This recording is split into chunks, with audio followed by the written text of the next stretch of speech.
A long time ago, in a galaxy far, far away.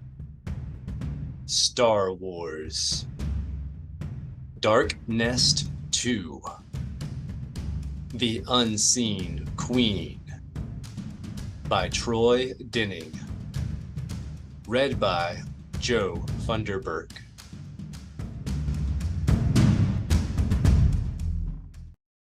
Prologue. Like thieves all across the galaxy, Tabana tappers worked best in darkness.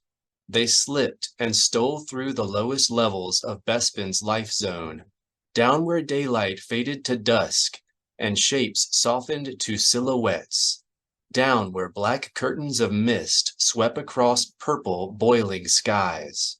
Their targets were the lonely platforms where honest beings worked through the endless night, de-icing frozen intake fans and belly-crawling into clogged transfer pipes, where the precious gas was gathered atom by atom.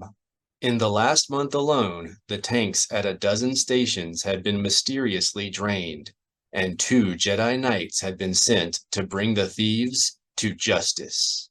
Emerging into a pocket of clear air, Jaina and Zek saw Best Gas 3 ahead.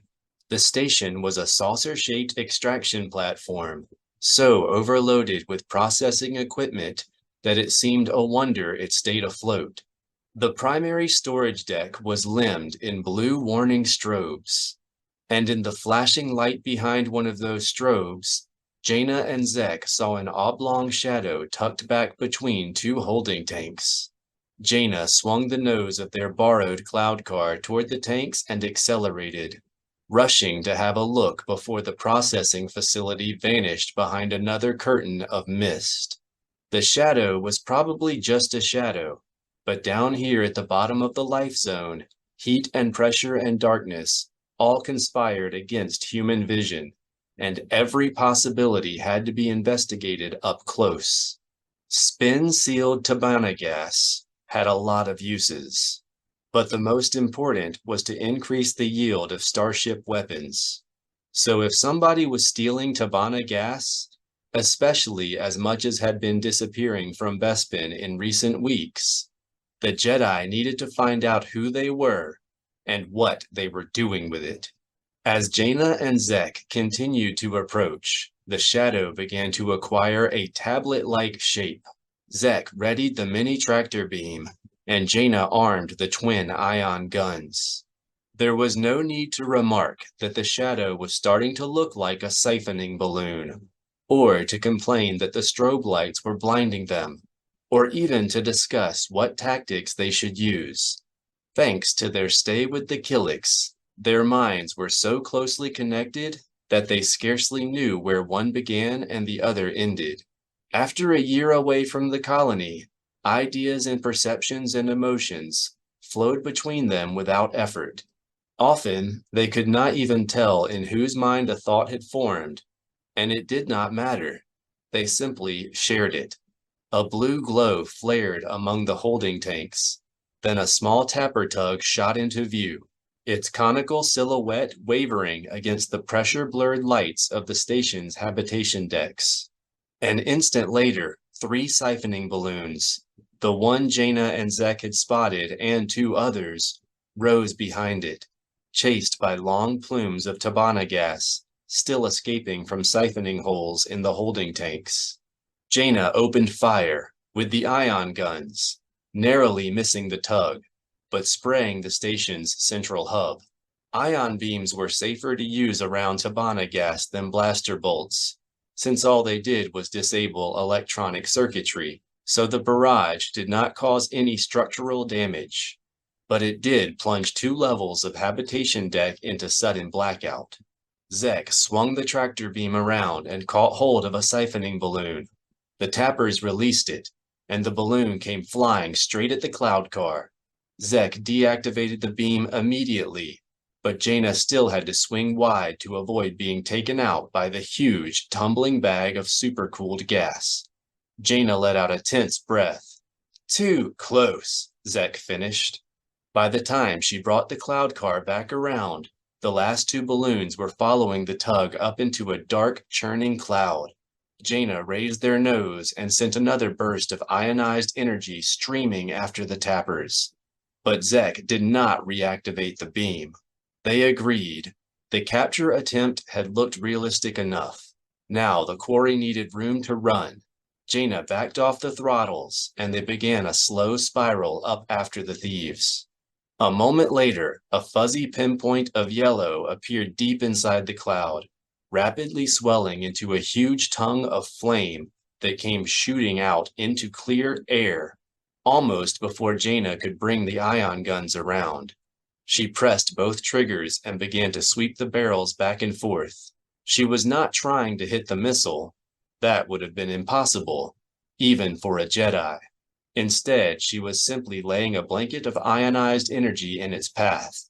Zek reached out and found the missile in the Force, then gently guided it into one of Jaina's ion beams. Its electrical systems erupted into a tempest of discharged lightning and overload sparks, then failed altogether. Once the tempest died down, Zek used a force shove to deflect it from the extraction platform. The dead missile plunged past, barely a dozen meters from the edge of the storage deck, then vanished into the seething darkness of the squeeze zone. Jaina frowned. Now that was entirely uncalled for, Zek finished. With all that supercooled Tabana pouring out onto the storage deck, even a small detonation would have been enough to blow the entire platform out of the sky. But that had probably been the idea, Jaina and Zek realized. Payback for calling in Jedi, and a warning to other stations not to do the same. Need to get these guys, Zek said aloud. Jaina nodded. Just as soon as we know who they're working for. Judging they had allowed the thieves a large enough lead to feel comfortable, Jaina and Zek stretched out into the Force in an effort to locate them. It was not easy. Even at these depths, Bespin was surprisingly rich in life, from huge gas-bag Beldons to their mighty Velker predators, from vast purple expanses of glower algae to the rocks and floaters that scavenged a living from extraction platforms like Beskaz 3. Finally, Jaina and Zek found what they were searching for, a trio of presences exuding relief and excitement and more than a little anger. The three thieves felt insect-like, somehow more in harmony with the universe than most other beings. But they remained three distinct individuals, each with unique presence. They were not Killiks, and that made Jaina and Zek feel a little sad. They would never have changed the decision that had gotten them banished from the colony. It had prevented the outbreak of a savage war, and they did not regret it. But being apart from Tat, the nest they had joined at Koribu, was like being shut off from themselves, like being cast aside by one's sweetheart and friends and family without the possibility of return. It was a little bit like becoming a ghost, dying but not departing, floating around on the edges of the living, never quite able to make contact. So they did feel a little sorry for themselves sometimes. Even Jedi were allowed that much. Need to get these guys, Jaina said, reiterating a call to action that she felt sure was more Zek than her. He had never had much use for regrets. Ready? Silly question. Jaina accelerated after the tappers, climbing up into a storm so violent and lightning-filled that she and Zek felt as if they were back in the war again, fighting a pitched battle against the Yuuzhan Vong.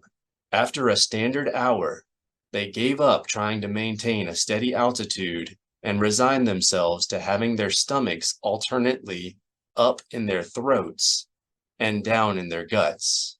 After 3 hours, they gave up trying to stay right side up and concentrated on just making forward progress. After 5 hours, they emerged from the storm into a bottomless canyon of clear, still air, only to glimpse the tappers entering a wall of crimson vortexes, where two bands of wind brushed against each other in opposite directions. Amazingly, the tug still had both siphoning balloons in tow. Jaina and Zek wondered whether the tappers knew they were being followed, but that seemed impossible. This far down in the atmosphere, Bespin's magnetic field and powerful storms prevented even rudimentary sensor equipment from working. Navigation was strictly by compass, gyroscope, and calculation. If the tug was going through that windfall, it was because it was on its way to deliver its stolen Tabana. Jaina and Zek waited until the tappers had vanished, then crossed the cloud canyon and carefully accelerated into the same vortex. The wind grabbed them immediately, and it felt as if they'd been fired out of a turbo laser. Their heads slammed back against their seats. The cloud car began to groan and tremble, and the world beyond their canopy became a blur of crimson vapor and stabbing lightning. Jaina let go of the control stick, lest she forget herself and tear the wings of their craft by attempting to steer. An hour later, Jaina and Zek sensed the tappers' presences drifting past to one side and realized they'd made it across the change zone. Still keeping her hand off the stick, Jaina pushed the throttles to full. The cloud car shot forward, screaming and bucking. Then the vapor outside faded from crimson to rosy, and the ride grew suddenly smooth. Jaina eased off the throttles until the cloud car's repulsor drive finally fell silent, then began to circle through the rosy fog at minimum speed. Well, that was fun, Zek agreed. Let's never do it again. Once their stomachs had settled, Jaina brought the cloud car around and they crept back through the pink fog, unable to see 100 meters beyond their noses, still using the presences of their tappers to guide them. It felt like they had overshot the thieves by a considerable distance, but it was impossible to say whether that distance was 100 kilometers or 1,000. The Force did not have a scale.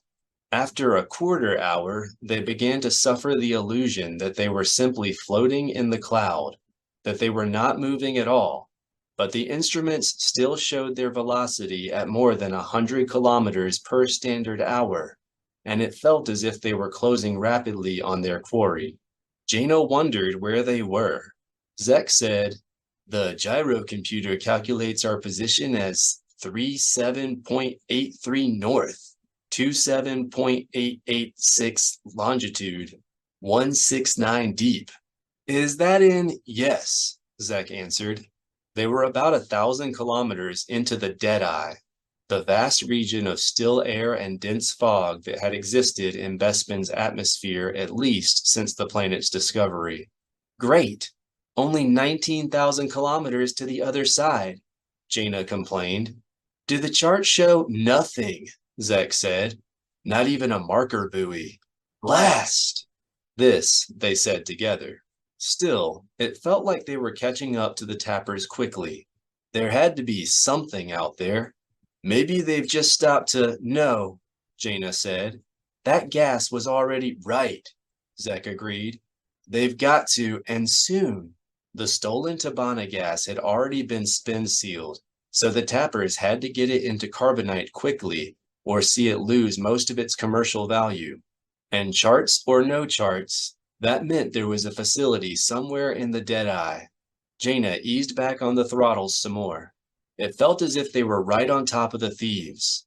And in this fog, the corroded tower tanks of an ancient refinery emerged from the pink haze ahead, and Jaina barely had time to flip the cloud car up on edge and bank away. Zek, who was just as surprised but a lot less busy, had a moment to glance down through the open roof of a ruined habitation deck. The rest of the station remained hidden in the fog beneath, showing just enough ghostly corners and curves to suggest the lower decks had not fallen off. Yet. Focusing on the presences of the 3 Tabana tappers, Jaina carefully spiraled down around the central tower complex, while Zek looked for ambushes. Much of the outer skin had long since rusted away, exposing a metal substructure caked and pitted with corrosion. Finally, the ruins of the loading deck came into view. Crooked arms of pink fog reached up through the missing sections of flooring, and the docking berths were so primitive that they were serviced by loading ramps instead of lift pads. A berth close to a missing section of floor held the conical tug Jaina and Zek had been chasing. The vehicle was standing on 3 struts, with the boarding ramp lowered. The 2 siphoning balloons lay on the deck behind the tug, empty and flattened. There was no sign of the crew. Jaina and Zek circled once, then landed near the empty siphoning balloons. At once, they felt a rhythmic quiver. The station's repulsor lift generator was straining. The hair rose on the back of Jaina's neck. "We need to make this fast." Zek had already popped the canopy and was leaping out onto the deck. Jaina unbuckled her crash webbing and followed him over the tug, her lightsaber held at the ready but not ignited. The repulsor lift generator was in even worse condition than she had thought. The quiver was cycling up to a periodic shudder, and the shudder lasted a little longer and grew a little stronger every time it came. Jaina and Zek did not like the sound of that. It seemed odd that it should fail now, after so many centuries of keeping the station afloat. But perhaps power was being diverted to the carbonite freezing system, since that was clearly what the tappers were using this place for. When they reached the tug, it grew apparent they would need to rethink that theory. They could feel the tappers inside the vessel, listless, far too content, almost unconscious. While Jaina stayed outside, Zek ascended the ramp to investigate, and she received through their shared mind a complete perception of what he was finding. The ramp opened onto an engineering deck, which, judging by the debris and nesting rags strewn about the floor, also doubled as crew quarters.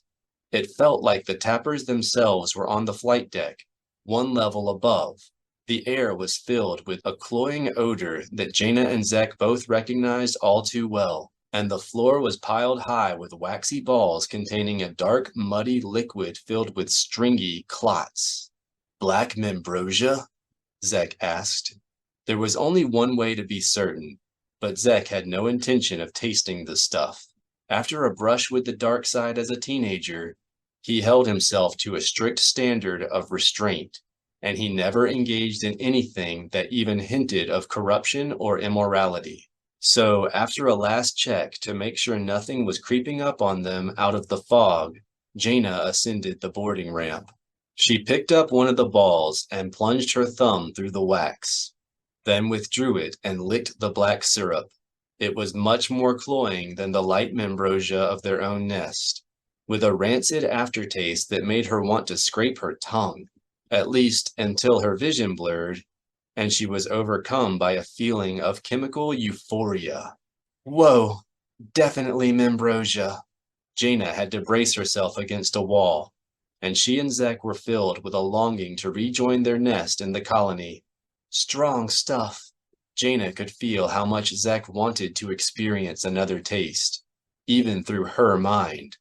But the dark membrosia was almost narcotic in its potency, and now was hardly the time to have her senses dulled. She pinched the thumb hole shut and set the ball aside, intending to retrieve it on the way out. Bad idea. Zek used the force to return the ball to the pile with the others. He could be such a zealot sometimes. The image of a vast chamber filled with waxes of stringy black membrosia came to Jaina's mind, and she recalled where black membrosia came from. The Dark Nest had survived. And we need to know, right? Jaina led the way up the ladder to the flight deck. What dark membrosia is doing here? Yes. And what it has to do with Tabana tapping. Zek sighed. Sometimes he missed finishing his own sentences. On the flight deck, Jaina and Zek found 3 verpine slumped at their flight stations in a membrosia-induced stupor. The floor surrounding all 3 tappers was littered with empty waxes, and their long necks were flopped on their thoraxes or over their shoulders at angles unnatural even for insects. The long fingers and limbs of all 3 were fitfully jerking as though in a dream, and when the pilot managed to turn his head to look toward them, tiny sparkles of gold light appeared deep inside his bulbous eyes. Won't get any answers here for a while. Jaina said. Right, Zek said. But they didn't unload those siphoning balloons themselves. Jaina and Zek left the tug and returned to the siphoning balloons, then followed a new transfer hose over to the next section of missing deck. The line descended through the hole and disappeared into the fog, angling down toward the top of the unipod, where the carbonite freezing facilities were usually located. Jaina and Zek looked at each other, silently debating whether it would be better to slide along the hose or work their way down through the central hub of the station. And that was when the repulsor lift generator finally stopped shuddering. They felt their stomachs rise and hoped they were just reacting to the sudden stillness, that the sudden silence was not the bad sign they feared. Then, the blue glow of a large repulsor drive flared to life above. Rotters! Jaina cursed. The blue glow of the departing vessel swung around, briefly silhouetting the hazy lance of the station's unipod, then quickly receded into the fog. They shut the generator down, Zek said. Jaina and Zek turned to race to their cloud car, then remembered the tappers and started for the tug instead. Their knees buckled as the deck suddenly lurched upward beneath them. Then a strut collapsed beneath the tug, and it tumbled across the platform. Jaina and Zek were too confused to react, until they noticed that they were also starting to slide. The station was tipping. Jaina spun back toward their cloud car and found it sliding across the deck, rocking on its struts and about to tumble over. She thrust an arm out, holding Zek with her other hand, and used the force to pluck the vehicle up and bring it over. She caught hold of the cockpit and started to pull herself inside, then realized Zek was still a dead weight in her other hand. He was staring toward a missing section of deck, holding his arm out, but his force grasp was empty, and Jaina could feel how angry he was with himself for missing the tug. Get over it! She pulled herself into the cloud car's cockpit, dragging him after her. They're Tabana tappers. They're not worth dying for. 1. Wotiba. The last time Han Solo had been here, the planet had had no name. The air had been thick and boggy, and there had been a ribbon of muddy water purling through the marsh grass, bending lazily toward the dark wall of a nearby conifer forest. A jagged mountain had loomed in the distance, its pale summit gleaming against the wispy red veil of a nebular sky. Now, the air was filled with the aroma of sweet membrosia and slow-roasted nerf ribs, and the only water in sight was rippling down the face of an artificial waterfall. The conifer forest had been cut, stripped, and driven into the marsh to serve as log pilings beneath the iridescent tunnel houses of the Saris Nest. Even the mountain looked different, seeming to float above the city on a cushion of kiln steam, its icy peak almost scraping the pale-veined belly of the Udagetu Nebula. Interesting what the bugs have done to the place, Han said. He was standing in the door of a glimmering hangar where they had berthed the Millennium Falcon, looking out on the nest along with Leia, Saba Sabatine, the Skywalkers, and C-3PO and R2-D2. Not so creepy after all. Don't call them bugs, Han, Leia reminded him. Insulting your host is never a good way to start a visit. Right, we wouldn't want to insult them. Not for a little thing like harboring pirates and running black membrosia. He crossed a spin-glass bridge and stopped at the edge of a meandering ribbon of street. The silver lane was packed with chest-high Killiks, hauling rough lumber, quarried moyer stone, casks of blue water. Here and there, bleary-eyed spacers, human and otherwise, were staggering back to their ships at the sore end of a membrosia binge.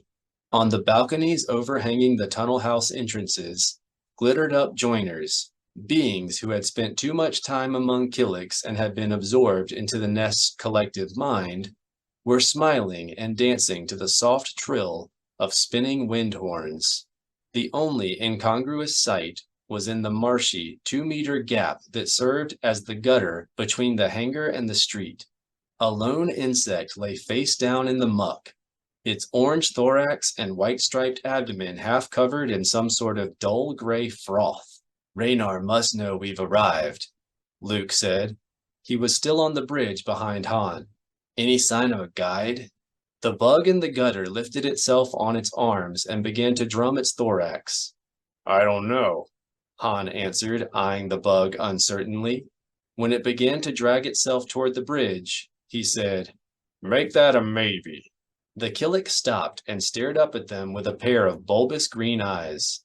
"Brr, rub, brr, rr. Sorry, don't understand a throb." Han knelt on the street's glimmering surface and extended a hand. "But come on up. Our protocol droid knows over 6 million. The insect spread its mandibles and backed away, pointing at the blaster on Han's hip. "Hey, take it easy," Han said, still holding out his hand. "That's just for show. I'm not here to shoot anybody." Brr. The Killik raised a pincer hand, then tapped itself between the eyes. Rub, ooh. "Oh dear," C-3PO said from the back of the bridge. "She seems to be asking you to blast her." The bug nodded enthusiastically, then averted its eyes. "Don't get crazy," Han said. "You're not that late." "I think it's in pain, Han," Mara said on the street beside Han, and motioned the insect to come closer. "Come here. We'll try to help." The Killik shook its head and tapped itself between the eyes again. Brr, ubu, roo. "She says nothing can help," C-3PO said. "She has the fizz." "The fizz," Han echoed. The Killik thrummed a long explanation. "She says it is very painful," C-3PO said, "and she would appreciate it if you would end her misery as soon as possible. Unu Thul is waiting in the garden hall." "Sorry," Han said. "I'm not blasting anyone this trip." The Killik rumbled something that sounded like rotter, then started to drag itself away. "Wait." Luke extended his hand, and the Killik rose out of the mud. "Maybe we can rig an isolation ward." The rest of the offer was drowned out as Saris porters turned to point at their nest fellows' frothy legs, drumming their chest and knocking the loads out of one another's arms. The joiner dancers vanished from their balconies, and startled spacers staggered toward the gutter, squinting and reaching for their blasters. Luke began to float the Killik back toward the bridge. It clacked its mandibles in protest and thrashed its arms. But its legs, hidden beneath a thicker layer of froth, dangled motionlessly beneath its thorax. A steady drizzle of what looked like dirt specks fell from its feet into the gutter. Han frowned. "Luke, maybe we'd better leave." A blaster bolt whined out from down the street, taking the Killik in mid-thorax and spraying a fist-sized circle of chitin and froth onto the hangar's milky exterior. The insect died instantly, but another uproar erupted on the street as angry spacers began to berate a wobbly Quarren holding a powerful Mirsan Flash 4 blaster pistol. "It's not my fault." The Quarren waved the weapon vaguely in Luke's direction. "Them Jedi was the ones flashing a fizzer around." The accusation diverted the angry looks toward Luke, but no one in the group was Membrosia smeared enough to harangue a party that included 4 beings dressed in Jedi robes. Instead, the spacers staggered toward the hangar's other entrances as fast as their unsteady legs could carry them, leaving Han and the Jedi to stare at the dead Killik in astonished silence. Normally, they would have at least taken the killer into custody to await local law enforcement, but these were hardly normal circumstances. Luke just sighed and lowered the victim back into the gutter. Leia seemed unable to take her eyes off it. "From the way those spacers reacted, this is fairly common. Did Raynar's message say anything about an epidemic?" "Not a word," Mara said, standing. "Just that Unu had discovered why the Dark Nest attacked me last year, and we needed to discuss it in person." "I don't like it," Han said. "Sounds more convenient all the time." "We know, and thanks again for coming," Mara said. "We appreciate the backup." "Yeah, well, don't mention it." Han returned to his feet. "We've got a personal interest in this." Strictly speaking, the pirate harboring and Membrosia running in which the Killiks were engaged was not Han and Leia's concern, but Chief of State Omis was using the trouble as a pretext to avoid keeping his side of a complicated bargain with the Solos, saying that until the nest of the Udagetu Nebula stopped causing so much trouble for the Galactic Alliance, he could not muster the votes he needed to give the Ithorians a new homeworld. Han would have liked to believe the claim was just a big bantha patty, but someone had leaked the terms of the deal to the holopress. Now, both the Solo name and the Ithorian homeworld have become linked in the public mind, with the pirate raids and tar honey dens that were blighting the frontier from Adumar to Risi. Once the street traffic had returned to normal, Luke said, "We seem to be out of guide. We'll have to find Raynar ourselves." Han started to send C-3PO into the street to ask directions from a Killik, but Luke and the other masters simply turned to Leia with an expectant look. She closed her eyes for a moment, then turned down the street and confidently began to lead the way deeper into the shimmering nest. Fairly certain that she knew exactly where she was going, Han fell in beside C-3PO and R2-D2 and followed the others in silence. Sometimes, hanging out with Jedi was almost enough to make him feel inadequate. For a quarter of a standard hour, the nature of Sarah's nest did not change. They continued to meet long lines of Killik porters coming in the opposite direction, to crave the roasted nerf they smelled in the air, to marvel at the iridescent sheen of the sinuous tunnel houses, and to gasp at the purling beauty of the endless string of fountains, sprays, and cascades they passed. Most of the Killik nests Han had visited had left him feeling creepy and a little sick to his stomach, but this one made him feel oddly buoyant and relaxed, perhaps even rejuvenated, as though the most pleasant thing in the galaxy would be sitting on a tunnel house balcony, sipping golden Membrosia and watching the joiners dance. It made Han wonder what the bugs were up to now. Gradually, the streets grew less crowded, and the group began to notice more froth-covered bodies in the gutter. Most were already dead and half disintegrated, but a few remained intact enough to raise their heads and beg for a merciful end. Han found himself torn between the desire to stop their suffering and a reluctance to do something so drastic without understanding the situation. Fortunately, Luke was able to take the middle road, using the Force to render each victim unconscious.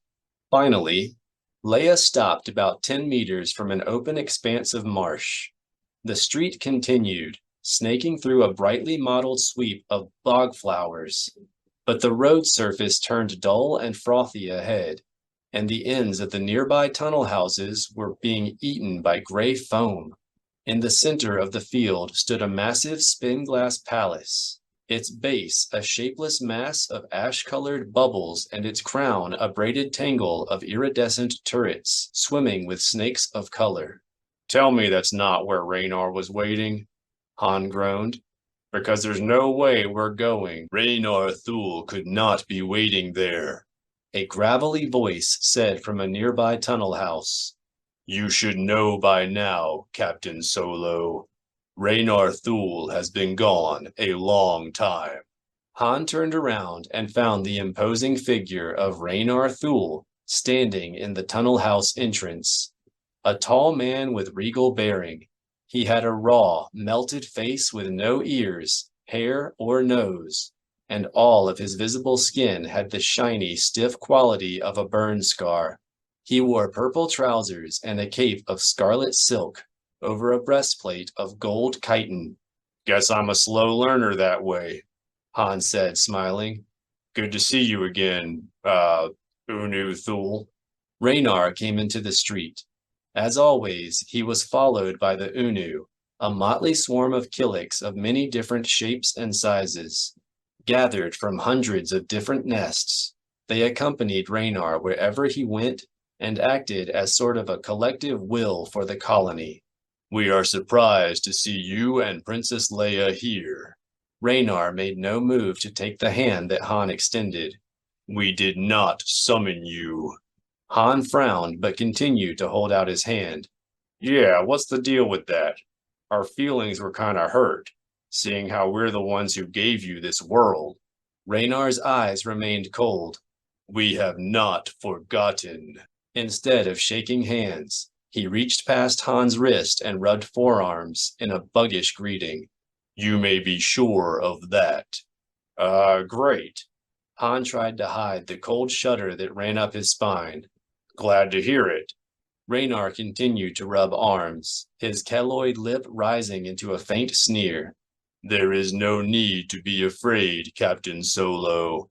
Touching us will not make you a joiner. Never thought it would. Han yanked his arm away. You're just enjoying it way too much. Raynar's sneer changed to a small, taut smile. That is what we have always admired most about you, Captain Solo, he said. Your fearlessness. Before Han could respond or ask about the gray foam eating the Saris nest, Raynar stepped away, and Han found himself being stared down by one of the Unu. This one, a 2-meter insect with a red-spotted head and 5 blue eyes. What are you looking at? Han demanded. The insect snapped its mandibles closed a centimeter from Han's nose, then drummed something sharp with its thorax. The colony certainly seems impressed with your courage, Captain Solo, C-3PO reported cheerily. She says she is either looking at the bravest human in the galaxy or the dumbest. Han frowned at the bug. What's that supposed to mean? The Killik looked away and walked past him, leading the rest of the Unu to join Raynar and the Skywalkers. Han motioned C-3PO and R2-D2 to his side, then shouldered his way through the soft droning mass to stand with Saba and Leia. I'm not liking the buzz around here, he whispered to Leia. It's beginning to feel like a setup. Leia nodded, but kept her attention fixed on the center of the gathering, where Raynar was already exchanging greetings with the Skywalkers. Apologize for receiving you in the street, he was saying to Luke. But the garden hall we built to welcome you was... He glanced toward the marsh. Destroyed. No apologies are necessary, Luke answered. We're happy to see you anywhere. Good. Raynar motioned them up the street toward a small courtyard only a couple of meters from the marsh. We will talk in the circle of rest. Alarm warnings began to knell inside Han's head. Shouldn't we go someplace safer? He asked. Farther away from that froth? Raynar turned to Han and narrowed his eyes. Why would we do that, Captain Solo? Are you kidding me? Why wouldn't we? I've seen what that foam does. Have you? Raynar asked. Han's vision began to blur around the edges, and soon all that remained visible of Raynar's face were the cold, blue depths of his eyes. Tell us about it. Han scowled. What do you think you're doing? Don't you try that Force stuff. A dark weight began to gather inside his chest, and words began to spill out of Han of their own accord. There was a bug outside our hangar covered in gray froth. It was disintegrating before our eyes. And now we get here and see the same thing happening to your... Wait a minute. Leia's voice came from in front of Han. You think we know something about this fizz? You and Captain Solo are the ones who gave us this world, Raynar said. And now we know why. I don't think I like what you're saying. Han could still see only Raynar's eyes. We pull your feet out of the fire at Koribu. And the weight inside his chest grew heavier, and he found himself returning to the original subject. Look, this is the first time we ever saw the stuff. It's probably some bug disease you guys brought. Ah! The weight became crushing, and Han dropped to his knees, his sentence ending in an unintelligible groan. Stop it, Leia said. This is no way to win our help. We are not interested in your help, Princess Leia, Raynar said. We have seen what comes of your help. You must want something from us, Luke said. It sounded to Han as though Luke had also stepped in front of him. You went to a lot of trouble to lure us here. We did not lure you, Master Skywalker. Raynar's blue eyes slid away. The weight vanished from inside Han's chest, and his vision slowly returned to normal. Unu did discover why Gorog is trying to kill Mara. Is trying to? Luke's tone was one of clarification rather than surprise. Gorog was a furtive nest of Killiks, called the Dark Nest by the Jedi, that acted as a sort of evil unconscious for the colony's collective mind. The Jedi had attempted to destroy it last year, after it had precipitated the Koribu crisis by secretly persuading Raynar to establish several nests on the Chiss frontier.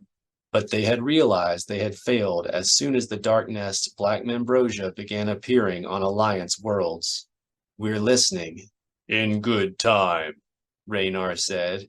We will tell you about the plot against Mara after you tell us about the Fizz. He turned and started toward the circle of rest.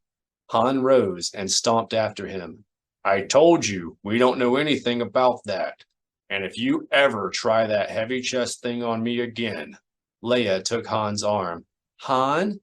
I'm going to buy myself a space liner, Han continued. Then I'm going to start booking culinary tours. Leia's fingers bit into Han's triceps hard enough to stop him from uttering the fateful "from Kubindi," and he turned toward her, scowling and rubbing his arm. Ouch, he said. She had spent the last year training under Saba, and even without the Force, her grasp could be crushing. What'd you do that for? Maybe we do know something, she said. Han's frown deepened. How do you figure? Because we have Silgal and a state-of-the-art astrobiology lab, Leia said. Even if we've never seen this stuff before, we can probably figure it out. Raynar stopped at the circle of rest and turned to glare at them. We want to know now. His entourage began to clack and thrum thoraxes. We will not stand for your stalling, princess. I don't care for the way you're speaking to us, Unu Thul. Leia met Raynar's gaze from where she was standing, about 3 meters down the street. We've done nothing to deserve that tone. You cheated us, Raynar insisted. You tricked us into leaving Koribu and coming here. Cheated you? Han exploded. Now just a blasted, I'm sorry, Leia interrupted.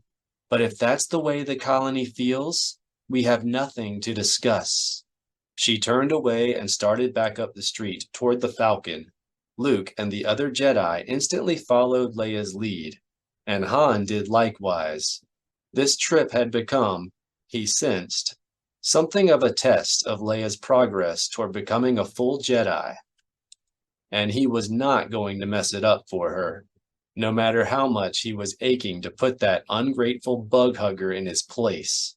An indignant rumble sounded from the Unu entourage, and Raynar called, Stop! Leia continued to walk, and so did Han and everyone else. Wait! This time, Raynar managed to sound as if he was asking instead of ordering. Please! Leia stopped and spoke over her shoulder. These discussions can proceed only in an atmosphere of trust, Unu Thul. She slowly turned to face him. Do you think that's possible? Raynar's eyes flashed, but he said, Of course. He motioned them back toward the circle of rest. You may trust us. Leia appeared to consider this for a moment, but Han knew she was only posturing. She and Han wanted these discussions as badly as Raynar did, and there was no way Luke was going to leave the planet without learning more about the Dark Nest vendetta against Mara. No matter how crazy and paranoid Raynar sounded, they had to deal with him. Leia finally nodded. Very well. She led the way back up the street, and Raynar waved them into the courtyard with the Unu. Basically a walk-in fountain, the circle of rest consisted of 4 egg-shaped monoliths, arrayed in a semicircle, the open side facing the garden hall. All four had sheets of water rippling down the sides, and looking out from inside each monolith was the hologram of a blinking, smiling joiner child, or pucker-mouthed Killik larva. Han found the place oddly soothing, in a cold, creepy sort of way. They joined Raynar in the center of the semicircle, where C-3PO immediately began to complain about the fine mist spraying them from all sides. Han silenced him with a quiet threat, then tried not to complain himself as the insects of the Unu began to crowd around. "Perhaps I should begin by explaining why Han and I are here," Leia said. She looked from Raynar to his entourage. "If that's agreeable to you and Unu?" The insects clacked their approval, and Raynar said, "We approve." Leia's smile was polite but forced. "As you may know, after Han and I discovered these worlds inside the Udagetu Nebula, our first intention was to give them to the refugees who are still looking for new homeworlds after the war with the Yuuzhan Vong." "We have heard this," Raynar allowed. "Instead, Chief of State Omis encouraged us to give them to the colony, to avoid a war between you and the Chiss," Leia continued. "In return, he promised to secure a new homeworld for one of the refugee species we hoped to settle here, the Ithorians." Raynar's gaze drifted out across the marsh, to where the gray foam was steadily creeping higher up the garden hall. "We fail to see what that has to do with us." "The arrangement has become common knowledge in the Galactic Alliance," Leia explained, "and people are blaming us and the Ithorians for the trouble your nest in the Udagetu Nebula are causing." Raynar's eyes snapped back toward Leia. "What trouble? Don't play dumb with us," Han said, unable to restrain his anger any longer. "Those pirates you're harboring are raiding Alliance ships, and that black Membrosia you're running is eating the souls of whole species of Alliance insect citizens." Raynar lowered his fused brow. "The colony kills pirates, not harbors them," he said. "And you must be aware, Captain Solo, that Membrosia is gold, not black. You certainly drank enough on Julio to be certain of that." "The Dark Nest Membrosia was dark," Luke pointed out. "An Alliance intelligence has captured dozens of pirates who confirm that their vessels are operating out of the Udagetu Nebula." An ominous rumble rose from the thoraxes of the Unu, and Raynar turned on Luke with blue eyes burning. "Pirates lie, Master Skywalker, and you destroyed the Dark Nest on Kerr." "Then why did you say is?" Saba demanded. "If it's still hunting Mara, then it hasn't been destroyed." "Forgive our exaggeration." Raynar returned his attention to Luke. "You destroyed most of the nest on Kerr. What remains couldn't supply a starliner with black Membrosia, and certainly not whole worlds." "Then where is it all coming from?" Leia asked. "You tell us. The Galactic Alliance is filled with biochemists clever enough to synthesize black Membrosia. We suggest you start with them." "Synthetic Membrosia?" Han echoed. He was beginning to feel as if they had had this conversation before. The colony's concept of truth was fluid, to say the least, and its peculiar leader was incredibly stubborn. Last year, Raynar had literally had to be hit in the face by a Gorog corpse before he would believe that the Dark Nest even existed. It had been just as hard to convince him that the mysterious nest had been founded by the same Dark Jedi who had abducted him from Banu Ras during the war with the Yuuzhan Vong. Now, Han had the sinking feeling it would prove even harder to convince Raynar that the Udagetu Nest were misbehaving. Han turned to Luke. "Now that's something we hadn't thought of. Synthetic Membrosia. We'll have to check it out." "Oh, sure." Luke's nod could have been a little more convincing. "As soon as we get back." "Good." Han turned back to Raynar. And since you're so sure the Utagetu nests aren't doing anything wrong, you shouldn't have a problem sharing a log of your legitimate traffic with the Galactic Alliance. It would really help them out with the pirate problem. Raynar's eyes grew bright and hot. We are telling the truth, Captain Solo. The real truth. The Jedi understand that, Mara said, but the Galactic Alliance needs to be convinced. And Chief Omus is willing to make it worth your while, Leia added. Once he's convinced that the Utagetu nests aren't supporting these activities, he'll be willing to offer the colony a trade agreement. It would mean larger markets for your exports and lower costs for your imports. It would mean regulations and restrictions, Raynar said, and the colony would be responsible for enforcing them. Only the ones you agreed to in the first place, Leia said. It would go a long way toward bringing the colony. The colony is not interested in alliance regulations. Raynar signaled an end to the subject by stepping closer to Luke and Mara and presenting his back to Han and Leia. We invited the Masters Skywalker here to discuss what Unu has learned about the Dark Nest vendetta. Leia refused to take the hint. Strange. How can you remember the vendetta, she said to Raynar's back, and still not know what's really happening here inside the nebula? Raynar spoke over his shoulder. What are you saying? You know what she's saying, Han said. The Dark Nest fooled you once. The air grew acrid with Killik aggression pheromones, and Raynar whirled on Han. We are not the ones being fooled. He glanced in Leia's direction, then added, and we will prove it. Please do.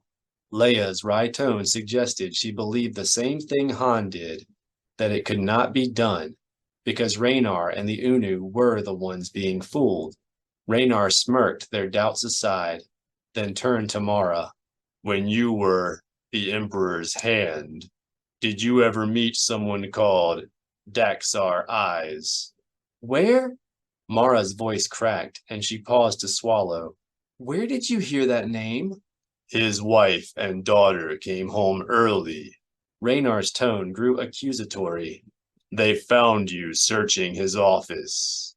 Mara narrowed her eyes and managed to put on a good impression of collecting herself. Only 3 people could know that. And 2 of them became joiners. Luke reached out to steady Mara, and Han knew she had really been shaken. All right, Han said. What's going on? Daxar Eyes was Mara's hand slipped free of Luke's, and she forced herself to meet Han's and Leia's gazes. He was a target. One of Palpatine's targets? Leia asked. Mara nodded grimly. Recalling her days as one of Palpatine's special assistants was not something she enjoyed. The only job I ever botched, as a matter of fact.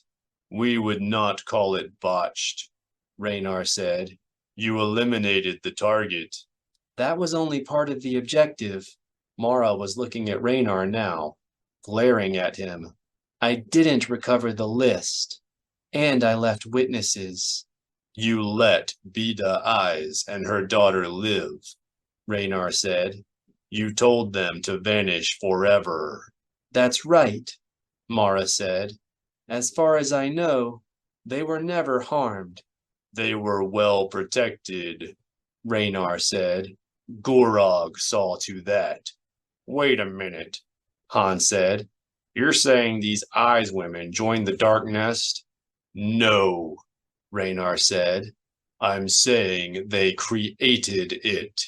Han winced, and Leia's eyes flashed with alarm. I thought we already knew how the Dark Nest was created, Leia said.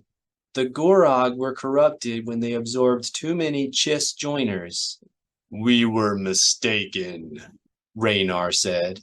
Han's wince became a genuine sinking feeling. To broker a peace between the colony and the Chiss, Leia had been forced to bend the truth and contrive an origination tale for the Dark Nest that would make the Killiks want to stay far away from the Chiss. The colony had readily embraced the new story, since it was less painful than believing one of its own nest could be responsible for the terrible things they had found in the Gorog nest. If Raynar and the Unu were trying to develop a new version now, it could only be because they wanted to renew their expansion toward Chiss territory. Look, Han said, we've been through all that. We have new information, Raynar insisted. He looked back to Mara. Mara Jade told Beta Eyes and her daughter to vanish and never be found. They fled into the unknown regions and took refuge with Gorog. Before it was the Dark Nest. Sorry, but this story won't work for us, Han said. You should have brought the Eyes women up last year. We did not know about them last year, Raynar said. Too bad. We can't just make up a new. Han, I don't think they're making this up, Mara interrupted. They know too much about what happened, at least the part about the Eyes women. So what if the Eyes girls did become joiners? Han said. He was beginning to wonder whose side Mara was on. That doesn't mean they created the Dark Nest. They could have joined some other nest, and the colony would still know enough about them to put together a good story. The story we have put together is the truth, Raynar said. When Beta and Arame became joiners, the Gorog absorbed their fear. The entire nest went into hiding. It became the Dark Nest. Han started to object, but Leia took his arm. Han, it could be the truth, she said. I mean, the real truth. We need to hear this. Yes, Saba agreed. For Mara's sake. Han let his chin drop. Blast it. You should not feel bad, Captain Solo, Raynar consoled. We have believed the new truth for some time. Nothing you could say would make us change our mind. Thanks loads, Han grumbled. That's a real comfort. A flash of humor danced through Raynar's eyes, and he turned back to Mara. We are sure you have figured out the rest, he said. Gorog recognized you at the crash last year and assumed I had come to find the list, Mara finished. So they attacked first. Raynar shook his head. We wish it were that simple. Gorog wanted revenge. Gorog still wants revenge. Against you. Of course. Mara did not even blink. I killed Beta's husband and Arame's father, and condemned them to a life in exile. Naturally, they want me dead. They want you to suffer, Raynar corrected. Then they want you dead. And you had to bring Mara and Luke all the way out here to tell them that? Han asked. He could tell by their expressions that the Jedi, well, at least the human Jedi, were all convinced that Raynar was telling the truth. But something here smelled rotten to Han, and he had noticed the stench as soon as they arrived on the planet. You couldn't have sent a message? We could have. Raynar stared at Luke a moment, then turned and looked across the bog toward the froth-covered walls of the Garden Palace. But we wanted to be certain that Master Skywalker understood the urgency of our situation. I see. Luke followed Raynar's gaze out across the bog, and his face slowly began to cloud with the same anger that was welling up inside Han. And Unu's will isn't strong enough to change what Gorog feels. We are sorry, Master Skywalker, but not yet. Raynar tore his gaze off the garden hall and faced Luke coolly. Perhaps later, after we have stopped the fizz and are less concerned with our own problems. 2. The interior of the hangar smelled of mahogany wood and containment fluid, and the air was filled with the clatter and drone of Killik workers, mostly cargo handlers and maintenance crews, scurrying from one task to another. The Falcon sat 100 meters down the way, looking deceptively clean in the opaline light, but berthed directly beneath one of the gray blemishes that were beginning to mar the hangar's milky interior. Luke took the lead and used the Force to gently nudge a path through the frenetic activity. The companions were hardly fleeing, but they did want to launch the Falcon before Raynar had time to reconsider the agreement Leia had negotiated after his veiled threat against Mara, and before the blemishes on the ceiling turned into the same gray froth spreading over the exterior of the hangar. "Looks like we're not the only ones eager to clear this bug hive," Han said, moving up beside Luke. "That fizz must be even faster than it looks." "This one does not think so," Saba said. In her hands, she was holding a sealed stasis jar containing a thumb-sized sample of the gray froth. "If it works so fast, why would they stay to load their ships?" "I see you haven't spent much time around smugglers," Luke said. "They never leave without their cargo." The boarding ramp descended, and Leia's longtime Nogri bodyguards, Meewal and Cockmame, appeared at the top, armed with T-21 repeating blasters. "What a relief!" C-3PO clinked ahead and started up the ramp. "I can't wait to step into a sterilizer booth. My circuits itch just holding a record of that fizz." "Sorry, 3PO. Han and I need you and R2 with us to translate and look for patterns in the froth attacks." Luke stopped at the foot of the ramp and turned to Han and Leia. "If that's all right with you." "No problem," Han said. He stepped closer and spoke in a whisper so low that Luke barely heard it. "We'll just wait until the boarding ramp starts to go up, then jump on. Leia can cold start the repulsor drives and we'll—" "Han, we gave Raynar our word." "Yeah, I remember." Han continued to whisper. "But we can do this. We'll be out of here before—" "We're staying." Luke spoke loudly enough so that the eavesdroppers he sensed watching them would have no trouble overhearing. A Jedi Master's promise should mean something. Han glanced at the Saris cargo handlers, loading Moirstone into the next ship over, and a glimmer of understanding came to his eyes. Each nest of Killiks shared a collective mind, so as long as there were a single Saris within sight of them, all of the Saris Killiks would know exactly what they were doing. And since the Unu included a delegate from the Saris nest, that meant Raynar would always know exactly what they were doing. "I see your point," Han said. "We wouldn't want to double-cross Unu Thul." Luke rolled his eyes. "Han, you don't see." The ease with which Alima Rar had fallen under the sway of the Dark Nest during the Koribu crisis had prompted Luke to do a lot of soul-searching, and he had come to the conclusion that the Jedi had been injured by the war with Yuuzhan Vong in ways even more serious than the deaths they had suffered. They had embraced a ruthless, anything-goes philosophy that left young Jedi Knights with no clear concept of who they were and what they stood for, that blurred the difference between right and wrong and made them too susceptible to sinister influences. And so Luke had decided to rebuild a sense of principle in the Jedi Order, to demonstrate to his followers that a Jedi Knight was a force for good in the galaxy. "If we leave now, it will make solving other problems with the colony more difficult," Luke continued. He hated having to drag Han into this quest to revitalize the Jedi, but Raynar had agreed to allow Mara, Leia, and the others to leave peacefully only if Luke and Han remained on Wotiba until the Jedi found a remedy for the fizz. "We have to build some trust, or we'll only have more pirates and Black Membrosia coming out of these nests." Han scowled.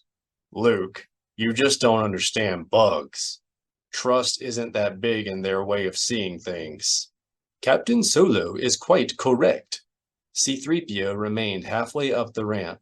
"I haven't been able to identify a word for trust or honor in any of their native languages. It really would be wiser to flee." "Nice try, 3PO," Mara said, stepping to Luke's side. But you may as well come back down here. We're staying." As the droid clanked reluctantly down the ramp, Luke turned to Mara. He knew she could sense his unspoken plan as clearly as he sensed her anxiety. But this was one time he would truly be better off without her at his side. "Mara, I think I'm not leaving here without you, Luke." Leia touched Mara's elbow. "Mara, the Dark Nest wants you dead. Staying on Wotiba will only make Luke and Han targets along with you." Mara's eyes grew narrow and angry, but she dropped her chin and sighed. "I hate this," she said. "It makes me feel like a coward." "Coward? Mara Jade Skywalker?" Saba snorted. "That is just rock-headed. Leaving is the best thing you can do for Master Skywalker and Han."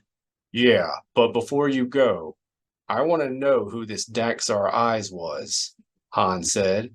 "I've never heard of him." "You wouldn't have. He was one of Palpatine's private accountants," Mara answered.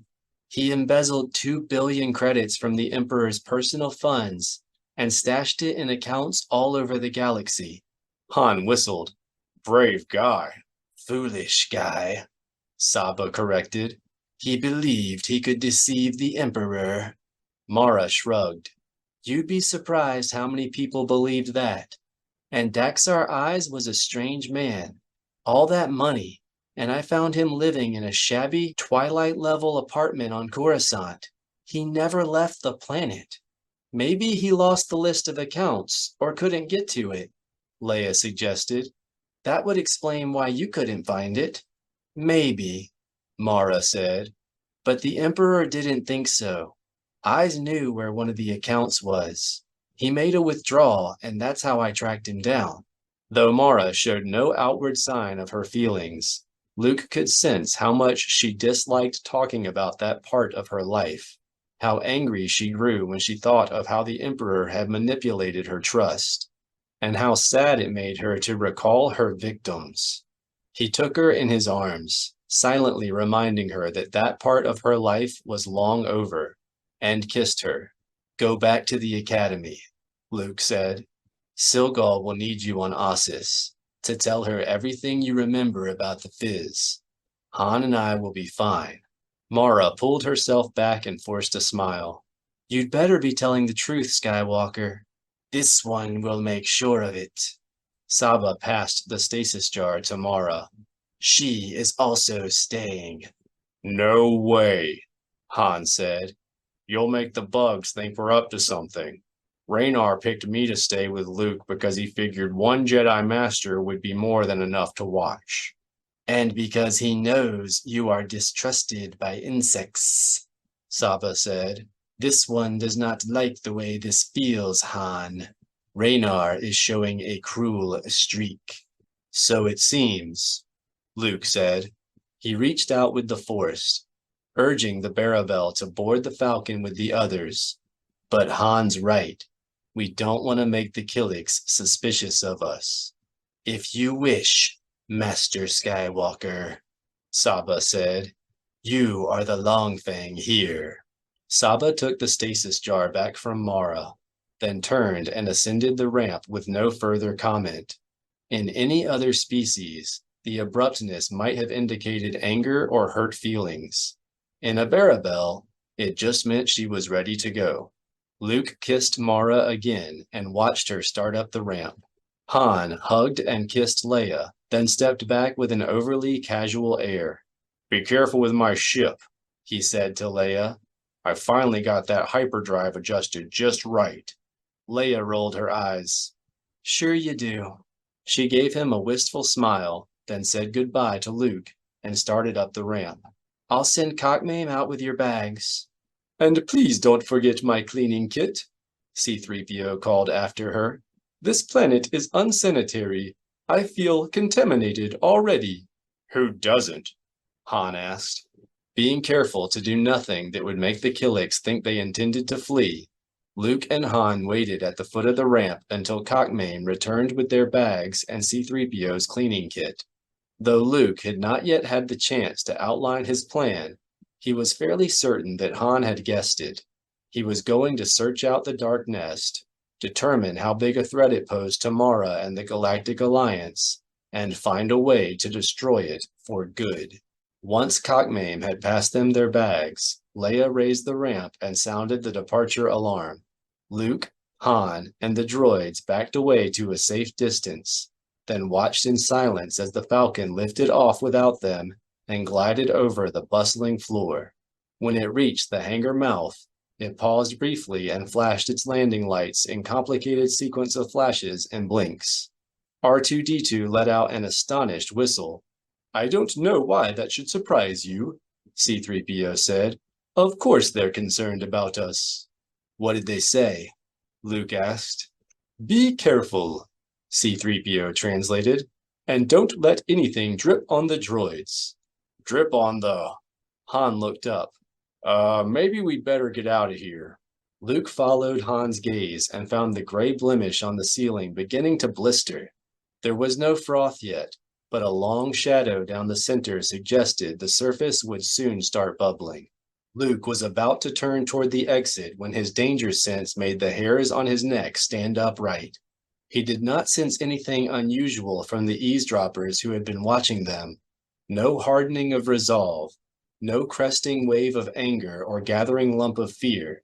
He remained where he was, pretending to study the blemish on the ceiling as he opened himself more fully to the Force. But instead of expanding his awareness as he would normally do when searching for an unseen threat, Luke waited quietly, patiently, without motion. He was trying to feel not the threat itself, but the ripples it created in the Force around it. The technique was one he had developed, with his nephew Jacen, to search for beings who could hide their presences in the Force. Luke? Han had already taken a dozen steps toward the exit and was standing in the middle of a long column of Ceres porters. The insects were swinging their line around him, rushing a load of 5-meter homogeny logs into the hold of a boxy Demorian space bantha freighter. "You coming?" "Not yet," Luke said. "Why don't you go on ahead and ask about a place to stay? I'll join you in a few minutes." Han frowned, then shrugged. "Whatever you say." "Perhaps R2 and I should go with Captain Solo." C-3PO was 2 steps ahead of Han. "He's sure to need a translator." But R2-D2 remained behind. Luke had been forced to remove a motivation module to preserve a secret memory cache that had surfaced last year, and now the little droid refused to leave his side. As Han departed, Luke worked to quiet his mind, to shut off the booming and banging and whirring of the busy hangar, the swirling mad efficiency of the Killiks, and filmy hot weight of the dank air, to sense nothing but the Force itself, holding him in its liquid grasp, lapping at him from all sides, and soon he felt one set of ripples that seemed to come out of nowhere, from an emptiness where he sensed only a vague uneasiness in the Force, where he felt nothing except a cold, empty hole. Luke turned toward the emptiness and found himself looking under an old Gallifrey star barge that was listing toward a collapsed strut. The shadows beneath its belly were so thick and gray that it took a moment to find the source of the ripples he'd felt. But finally, he noticed a pair of almond-shaped eyes watching him from near the stern. They had green irises surrounded by yellow sclera, and they were set in a slender blue face with high cheeks and a thin, straight nose. The thick tendrils of a pair of leku curled back from the top of the forehead, arching over the shoulders and vanishing behind a lithe female body. Alima Rar. Luke let his hand drop to the hilt of his lightsaber. "I'm glad to see you survived the trouble at Kerr." "Trouble, Master Skywalker?" The Twi'lek scuttled forward into the light. "That's a pretty word for it." Alima was dressed in a Killik silk bodysuit, the color of midnight and as close-fitting as a coat of paint. The cloth was semi-transparent, save for an opaque triangle that covered the sagging, misshaped shoulder above a dangling arm. Luke's danger sense had formed an icy ball between his shoulder blades, but both of the Twi'lek's hands were visible and empty. and the only weapon she carried was the new lightsaber hanging from the belt angled across her hips. Luke began to quiet his mind again, searching for another set of unexplained force ripples. Worried, Master Skywalker? Alima stopped a dozen paces away and stared at him, her eyes as steady and unblinking as those of an insect. There's no need. We're not interested in hurting you. You'll understand if I don't believe you. Though Luke had noticed no other suspicious force ripples, he pivoted in both directions, scanning the shadows beneath nearby ships, the churning Killik swarms, the hexagonal storage cells along the walls, and anywhere else an attacker might be lurking. He found nothing and turned back to Alima. I don't suppose you're here to ask the Jedi to take you back. What an interesting idea. The smile Alima flashed would have been coy once, but now seemed merely hard and base. But no, fairly confident now that Alima was not going to attack, at least physically, Luke moved his hand away from his lightsaber and advanced to within a few steps of the Twi'lek. Well, what are you doing here? Knowing it would upset her to throw her off balance, Luke purposely allowed his gaze to linger on Alima's disfigured shoulder. Just popping by to let us know you and Lomi Plo are still alive?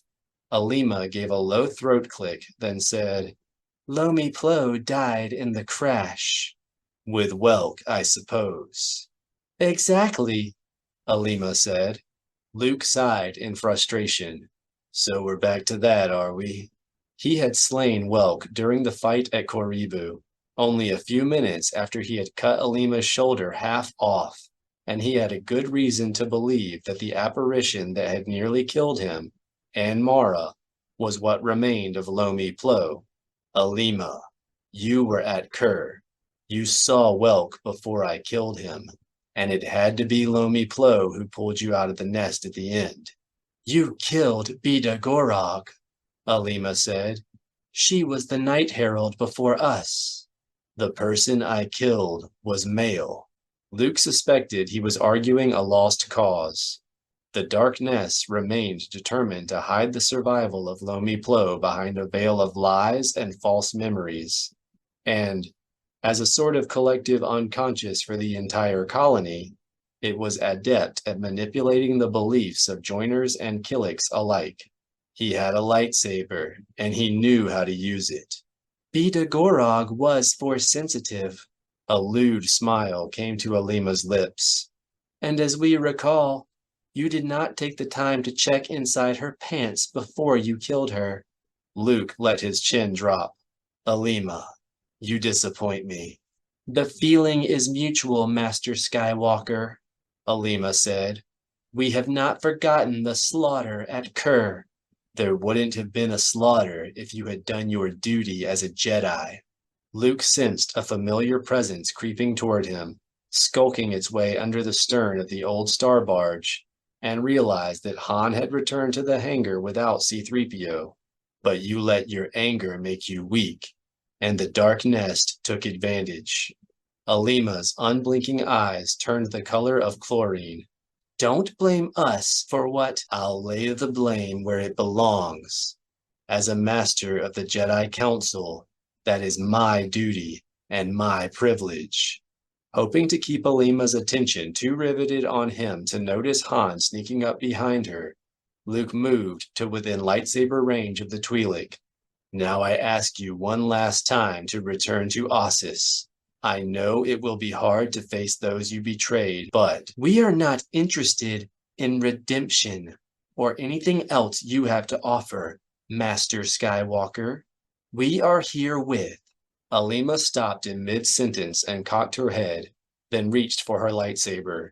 Luke had already extended his arm and was summoning the weapon to himself, literally ripping Alima's belt off her waist and leaving the Twi'lek with an empty hand as Han hit her in the flank with a stun bolt. Alima dropped to her knees but did not fall, so Han fired again. This time, the Twi'lek collapsed onto her face and lay on the hangar floor twitching and drooling. Han leveled the weapon to fire again. That's enough, Luke said. Are you trying to kill her? As a matter of fact, yeah. Han scowled at the setting switch on the barrel of his blaster, then thumbed it in the opposite position. I could have sworn I'd set it on full power. Luke shook his head in dismay, then used the Force to turn the weapon's barrel away from Alima. Sometimes I wonder if I still know you, Han. She's defenseless. She's a Jedi, Han said. She's never defenseless. Still, he flicked the selector switch back to stun, then stood behind the Twi'lek and pointed the barrel at her head. Luke removed her lightsaber from her belt, then squatted on the floor in front of her and waited until she started to come around, which was incredibly quickly, even for a Jedi. Sorry about that, Luke said. Han is still a little sore about what you did to the Falcon. Alima opened one eye. He always did carry a grudge. She struggled to bring Luke into focus, then said, But perhaps you should make something clear to him. We are not at your mercy. A tremendous clamor rumbled through the hangar as nearby insects began to drop their loads and scurry toward the star barge. You are at ours. Luke began to slap Alima's lightsaber against his palm, allowing his frustration to pass, trying to remind himself that the Twi'lek was not in control of herself, that it was impossible for her to separate her own thoughts from those of the Dark Nest.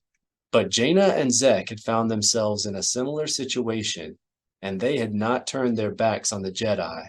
The difference was, they had tried to resist. Finally, Luke tucked Alima's lightsaber into his belt and stood. You could have fought this, he said.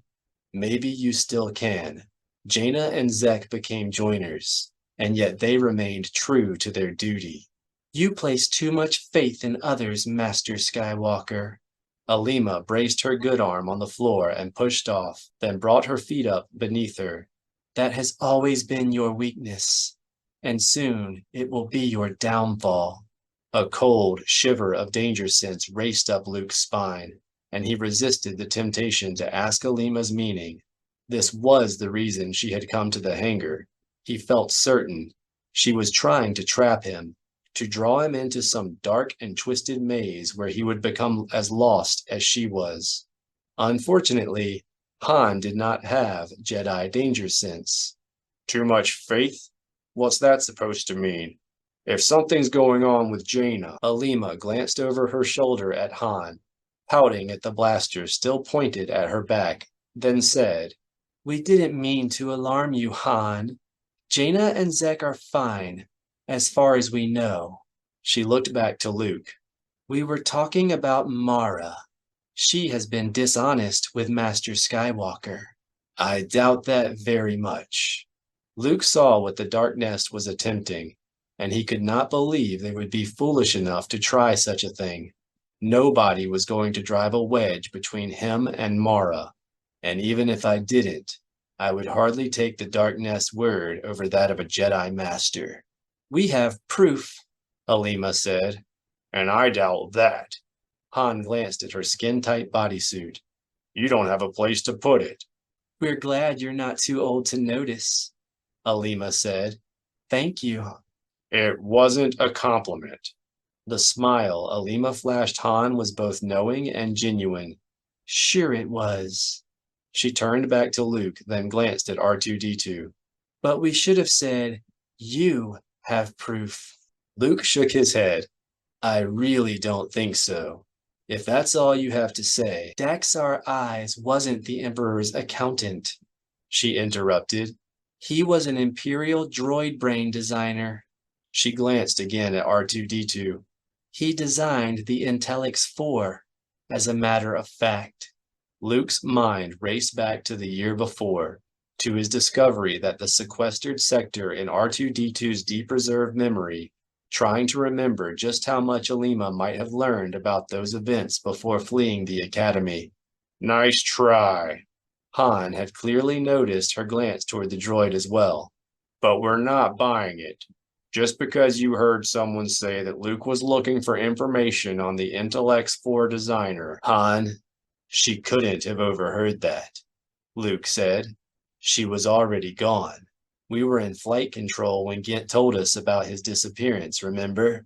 That doesn't mean she didn't leave bugs all over the place, Han pointed out. We didn't, as we are sure your eavesdropping sweeps have already revealed. Alima continued to stare at Luke. Do you want to find out more about your mother, or not? Luke and Leia had long ago guessed the woman in the records R2-D2 had sequestered, Padme, might be their mother, but hearing someone else say it sent a jolt of elation through him, even if he did feel certain that the Dark Nest was counting on exactly that reaction. Han was more cynical. So Anakin Skywalker was making holo recordings of his old girlfriend. I know a lot of guys who used to do the same thing. It doesn't mean she's Luke's mother. But it means she could be, and we can help Master Skywalker learn the truth. Alima shot Luke a sardonic smile. Unless you prefer ignorance to knowing that Mara has been deceiving you. Daxar Eyes was no accountant. He was the one being who could have helped you unlock the secret of your mother's past. Nice story, Han said. Hangs together real well. Until you get to the part where Daxar Eyes is the intellect's fore designer. Why would the Emperor have his best droid brain designer killed? Alima's face grew enigmatic and empty. Who knows? Revenge, perhaps? Or merely to keep him from defecting to the rebels, too? That is not as important as the reason Mara lied to you about who he is. I'm listening. Even saying the words made Luke feel hollow and sick inside, as though he were betraying Mara by hearing the Twi'lek out. For now. Alima wagged her finger. First, what we want. That does it, Han said. He thumbed the selector switch on his blaster to full power. I'm tired of being played. I'm just going to blast her now. Alima's gaze went automatically to Luke. Luke shrugged and stepped out of the line of fire. Okay, if you have to. Please, Alima said sarcastically. She flicked a finger and the selector switch of Han's blaster flipped itself back to stun. If you were really going to blast me, you wouldn't stand here discussing it. You're right. Han flicked the selector switch back to full power. We're done. Perhaps you will be more inclined to hear us out after we have proved that we can access the records, Alima said to Luke. She gestured to R2-D2. May we? Luke motioned Han to wait. May you what? Display one of the hollows, of course, Alima said. When Luke did not automatically grant permission, she glanced up and added, if we wished to harm him, Master Skywalker, we would already have sprinkled him with froth. Luke looked up at the glowing blister on the ceiling, then let out a breath. Alima was telling the truth about that much at least. It would have been a simple matter to use the Force to pull some of the gray froth down on them. He nodded and stepped aside. As the Twi'lek approached, R2-D2 let out a fearful squeal and began to retreat as fast as his wheels would carry him. Alima simply reached out with the Force and floated him back over to her. R2, please show. She paused and turned to Luke. What would you like to see? Luke's heart began to pound. He was half afraid that Alima's claims would prove hollow, and half afraid they would not. While he was extremely eager to find some way to retrieve the data that did not involve reprogramming R2-D2's personality, Luke was also keenly aware that the Dark Nest was trying to manipulate him to ends he did not yet understand. You choose. Alima let out a series of throat clicks. What would we want to know if we had been raised without our mother? She turned back to the beeping, blinking droid she was holding in the air before her. We have an idea. Let's look for something that confirms the identity of Master Skywalker's parents, R2. R2-D2 whistled a refusal so familiar that Luke did not even need a translation to know he was claiming to have no such data. You mustn't be that way, R2, Alima said. We have your security file override code. Ray 0070555 trill gent 7. Hey, Han said. That sounds like an Account number, yes, Alima said. Arame was rather special. She barely knew her own name, but she never forgot a list of numbers or letters. R2 let out a defeated trill, then his holoprojector activated.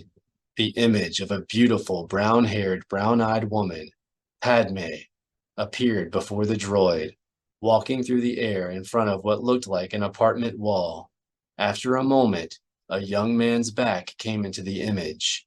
He seemed to be sitting on a couch, hunched over some kind of work that was not visible in the hologram. Without looking up, the young man said, "I sense someone familiar."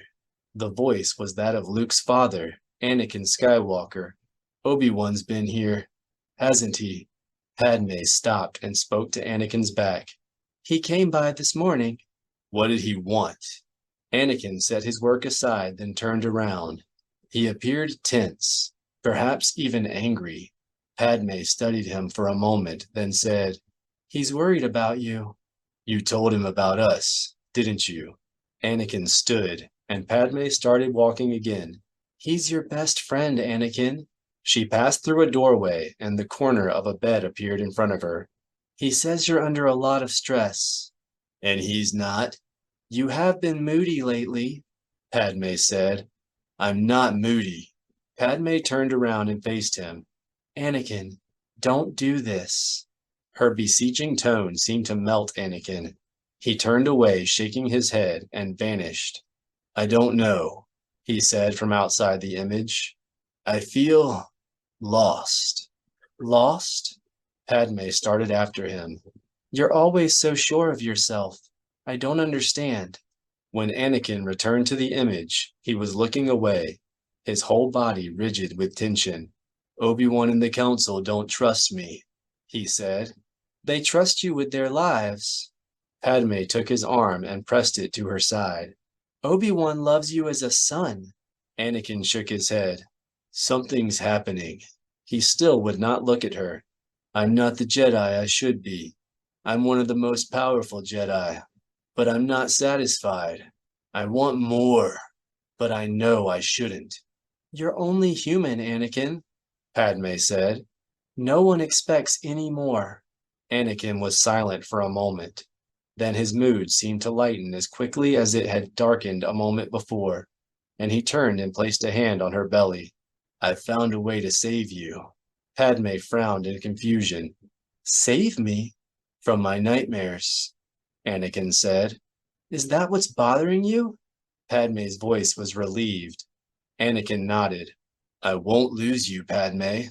I'm not going to die in childbirth, Anakin. She smiled, and her voice turned light. I promise you. Anakin remained grave. No, I promise you, he said. I'm becoming so powerful with my new knowledge of the Force that I'll be able to keep you from dying. Padme's voice turned as grave as Anakin's, and she locked eyes with him. You don't need more power, Anakin. I believe you can protect me from anything, just as you are. This won a smile from Anakin, but it was a small, hard smile, filled with secrets and fear, and when they kissed, it seemed to Luke that his father's arms were not embracing so much as claiming. The hologram ended. R2-D2 deactivated his holoprojector and let out a long, descending whistle. No need to apologize, R2. Alima's eyes remained fixed on Luke. The file you chose was excellent, wasn't it, Master Skywalker? It served to illustrate your point, Luke allowed. Come now, Alima said. It confirmed the identity of your mother, just as we promised it would. We're sure you would like to learn what became of her. Now that you mention it, yeah, Han said. One file doesn't prove a thing. Nice try. Alima shot Han an irritated scowl. But one sample is all you get, and we advise you not to try opening any files yourself. The access code changes with each use, and the file will be destroyed. When 3 files have been lost, the entire chip will self-destruct. That would be unfortunate, but not disastrous, Luke said. Though he had little doubt now that the woman in the hollows was indeed his mother, his father's brooding nature had left him feeling uneasy inside, and a bit frightened for the woman.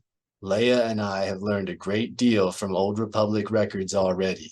We are fairly certain that the woman in the hollows is Padme Amidala, a former queen and later senator of Naboo.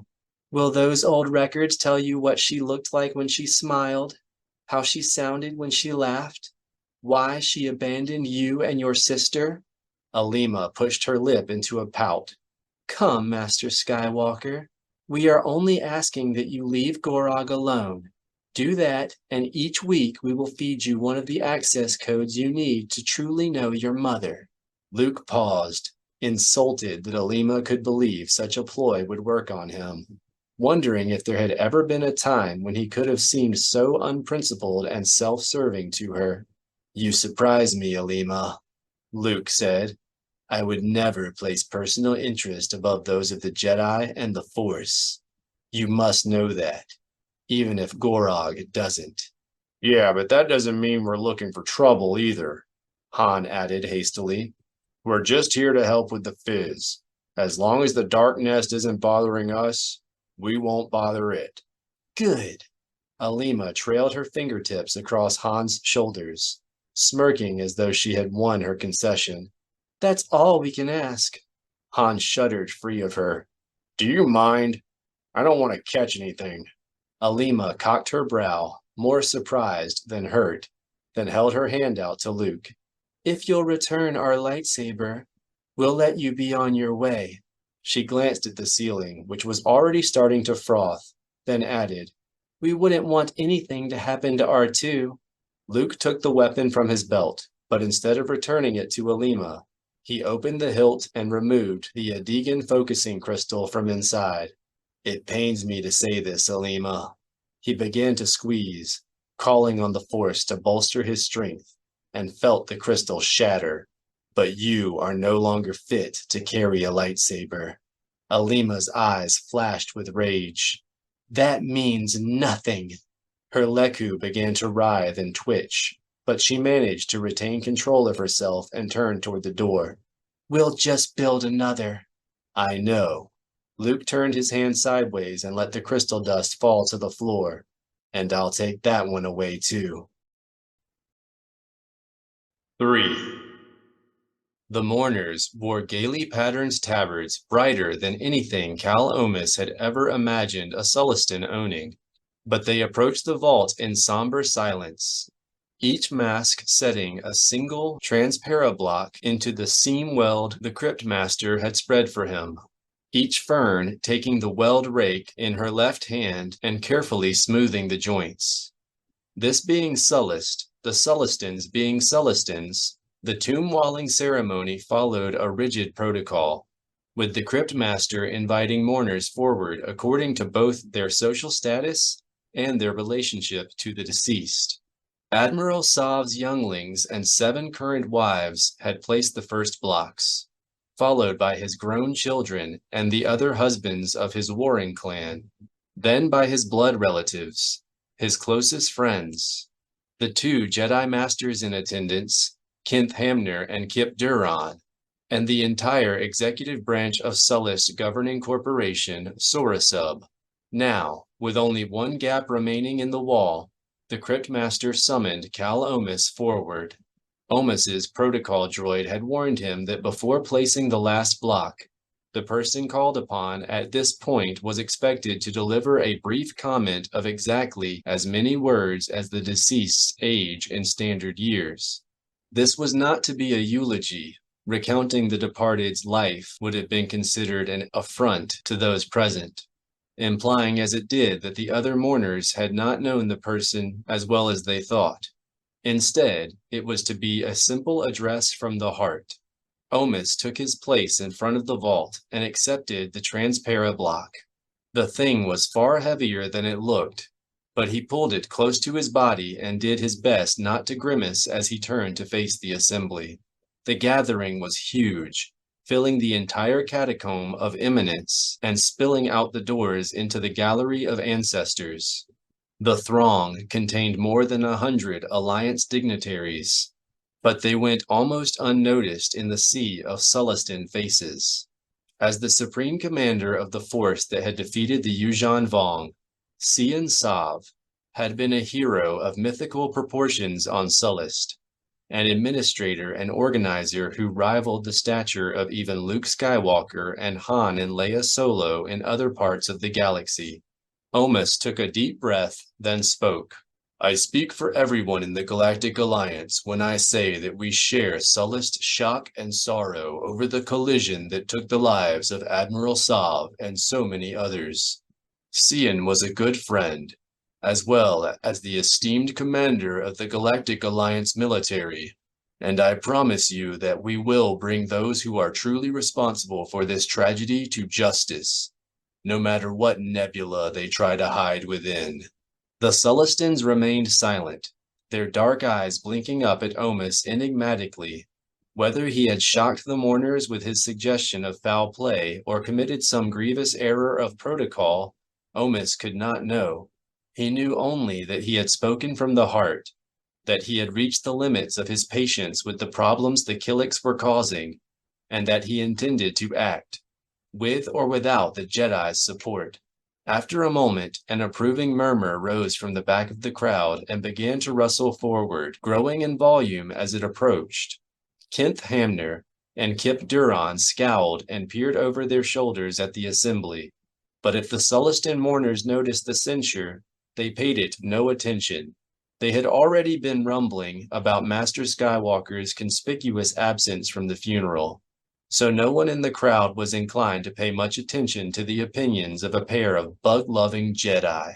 Once the murmur reached the front of the crowd, the Crypt Master silenced the chamber with a gesture. He had Omus hoist the heavy transparablock into place, then invited the mourners to retire to the Gallery of Ancestors, where Sorasub Corporation was sponsoring a funerary feast truly unrivaled in the history of the planet. As Omus and the other dignitaries waited for the catacombs to clear, he went over to the two Jedi Masters. Kith Hamner, a handsome man with a long, aristocratic face, served as the Jedi Order's liaison to the Galactic Alliance military. He was dressed in his formal liaison's uniform, looking as immaculate and polished as only a former officer could. Kip Duron had at least shaved, and Sony smoothed his robe, but his boots were scuffed and his hair remained just unruly enough for the Sullustans to find fault on such a formal occasion. I'm happy to see the Jedi were able to send someone, Omus said to the pair, but I'm afraid the Sullustans may read something untoward into Master Skywalker's absence. It's unfortunate he couldn't be here. Rather than explain Luke's absence, Kith remained silent and merely looked uncomfortable. Kip went on the attack. You didn't help matters by suggesting that the Killiks were responsible for the accident. They were, Omus answered. The Vratrix piloting that freighter were so drunk on black ambrosia, it's doubtful they ever knew they had collided with Admiral Sav's transport. That's true, Chief Omus, Kith said, but it doesn't mean the Killiks are responsible for the accident. It certainly does, Master Hamner, Omus said. How many times has the Alliance demanded that the colonies stop sending that poison into our insect worlds? How many times must I warn them that we'll take action? Kip frowned. You know that the Dark Nest, I know that I've been attending funerals all week, Master Hamner, Omus fumed. I know that the Supreme Commander of the Alliance military and more than 200 members of his staff are dead. I know who is responsible, ultimately, utterly, and undeniably responsible, and I know the Jedi have been shielding them ever since Koribu. The Killik situation is complicated. Kith spoke in a calming voice that immediately began to quell Omus's anger. And inflaming matters with hasty accusations. Don't you dare use the Force on me. Omus stepped close to Kith and spoke in a low, icy tone. Cian Sav and most of his staff beings are dead, Master Hamner. I will not be calmed. My apologies, Chief Omus, Kent said, but this sort of talk will only make matters difficult. Matters are already difficult. Omus lowered his voice to an angry whisper. You told me yourself that Master Horn suspected this was more than an accident. I did, Kent admitted, but he hasn't found any evidence to suggest that the Killiks were the ones behind it. Has he found any evidence to suggest that someone else was? Omus demanded. Kent shook his head. Maybe that's because it was only an accident, Kip suggested. Until Master Horn finds some proof, his suspicions are just that, suspicions. Taken with what we already know, Master Horn's suspicions are quite enough for me, Omus said.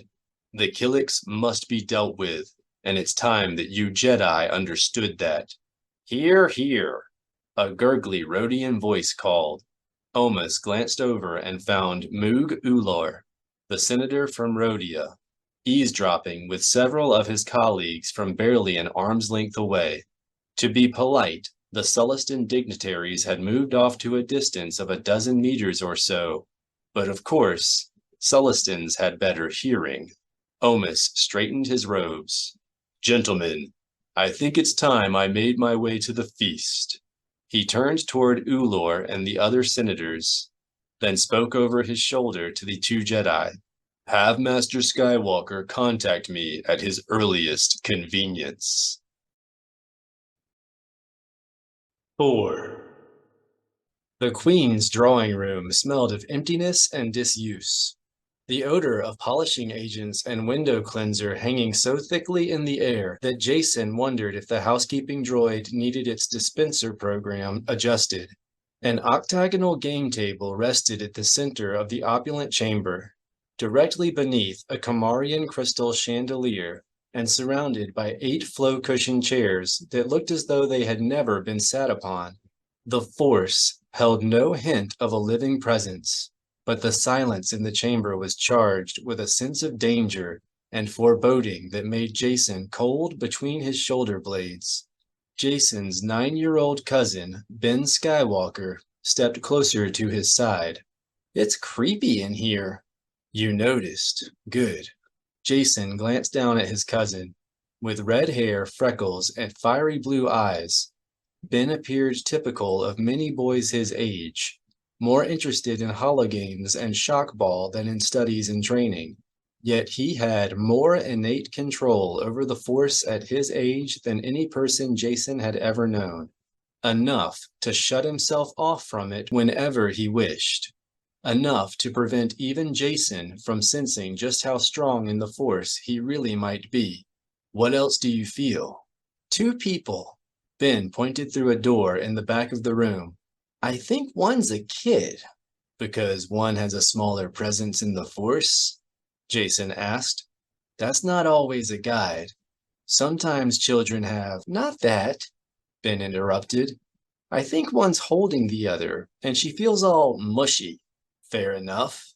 Jacen would have chuckled, save that he had already sensed through the Force that Ben was right, and he could not understand what Tenel Ka was doing alone in her chambers with a child. It had been nearly a year since their last meeting, but they had spoken several times since, whenever they could arrange a secure holonet connection, and Jacen felt certain that she would have told him if she had decided to take a husband. But we shouldn't make assumptions. They can be misleading. Right. Ben rolled his eyes. Shouldn't we get out of here? If a security droid catches us in here, this place is going to be dust. It's all right. The Queen Mother invited us. Then how come we used your memory rub on the guards? And why do you keep force flashing the surveillance cams? Her message asked me to come in secret. Asked you? Ben furrowed his brow for a moment. Does she know I'm coming? I'm sure she's sensed your presence by now, Jacen said. Spies were so pervasive in the Hapes cluster that Tenel Ka had asked him not to acknowledge her message, so there had been no opportunity to warn her that he would have to bring Ben along. They were supposed to be on a camping trip to Endor, and a sudden change in plans would have aroused suspicion. But I know Tenel Ka will be happy to see you. Great. Ben cast a longing glance toward the security door behind them. I'll be the one the security droid blasts. A motherly voice spoke from the next room. And why would I do that? A large droid with a cherubic face and padded, synth-skinned chest of a Tendrando Arms Defender droid, similar to the one who guarded Ben when he was not with Jacen or his parents, stepped into the room. Her massive frame and systems-packed limbs were still close enough to the YVH droids from which she had been adapted to give her an intimidating appearance. Have you been causing any trouble? Not me. Ben glanced up at Jacen. This was his idea. Good. Then we'll get along just fine. The corners of the droid's mouth rose into a mechanical smile. Then she turned her photoreceptors on Jacen. Jedi Solo, welcome. I am DD-11A, a Tendrando Arms Defender. Thank you. I'm familiar with your model number, Jacen said. What I don't understand is what Queen Tenel Ka needs with a child protection droid. The smile vanished from DD-11A's synth-skin face. You don't? She stepped aside and waved him forward. Perhaps I should let the Queen Mother explain. She is expecting you in her dressing room. The droid led them into an extravagant bedchamber dominated by a huge bed covered by a crown-shaped canopy. Around it were more couches, armchairs, and writing desks than 10 queens could use. Again, the chamber smelled of cleanser and polish, and there was no indentation to suggest that the bed, pillows, or chairs had ever been used. Creepier and creepier, Ben said. Just be ready. Until Jacen knew what was causing the cold knot between his shoulder blades, he would have preferred to leave Ben somewhere safe. Except he had no idea where safe might be, or even if they were the ones in danger. That was the trouble with danger sense. It was just so blasted vague. You remember that emergency escape I taught you? The force trick you said to keep really? Ben fell silent and glanced at DD-11A. Then his voice grew more subdued. Yeah, I remember. DD-11A stopped and swiveled her head around to stare down at Ben. The force trick that Jedi Solo said to keep really what, Ben? Ben's gaze slid away. Nothing. The corners of DD-11A's mouth dropped. Are you keeping secrets, Ben? I'm trying to. Jacen said. No harm, Ben. Jacen interrupted. Defender droids were programmed to be suspicious of children's secrets. And this particular force trick was not one he cared to have investigated. He faced DD-11A. The secrecy is a security precaution. The trick's effectiveness would be compromised if its nature was revealed. DD-11A fixed her photoreceptors on Jacen for a moment, then extended a telescoping arm and took Ben by the shoulder. Why don't you wait here with me, Ben? The Queen Mother wishes to see Jedi Solo alone first.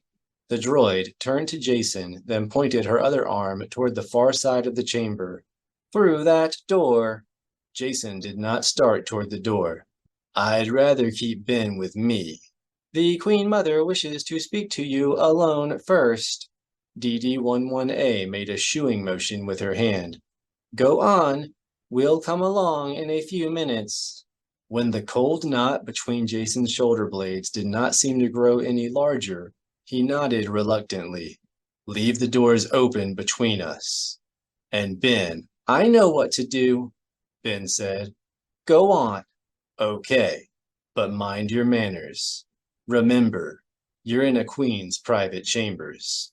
Jacen went through the door into a third room, this one much smaller and less opulent than the first two.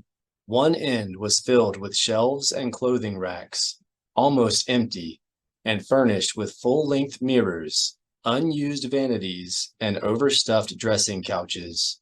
The other end held a simple sleeping pallet, of the kind Tenel Ka had preferred since her days at the Jedi Academy, and a night table containing a chrono and reading lamp.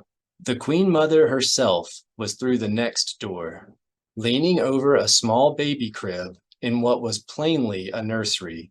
Her red hair hung over one shoulder in a loose fall, and she was dressed in a simple green robe, with nursing flaps over both sides of her chest. When she sensed Jacen studying her, she looked up and smiled. "You cannot see anything from there, Jacen. Come in." Tenel Ka was as beautiful as ever, perhaps even more so. Her complexion was rosy and luminous, and her gray eyes were sparkling with joy. "I have someone to introduce to you." "So I see." It was all Jacen could do to hide his disappointment, though he had long known that Tenel Ka's position would require her to take a Hapan husband. This was hardly the way he had expected her to break the news. "Congratulations." "Thank you." Tenel Ka motioned him over. "Come along, Jacen. She won't bite." Jacen went to the crib, where a round-faced newborn lay cooing and blowing milk bubbles at Tenel Ka, with hair so thin and downy that it lacked color and a face more wrinkled than an Ugnaughts. She did not really look like anyone. But when the infant turned to squint up at Jacen, Jacen experienced such a shock of connection that he forgot himself and reached down to touch the child on the chest. "Go ahead and pick her up, Jacen." Tenel Ka's voice was nearly cracking with excitement. "You know how to hold a newborn, don't you?" Jacen was too stunned to answer. He could feel in the Force, and in his heart, that the girl was his. But he could not understand how. The child could be no more than a week old, but it had been more than a year since he had even seen Tenel Ka. "Here, let me show you."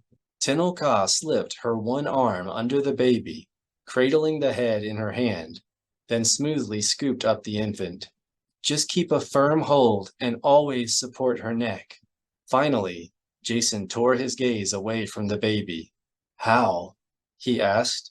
"It's been 12 months. "The Force, Jacen." Tenel Ka slipped the baby into Jacen's arms. She groaned a couple of times, then returned to the cooing. "I slowed things down. Life will be dangerous enough for our daughter, without my nobles knowing you are the father." "You're a father?" Ben's voice came from the doorway behind Jacen. "Astral!" Jacen turned around, his daughter cradled in his arms, and frowned at Ben. "I thought you were waiting in the royal bedchamber with Didi." "You told Didi you wanted to keep me with you." "You asked if I knew what to do." "I meant if there was trouble, Ben." "Oh." Ben came closer. "I thought you meant trip or circuit breaker." "No." Jacen sighed, then turned to Tenel Ka. "Allow me to present Ben Skywalker, Your Majesty." Ben took his cue and bowed deeply. "Sorry about your droid. I'll turn her back on if you want." "In a minute, Ben," Tenel Ka said. "But first, stand up and let me have a look at you. I haven't seen you since you were a baby yourself."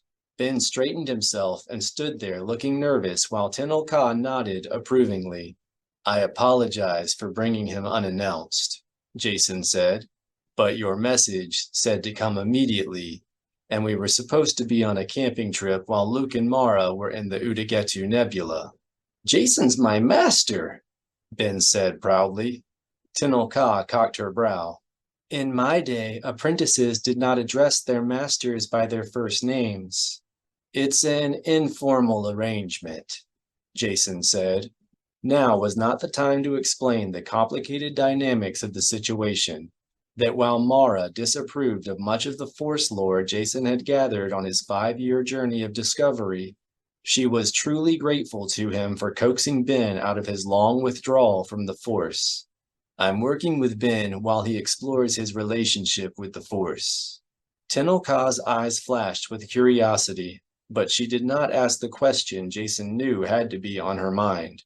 Why Ben was not exploring that relationship at the Jedi Academy like other young Force adepts. "So far, I'm the only one Ben feels comfortable using the Force around," Jacen said, answering the unspoken question. He looked at Ben, but I'm sure that will change once he realizes that the Force is our friend. Don't hold your breath, Ben replied. I'm not interested in all that kid stuff. Perhaps one day. Tenel Ka smiled at Ben. Until then, you're a very lucky young man. You could not ask for a better guide. Thanks.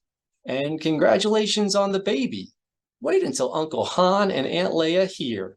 They'll go Nova. Tenel Ka furrowed her brow. Ben, you mustn't tell anyone. I mustn't? Ben looked confused. Why not? Aren't you guys married? No, but that isn't why.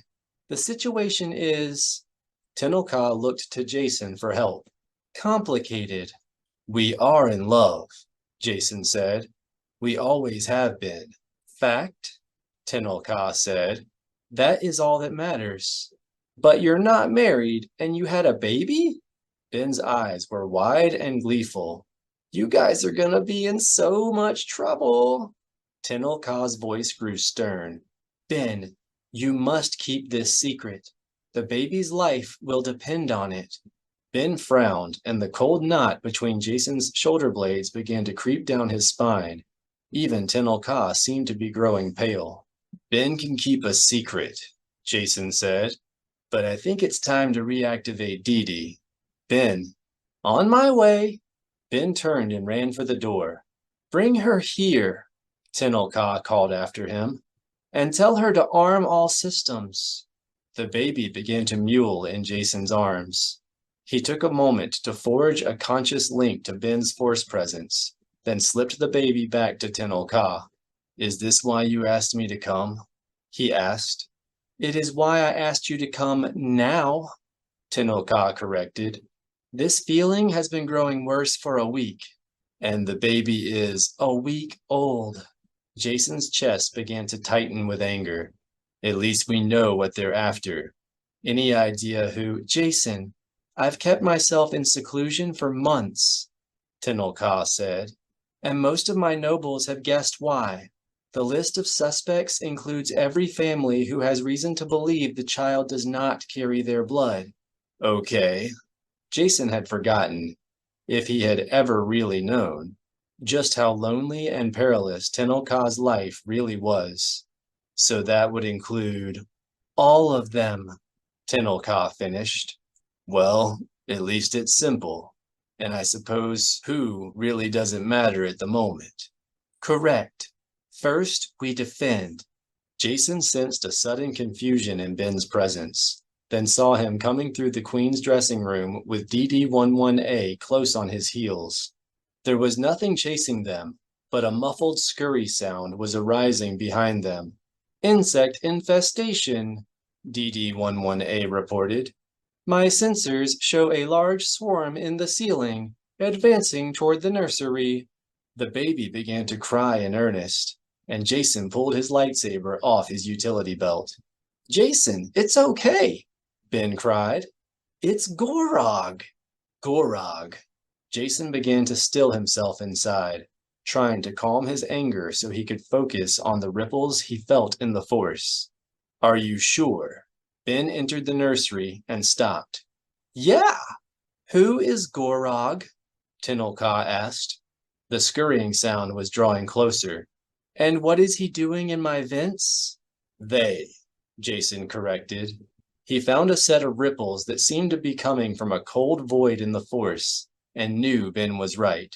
Gorog is the Killik name for the Dark Nest. The Dark Nest?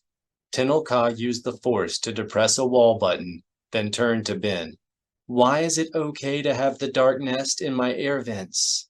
They're not in your vents. Ben's eyes were fixed on the ceiling above the closing door. Your vents are shielded and lined with security lasers. Jacen's heart sank. For Ben to know so much about the insect's entry route suggested that even after a year apart, he remained sensitive to Gorog's collective mind, and perilously close to becoming a joiner. Very well. Tenel Ka began to rock the baby gently, and her crying faded back to mewling. What is the Dark Nest doing in my ceiling? They have a contract. Ben furrowed his brow for a moment, then turned to Jacen. I don't understand. They want to. I know, Ben, Jacen said. We won't allow it. The scurrying noise stopped outside the nursery door, still in the ceiling, then rapidly built to a gnawing sound. Ben stared up toward the sound, his face pinched into a mask of fear and conflict. You can't. He seemed to be speaking to the insects. She's only a little kid. The gnawing grew louder, and the indecision suddenly vanished from Ben's expression. They're almost through. He rushed to the rear of the nursery, though there was no exit there that Jacen could see, and began to pull at the sides of a tall shelving cabinet. We have to get her out now.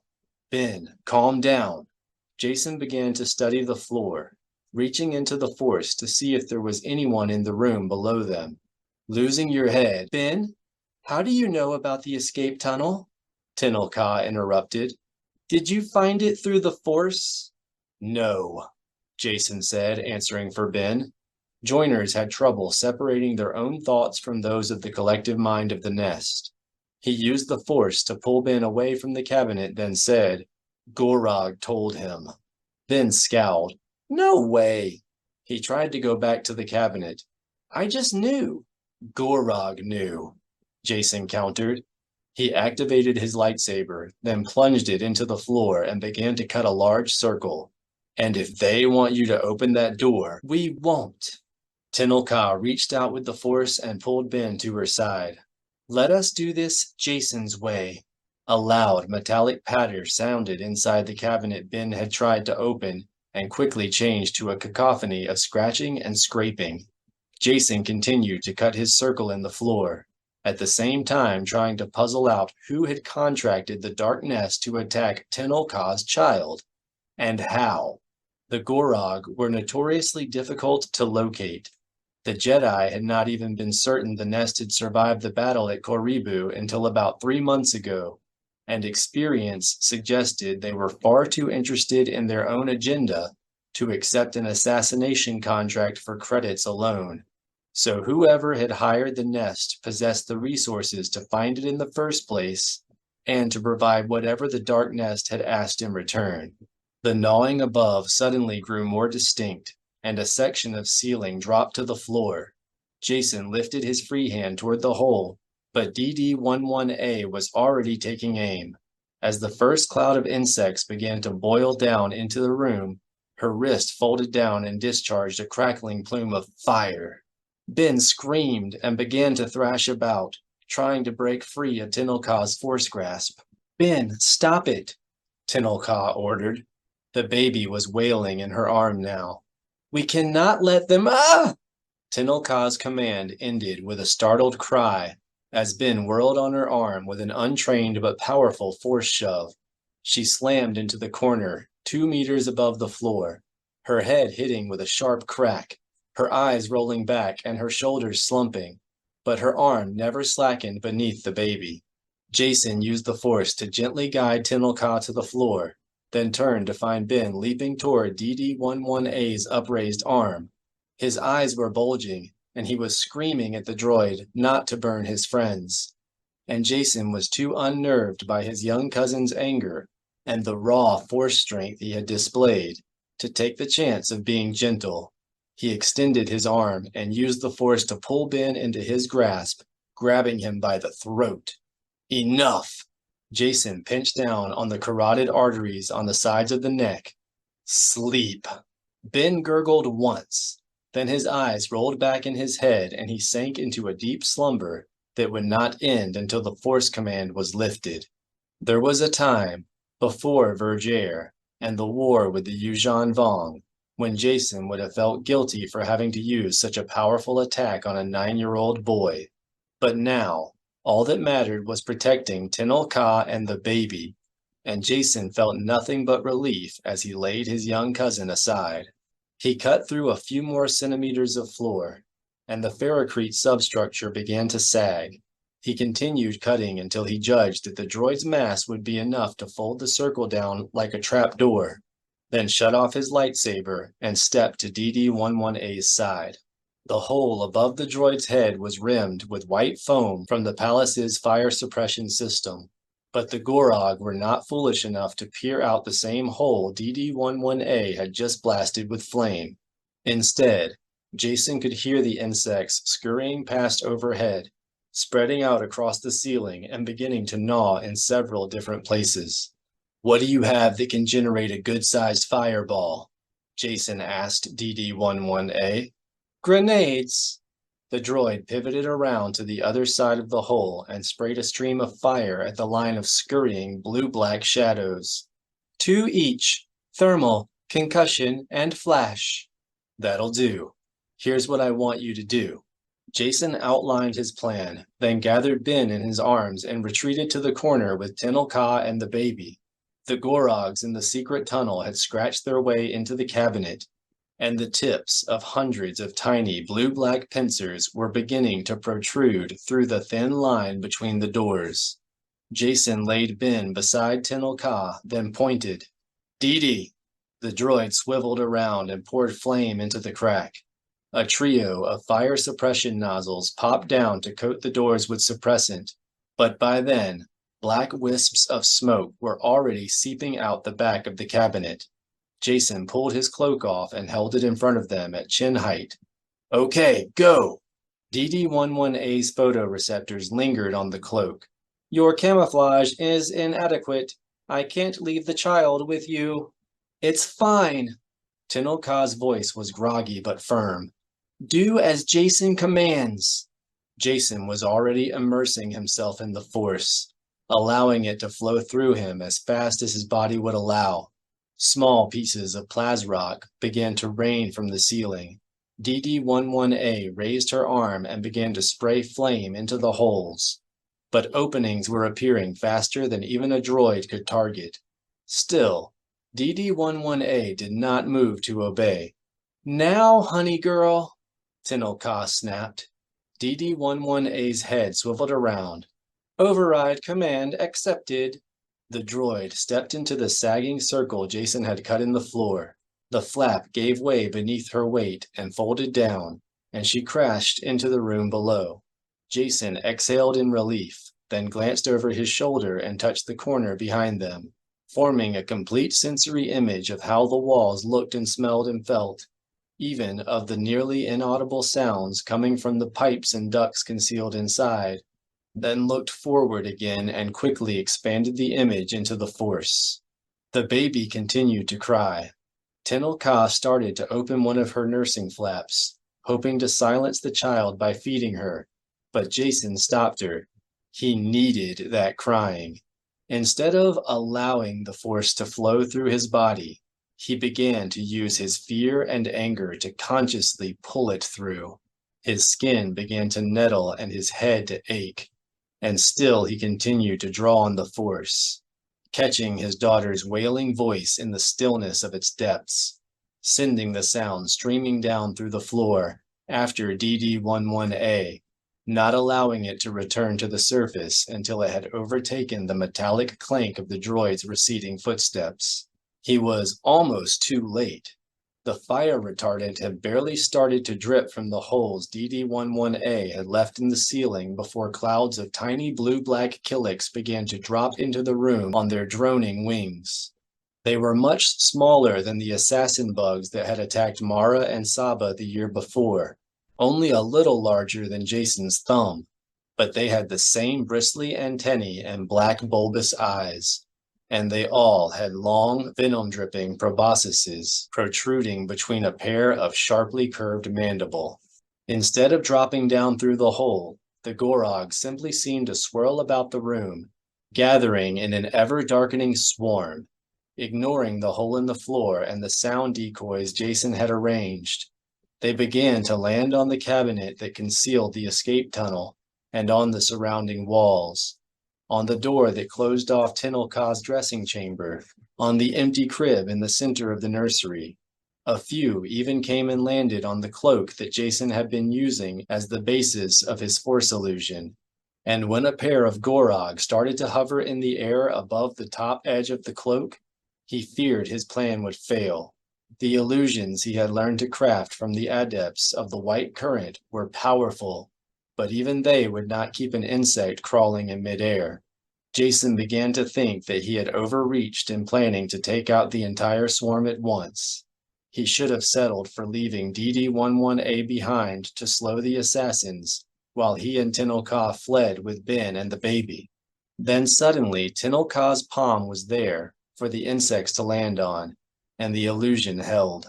Jacen looked over and saw the baby floating on a cushion of force levitation, her head resting on the stump of Tenel Ka's amputated arm, and her feet kicking in the empty air. A tense moment later, the cabinet doors clanged open. The insects on Tenel Ka's palm and Jacen's robe sprang into the air, joining the black fog of Killiks that came growling into the nursery, and the whole boiling mass swirled down through the floor in pursuit of DD-11A and the sound of the baby's crying voice. Jacen maintained the illusion until the last insect had followed, then continued to maintain it for another 100 heartbeats. When no sound in the room remained except the pounding of their own hearts, he waited another 100 heartbeats, his eyes scanning every dark corner of the nursery, searching the shadow for any hint of blue carapace, examining the force for ripples with no tangible source.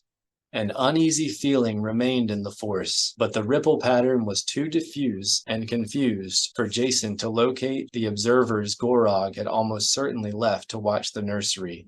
Still, the swarm would catch up to DD-11A any instant and discover it had been fooled. Jacen dropped his illusion, then reached out in the force and began to pull the folded circle of floor back into place. The ferrocrete substructure rose with a loud, grating shriek, and he felt the force ripple as the swarm reversed course. A handful of blue-black insects rose into the air from the dark corners of the nursery and came streaking toward the corner. Tenel Ka's lightsaber sizzled to life behind Jacen, and one of the bugs burst into a yellow spray as she force-smashed it against the wall. Jacen finished pulling the floor section back into place, then flung his cloak up in front of the approaching insects and used the force to pin them against the wall. The tough Mollytex lining lasted about a second before the tips of their slashing mandibles started to work through. Jacen sprang across the room, force leaping over the crib, and smashed the insects beneath the pommel of his lightsaber. A loud bang sounded from the corner as Tenel Ka's lightsaber ignited the methane sac the assassin bugs carried inside their carapaces as a final surprise. He glanced over to see Tenel Ka trying to blink the spots from her eyes, and her lightsaber weaving a defensive shield in front of her. The baby lay crying in the corner behind her, and 2 more insects were flitting around her knees, trying to dodge past her guard to attack. Jacen stretched out in the force and nudged them both into the path of her turquoise blade. They detonated with a brilliant flash that left stars dancing before his eyes, and the baby screeching louder than ever. But Jacen sensed no pain in the infant, only fear and alarm. Realizing he still had not heard the kerrump of Dee-Dee's first grenade, Jacen started to reach for his comlink, then heard a muffled drone building behind him, and spun around to find the first Gorog crawling through the seam his blade had left in the floor. "Now, Dee-Dee!" Jacen screamed at the floor. He jumped into the center of the circle and began to drag his lightsaber along the seam, igniting the insects before they could take flight. "What's taking so?" A sharp jolt struck Jacen in the pit of his stomach. Then suddenly he found himself kneeling in the middle of a circle, surrounded by a curtain of yellow flame, the air filled with the naphthalene smell of a thermal grenade. He was jolted by another explosion, and this time he was unsurprised enough to feel the floor buck as more flames came shooting up through the seam. Time! The floor bucked another time, then another, and suddenly white foam was showering down from the ceiling, smothering the smoke and the fumes beneath the soapy clean smell of flame retardant.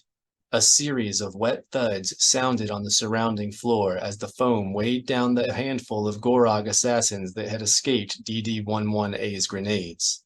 The insects immediately turned toward the corner and began to scurry toward where Tenel Ka was kneeling with the baby and Ben. Jacen used the Force to sweep them all back toward him, then batted them into oblivion with a single stroke of his lightsaber. They exploded brilliantly, but Jacen did not allow himself to look away. He was too afraid of letting one of the creatures slip past his blade. A moment later, with spots still dancing before his eyes, he turned toward the corner. "Are you okay?" he asked Tenel Ka. "Both of you."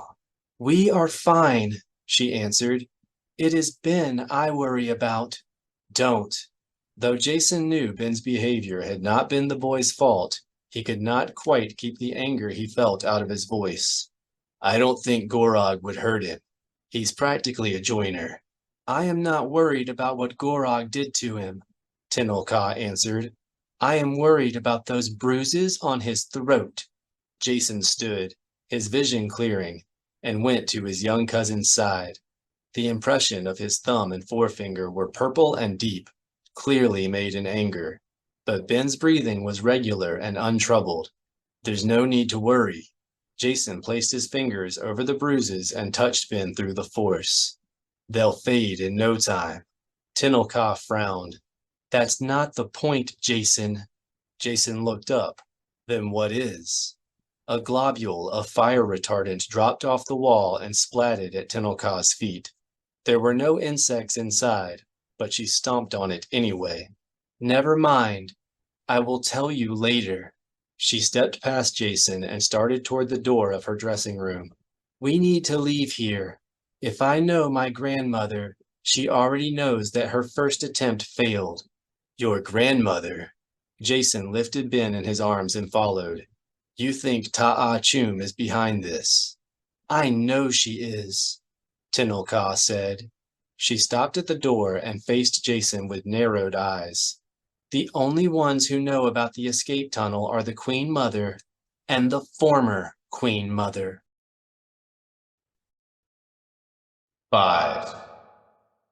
The route to Silgal's lab on Ossus was as meandering as any across the Academy grounds, winding through a labyrinth of shrubbery and detouring past carefully planned vistas, following a path of tightly placed stepping stones that deliberately forced walkers to slow down and contemplate the garden. Even so, Leia's gaze kept coming back to the stasis jar in her hands. The glob suspended inside was pulsating like a silvery heart, growing larger each time it expanded, trembling a little more noticeably each time it contracted. She shuddered to think what might happen if the mysterious froth exploded over the interior of the jar. Anything that throbbed inside a stasis field could probably eat its way through 7 millimeters of non-reactive safety glass. The path rounded a gentle bend, and a dozen meters ahead, the trapezoidal span of Clarity Gate framed a tranquil courtyard accented by a small fountain. Leia passed under the cross pieces without stopping, then turned toward an opening to one side of the fountain, and heard a disapproving hiss behind her. "This one is shocked at the forgetfulness of her student," Saba rasped. "What must a Jedi do as she enters the Academy grounds?" Leia rolled her eyes and turned to face the Barabel. "We don't have time to meditate right now, Master." Saba blinked twice, then clasped her claws together and remained standing on the other side of the gateway. "Really?" Leia went back through the gate and tapped the side of the jar. "Look at this stuff." Saba looked, then said, "That is no excuse for ignoring the rules." "We don't have time for the rules. We need to get this jar to Silgal. And the sooner you complete your meditations, the sooner we will do that." "Saba!" A rumble sounded low in Saba's throat. "Master Sabatine, don't you think Luke would want us to hurry?" The Barabel tipped her head and glared down at Leia out of one eye. "You are doing it again." "Doing what?" "Reasoning. That is a skill you have already mastered." Saba's tone grew stern. "What you have not yet learned is obedience." "I'm sorry, Master." Leia was growing exasperated. "I promise to work on that later, But right now, I'm more worried about this stuff getting loose inside the academy. It is when we are alarmed that meditation is most important. Saba reached for the stasis jar. This one will hold the froth, so you can concentrate. Realizing that her determination was no match for a Barabel's stubbornness, Leia reluctantly yielded the stasis jar. She focused her attention on the fountain, watching its silver spray umbrella into the air, listening to it rain back into the pool, and began a Jedi breathing exercise. She grew more aware of the crisp scent of anti-algal agents and the coolness of mist on her skin, but even that faded after a moment, and she was left with only her breathing to concentrate on. In through the nose, out through the mouth, and the knots inside her started to come undone. Leia began to realize that she was not worried about the froth at all. She had seen on Wotiba that it did not disintegrate anything instantly. Even if the glob were to explode inside the stasis jar, she would still have plenty of time to reach Silgal's lab and contain it in something else. What troubled her was Han, or rather, Han's absence. She felt guilty about having to leave him on Wotiba, especially to honor a promise Luke had made, and especially knowing how he felt about bugs. Even more than that, everything just seemed wrong. It was the first time in years she had traveled more than 500,000 kilometers without Han, and it felt as if a part of her was missing. It was as if an MD droid had removed the wisecracking part of her brain and she had suddenly lost a third arm. And Leia knew that her sister-in-law felt much the same about Luke. After landing on Ossus, the first thing Mara had done was head for the Skywalker's apartment to see if Ben was back from his camping trip with Jacen. She had claimed she only wanted to be sure that the Academy rumor mill did not alarm him with a tangled version of why Luke had not returned with the Falcon. But Leia had sensed the same hollow in her sister-in-law that she felt in herself. Mara had been trying to fill the uncomfortable void caused by leaving Luke behind, to reassure herself that her family's life would quickly return to normal, just as soon as Silgal told them how to stop the froth. Leia was about to end her meditation when it was ended for her by Corran Horn's throaty voice. "Where's Master Skywalker?" Corran entered the small courtyard via a path leading from the Academy Administration Building. He was dressed in breeches, tunic, and vest, all in various shades of brown. "The Hangar Chief said he didn't disembark from the Falcon." "Neither did Han," Leia said. Judging by the expression of shock that flashed across Corran's face, she had not quite managed to conceal the irritation she felt at being tracked down even before her legs had grown accustomed to Ossan gravity. "They stayed on Wotiba to guarantee our good intentions." Corran lowered his thick brows. "Guarantee?" "Wotiba is having a fizz problem." Saba lifted the stasis jar toward Corran's face. He frowned at the silvery froth inside. "A fizz problem?" "It's corrosive. Very." Leia told him what was happening to the Saris and their nest, then added, "The colony believes the Jedi knew about the problem all along, before we convinced them to relocate their nest from Koribu." Corran's face fell, and alarm began to fill the force around him. "So Master Skywalker stayed behind to convince them we hadn't?" "Not exactly." Leia began to grow alarmed herself. "And Han stayed too. What's wrong?" "More than I thought." He took Leia's elbow and tried to guide her toward a bench near the fountain. "Maybe I should go get Mara. She'll need to hear this too." Leia pulled free and stopped. "Blast it, Corran, just tell me what's wrong." Saba rumbled low in her throat, a gentle reminder to follow the rules. "Sorry." Leia kept her eyes fixed on Corran. "Okay, Master Horn, tell me what the Chuba is going on." Saba nodded approvingly, and Corran nodded cautiously. "Very well. Chief Omis has been trying to get Master Skywalker on the holonet all morning. The Chiss are furious. Transports are landing Killiks on planets all along their frontier." Corran's tone grew worried.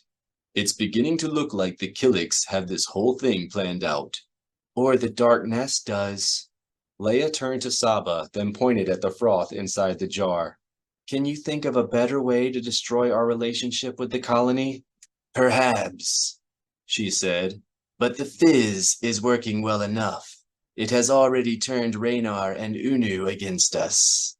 And now the colony has Han and Luke for hostages, Corran said. Signaling them to follow, he turned toward the path that led toward Academy administration. Chief of State Omus needs to hear about this as soon as possible. No, he doesn't. Leia started toward the opposite corner of the courtyard, toward the path that led to the Academy Science Wing. We should handle this ourselves.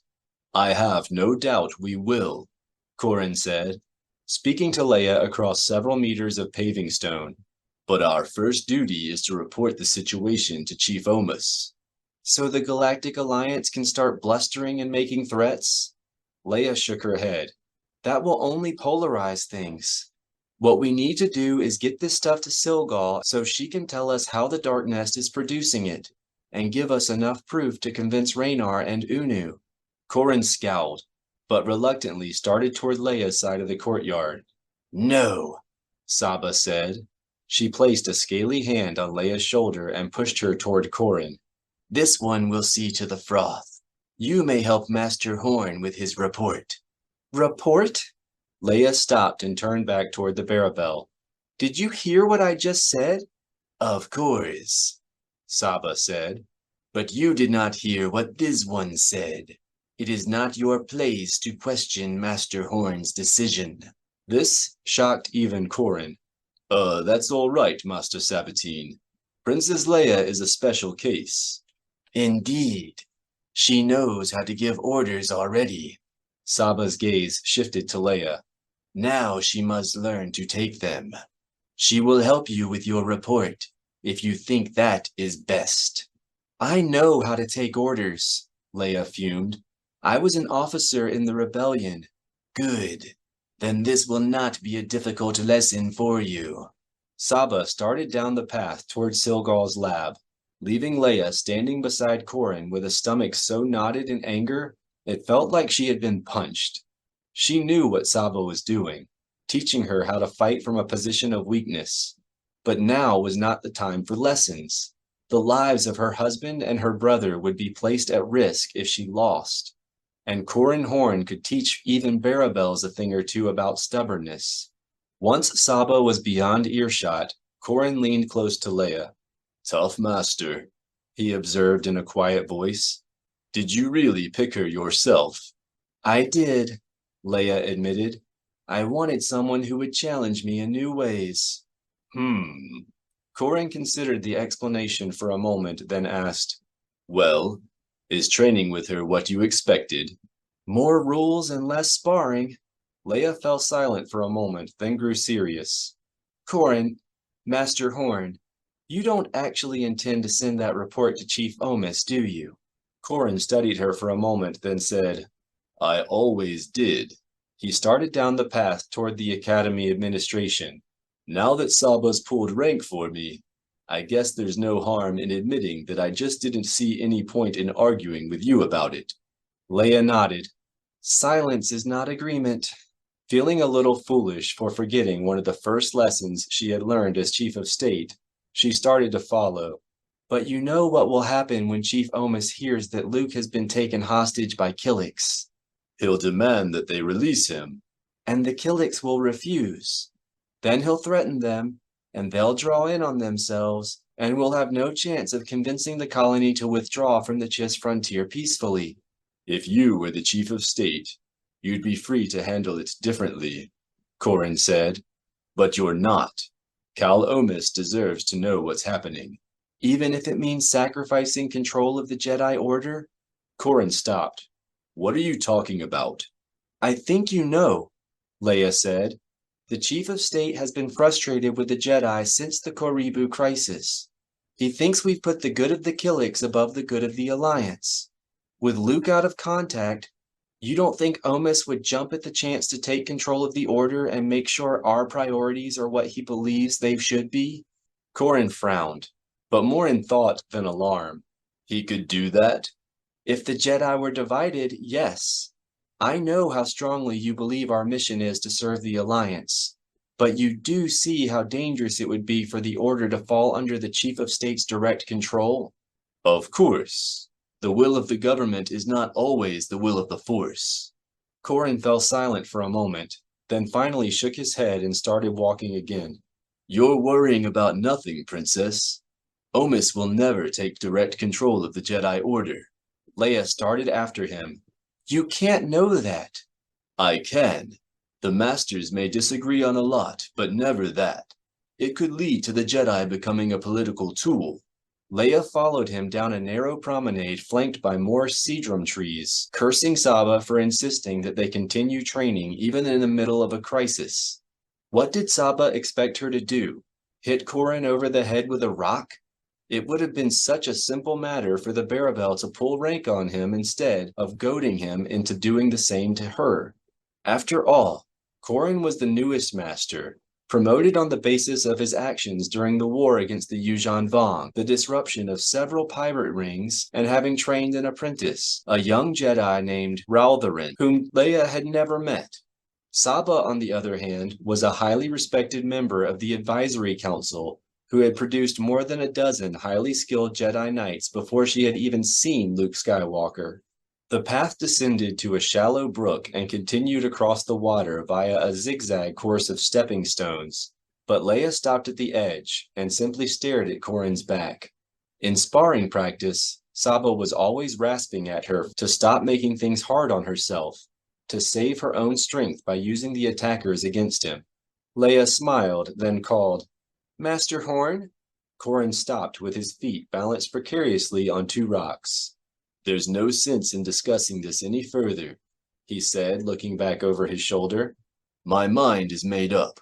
I know that.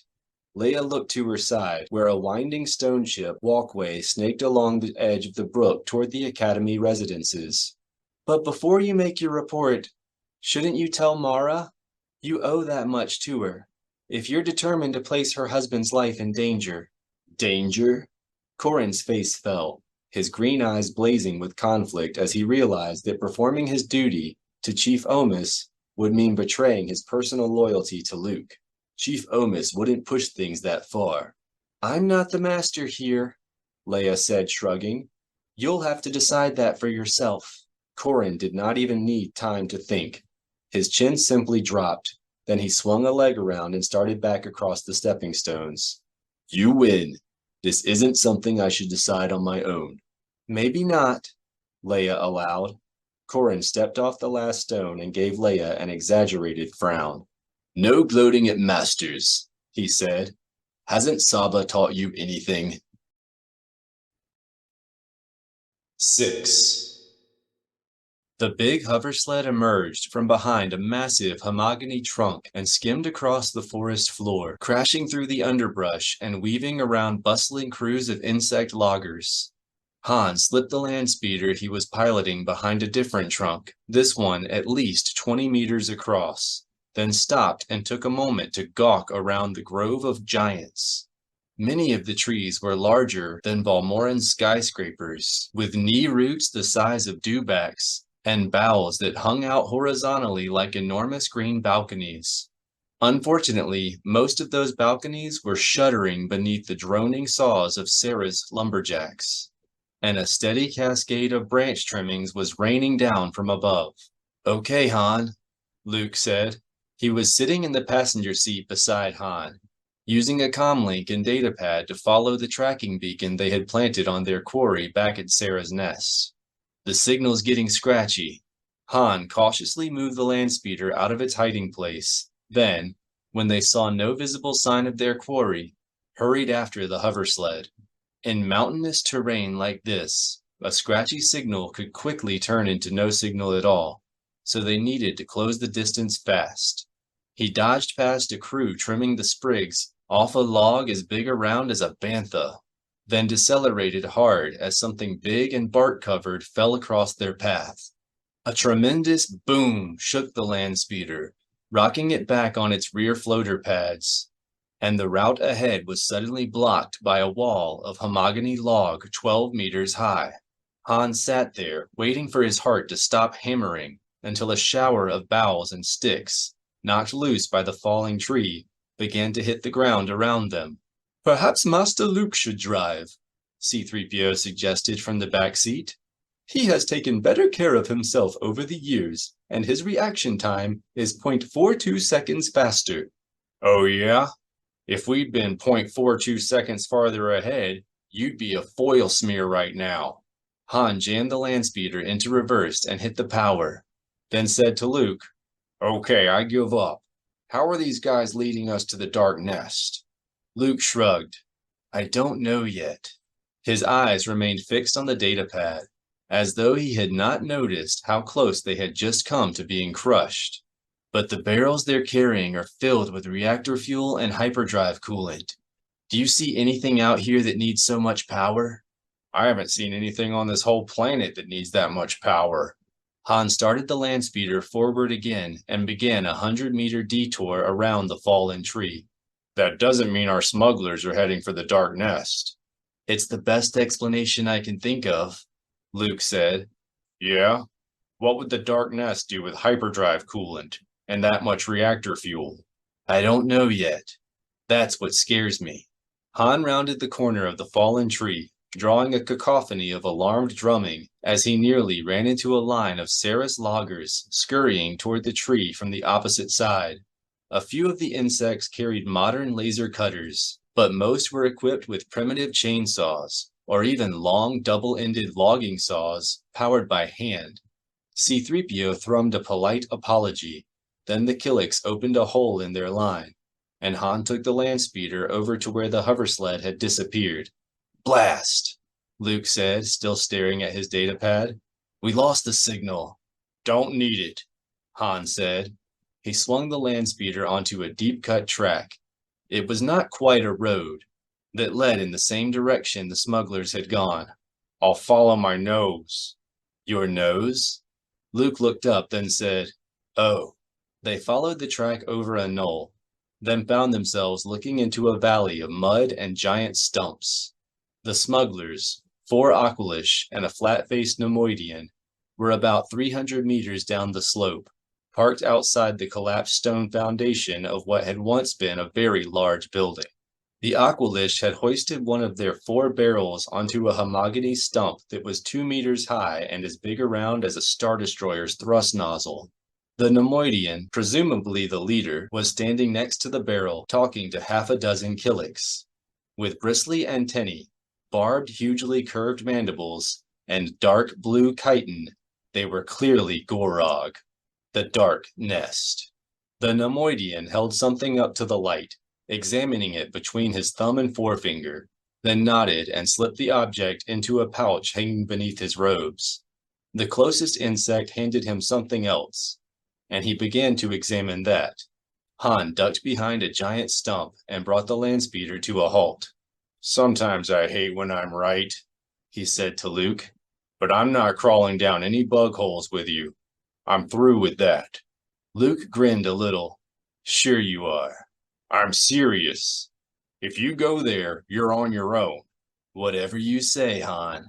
Luke pulled a pair of electro binoculars from the landspeeder console, then slipped out of the passenger seat and disappeared around the side of the tree stump. Han shut the vehicle down and told C-3PO to keep an eye on things, then joined Luke behind a lateral root so high that he had to stand on his tiptoes to peer over the top. "Interesting," Luke said. He passed the electro binoculars to Han. "Have a look." Han adjusted the lenses. The Nemoidian was examining a reddish-brown mass about the size of a human thumb, shaped roughly like a tear and so transparent that Han could see a tiny silver light glimmering in its core. After studying the lump a moment, the Nemoidian placed it in his pouch and held out his hand. The closest Gorog placed in it another globule, this one so cloudy that the Nemoidian did not even bother raising it to his eye before he tossed it aside. "Star amber?" Han asked, lowering the electro binoculars. Luke nodded. "At least now we know where it's..." He spun toward their landspeeder, his hand dropping toward his lightsaber, then finished his sentence in a whisper. "Been coming from." "Why are we whispering?" Han whispered. He pulled his blaster from its holster. I hate it when you whisper.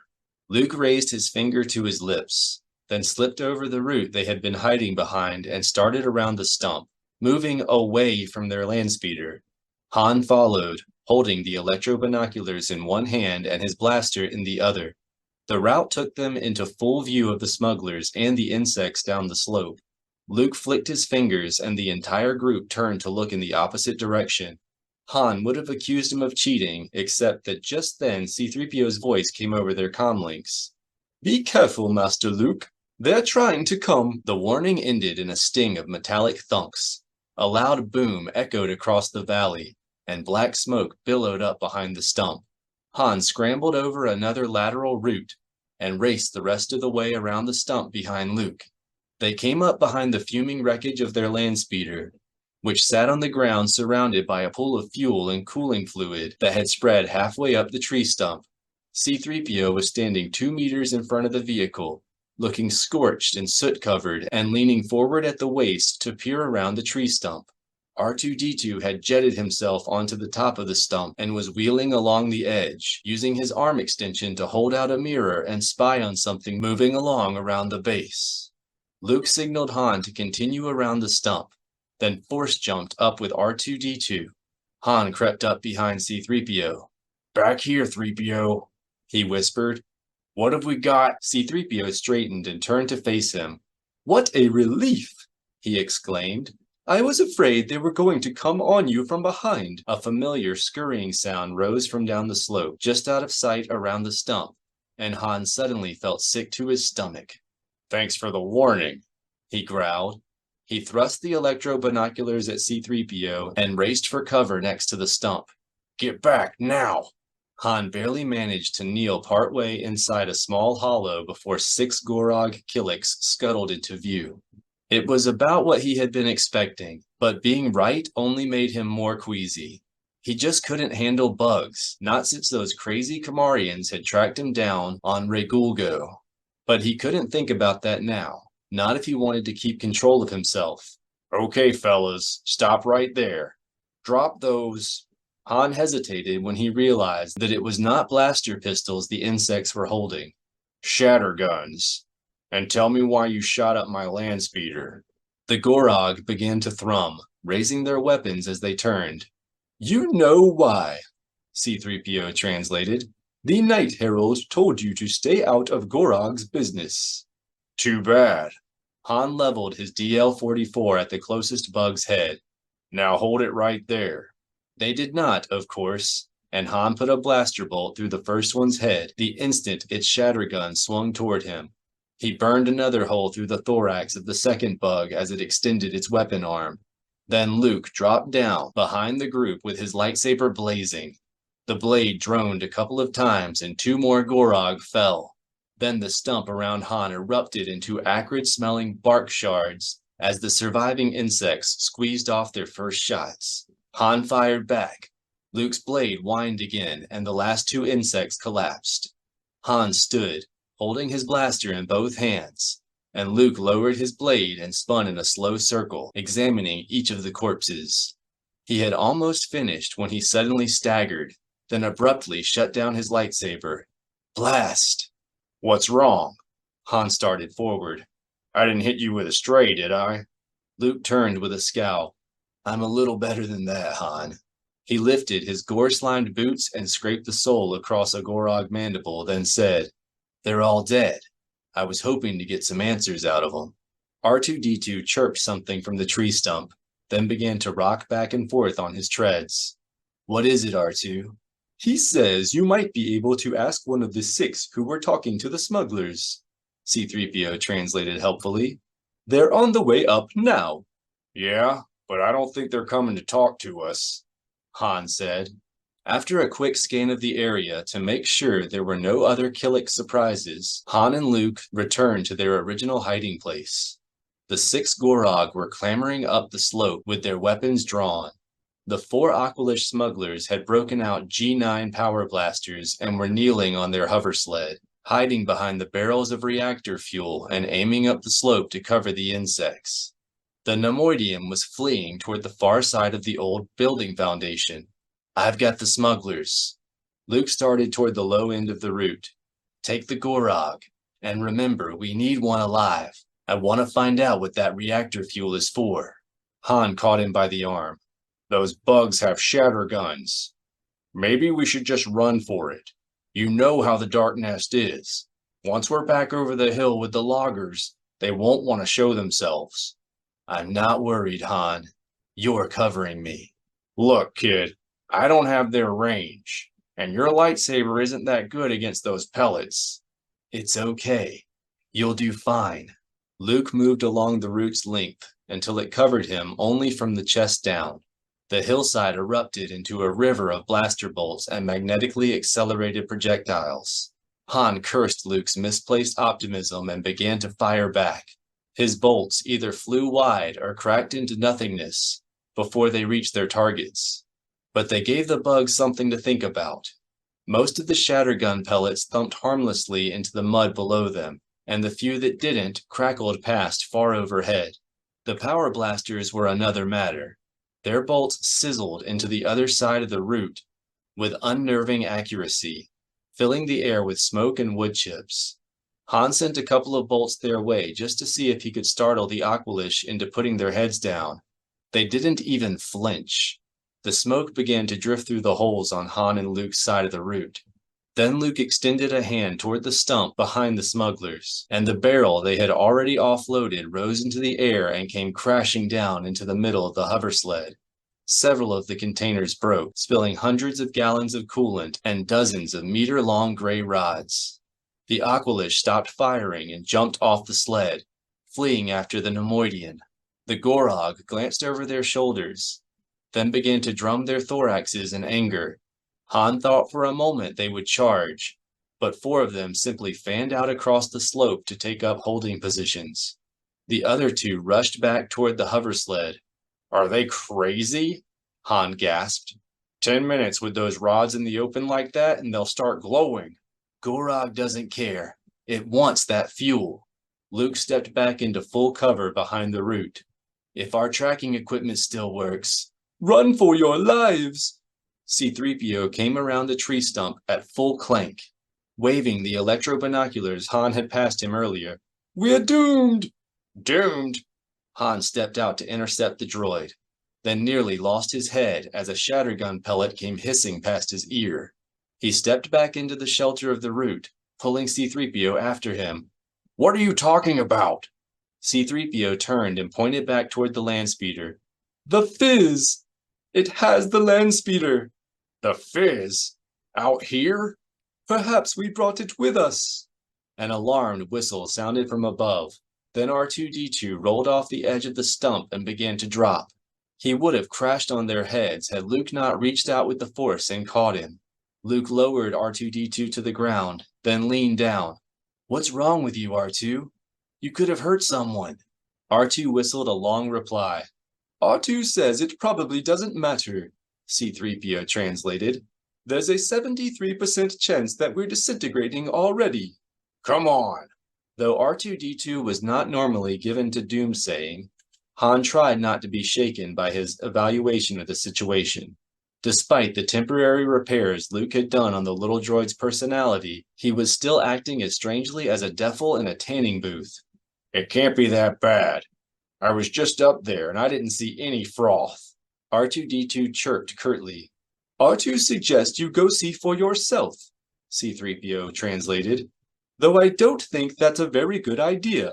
It's all over the ground. All over the ground? Han frowned, thinking. Under the landspeeder? Where all that fuel spilled? Precisely, and spreading rapidly. Why, I wouldn't be surprised if the entire landspeeder is engulfed by now. Great. Luke turned and started back toward the landspeeder. I left the tracking set in the front seat. Hold on. Han caught him by the back of his robe. I don't think it's going to matter. Luke stopped but didn't turn around. It's not? Not if what I'm thinking is right. Han holstered his blaster and extended his hand toward C-3PO. 3PO, hand me the electro binoculars. The droid looked down as though astonished to discover he was still holding the viewing device, then extended his arm. Of course, Captain Solo, though I really don't think they're a viable substitute for the tracking set. Once the hoversled passes out of your sight line, they'll be no good to you at all. I don't think that hoversled will pass out of my sight line. Han peered over the edge of the route and found the Gorog rear guard still holding their positions. The other two had reached the hoversled and were using their bare pincers to throw the spilled fuel rods back into the cargo bed. Han flipped the electro-binoculars to full power, then lifted them to his eyes and began to study the ground beneath the hoversled. Luke came to his side. What are you looking for? Tell you in a minute. In case I'm wrong about this and need to make something up to keep from embarrassing myself. A series of sharp bangs sounded as shattergun pellets began to strike the root, jarring Han so hard that the eyepieces slammed against his cheekbones. He stopped bracing himself on the root and continued to peer through the electro-binoculars. Han, maybe we should find a better observation post, Luke said. This is getting dangerous. I'm not worried, kid. You can cover me. Very funny, but my blaster's range isn't much better than yours. It's okay. Han continued to study the ground beneath the hoversled. You'll do fine. Luke sighed, but he pulled his blaster and began to return fire. He must have actually hit something because the pellet impacts dwindled to almost nothing. Han's arms started to ache from holding the electro-binoculars up, so he braced his hands back on the root and continued to watch. The Gorog had almost finished loading the hoversled when they suddenly dropped one of the fuel rods and leapt into the cargo bed. They carefully began to examine the others, and Han was confused for a moment until they tossed another rod onto the ground. It landed almost perpendicular to him, so that he noted a silver sheen starting to glitter along one side of the dull gray surface. He smiled in satisfaction, then backed away from the root and passed the electro-binoculars to Luke. Take a look. They exchanged equipment, and Han began to trade fire with the sole member of the Gorog rear guard that Luke had not already killed. Somehow, Han's shots kept sizzling about 30 meters shy of their target. After a moment, Luke said, So that's what you were talking about. The fizz. Almost. Look at what it's not on. You mean the rocks at the old foundation? And the stumps. If it's in the ground around here, how come it's leaving all that stuff alone? How come it's only attacking our land speeder and that coolant, and those fuel rods spilled all over their hoversled? Luke lowered the electro-binoculars and turned to Han. Contamination? Han nodded. It only attacks what attacks Wotiba, he said. It's an environmental defense system. 7. The steamy spa air smelled of mineral mud and pore cleanser, and the soothing notes of classic Fieg harp sonata were wafting out of the sound system, not quite masking the gentle whirring and tinking of the Lovoland beauty artist installed in one corner of the room. Reclining on the droid's built-in comfort chair was a mud-masked, seaweed-wrapped mummy whom Jacen assumed to be Tenel Ka's grandmother, Ta'a Chum.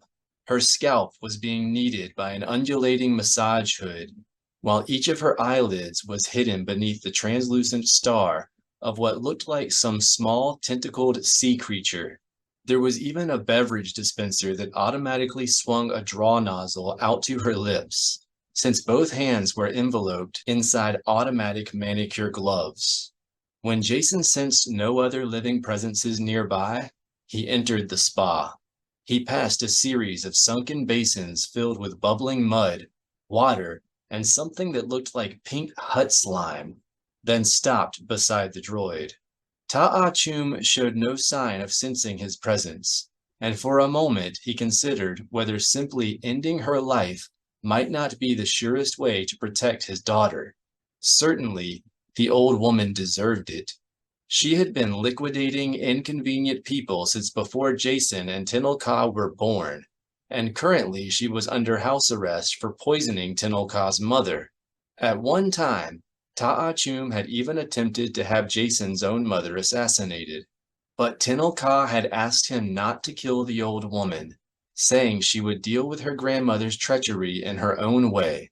Jacen suspected that meant a long and very public trial, in which Ta'achum might well escape conviction due to a lack of verifiable evidence. And Jacen was, quite simply, not willing to run that risk with his daughter's life. Jacen took his lightsaber off its belt hook, but did not activate the blade. I see you're making the most of your house arrest, Ta'achum. A hole appeared in the mud mask as Ta'achum's mouth fell open. Then she pulled out of the massage hood and raised her head. The sea creatures left her eyelids and slid down her cheeks, leaving trails of exposed skin in their wakes. Jacen Solo, Ta'achum said. I'd ask how you sneaked into my private chambers, but that's what Jedi do, isn't it? Among other things.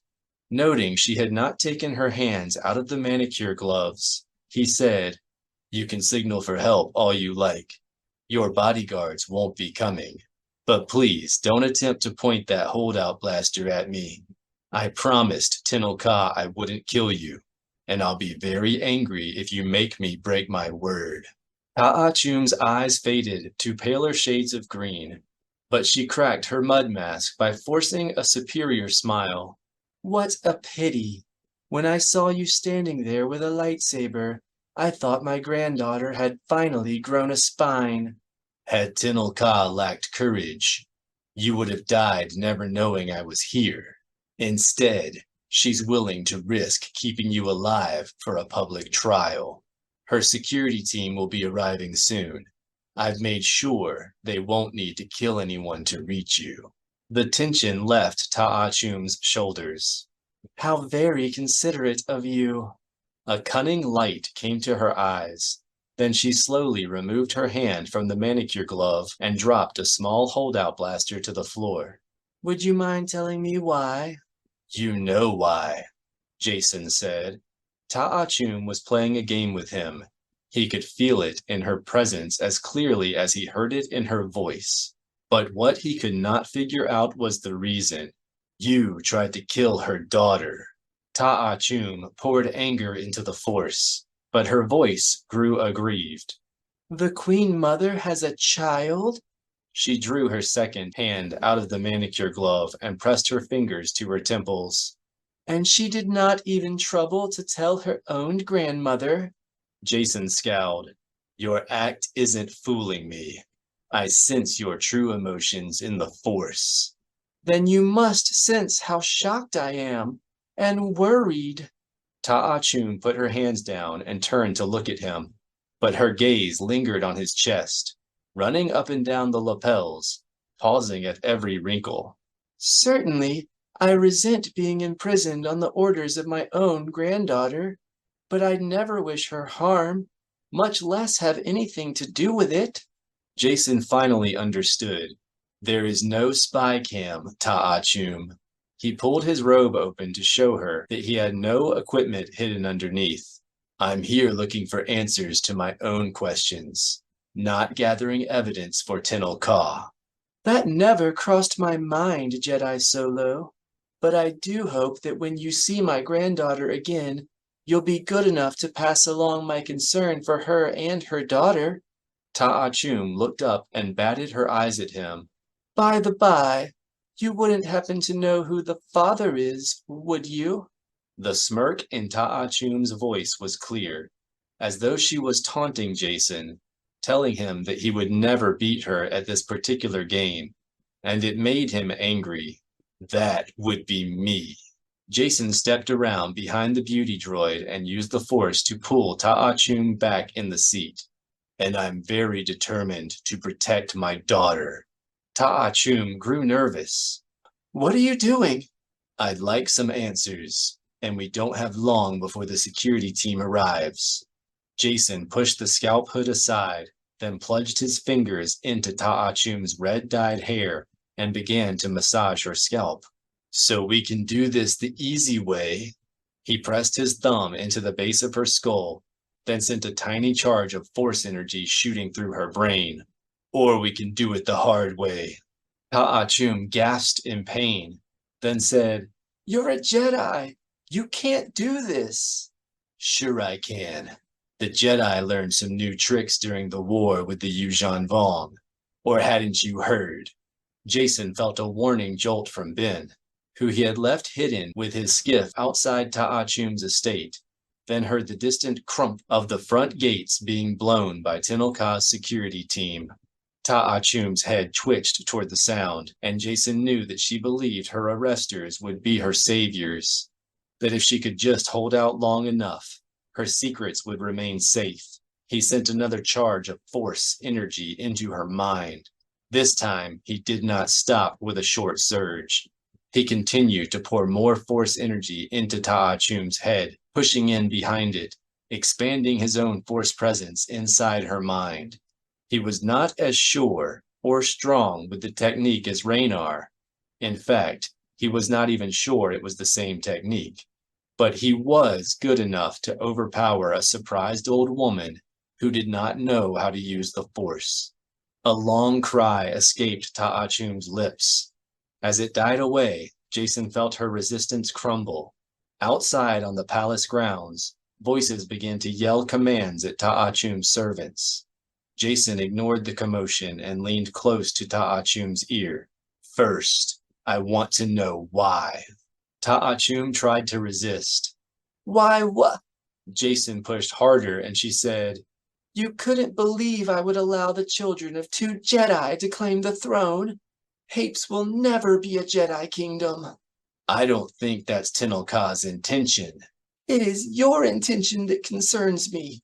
You've already persuaded Tenel Ka to involve a Hapan fleet in a matter of no concern to us. I won't allow you to make a Jedi tool of the Hapes Consortium. You see, that wasn't so hard. Now tell me about the Dark Nest. The Dark Nest? The Gorog, Jacen clarified. It felt like she was genuinely confused. The Killiks. How did you get them to go after the baby? Muffled crashing sounds started to rumble up through the palace itself, and Ta'achum began to hope again that she could hold out. I don't know. Jacen expanded his presence. They came to me, she cried. They were unhappy about Tenel Ka's interference at Koribu, and they knew I had reason to want her dead. The statement made sense. Hoping to expand its influence in the colony and to expand the colony into Chiss territory, the Dark Nest had deliberately been trying to start a war with the Chiss ascendancy. But he could feel Ta'achum fighting to hold back, struggling to leave something unsaid. He expanded further into her mind. She screamed, and something slipped, like a hand opening on a rope. But Jacen did not back off. He needed to know what the Dark Nest was doing. The Gorog were wrong, Ta'achum said. I don't want Tenel Ka dead, at least not until I'm in a better position to reclaim the throne. But your spies had told you about the baby, Jacen surmised, and you wanted the baby dead. So I told Gorog that killing Tenel Ka's daughter would be even better. Ta'achum tried to stop there, but Jacen was pushing so hard that she barely had a hold on her own mind. But they weren't doing it out of revenge. I had to strike a deal to take the baby instead of Tenel Ka. Male voices began to echo up through the building as Tenel Ka's security team started its ascent. Jacen had already made sure that they would encounter no resistance, so the climb would be a quick one, with each floor requiring only a cursory clearing before they climbed to the next. The deal terms? Jacen asked. Despite the apparent proximity of the security team, Ta'achum did not even try to resist. Her grasp on her mind was just too tenuous. They wanted navicomputer technology. Navicomputers? Jacen could not imagine what the Dark Nest wanted with that particular technology. To travel in system? No, to go through hyperspace. Why? Killiks don't build hyperspace-capable vessels. They hire transports. They didn't say. And I didn't ask. This was a political arrangement, not a marriage. Jacen would have pressed harder, but he could feel that she was telling the truth, that she had not cared why the Gorog were interested in the technology, so long as Tenel Ka's baby was killed. He had to move his fingers away from Ta'achum's throat. They were beginning to squeeze. A muted thump sounded from the outer door of Ta'achum's private wing, and a loudspeaker voice began yelling at her to deactivate the locks and lie down on the floor. Jacen's interview was coming to an end, and Ta'achum knew it.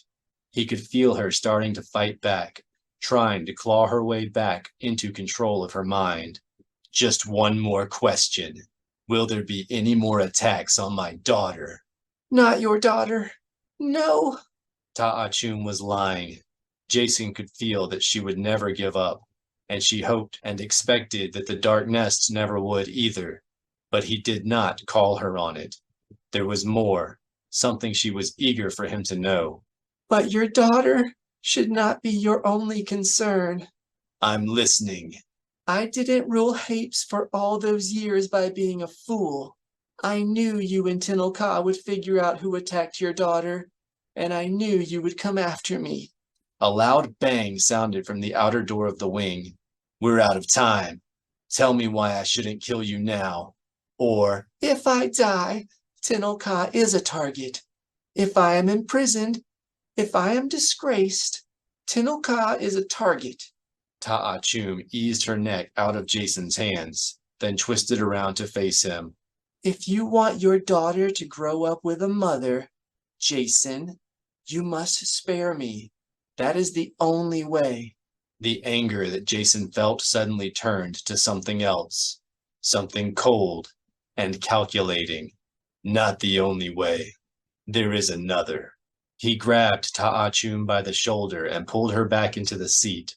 Then, as the muted tramp of boots began to pound through the outer warrens of her living chambers, Jacen poured hot, crackling force energy into her head, pushing hard with his own presence, violently, until they both blasted free of her brain, and Ta'achum gave a last, falling shriek, plunging down into the depths of her own mind, plummeting into the darkness of a soul that had never loved, that had cared only for power and wealth and control, leaving only a black fuming void ringed by torn neurons and seared dendrites and a shattered, broken brain. And Jacen suddenly found himself outside Ta'achum, outside himself, a passive observer outside time itself, his presence filling the entire room, the entire palace, a witness to something he could not control. He saw the whole Hapes cluster and the whole galaxy, and all of it was burning, not just the suns, but also the planets and the moons and the asteroids, burning, every speck of stone or dust solid enough to hold a sentient foot. And the fires were traveling from place to place on tiny flickering needles of iron efflux, being set by torches carried in the hands of men and Killiks and Chiss. And the inferno just kept growing brighter, until worlds blazed as brightly as suns and systems flared as brightly as novae, until sectors shined as brightly as the core, and the whole galaxy erupted into one huge eternal flame. The flame vanished when a loud pounding began to echo through the spa door. By the Queen Mother's order, unlock the door and lie down on the floor. Jacen stumbled away from the beauty droid, feeling horrified and confused. He had experienced enough force visions to recognize what had happened, but he could not bring himself to accept what he had seen. Visions were symbolic, but the meaning of this one seemed clear enough to him. The galaxy was about to erupt into a war unlike anything it had ever seen before, a war that would never end, that would spread from world to world to world until it had consumed the entire galaxy. And the Killiks were at the heart of it. A sharp bang sounded from the spa entrance, sending the durasteel door flying into the opposite wall and filling the chamber with an impenetrable cloud of blue smoke. Jacen pushed the massage hood back down on Ta'achum's head and jumped into the sunken basin of mineral mud. He sank down to his chin and looked around, taking careful note of the mud surface, then carefully expanded that illusion into the Force, as he had learned from the adepts of the White Current. He was not quite finished when the eye-goggled, body-armored forms of a dozen Hapen security commandos charged into the room. They advanced in a bent-legged shuffle that seemed vaguely insect-like, then rushed over to the beauty artist, all 12 of them pointing their assault blasters at Ta'achum's unmoving form. When the old woman showed no sign of resistance, the squad leader reluctantly lowered his weapon and placed 3 fingers on her throat. "She's alive!" He handed his assault blaster to his subordinate, then leaned over Ta'achum and stared into her unmoving eyes. "But get a doc up here. I think she's had some sort of brain hemorrhage." 8.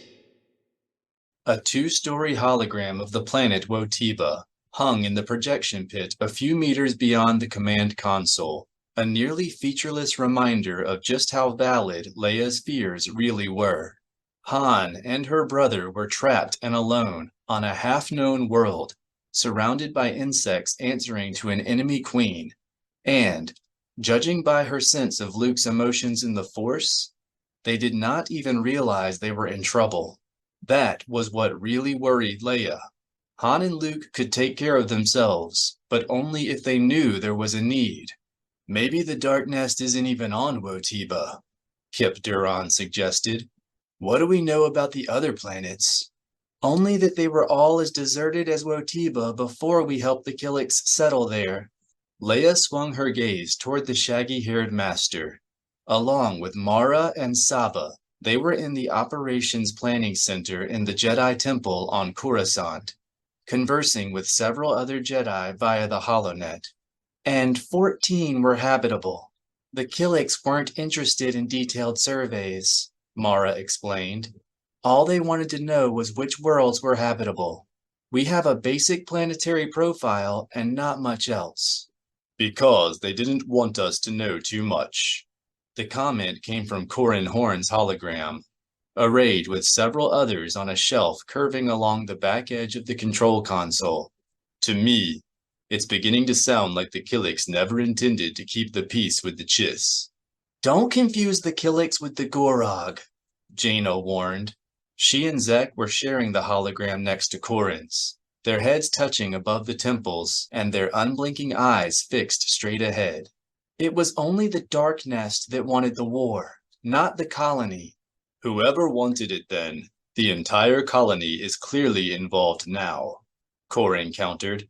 "And they have Master Skywalker to guarantee that we don't interfere with their plans again." "You don't understand how the colony's mind works," Zek objected. "It may look like the entire colony is involved," Jaina added, "but the Dark Nest is the one behind this." "Remember last time?" Zek asked. "Unu Thul summoned us to prevent a war." "That is called a false flag recruitment," Kent Hamner said from the end of the array. With Corran, Kent had argued forcefully that the Killiks should be left to their own devices during the Koribu crisis. "A valuable asset, a team of young Jedi Knights, shall we say, is convinced to undertake a mission under false pretenses." "That's not how it was," Jaina said. "Unfortunately, we can no longer afford to give the colony the benefit of the doubt," Kent said. "Until Master Skywalker and Captain Solo are safe, we must consider the evidence. Despite the 15 worlds we gave them, worlds that the Galactic Alliance's own beings desperately need, the Killiks are harboring pirates and poisoning the minds and bodies of our own insect species with black membrosia." Jaina and Zek spoke simultaneously. "That's just the—" "Let me finish." Kent did not raise his voice, but even coming from a holopad speaker, his tone was as hard as Durasteel. "Raynar Thul lured Master Skywalker into a trap so the colony could take him hostage, and now the Killiks are provoking a confrontation with the Chiss. We have no choice but to assume the worst." "Because the Dark Nest has taken control," Zek blurted. A tight smile came to Kent's hologram. Precisely. Jaina rolled her eyes. Master Hamner, if you hold the entire colony responsible, you're creating a self-fulfilling prophecy, Zek added. And the Killiks will turn on us, Jaina finished. Why don't you get that? What I get, Jedi Solo, is that you and Jedi Zek still have an emotional attachment to the Killiks. The hologram wavered as Kent's gaze shifted, and now his image seemed to be looking Leia straight in the eye.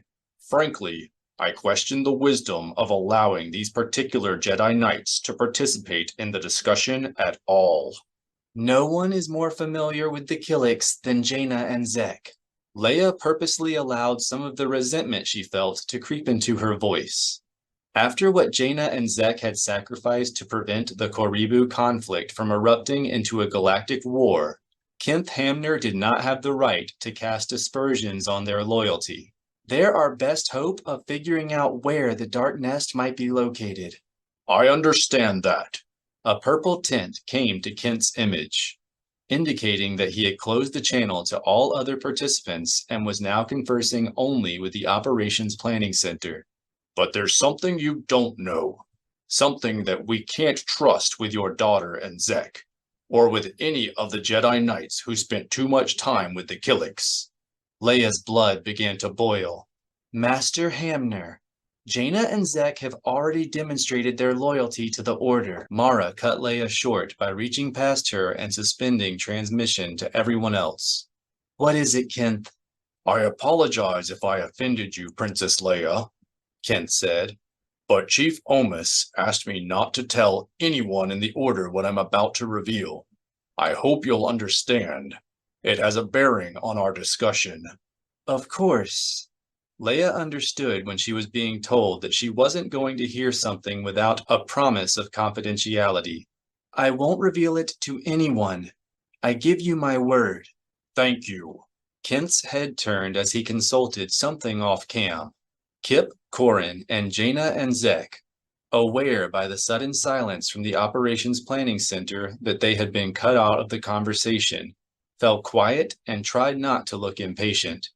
A moment later, Kent's gaze returned to his holocam. Sorry for that, but I wanted to check the latest. The Fifth Fleet has put out for Utagetu. The whole fleet? Leia was stunned.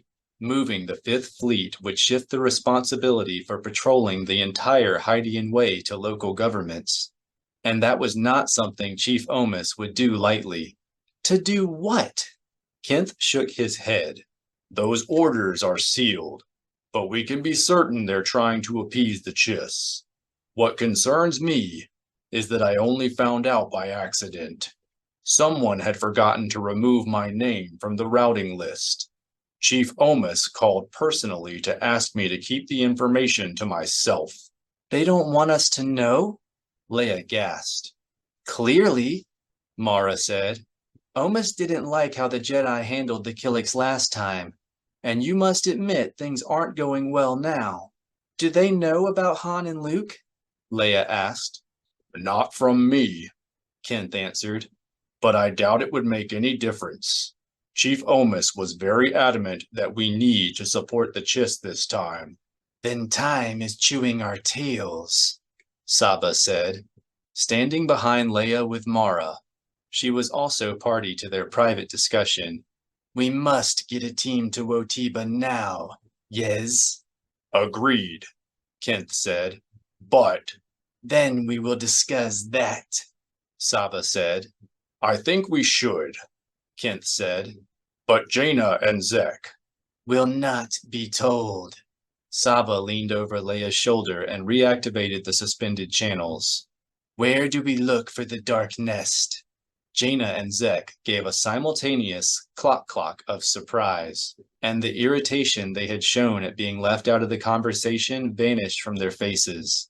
A blue dot appeared on Wotiba's empty face, next to one of the few mapping symbols that the hologram already contained, Sarah's nest. You don't find Gorog, Jaina said. Gorog finds you, Zek added. But we know the Nest will be watching Han and Master Skywalker. So we must watch them too, Jaina finished. Leia and Mara exchanged glances.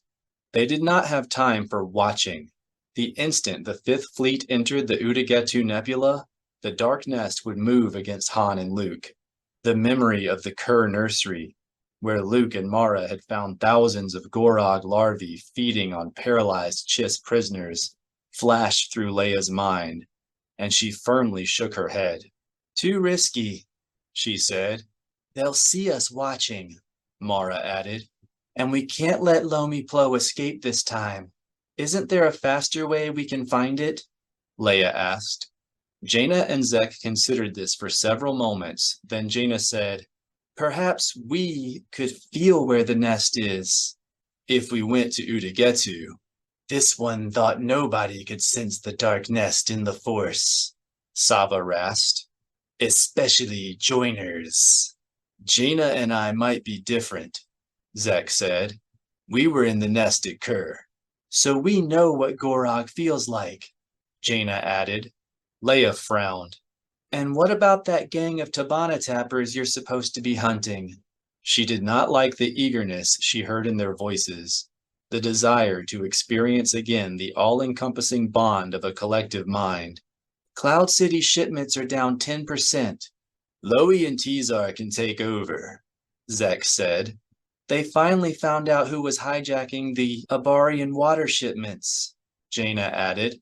Forget it, Mara said, issuing the command before Leia could, and adding to it the authority of a master.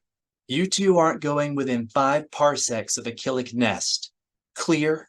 Jaina and Zek leaned away from each other, making clicking sounds in their throats and blinking in unison. Clear, they said. We were only trying to help, Jaina added defensively. Sure you were, Leia said. Anybody have any real ideas? I don't think there is a way, Kip said immediately. We've tried to trace the Black Membrosia back to the source, and never made it past the blind drops in the Ragu Run. And with a collective mind, the Dark Nest will know if we start sniffing around the Udagetu Nebula too hard. Then maybe Jaina and Zek are right, Corrin said. Maybe the best thing to do is watch Han and Master Skywalker and just be patient. I thought we already ruled that out. Though Leia's outward voice remained calm, inside she wanted to give him a Barabel ear slap. The one thing they did not have was time, though of course, Corrin had no way of knowing that. He had not been a part of the private conversation with Kemph. We'll just have to recover Luke and Han first, and hope they were able to find the Dark Nest on their own. No good, Kip said. That tips our hand. If the Dark Nest is watching them, we can be discreet, Mara said in a tone that would abide no argument. We're Jedi, remember? The rebuke in her tone made Corrin wince. Kip cocked his eyebrow, and Jaina and Zek tilt their heads. There was a long moment of silence in which those who had not been privy to Kemp's secret were clearly trying to figure out why everyone else was in such a hurry. Then a knowing light came to Kip's brown eyes. You're worried about your husbands. He flashed a reassuring smile that came off as more of a smirk in the hologram. That's only natural, ladies. But Han and Master Skywalker can take care of themselves. I've been in worse places than this with both of them. Lots of times. Mara sighed. No, Kip, that's not it. What Master Skywalker means is that we need to act quickly, Kemph said. With the colony provoking the Chiss again, the situation is too unpredictable. The sooner we resolve this, the less likely it is to blow up in our faces worse than it already has. Corrin nodded sagely. Our reputation has already taken a bad hit, especially in the Senate. Kip looked doubtful. That's it? You're worried that things might get a little messy? Yes, Kip, that's it, Leia said. Except that if things get messy, they're going to get very messy.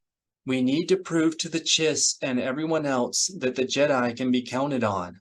Kip considered this for a moment, then shrugged. Okay, but we need a backup plan.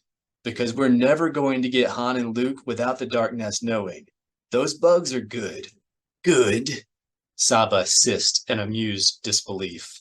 You spent too much time of your life in the spice mines, Kip Duran. There is too much methane in them. They taste like I think he meant they were skilled observers, Master Sabatine, Leia said.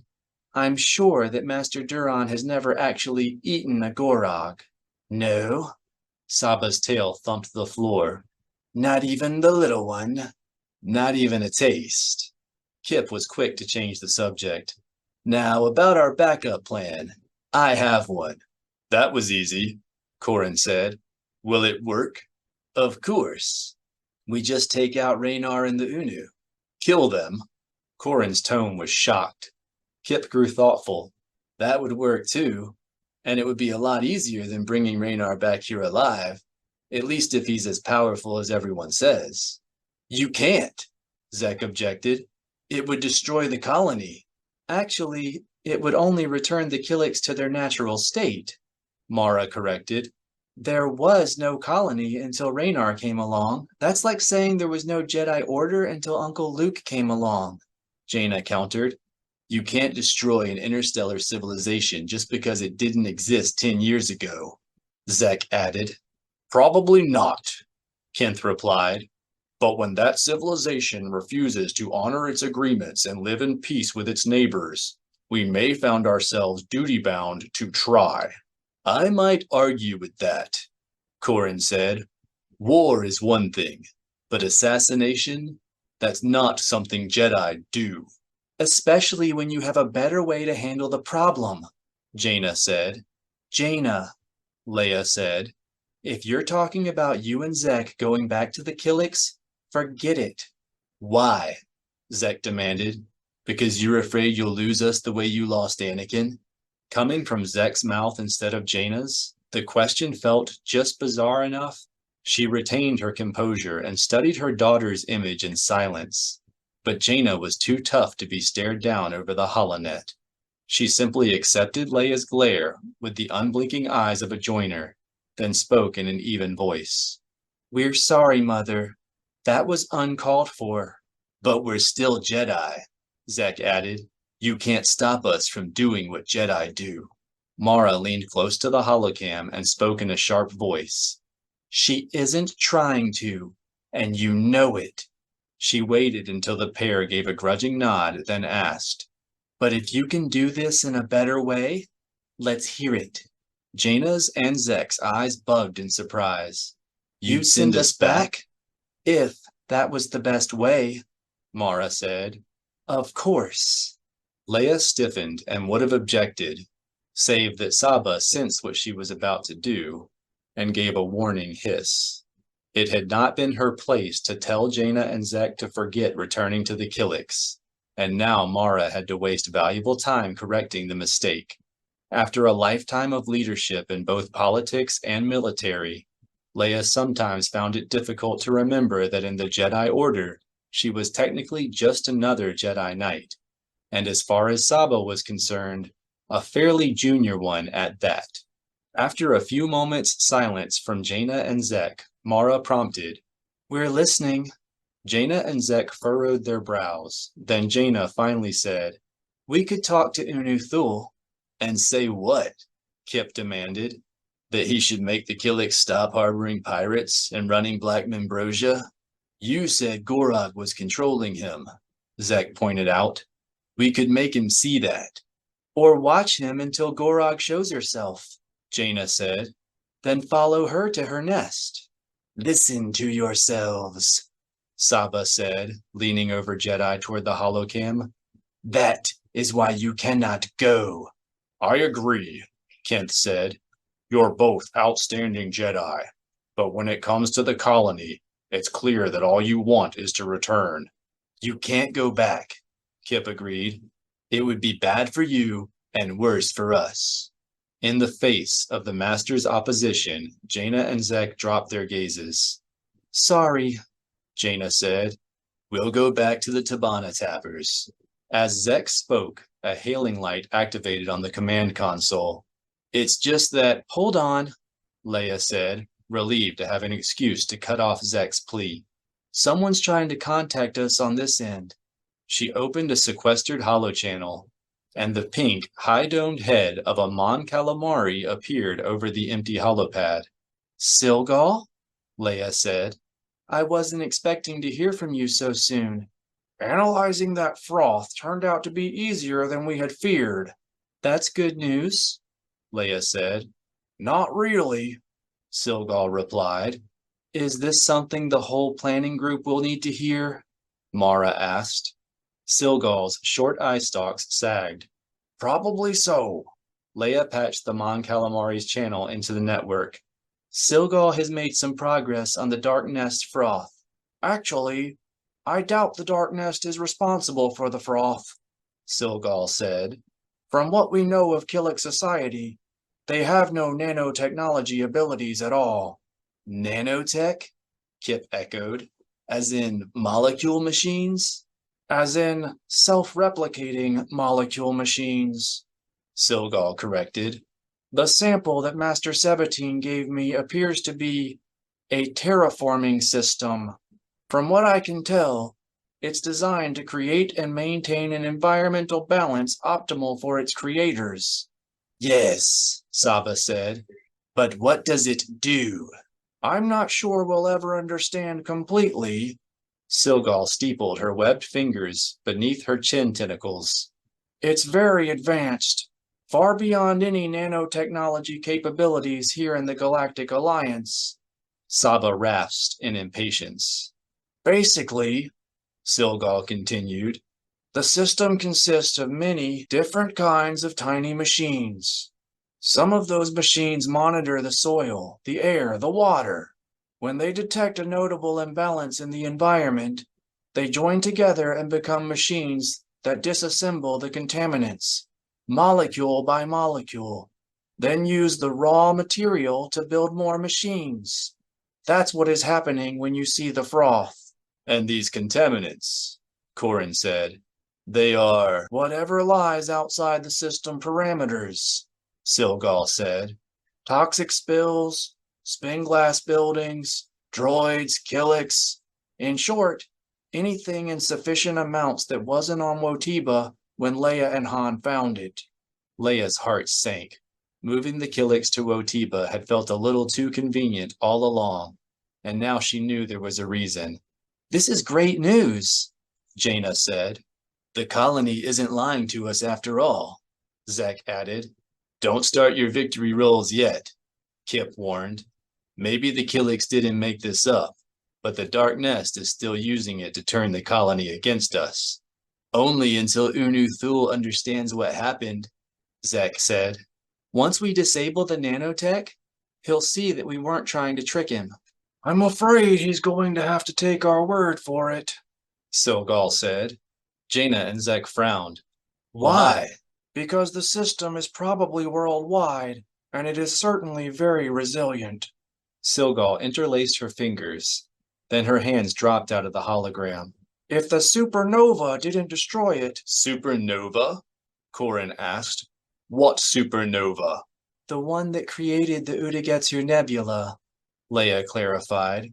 There were many different kinds of nebulae, and most of them did not result from supernova explosions. The Udagetsu is a shell nebula. I see, Corrin said. The blast would have destroyed all life on every planet within a dozen parsecs, Silgal continued. But my assistant's calculations suggest the nebula is only 1,000 standard years old. And you think the nanotech survived to restore Wotiba and the other worlds? Leia surmised. Yes. Otherwise, the planets would still be dead. Silgal glanced at something out of view, then said, We calculate that it would have taken only a year or two for the first pockets of soil to become fertile again, and there would have been plenty of seeds trapped where the blast radius wouldn't destroy them. But the animals wouldn't have lasted, Mara said.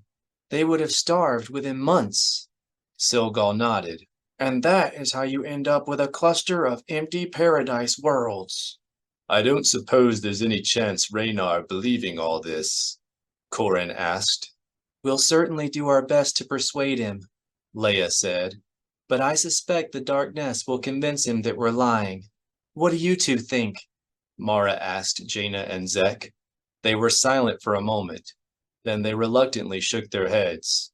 Unu has already put the colony's plans in motion, Zek said. Jaina added, It will be easier to believe the Dark Nest. Then we're back to where we started, Leia said. Recover Han and Luke, then hope we can find the Dark Nest and take it out this time. When no one voiced an objection, Corran asked, What about our backup plan? I just don't see assassinating Raynar as an option. The discussion descended into an uncomfortable silence as they all considered their own interpretation of what it meant to be a Jedi. Not so long ago, during the war against the Yuuzhan Vong, they would have not hesitated to do whatever was necessary to safeguard the Order and the Galactic Alliance. But Luke had been growing increasingly uncomfortable with that attitude, and over the last year he had quietly been encouraging Jedi Knights and Masters alike to contemplate just where the balance lay between good intention and wrong action. Corran Horn, as usual in matters of conscience, came to his answer more quickly than the most. War is one thing, but taking out Raynar is murder. Maybe it's just because my husband is out there, but it seems more like self-defense to me, Mara said. It feels like the Dark Nest is coming after us. It is more than a feeling, Saba said. First, there are the pirates and the Black Membrosia. Then they lure Master Skywalker to Botiba, and now they are establishing colonies along the Chiz border. Who knows what is next? They have been hunting us for a long time, and we have been asleep under our rocks. We've certainly given them the initiative, Kent agreed. And we need to win it back now. If that means taking Raynar out, so be it. Clearly, he intends to use Han and Master Skywalker as hostages, and that makes him a legitimate target. Even if he's under the Dark Nest control, Corran countered, we can't be sure he's responsible for his own actions. It doesn't matter, Kip said. You guys are really overthinking this. It's simple. Raynar is a Jedi, and now he's becoming a threat to the galaxy. He's our responsibility, and we have to stop him. How we do that matters a lot less than whether we still can. The uncomfortable silence returned to the participants, and the eyes in all the holograms vanished from sight as the Jedi on the other ends stared at their respective floors. Finally, Jaina and Zek clicked several times in the back of their throats, then looked up and nodded. Master Duran is right, Jaina said. Raynar is our responsibility, Zek added. The Jedi must do whatever it takes to stop him. 9. A gentle Wotiban breeze was wafting across the bog, cool and damp and filled with acrid wisps of the peat smoke rising from the chimneys of the nearest Saras tunnel house. Close by, the serpentine skeletons of 10 more structures were beginning to take shape beneath the bustling anarchy of Killik construction crews. A kilometer beyond, at the far edge of the nest expansion, more insects were moving homogeny piles off a steady stream of lumber sleds. Oh boy, Luke said, eyeing all the new construction. This is bad. Only if there are contaminants, Han said. If there aren't any, it might be okay. The Saras escort, a chest-high worker that had been waiting to meet the logging sled on which they had hitched a ride back to the nest, thrummed a short question. Saras wishes to know what might be okay, C-3PO informed them, and why you are so worried about contaminants. Herb, the insect added. Bub. Oh dear, C-3PO said. Saras says the nest has a perfectly sound method of disposing of toxins. It pumps them into the bog. Great, Han growled. He turned to Luke. We gotta get off this sponge before we start glowing or something. Let's talk to Raynar, Luke said. Maybe once the Killiks understand what's happening, He'll consider our promise kept. Uru, burr, rurb. Their escort waited as an empty lumber sled glided past and disappeared down a winding boulevard into Sarah's Nest proper, then started toward the completed building. Ubu, ruru, boob. Raynar Thule is dead, C-3PO translated, but Unu Thule is waiting for us in the replica factory. Sounds like he's already heard part of it, Han said. I just hope he doesn't blast the messenger when he hears the rest. Luke led the others after the escort through a large iris membrane into the throat of a twining, hangar-sized tunnel house so filled with smoke and manufacturing fumes that the iridescent walls were barely visible. Along one wall stood a long row of peat-fired furnaces, serviced by hundreds of bustling Killiks. The middle of the chamber was filled with steamy vats, also surrounded by hundreds of Killiks. Along the far wall ran a serpentine workbench, flanked on each side by a seemingly endless Killik production line. Luke stopped a few paces inside the door. Han let out a complaining cough, then leaned close. Better make this fast, he whispered. It's a wonder this place hasn't been fizzed already.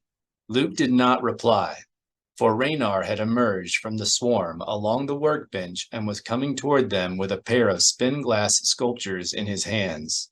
As usual, he was followed by the teeming Unu entourage. He stopped 5 paces away and stared at them expectantly, as though he assumed they would cross the remaining distance to him. When they did not, there was a moment of tense silence. Finally, Han demanded, "What's so important you couldn't let us hit the refresher first?" He pulled at his dirty tunic. "We're kind of ripe." Raynar's scarred face seemed to harden. "We were worried you might be difficult to find later. If, for instance, you decided to get off this sponge before you started to glow or something." Luke dipped his head in acknowledgement. "You've been keeping tabs on us through our escort," he said. "We thought as much, so you must also know we have no intention of leaving until you consider our promise kept." "I have heard." Raynar's rigid lips pressed into an awkward smirk. Then he turned to Han. "We apologize if our summons seemed abrupt, but we wished to thank you and Master Skywalker for discovering the Star Amber cheats. Ceres did not realize they were taking something so valuable." Raynar closed the last of the distance separating them, and Luke saw that the sculptures in his hands were spin-glass replicas of the Millennium Falcon and a T-65 X-Wing. Raynar turned to Luke first and presented him with the X-Wing.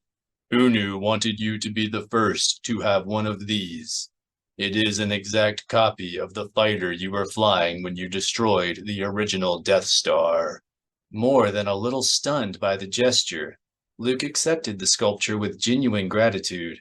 The piece was so intricately executed that Luke could identify both R2-D2 and the loose stabilizers the droid had been struggling to repair as he began the final assault run. "Thank you," he said. "I'll treasure it." "It's the first of a limited run commissioned by one of our business partners in the Galactic Alliance," Raynar said proudly. "Turn it over. It is numbered and signed by the artist." Luke did as Raynar asked. Etched into the bottom was Ceres, semicolon, 1/1 billion, Second Mistake Enterprises. Luke nodded politely, then turned it back over. "I'm sure the line will be a great success." "We think so too," Raynar said. He turned to Han and gave him the replica of the Millennium Falcon. "Also a first run. Thanks. Real nice." Han turned it over and inspected the artist's signature. "Second Mistake Enterprises?" He frowned, then looked back to Raynar. "Your partners wouldn't happen to be 3 squibs named Sly, Grease, and Amala?" Raynar's eyes widened. "How did you know?" "Leia and I had some dealings with them, back before you were born," Han said. Luke remembered something about a trio of squibs being involved when Killik Twilight fell into Imperial hands during the war. They've got a nose for fine artwork. Supplied Thrawn for a while, as a matter of fact. Raynar's voice grew suspicious. Do not bother contacting them, he warned. Our agreement is exclusive. Han's brow rose. Wouldn't dream of it. He nonchalantly passed the replica to C-3PO. You guys were made for each other. Good. Raynar almost smiled. They expect the value of the first pieces to grow exponentially.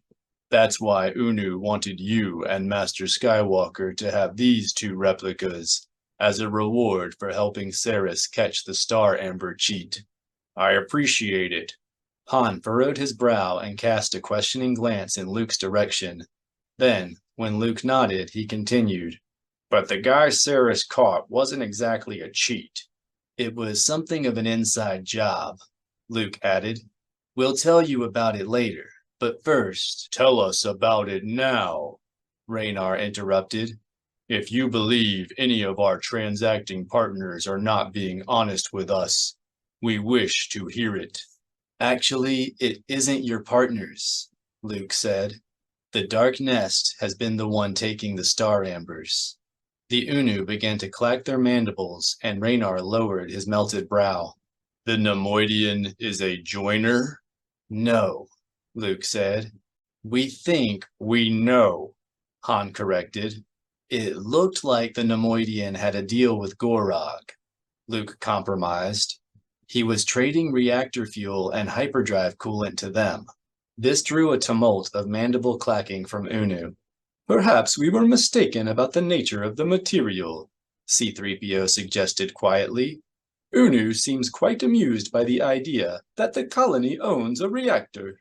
They wouldn't know, Han insisted. Who can say what Gorog is hiding? Of course we would know, Captain Solo. The colony learns from its mistakes. Raynar fell silent for a moment, then spoke in a calmer voice. But we will discuss your idea while I show you our production facilities, if that will make you feel better. He extended a hand toward the furnaces. Luke and Han exchanged glances. Luke said, "It might be better to do that." Come, Raynar insisted. What are you afraid of? Killiks do not have accidents.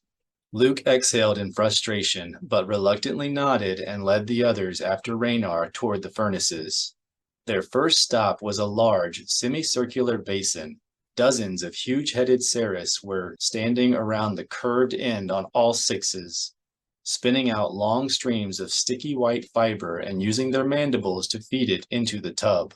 On the other side of the basin, a steady procession of workers was gathering up large bundles of dried fiber and carrying it off toward the furnaces. This is the materials pit, Raynar explained. He pointed at the spitting Killiks. Saris's spinners produce the raw spin, and the workers take it to the furnaces to be melted down. Yeah, real interesting, Han said.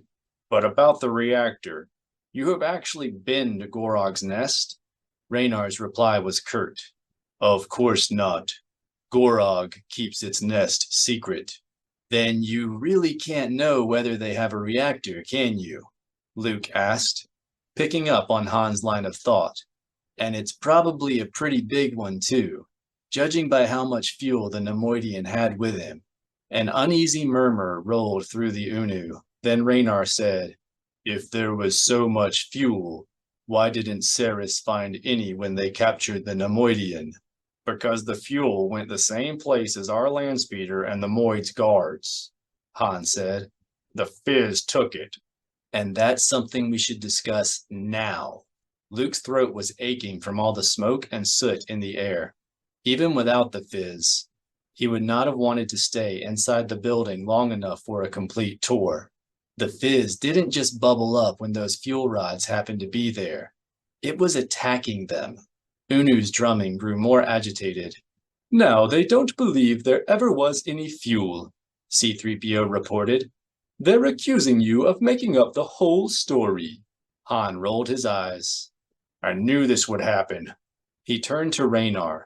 Look, it's been a long couple of days. If you don't want to listen, hold on, Han, Luke said. We have evidence. Han frowned. We do? Luke nodded. Probably. He turned to R2-D2. R2, do you have a record of what happened in the forest?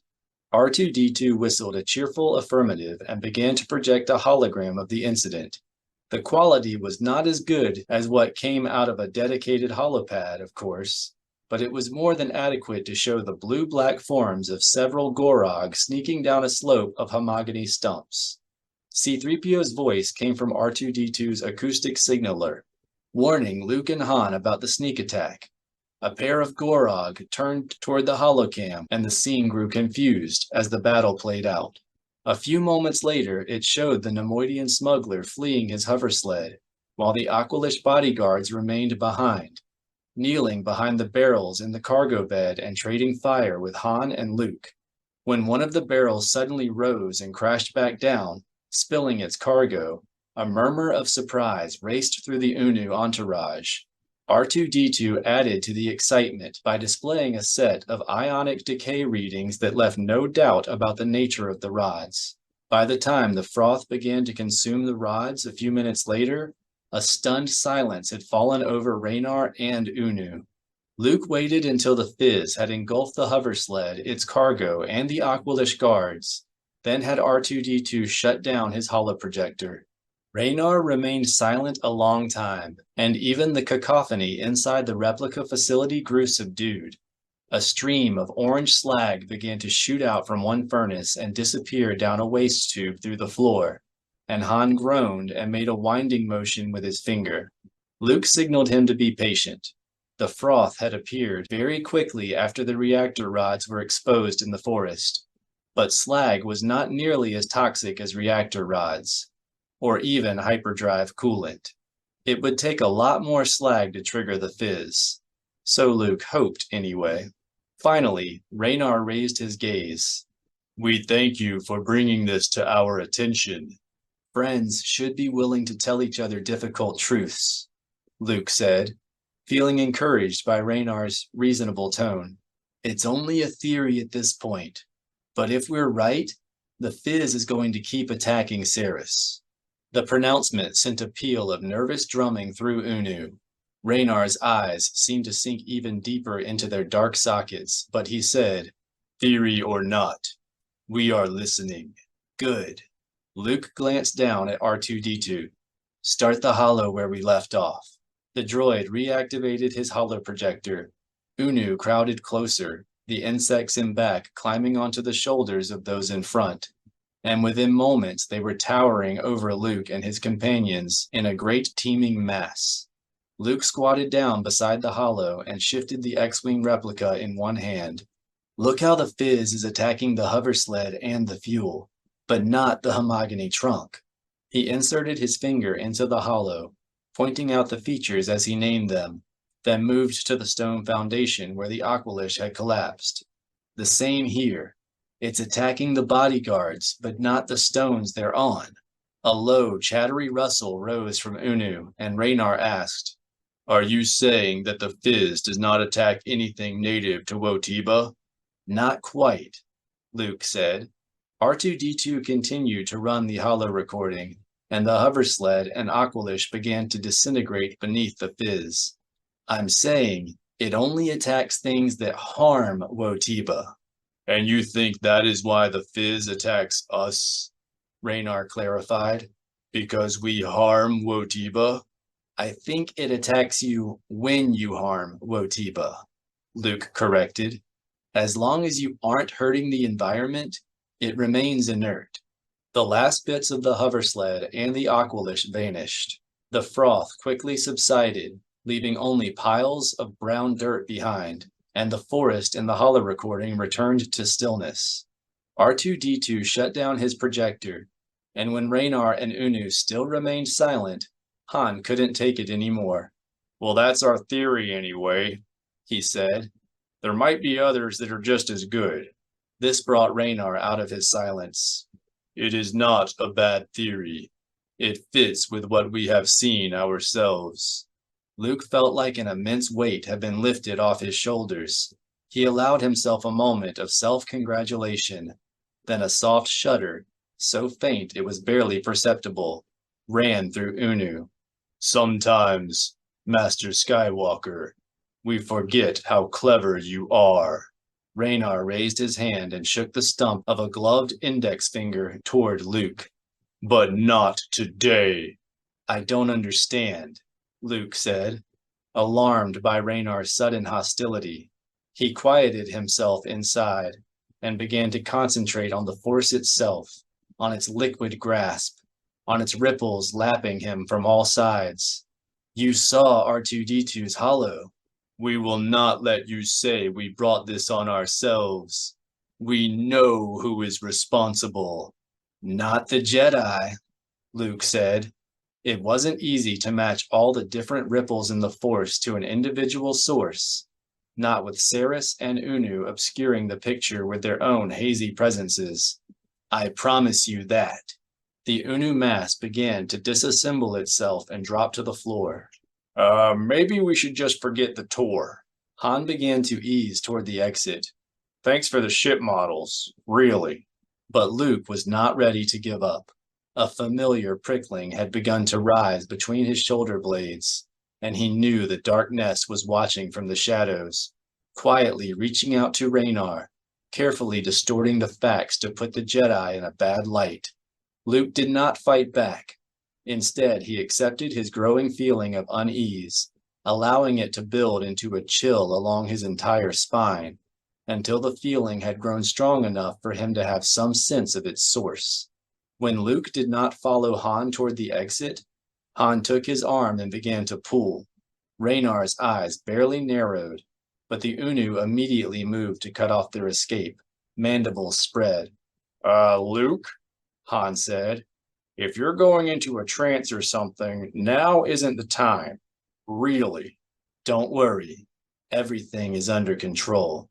Luke passed the X-Wing replica to Han, then pulled free and turned toward the nearest furnace, where there was a bantha-sized mound of dried spin he did not remember seeing a few moments ago. Just keep Raynar busy a second. Sure, Han said. I'll let him explode my brain or something. Luke used the Force to open a path through the Unu and started toward the heap. His entire back began to nettle with danger sense. Then Han's voice rose behind him. You know what I don't get? The pilot. How did you get that kind of detail inside? Out of my way, Raynar roared. But that was all the time Luke needed to pull his lightsaber off his belt.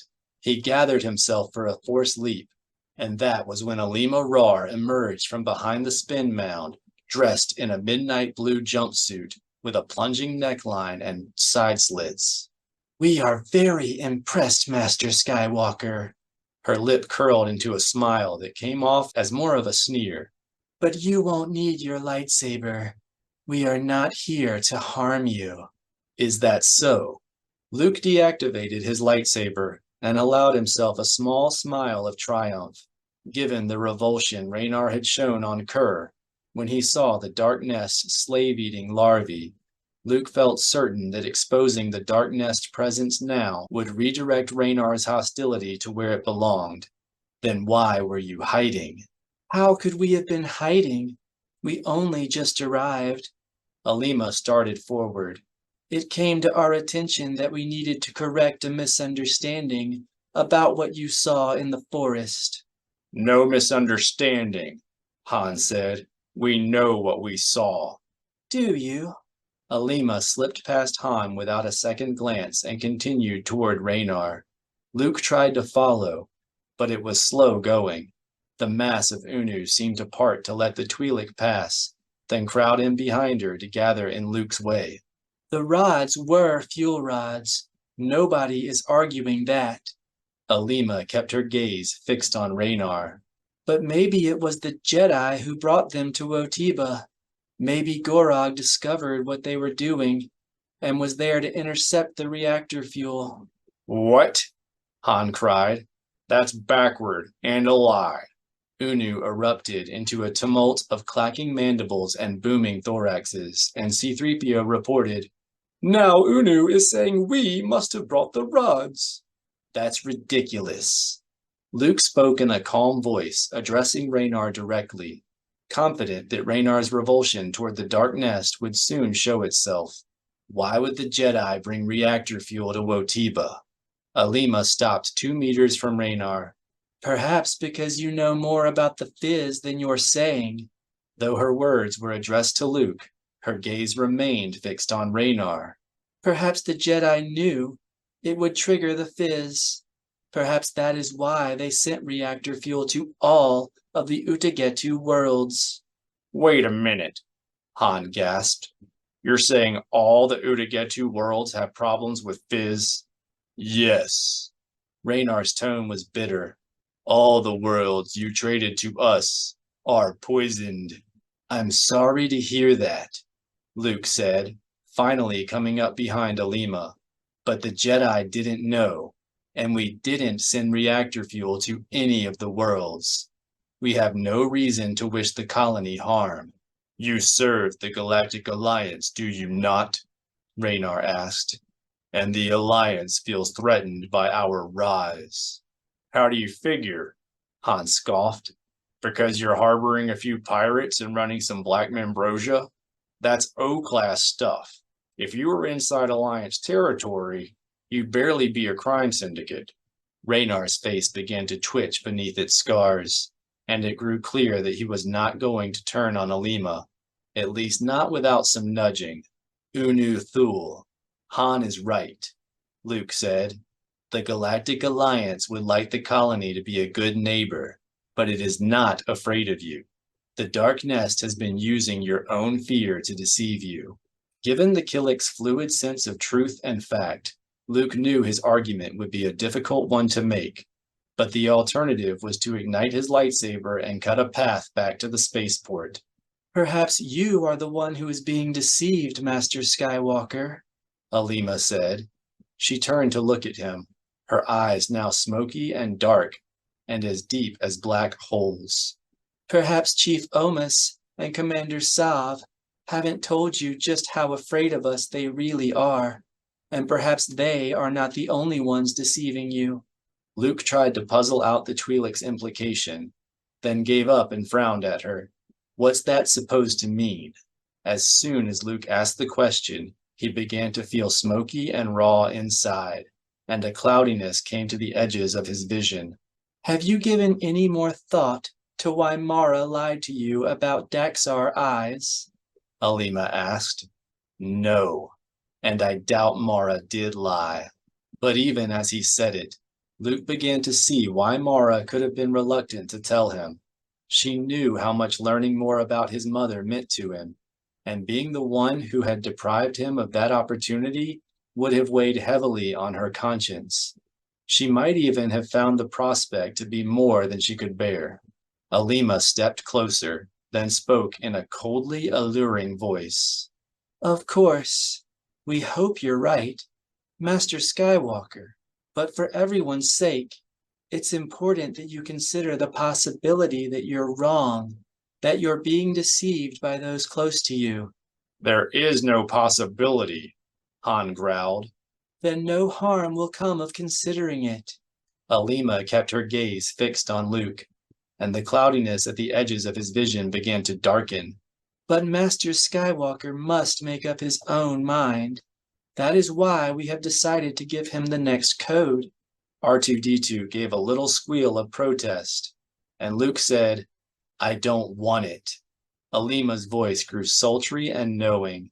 Now who are you deceiving, Master Skywalker? It is not us.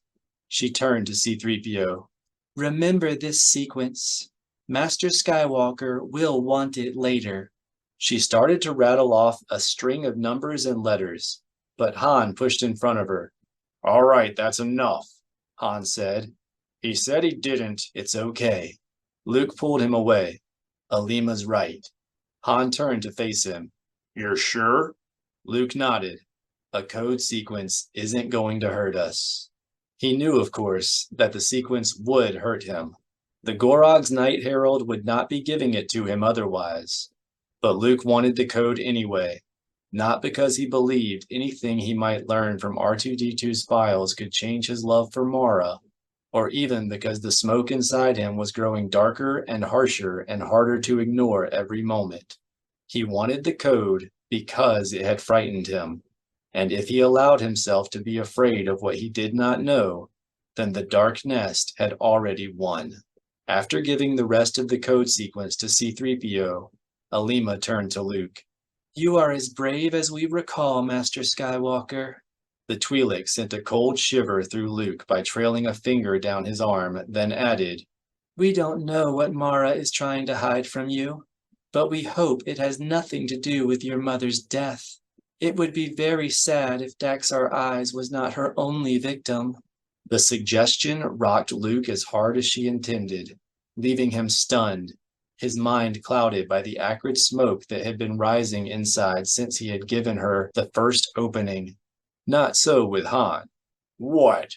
he roared. In a move so fast that even Luke barely saw it, Han pulled his blaster and leveled it at the Twi'lek's head. "Now you've just gone too far." Alima calmly turned to look down the barrel.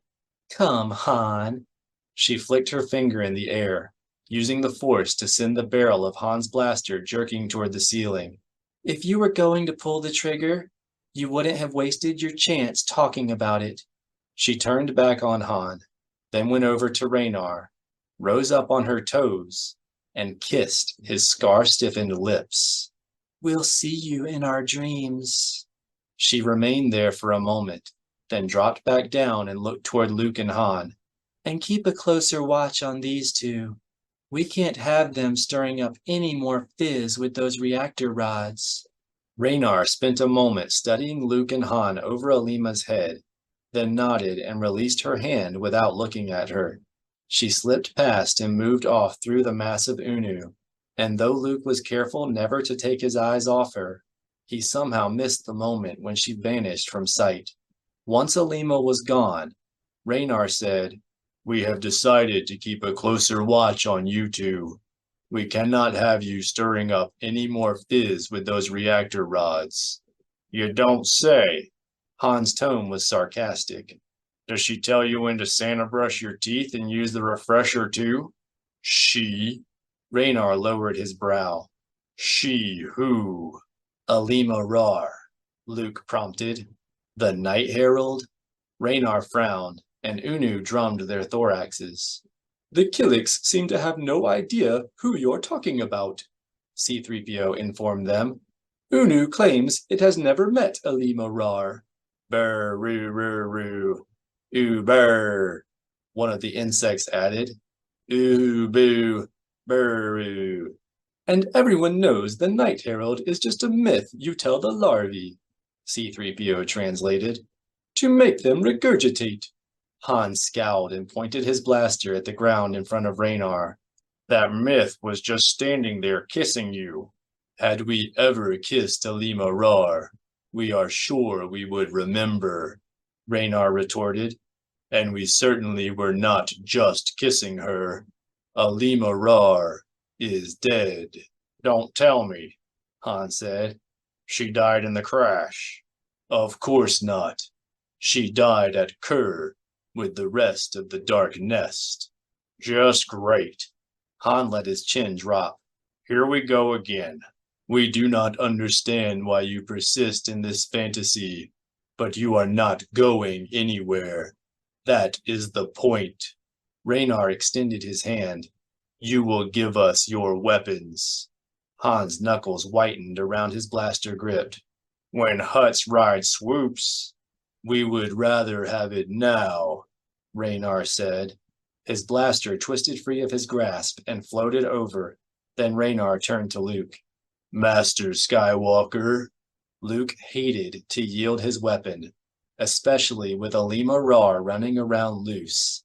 But he would have an easier time recovering it later than fighting to keep it now. He removed the focusing crystal from the handle, the Jedi equivalent of unloading a weapon before surrendering it, and handed both the crystal and the lightsaber over. "A wise choice," Raynar said. A swarm of large, orange-chested worker insects began to gather around Luke and Han. Saris will see you to your new quarters. Please do not force us to harm you by attempting to leave before Princess Leia returns with a way to stop the fizz. 10. In the middle of the Murgo choke hung the white wedge of an Imperial-class Star Destroyer, its hull lit by the Harlequin blaze of 4 different suns. To its left hung 2 of the suns, an orange and yellow binary system well matched in both size and color. To its right hung an odd couple, a blue giant orbited by a crimson dwarf so small and dim Leia could barely tell it was there. And directly behind the Star Destroyer, stretched between the 2 sets of binary stars like a web of some enormous spider, was the sapphire veil of the Udagetu Nebula. You see, this one did not miscalculate. Saba was perched on the edge of the Falcon's co-pilot chair, squinting out at the Star Destroyer. We were pulled out of hyperspace. Maybe, Leia said. Threading its way between the 2 pairs of binary stars, the Murgo choke was the trickiest of the many complicated hyperspace transits connecting the Ragu Run to the Udagetu Nebula. But there are hundreds of things in the choke more likely to revert us than the mass of a single Star Destroyer, Saba hissed in annoyance. The Star Destroyer's mass did not pull us out. Its artificial gravity generators did. That is the Mon Mothma ahead. Leia frowned at her tactical display, but the electromagnetic blast of the 4 stars was overpowering all the Falcon's sensor and comm systems. She saw only a cloud of static on the screen. You can't know that, Leia said. This one finds your lack of faith disturbing, Jedi Solo. Saba ruffled her neck scales in what Leia had come to recognize as disappointment. You must learn not to doubt your master. You keep telling me to doubt everything, Leia pointed out. And do you listen? Saba held out her hand. You are a terrible student. Give me your lightsaber. Leia shook her head. The last time I did that, you hit me on the head with it. I had a knot for a week. Saba's voice grew harsh. So you are disobeying? Leia frowned. Saba kept saying that she needed to learn to obey, but Leia was not about to make the same mistake twice. She held out her own hand. First, give me your lightsaber. Saba's eyes widened, then she began to hiss. You are funny, Jedi Solo. She lowered her hand. But at least you have learned something. Thanks. Now how sure are you that's the Mon Mothma up there? How sure are you that it is not? This is no time for games, Master. I need to know. Life is a game, Jedi Solo. If you need to know, find out. Leia let out her breath in exasperation, then reached into the Force. She felt Mara and 3 more Jedi StealthX pilots hanging off the Falcon's stern. Because of the close tolerances involved in transiting the choke, all 5 craft had to make their own jump calculations, and the likelihood of the entire flight making a mistake that brought them out so close together was practically nil. They had definitely been pulled out of hyperspace by an artificial gravity well. But that still did not explain how Saba knew it was the Mon Mothma ahead. The Galactic Alliance had 2 Imperial-class Star Destroyers equipped with hidden gravity well generators. Leia stretched out to the ship in the Force and felt the expected throng of life, but the concentration was too dense for her to recognize the presence of anyone in particular.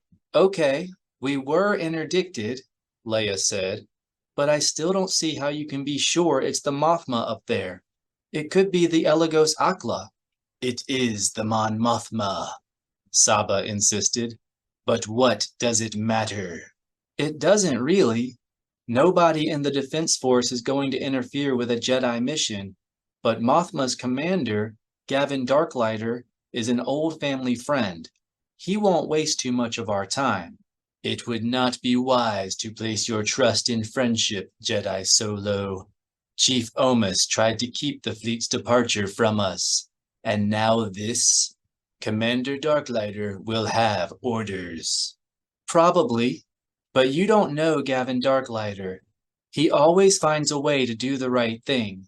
Leia touched Mara and the other Stealth X pilots in the Force, alerting them that she was about to get underway, then activated the Falcon's sublight drives and started forward. The Star Destroyer quickly began to swell in the viewport, and the comm signals and sensor returns soon grew strong enough for the electronic scrubbers to clarify.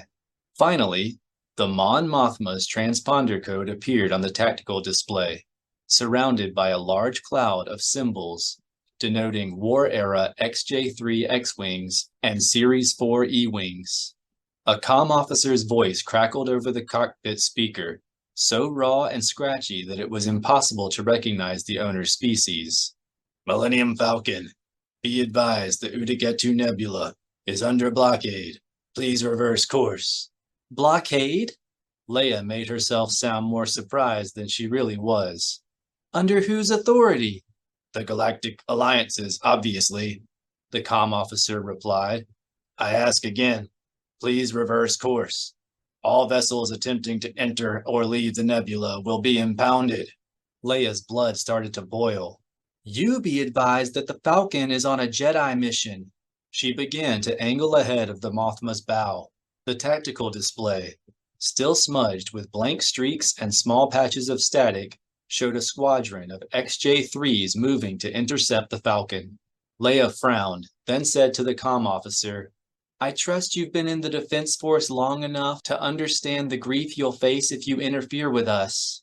I know the consequences of ignoring my orders, the officer said. This is your last warning. Continue to advance, and the Falcon will be impounded. The Force grew electric with the outrage and surprise of Mara and the other Stealth X pilots. But Saba was more contemplative. She flicked the air absent-mindedly with her forked tongue, then activated her own microphone. We will consider your threat, she said. Stand by. Stand by, the officer echoed. This is not. Saba closed the channel, then turned to Leia. We should reverse course. And leave Han and Luke stranded on Wotiba? Leia asked. Never. Having no ship and being stranded are different things. Master Skywalker is... He is Master Skywalker. He can find a way off Wotiba anytime he wishes. But he won't. He's waiting for us to return with a cure for the Fizz. And in the meantime, the colony is provoking the Chiss again. We need to get him and Han off Wotiba before a war breaks out. Mara began to pour impatience into the Force, urging Leia and Saba to start their run. Leia looked over at Saba. Saba shook her head. Not through the Murgo choke. We cannot take a Star Destroyer. Take it? You think we're going to attack the Mon Mothma? You know another way to get through the choke? Sure. We call their bluff. Leia reached out to initiate the Jedi battle meld and discovered that Mara and the other pilots had already opened it. Clearly in agreement with Leia, Mara was radiating confidence, reassuring them that the Stealth X's were ready to drop in behind the XJ-3s. Saba let out a hiss of resignation, then began rerouting extra power to the shields. Leia reopened comm channel to the Mon Mothma. Before she could speak, the comm officer's angry voice came over the cockpit speakers. Falcon, we have finished warning you. Slow and stand by for escort. Negative, Leia said. Let me speak to Commodore Darklighter. Commodore Darklighter is unavailable, the officer replied. Saba made a hissing sound deep in her throat, and Leia saw on her display that the XJ-3 squadron had moved into firing position behind the Falcon. Kill your drives and stand by, or we will open fire. Leia rolled her eyes. You're not going to fire on the Millennium Falcon without Commodore Darklighter looking over your shoulder. Put him on now, or stand by and let us proceed with our mission. Lock alarms chimed in the cockpit as the XJ-3s designated the Falcon a target. Leia could not believe that this would actually come down to being fired upon, but she began to juke and jink like a fighter pilot. It never hurt to be careful. "You are certain they are bluffing?" Saba asked quietly. "Nearly certain?" Leia silenced the lock alarms, and they quickly reactivated. The XJ-3 wing pilots were selecting and deselecting the Falcon, repeatedly triggering the alarms in an effort to wear on the crew's nerves. Almost, even. A sense of satisfaction came to the battle meld. Mara and the other StealthX pilots had slipped in behind the XJ-3s without being noticed. Saba switched her microphone to the ship's intercom. "Kakmame, Meewal, shut down those quad cannons." "Good idea," Leia said. "The last thing we want is a shooting match with the Mon Mothma. It would only make Chief Omus believe the Jedi have gone completely over to the colony side."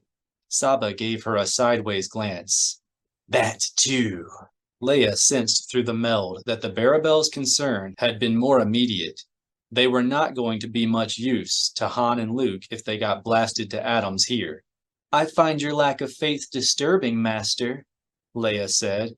"You must learn to trust your pilot." Saba made a rasping sound low in her throat.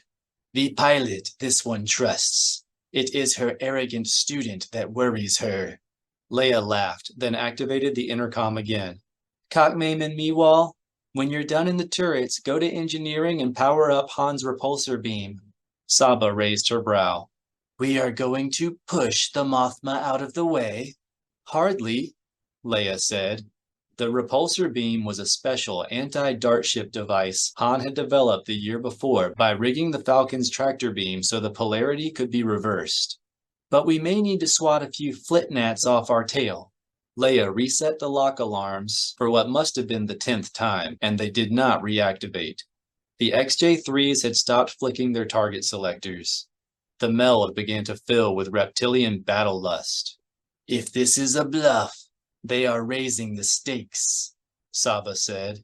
"It feels to this one like they are about to open." Before Saba could say fire, 8 of the XJ-3s, 4 two-ship combat teams, broke into evasive loops and spirals, and the Falcon's military comm scanner came alive with the alarmed voices of XJ-3 pilots. "Targeted, targeted, breaking right, breaking left, where are they? Still on me, can't shake and find them." Then a deep female voice announced, "Stealth X's! We have Stealth X's out here!" Leia pushed the throttles past their safety stops, still angling ahead of the Mon Mothma's bow. The tactical display showed the remainder of the XJ-3s, the 4 craft that had been guarding the squadron's flanks, sliding into firing position and slowly closing range. Leia told the Nogri to activate the repulsor beam and dust 2 of the remaining starfighters off their tail. "Only 2?" Saba asked. "Why?" "Just sending a message," Leia said. "Besides, we might need those XJs later." The cabin lights dimmed, and the status displays winked out as every spare erg of the Falcon's power was diverted to the repulsor beam. But unlike the first time they had used the device, the shields did not go down. When Han had decided that the repulsor beam was too handy to dismantle, Leia had insisted that they install a supplemental fusion unit so they wouldn't be quite so vulnerable to counterattack. The Falcon gave a little jolt as the Nogri triggered the repulsor beam. 2 of the XJ-3s suddenly went out of control and veered toward the edge of the tactical display, and the comm scanner erupted into startled curses and a tense request for permission to open fire. Gavin Darklighter's voice came over the comm an instant later. "Captain Solo, will you please stop cripping around? Chief Omus is serious about this blockade." Leia continued to accelerate, still jinking and juking. "Is that why he didn't inform the Jedi about it?" Darklighter hesitated, and the Falcon's lock alarms whined again. Leia checked the tactical display and saw that the last pair of XJ-3s had reached firing range. The rest of the squadron was still rolling and looping, either trying to recover from the repulsor beam or shake the Stealth X's still threatening them with target locks. Thankfully, there was no shooting. I apologize for the language, Princess, Darklighter finally said. I was addressing Captain Solo. Han is unavailable, Leia replied. I'm in command of the Falcon for now. The channel fell silent for a long time, and Leia began to wonder if Darklighter had deliberately manipulated the emission out of her. He was a shrewd commander, and he would be analyzing even the tiniest scrap of information for hints as to the true nature of their mission. Normally, it would not have troubled Leia to share much information with a high-ranking Defense Force officer. But right now, the last thing she wanted was for anyone subordinate to the Chief of State to realize there was a power vacuum at the top of the Jedi Order. They passed in front of the Mon Mothma's bow. The last pair of XJ-3s remained on their tail, but Darklighter sent none of the other squadrons to cut off the Falcon, and that made Leia nervous. Keep an eye on the Mothma's tractor beams, she said to Saba. Let me know the instant any of them start to power. Leia felt a surge of alarm from Saba and knew the Star Destroyer was activating its tractor beams. She accelerated into an open, erratic spiral that would make it almost impossible for the beam operators to lock onto the Falcon. The red cones of 4 tractor beams appeared on the tactical display, stabbing out from the Mon Mothma's designator symbol to circle the Falcon. Leia aimed for the trailing edges of the beams, rolling and diving from one to the next, alert for the telltale hesitation that Han claimed always gave the operators away when they figured out the strategy. An instant after the tractor beams appeared, Darklighter said, I didn't. Any offense, Princess. With the comm antenna constantly struggling to adjust to the Falcon's gyrations, the signal had grown a little patchy. Chief Omis has been to reach Master Skywalker for a week. When there was no response, he decided the Jedi must be the Killiks side again. Saba hissed, and Leia felt the same frustration rising in Mara and the other Stealth X pilots that was welling up in her. She started to make a sharp reply, then realized what Darklighter was trying to do and remained silent. He is trying to provoke you, Saba agreed. She closed the channel, then set the comm unit to burst mode to prevent the Mon Mothma's tractor beam operators from riding a comm wave back to the Falcon. Do you still believe Commodore Darklighter is bluffing? If he weren't, he'd be shooting by now, Leia said. She opened the channel to Darklighter again. Nice try, Commodore. But if Chief Omis is claiming that the Jedi have betrayed the Galactic Alliance just because he can't reach Luke, what's supposed to assume? Darklighter interrupted. And now only proving him right. Kill your drives or open fire. Leia hesitated. Darklighter was really raising the stakes this time. If she refused to obey, he would either have to make good on his threat or admit it was a bluff. She reached into the battle meld, urging Mara and the others to keep their fingers away from their triggers, then took a deep breath and activated her microphone again. I guess you'll have to open fire, Gavin. This is too important.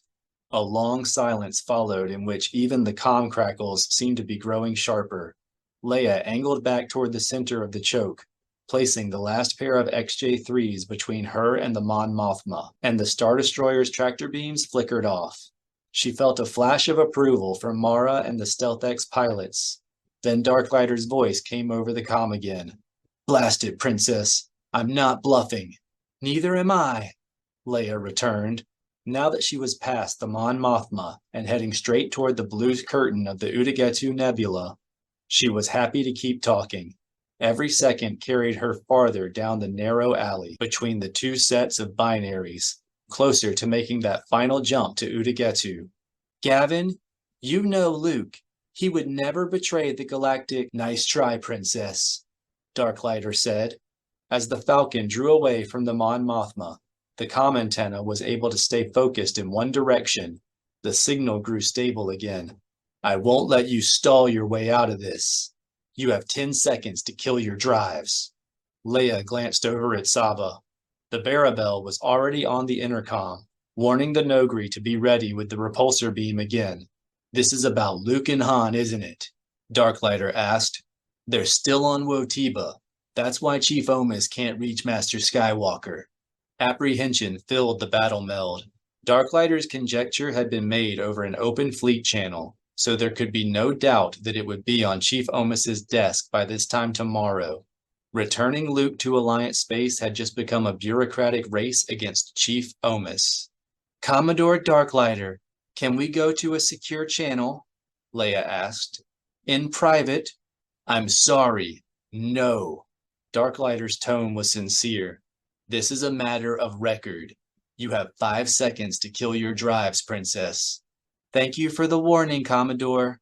No hard feelings. Darklighter's voice grew genuinely alarmed. Leia, I can't protect. Leia closed the channel, then slipped the Falcon out of her spiral pattern and returned to jinking and juking. It was just as hard for starfighter cannons to target, and she would make a lot more forward progress. Jedi Solo? Saba asked.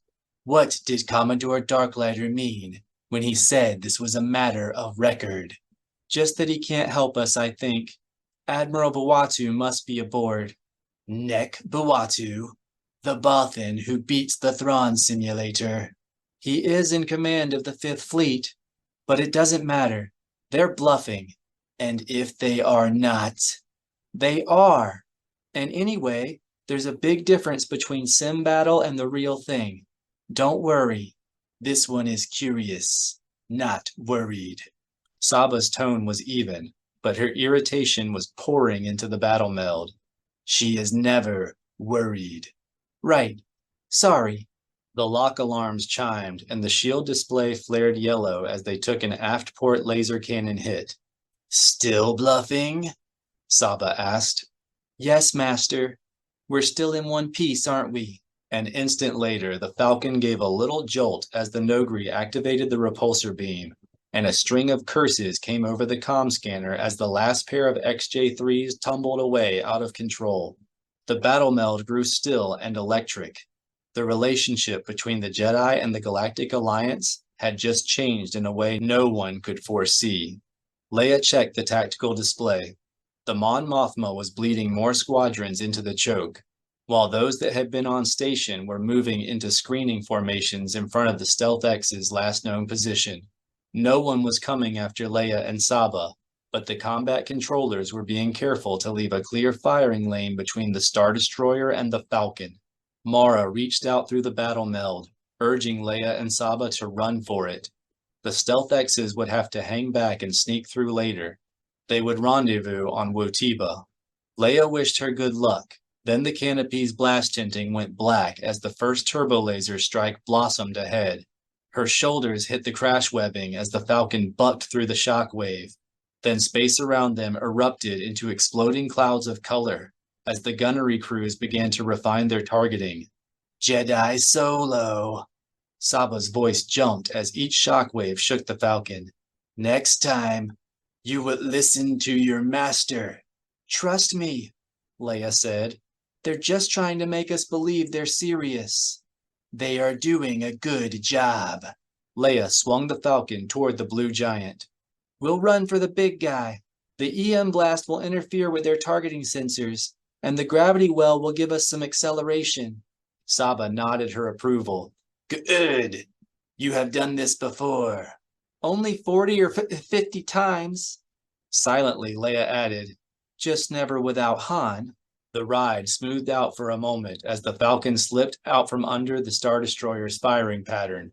The canopy tinting went black as the face of the giant sun slid across the forward viewport. And still, its boiling mass shined through the transparasteel, warming their faces and stabbing at their eyes. Their sensors and comm units quickly fell victim to the star's electromagnetic blast, and even the ship's internal electronics began to flicker and wave. Then, the Mon Mothma's gunnery crews found them again. A curtain of turbolaser strikes erupted ahead, circles of red and orange so pale against the star's glare that they were barely visible. Leia pointed the Falcon at the closest blossom and surrendered her hands to the Force. The shields crackled with crimson energy as they passed through the dissipation turbulence. Then the Falcon shuddered as they bounced through the shock waves. The pilot's console lit up with damage indicators and critical warnings. There were broken seals, leaking ducts, misaligned gyros. Will you look at that? Leia complained. "Han's going to kill me."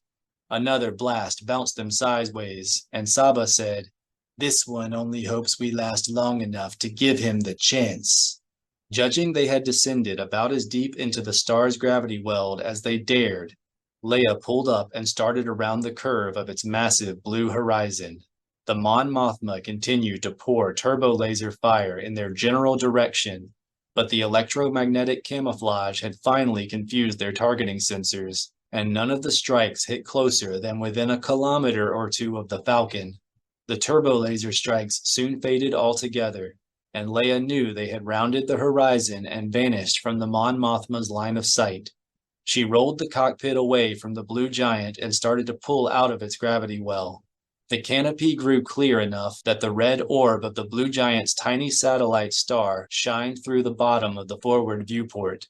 The other binary set, the orange and yellow stars, were shining through the top of the canopy, and the blue veil of the Udagetu Nebula was barely visible directly ahead.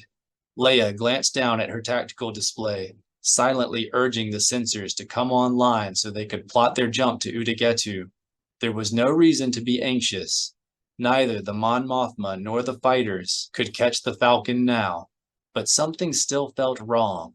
She had a cold, queasy feeling in her stomach, and she could not escape the feeling that someone was watching. "Saba, do you?" "Yes," Saba said. "It feels like we have raced into the Shinbit's den." The nacelle temperatures were already 20% beyond specification, but Leia grabbed the throttles and began to push them even farther beyond the safety locks, and the Falcon decelerated as though it had hit a permacrete wall. "What the?" The last of Leia's exclamation was drowned out by the sudden screeching of proximity alarms and system alerts. The nacelle temperature shot past 140 and started toward 150, and the Falcon continued to decelerate. Leia pulled the throttles back, then activated the intercom. "Cockmay, Meewaw, get into the cannon turrets and see." "Star Destroyer," Cockmane rasped.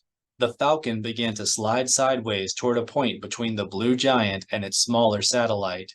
"One of the new pirate hunters." Leia used the altitude thrusters to spin the Falcon around, and saw that they were being drawn toward the distant wedge of a new version of the venerable Victory-class Star Destroyer. Mounted on its upper hull, in a turret nearly as large as the bridge itself, was one of the huge asteroid tug tractor beams that Lando Calrissian had started selling the Defense Force to combat pirates and smugglers. "Sim battle or not," Saba rasped. "This one thinks maybe Admiral Bawatu is as good as they say." 11.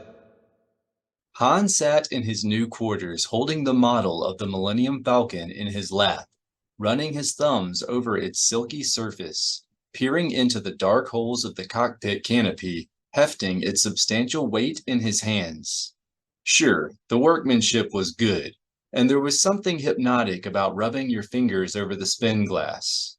But he could not imagine where the squibs were going to sell 1 billion of these things. The stuff was hardly art, and with the galaxy still struggling to recover from the war against the Yuuzhan Vong, there were only so many people with credits to throw away on kitsch. Someone was definitely being played here, but was the colony playing the squibs, or the squibs playing the colony, or both of them playing someone else? Luke entered from his quarters, his eyes closed and his hands pressed to the iridescent spin glass, using the Force to search for a stress point in the exterior wall of their 2-room prison. He did the same thing every hour or so, stopping in a different place and having R2-D2 use his utility arm to scratch a small X in the hard surface. A few minutes later, they always heard a crew of Killiks scurrying over to the same spot, reinforcing the outside of the wall with more spin glass. The barrier had to be close to 1 meter thick in places, but Han did not suggest that the X's were a waste of time. If Luke wanted to mess with Saris's mind, that was his business. They both knew that Luke could break them out of their prison any time he wanted, and Han suspected that Raynar knew it too. Escape would be the easy part. but it would do them no good until they thought of a way to find the Dark Nest. And so Han and Luke were being patient and thinking hard and doing their best to look very bored. Han flipped the model of the Falcon over again. There was no shift of weight inside, but that didn't mean anything. Han had known a smuggler once who had molded his entire cargo of contraband explosives into landspeeder dashboards and walked them through Imperial customs with all the proper documentation. Without opening his eyes, Luke said, "She's all right, Han." "I know she is." Han put his ear close to the model and shook it, but heard nothing. "I still worry about her, and it's not easy for her to be away from me this long." "Is that so?" "Yeah. She has trouble sleeping if my snoring's not there to drown out the banging in the climate control lines." Luke smiled. "Thanks for clearing that up." He returned to running his hand over the wall. "I've been wondering what she sees in you." Though Han had not been dwelling on how much he missed Leia, he saw now that he had been thinking of her without realizing it, that he was always thinking of her, half expecting her to be there every time he turned around, imagining her voice in the distance whenever the tunnel house fell silent, reaching out to her when he rolled over at night. And Luke had known all of that was going on in the back of Han's mind, just as Han knew that something similar was going on in the back of Luke's. Han spun around on his stool. "Did you use that Jedi mind-reading trick on me?" Luke stopped and looked puzzled. "We can't really do that, Han. Well, most of us can't." Without having to ask, Han knew that Luke had been thinking of Jacen when he added that last bit. "I was afraid of that." "Afraid of..." Luke stopped, then shook his head. "I don't think we're reading each other's minds, Han. We haven't been here long enough to become joiners." "Yeah. Then how come I know what you want for lunch today?" "I don't see how Master Skywalker can be hungry already," C-3PO said from his place in the corner. "He just had breakfast." "3PO's right," Luke said. "It's too early to think about..." "A Nerf burger and Hubba crisps," Han interrupted. "with a Laurel smoothie to wash it down." Luke furrowed his brow. "You're right. That does sound good, but I wasn't thinking about it until you... Or was I?" "It wasn't me. I hate Hubba crisps." Luke's face fell. "Raynar is trying to make joiners of us." "You think so?" Luke was so upset that he failed to notice the sarcasm in Han's voice. "The Dark Nest must think the colony will be able to dominate me and take control of the Jedi Order." "Dominate you, Master Skywalker? Why, that's a perfectly absurd idea." C-3PO cocked his head at the look of alarm on Luke's face. "Isn't it?" Instead of answering, Luke went back to searching for stress points. "They've been playing for time, Han. We've got to get out of here." Han flipped the model over. "And do what?" "You know what," Luke said. "Find the Dark Nest." Han remained on his stool. "How exactly? The bugs know every move we make. The second we step outside our quarters, Saris is going to come running with about 1,000 Killiks, and we don't have any weapons. We're better off just waiting until Leia and Mara get back." Luke frowned. "Are you feeling all right, Han?" "Fine," Han said. Actually, he was feeling great, now that he knew how they were going to find the Dark Nest. But he could not tell that to Luke. The walls had ears. Well, something did. "Just in no mood to hear any Ronto-brained escape plans." He rose and went over to the door membrane. It was opaque and bonded shut by some gooey fiber the bugs had spun over the outside. But the spin glass surrounding it was so thin and translucent that Han could see the silhouette of their Saris guards standing watch outside. He waved an arm to get the guard's attention. "Hey, open up. I need to talk to you." The guard came over to the wall and pressed its orange thorax to the spin glass. A muffled thrum reverberated through the wall. "Saris says she can hear you through the wall," C-3PO said, clunking over to translate. "And she is reluctant to open the door, since Master Skywalker was just talking about escaping." Han shot an irritated look over his shoulder. Luke shrugged. It's not like they couldn't figure it out on their own. Yeah, okay. Han raised the Falcon model up. Can you get in touch with the squibs who are buying these? Mirror, The bug's rumbling was so softened by the wall that the words seemed mumbled.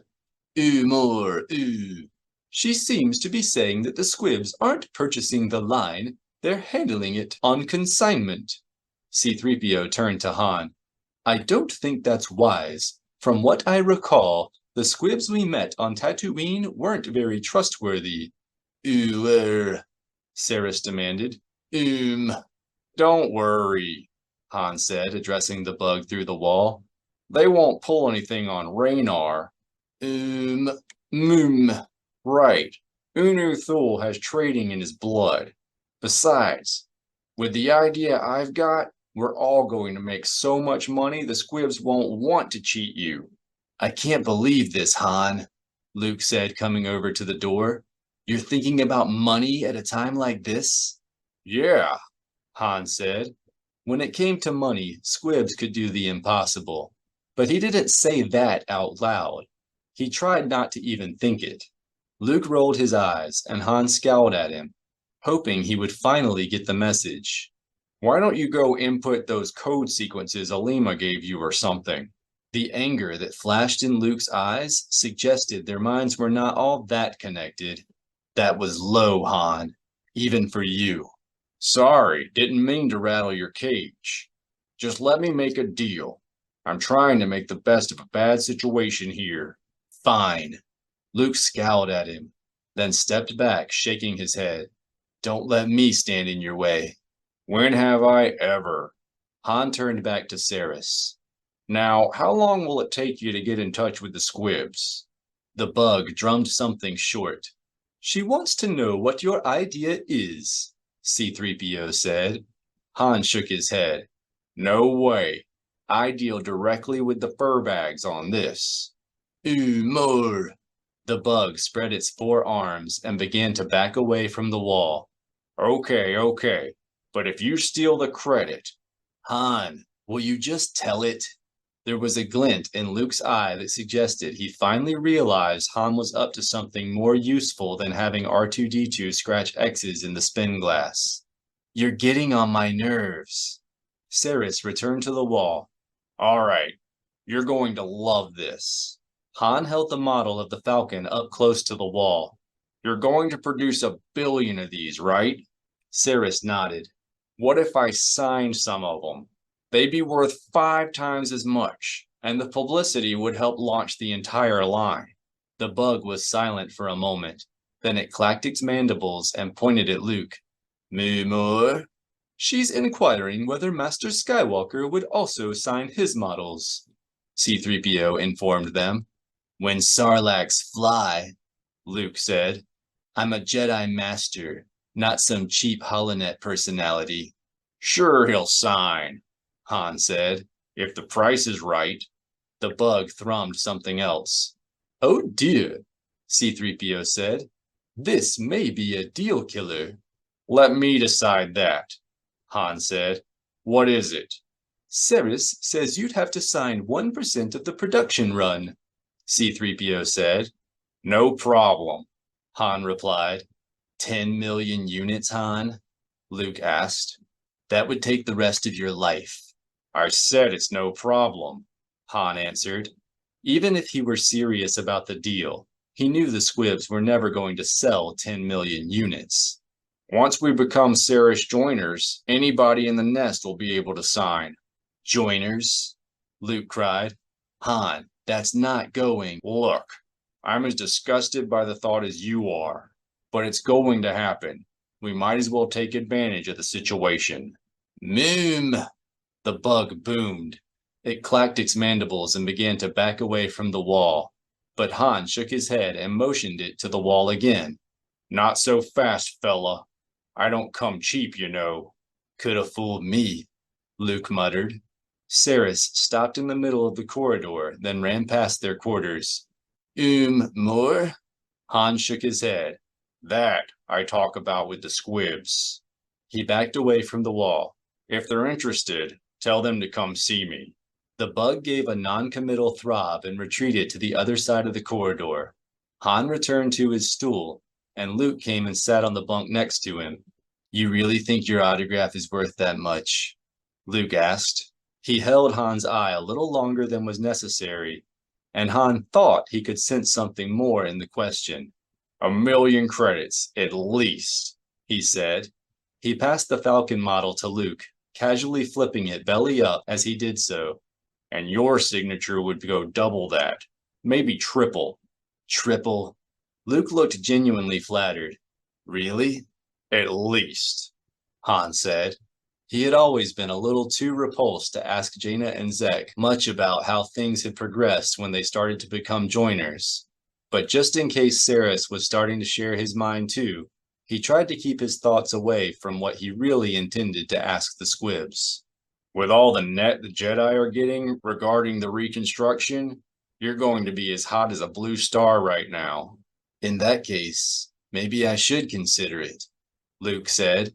He casually flipped the model back over, and Han thought he felt a little jolt of surprise in the back of his mind.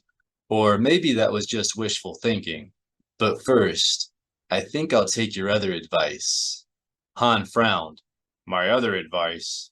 About the code sequence Alima gave me. I think it's time I had a look. Now Han knew Luke understood. You sure? Han asked. He was fairly sure that Luke had not used the code sequence because he was afraid of what it might reveal about Mara. It might bolster Alima's suggestion that Mara was hiding something terrible from him. I thought you didn't want to give her the satisfaction. I don't. That's why I have to do it now, before we become joiners. Han nodded. He knew what Luke was thinking because he was thinking it too. It was almost a given that Gorog had spies watching them. So the last thing they wanted was for the Dark Nest to start thinking about what Han really wanted from the squibs. So Luke was going to keep Gorog occupied by giving it something to gloat over. Luke passed the model back to Han, then turned to R2-D2. R2, come here. R2-D2 gave a sad whistle and started for Luke's quarters. No, R2. Come over here. R2-D2 disappeared through the door, quietly tweeting and beeping to himself. R2, C-3PO called. Are you going to ignore Master Skywalker? R2-D2 gave a one-beep reply. C-3PO recoiled as though he had been struck, then turned to Luke. It appears that his compliance routines have failed completely. I'll go see if I can reset them. That's okay, Luke said. I'll handle this myself. He extended a hand toward his quarters, and an electronic squeal sounded from inside. A moment later, R2-D2 floated back into Han's quarters, his treads whirring, and his utility arm scratching along the wall. R2-D2, C-3PO said. This is Master Skywalker's last request before he becomes a joiner. The least you can do is honor it. R2-D2 shot back a string of whistles and trills. Of course I'll recite the override sequence that Jedi Order provided. If Master Skywalker asks me to, that's what a protocol droid does. He facilitates. R2-D2 let out a long bleat as Luke lowered him to the floor between the bunk and Han's stool. Well, you're certainly not doing him any favors by behaving this way. And don't talk to me like that. I'll trip your primary circuit breaker myself. That's enough, 3PO, Luke said. Just give him the sequence. R2-D2 screeched in protest, then swung his holoprojector away from Luke, and it seemed to Han that he felt the Falcon replica give a faint shudder of anticipation, so soft and brief that it could have been a flutter in his own pulse. He pretended not to notice and put the model aside, turning the cockpit so it was only partially facing Luke, and C-3PO dutifully recited the code sequence. R2-D2 emitted a long descending whistle, and the hologram of a large, fountain-filled chamber appeared on the floor in front of Han. The viewing angle was from high in one corner, where a security cam might be mounted, and the only movement in the room was the water falling from the fountains. What nonsense is this, R2? C-3PO demanded. You didn't record this. You're not that tall. R2-D2 tweetled a reply. A stolen file? Stolen on whose authority? R2-D2 answered with a short whistle. I don't believe you. Even R2 units have restraints against this sort of thing. What sort of thing? Luke asked. R2 claims he downloaded this file on his own initiative, but now I know he's running us a corrupted feed. He claims this is from the internal security computer at the Jedi Temple, and we all know there is no room like this at the Jedi Temple. R2-D2 whistled a correction. Oh, now he claims it's from the old Jedi Temple. The Room of 1,000 Fountains, Luke said. I've seen it mentioned in some of those records we recovered from the Chuan Thor. R2-D2 began to trill a long additional explanation.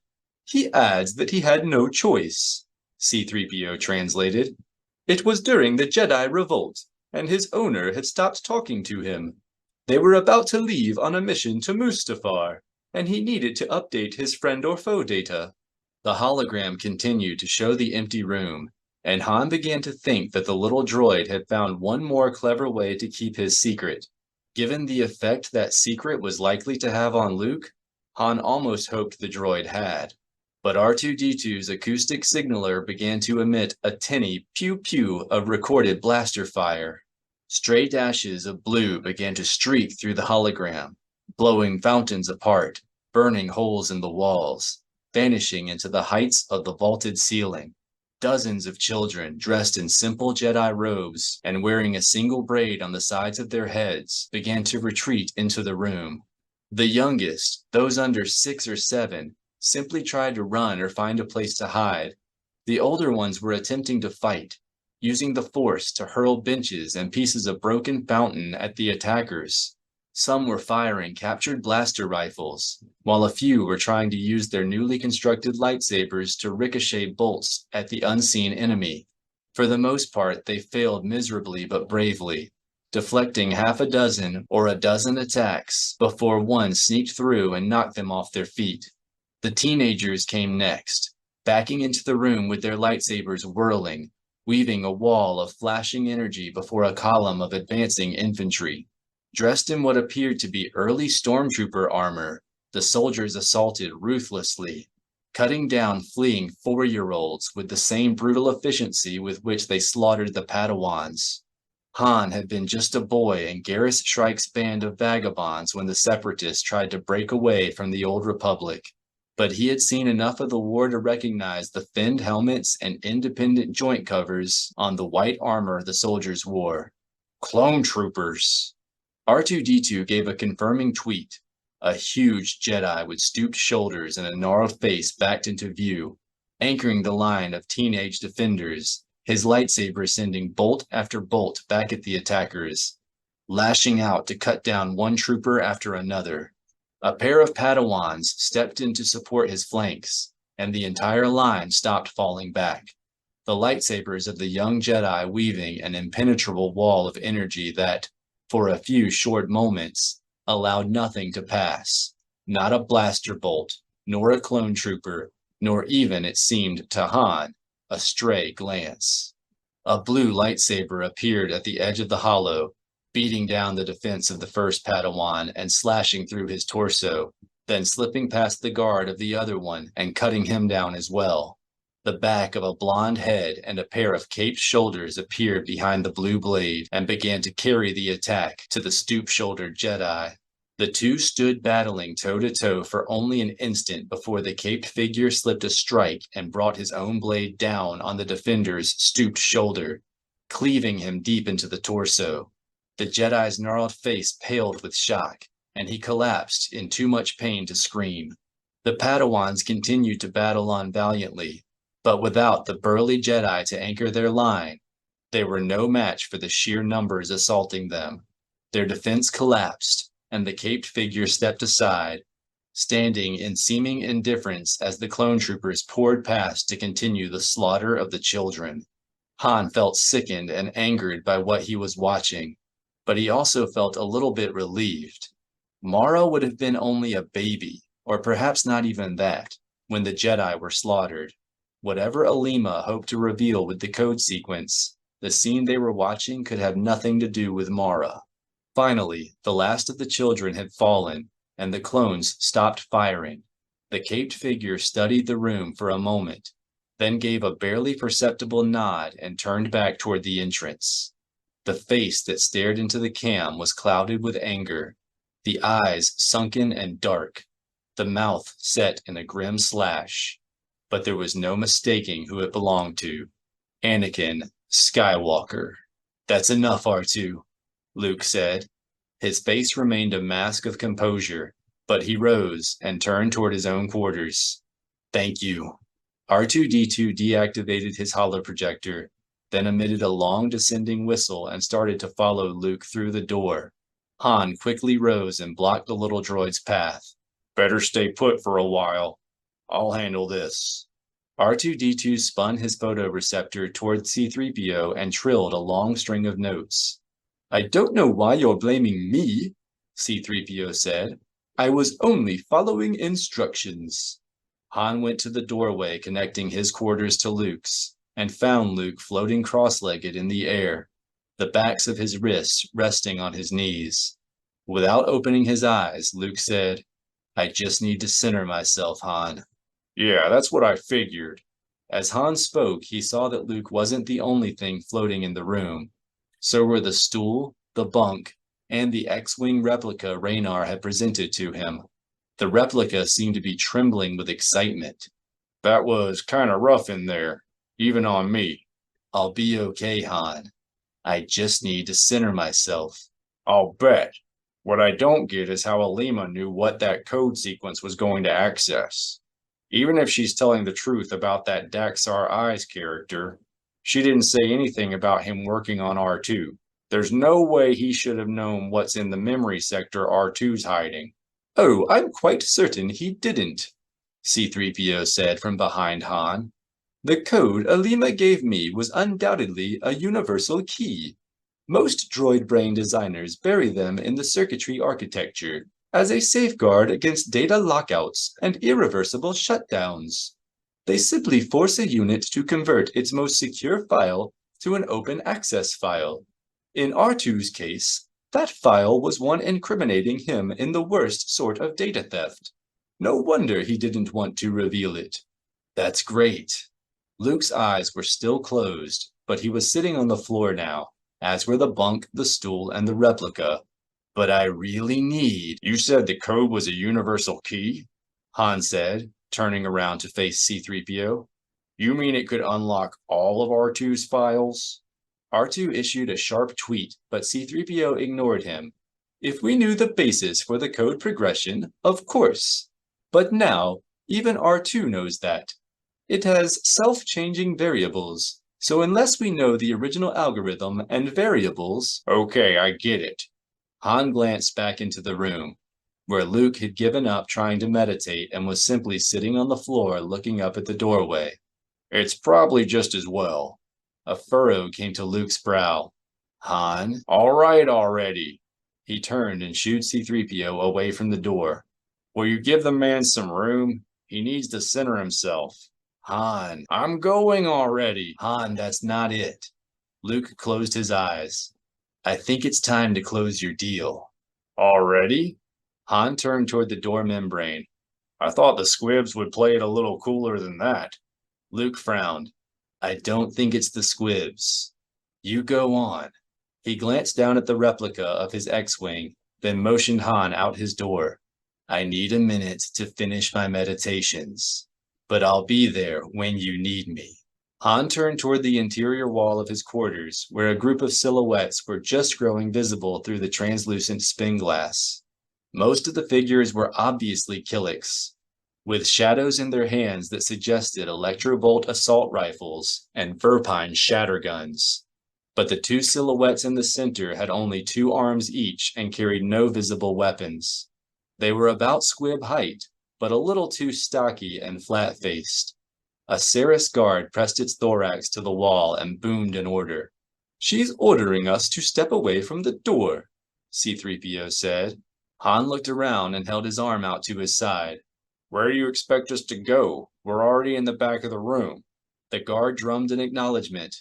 Then it and several other bugs used their mandibles to snip and rip the outer seal away from the doorway. A moment later, the two silhouettes they were escorting pushed through the membrane into Han's quarters, bringing with them a sweet-smelling cloud of bond-inducing pheromones that pervaded the jail. The first figure was a jug-eared Sullustan in a tidy white flight suit resembling that worn by the captains of commercial starliners. The second was a furry little Ewok with a white stripe running diagonally across its body that was otherwise as black as carbon. Tarfang? Han gasped. He shifted his glance back to the Sullustan. June? The Ewok chuttered something sharp at Han, while the Sullustan merely braced his hands on his hips and looked around the cell shaking his head. Tarfang suggests that since you're an inmate and Captain June is the owner of a fine Demorian Ronto-class transport, you should address him as Captain June, C-3PO reported. A Ronto? Han did not bother to hide the disdain in his voice. Rontos were among the slowest, ugliest, and least efficient of the light transports crisscrossing the galaxy. He frowned at Captain June. What happened to the Moncal sailfish I set you up with? She was too expensive, June explained. My weekly payments were customarily running a week and a half late. Han frowned. But you were making them, right? Yes, June said. With the appropriate interest, of course. And Lando took her back for that? Tarfang jabbered in explanation. Captain June was too clever to give him the chance, C-3PO translated. He traded his equity for DR-919A, free and clear. Someone got a real bargain. Han did not bother to ask what the pair were doing on Wotiba. Ronto-class transports were just too slow for the inventory running contract he had talked Lando into giving June. I don't suppose the second mistake squibs are the ones who gave you this steel. June looked surprised. How did you know? Because I sent for them and you showed up, Han replied. It doesn't take a genius to know you're in deep with them. June nodded proudly. They gave us a 10 standard year freighting contract. In a softer voice, he added, We're exclusive. No kidding. Let me guess. Expenses included? Tarfang twitched his nose, then leaned toward Han and gibbered something suspicious. Tarfang request?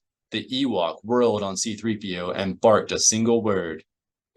He warns you against discussing this with them, the droid corrected. It's the squibs' own bad fortune if they agree to such a poor bargain. He raised his palms to the Ewok. Hey, that's between you guys. And I don't see why I should clue them in on anything, if they're not interested in my deal. Hold on. June's voice was alarmed. What makes you think they're not interested? Han made a show of looking around his quarters. I don't see them here. Only because they are important business beings, June explained. And this is a detention center. Tarfang chittered an addendum. And they mustn't let themselves be seen with a pair of... Oh my! C-3PO paused, searching for a diplomatic interpretation, until the Ewok growled. With a pair of dust crust like you and Master Skywalker. That's okay, Han said. I understand. You do? June's cheek folds rose in relief. In that case, they've authorized me to make you a very generous offer. They'll pay you a millicred for each replica you sign. A whole millicred, Han repeated. That much? June nodded eagerly. That's 10,000 credits in all. And they're even willing to pay a third in advance. Amala said to tell you they haven't forgotten what you did for them on Pavo Prime. Han pretended to consider the offer. I'm willing to talk about it. Have a seat. He motioned them to his bunk, then retrieved the Falcon replica and sat across from them on the stool. But first, I want to make sure I've got this straight. You guys are running replicas like this one back into the Galactic Alliance? We've already made our first run, June said proudly. A promotional delivery to the 5th Fleet. To the 5th Fleet? Han's heart rose in his throat. What was the Dark Nest doing? Going after the entire Galactic Alliance? No kidding? Tarfang growled a few words. Tarfang warns you that their deal with the second mistake is backsealed, C-3PO translated. He advises you that even thinking about moving in on them is a waste of time. Han turned to the Ewok. Us moving in on you is the one thing you don't have to worry about right now. Tarfang chortled a spiteful reply. That's right, C-3PO translated. You're stuck here in a rehab house getting... C-3PO broke off to shoot a question at Tarfang in Ewokese, then seemed to stiffen at the response. Oh my! Tarfang says this is an acceleration facility. Ceres brings criminals here to rehabilitate them quickly by making them joiners. The Ewok jumped up, standing on Han's bed and chuckling so hard he had to hold his belly. Keep it up, fuzzball, Han said. This place is a vacation moon compared to where the Defense Force is going to lock you two. Tarfang stopped laughing, and June asked, Why would they lock us up? Before he answered, Han hesitated and started to glance back toward Luke's quarters. Go ahead, Han, Luke said from the door. Show them. Without saying anything more, Han raised the replica of the Falcon over his head and hurled it to the floor. The spin glass did not shatter so much as explode into a droning cloud of blue-black bugs about the size of Han's thumb. June and Tarfang yelled in surprise and pressed themselves against the wall.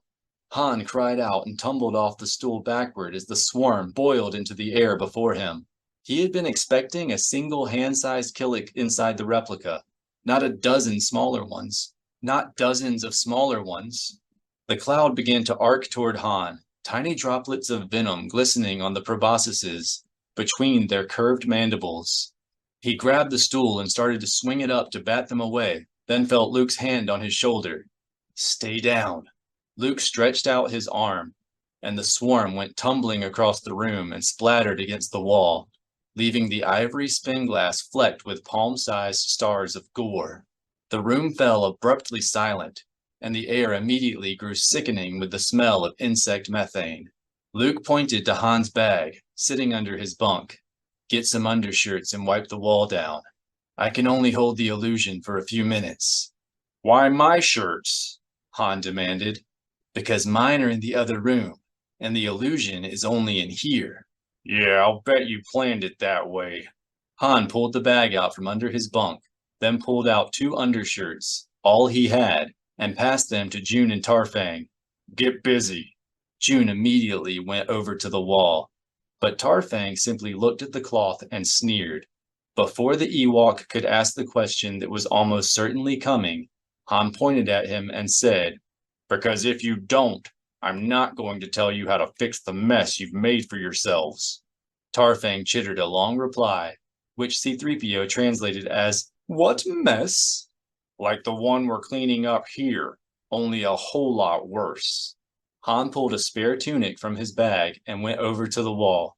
I don't think the Defense Force is going to be very happy with you two when they figure out you were the ones who delivered the whole Ronto full of Gorog assassin bugs to the 5th Fleet. June's eyes grew even larger. Tarfang, get over here! Once the Ewok had jumped off the bunk, he turned to Han. You can tell us how to fix that? Sure, Han said. Easiest thing in the galaxy. All you have to do is help us find the Dark Nest. 12. Leia and Saba stood shoulder to shoulder at the top of the boarding ramp, listening to a muffled string of beeps and chirps as the boarding party's slicer droid tried to outsmart the Falcon's espionage-grade security system. The external monitors showed that the ship was surrounded by a full company of soldiers in full blast armor. Something did not feel quite right in the Force, as though the troops were nervous or hesitant about their orders, and Leia wondered if the commander could really believe that Jedi would attack Galactic Alliance troops. They feel frightened. There was a note of disdain in Saba's voice, for Barabels tended to regard fear as something felt only by quarry. You are sure we should not draw our lightsabers? Frightened prey is unpredictable. Leia shook her head. You're the master, but I really think we need to diffuse things. Somebody's going to get hurt if we keep pushing. Saba glared down at Leia out of one eye. We are not the ones pushing things, Jedi Solo. Finally, the slicer droid stopped beeping and chirping. The monitor showed him releasing his interface clips from the wires dangling from the Falcon's exterior security pad. Then he turned to an officer and gave a dejected whistle. What do you mean you can't open it? The security system speaker made the officer's voice sound a little tinny. That's what you were designed for, to open ship hatches. The droid beeped a short reply, which Leia knew would include an explanation of how the access code kept changing. The security system's first line of defense was an automatic reset anytime 2 incorrect codes were entered into the keypad. Its second line of defense was to never grant access from the outside when the keypad cover was removed. Well, try again, the officer ordered. I'm not going to use a flash torch on the Millennium Falcon. The droid gave a weary whistle, then started to sort through the security wires again. Leia turned to Saba. I think we made our point. Saba nodded. If you are sure about the lightsabers. I am. They may be scared, but they wouldn't dare blast us. Leia instructed Kakmaim and Meewal to stay out of sight, then released the safety hold and palmed the toggle button on the wall. The seal broke with a hiss, and the ramp began to descend. A surprised murmur arose out of the hangar. The captain barked an order, and when there was enough space to see, Leia and Saba found themselves surrounded by a semicircle of blaster barrels. Once the ramp clanged into position against the durasteel floor, the officer stepped to the foot and looked up at them. He was young, no doubt straight from the academy, and so nervous he could barely bring himself to meet the gazes of Leia and Saba. You will place your hands on your heads. Despite his cracking voice, he was clearly being deliberately rude, ordering them about as though they were common pirates and neglecting to address them by any sort of title. Descend the ramp slowly. Leia heard Saba's scales rustle. Then suddenly the Barabel's hand rose. We are Jedi Knights. The barrels of the blaster rifles began to swing away. Point those somewhere else. Deciding it was better to follow her master's lead than stand there looking confused, Leia raised her hand and used the Force to turn aside a trio of blaster rifles. The officer paled and stepped away from the ramp. Behind him knelt 2 soldiers armed with bell-barreled Zerka headbangers, ultra-powerful riot guns designed to stun any target into submission. Oh, crap! That was as far as Leia made it before a blinding spark of silver lit the barrels of both weapons. Something like the head of a charging bantha hit her in the chest. Then she felt herself go limp and start to fall, and the floor disappeared beneath her, sending her tumbling down into darkness. The fall must have been a long one, judging by how Leia felt when she woke. The world was spinning, her stomach was churning, and her temples were pounding, and her body felt as if she'd run headlong into a dewback stampede. Her ears hurt. She could not even describe how her ears hurt, and some inconsiderate rotter was hammering words against her head. Princess Leia. The voice was familiar, but it was hard to place with all the lightning cracking through her head. Princess Leia. Hoping the voice would give up and go away, she kept her eyes closed tight. Instead, something popped in front of her face, and a smell like burning hyperdrive blistered her nostrils. She reacted with a blind force shove and heard a body thud off the far wall. The voice groaned and thumped the floor. Then a second voice gasped. Commodore Darklighter? Don't, Darklighter gasped. I'm okay, I think. Gavin? Leia opened her eyes to the stabbing light of a silver sun, then let out an involuntary groan of her own. She tried to push herself up and discovered her hands were cuffed behind her. Just how angry are you trying to make me? Please settle down, Princess, Darklighter said. Werfel isn't under my command, and he's just looking for an excuse to use those stun cuffs. Avek Sazula is my mother's uncle's third wife's cousin, a gravelly voice said. I owe you. Leia glanced toward the gravelly voice and, as her vision began to clear, saw the long-snouted silhouette of a young Bothan naval officer standing in the doorway of what was obviously a detention cell. "Who's Avek Sazula?" she asked. The fur rose on the Bothan's cheek. You Jedi are lower than skullworms. Leia looked to Darklighter, who was standing just inside the door. The first streaks of gray were beginning to show in his brown hair and goatee, but otherwise his rugged face looked much the same as it had through the 30 years Leia had known him. "Do I care who Sazula is?" Jedi rabble. Werfel raised his arm, pointing a stun cuff remote at Leia. Darklighter's hand immediately pushed the arm down. "How would Admiral Bawatu feel about you using unnecessary force on a cooperative prisoner?" I doubt it would upset him. He is my mother's uncle. Nevertheless, Werfel pocketed the remote. But he would be upset about the delay. He has been waiting long enough for these prisoners to awaken. Leia breathed a sigh of relief. The remote was for a pair of LSS-401 stun cuffs.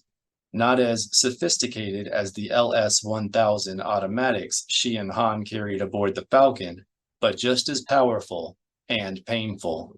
Werfel stepped out of the doorway, then Darklighter extended a hand toward Leia. She ignored it and rose on her own, trading a little unsteadiness on her feet for the opportunity to put Darklighter on the defensive. Saba was waiting in the corridor outside, guarded by a squad of detention personnel and also restrained in stun cuffs. She lifted her pebbly lips, showing her fangs in something more than a scowl. "We don't need our lightsabers, you said," she quoted. "They wouldn't dare blast us." They had not been exactly blasted, but Leia wasn't about to argue a fine point like that with a Barabel. Instead, she shot a frown at Darklighter. "I didn't think they would." Darklighter shrugged. "Wasn't my decision. Admiral Bawatu didn't even ask me to come over to the Akbar until Saba was already starting to come around." You have yourselves to blame for how you feel, Werfel said. Admiral Bawatu anticipated that you would try to impress us with your Jedi sorcery and took appropriate measures. The Bothan turned and started toward the front of the detention block. Leia fell in beside Darklighter and quietly asked, "So who is Avek Sazula?" "Gunnery officer aboard the Vengeance," he whispered. "Wonderful." Leia grimaced. The crew of a Vengeance was currently occupying its own wing of Maxsec 8, after the Jedi caught them attempting to locate the sentient world Zonama Seacoast. During the war, the Bothans had declared an R-Cry, a death crusade, against the Yuuzhan Vong, and many of them remained determined to follow the invaders into the unknown regions and finish what they started. "A Bothan with a grudge." "I gave you a chance to turn around," Darklighter whispered. "Don't blame me." They reached the front of the detention block and were admitted into the central processing area, where a bust of another Bothan in an admiral's tunic sat in a display niche across from the watch desk. It was made from a pale, iridescent material that resembled Ceres spin-glass. "I see Admiral Bawatu likes to remind his prisoners who's holding them," Leia said. "That's my doing," Werfel said proudly. "But he hasn't made you take it down," Saba observed. "Of course not. Admiral Bawatu knows what an inspiration he is for the crew of the Admiral Akbar. They feel privileged to serve under an admiral who has risen from the obscurity of a berth on Ruweln to become the finest fleet commander the Galactic Alliance has ever seen." "The finest?" Leia echoed, taking offense on behalf of her dead friend Admiral Akbar. "Really? I wasn't aware that Admiral Bawatu had actually seen fleet action as a commander." "He hasn't," Werfel said, apparently not noticing the irony in his answer. "But he defeats the Thrawn simulator every time." "I'm relieved to know the Fifth Fleet is in such capable hands," Leia said, struggling to keep the sarcasm out of her voice. "By the way, Where did you come by the bust? The material is very distinctive. It was a gift from a shipping line grateful for our protection along the Hydean Way. Now, if you don't mind, my mother's uncle, the Admiral, is waiting for us. Werfel nodded to the watch sergeant, who keyed a code into his console. A security cam dropped down from the ceiling and scanned the face of each person in the group, Werfel and the guards included. After it had finished, a green light came on above the outer doors, and they slid away. Werfel led the group out into the corridor and down to a lift station, where they were confronted by another bust of Admiral Bawatu, this one sitting on a small plasteel pedestal. Leia and Saba exchanged glances, and even Gavin quietly rolled his eyes. They ascended the lift with Leia and Saba encircled by guards. Then Werfel led them through a maze of corridors on the operations deck. As they walked, Leia began to feel a faint tickle between her shoulder blades, the same uneasy feeling she had experienced in the capture bay just before she and Saba were stunned into unconsciousness. She reached out and could tell that the Barabel felt it too, but even Saba did not seem able to identify its source. Finally, they came to another lift, this one guarded by a pair of human sentries wearing the uniform of bridge security. Werfel stopped and reached for his comlink, but one of the sentries waved him off. Go on up, he's waiting for you. The fur on Werfel's cheeks flattened noticeably. He's waiting? 5 minutes now. The second sentry reached behind him and hit a slap pad, and the lift doors opened to reveal a squad from bridge security already waiting inside. Better hurry. He sounded like he was in a mood. Werfel waved Saba and Leia into the lift. Go on, he's waiting. Leaving the detention guards behind, they joined the security squad in the lift and ascended into the bridge. The squad escorted them into a small briefing room containing a large conference table, a service kitchen with its own droid, and in one corner, another bust of the Great Admiral. The large chair at the far end of the table was turned away from the entrance, toward a full-wall viewing panel currently displaying a thin crescent of jewel-colored sun along each edge, with the crimson web of the Udagetu Nebula stretched between.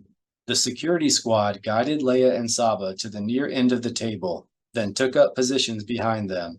Werfel and Darklighter stood behind the chairs on opposite sides. A gritty Bothan voice spoke from behind the chair. Please forgive the stun cuffs, but with you Jedi, we must do what we can to make an escape attempt inconvenient. The chair spun around, revealing a dignified-looking Bothan with a weather-creased snout and graying chin fur. He was dressed in an immaculate white uniform draped in metals and gold braid, and he held his shoulders square without appearing rigid or tense. He acknowledged Leia with a glance and a nod, then addressed himself to Saba. We can remove them if you'll give your word as a Jedi that you won't attempt to escape. I'm sure Chief Omis will instruct me to release you shortly. You are very trusting, Saba rasped. For a Bothan. Bawatu flashed a canine-bearing smile. Not really. It would be far easier for us to rely on your honor than to attempt holding two Jedi against their wills. He glanced at Darklighter. And Commodore Darklighter assures me that if you and Princess Leia give your words, you will honor them. That is so, but we will not give our words. Bawatu nodded. I didn't think so. He looked to Werfel. It seems you'll have to hold the Millennium Falcon's drive nacelles. What? Leia cried. We'll keep you locked in your cells in stun cuffs, of course. Bawatu's gaze shifted to Leia. But we know better than to believe that will hold two Jedi. This is our best chance of preventing you from escaping. You can't do that, Leia said. I'm quite certain we can. I'm sure those Nogri we haven't been able to find will put up a fight, but I have no doubt we'll prevail in the end. If all else fails, we'll just use the capture bay battery on it. You would enjoy that, this one thinks, Saba said. Some revenge for your third wife's cousin. Nonsense. My clan relations have no more to do with this matter than the revulsion I feel for the Jedi's weakness in sparing the Yuuzhan Vong their just due. This is purely in the line of my duty as commander of the Fifth Fleet. I wonder if Gilad Pellaeon will see it that way, Leia asked. With Sin Sav dead, Pellaeon had agreed to come out of retirement until Chief Omis and the Senate appointed a new, permanent Supreme Commander. You know how sticky Sulistans are about regulations. I do. Watu gestured at Darklighter. That's why I had Commodore Darklighter consult with me on this. Holing the Falcon's nacelles was his idea. Leia's jaw dropped. Gavin! Sorry, Princess, he said, but you have been trying to run a Galactic Alliance blockade. Watu looked back to Werfel. Why are you still here? You have your orders. Werfel's fur flattened. Sorry, sir. He passed the stun cuff remotes to the leader of the security squad and turned toward the door. On my way. All right, Leia said. We give our words. You give your word, Watu said, looking to Saba. What about Master Sabatine? Werfel reached the door and left without waiting to be called back. Saba remained silent. Good, Watu said. There is no regulation against enjoying my duty. During her 2 decades of political service to the rebellion and the New Republic, Leia had dealt with enough Bothans to know when one was bluffing. There was no telltale ruffling of the fur, no synthetic snarl.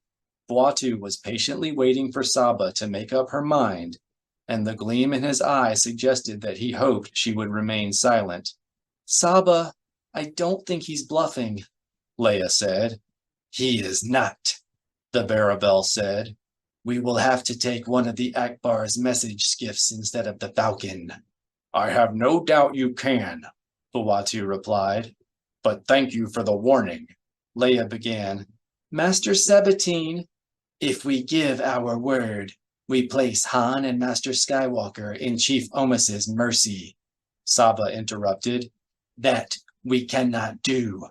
Master Sabatine, I understand your concern. As Leia spoke, she was reaching out to Saba in the Force, trying to make her see that Watu was not half as clever as he believed himself to be. He had asked for very specific promises, that Leia and Saba not attempt to escape, so they could still make the rescue plan work, if they could find a way to get the supplies aboard the Falcon to Mara and the rest of the Stealth X pilots without escaping.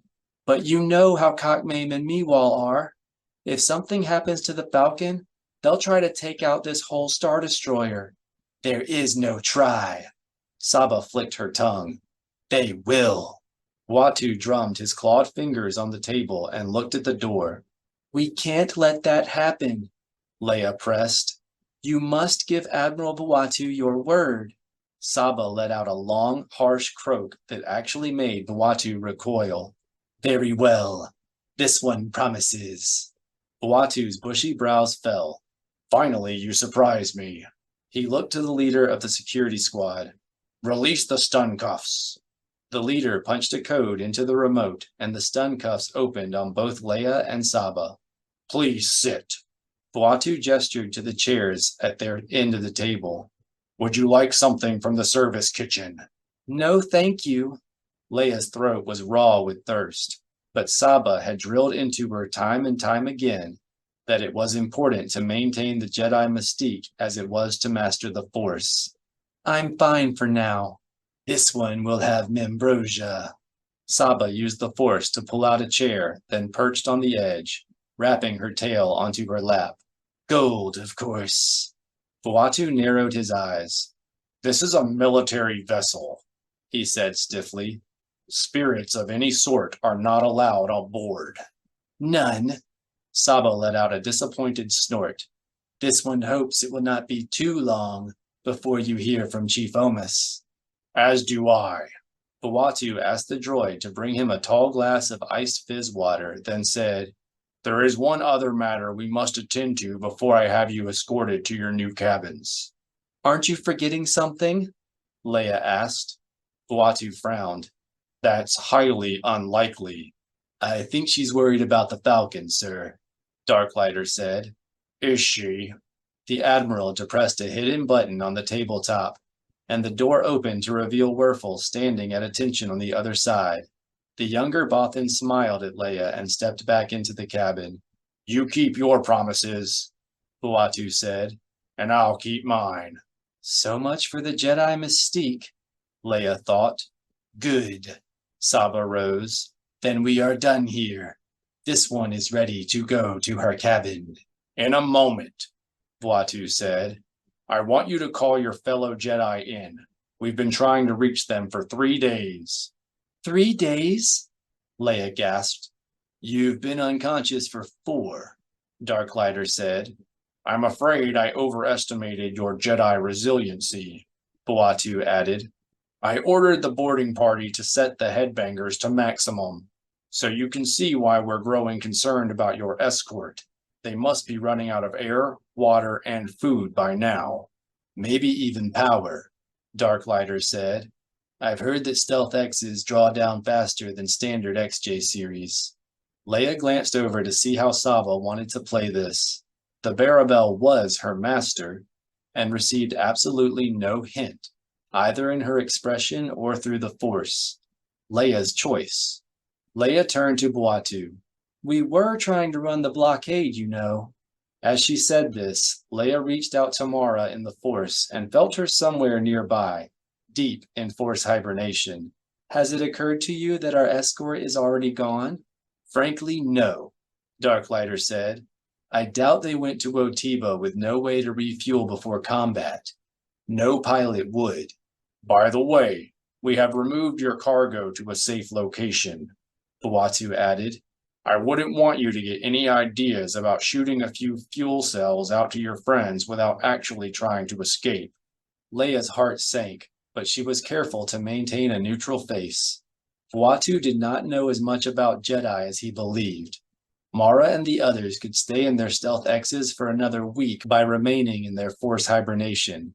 The question was whether Luke and Han could last that long.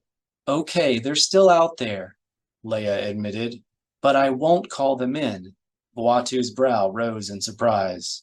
Why not? You must, Darklighter said. They're going to start going under pretty soon, and we can't find those Stealth X's. We won't be able to save them. They are safer out there than they would be in here, Saba said. We will not call them into danger. Buatu's nostrils began to flare. Whatever my feelings about Jedi meddling in the Arcry, I assure you they will be in no danger aboard the Akbar. Not from you, Leia said.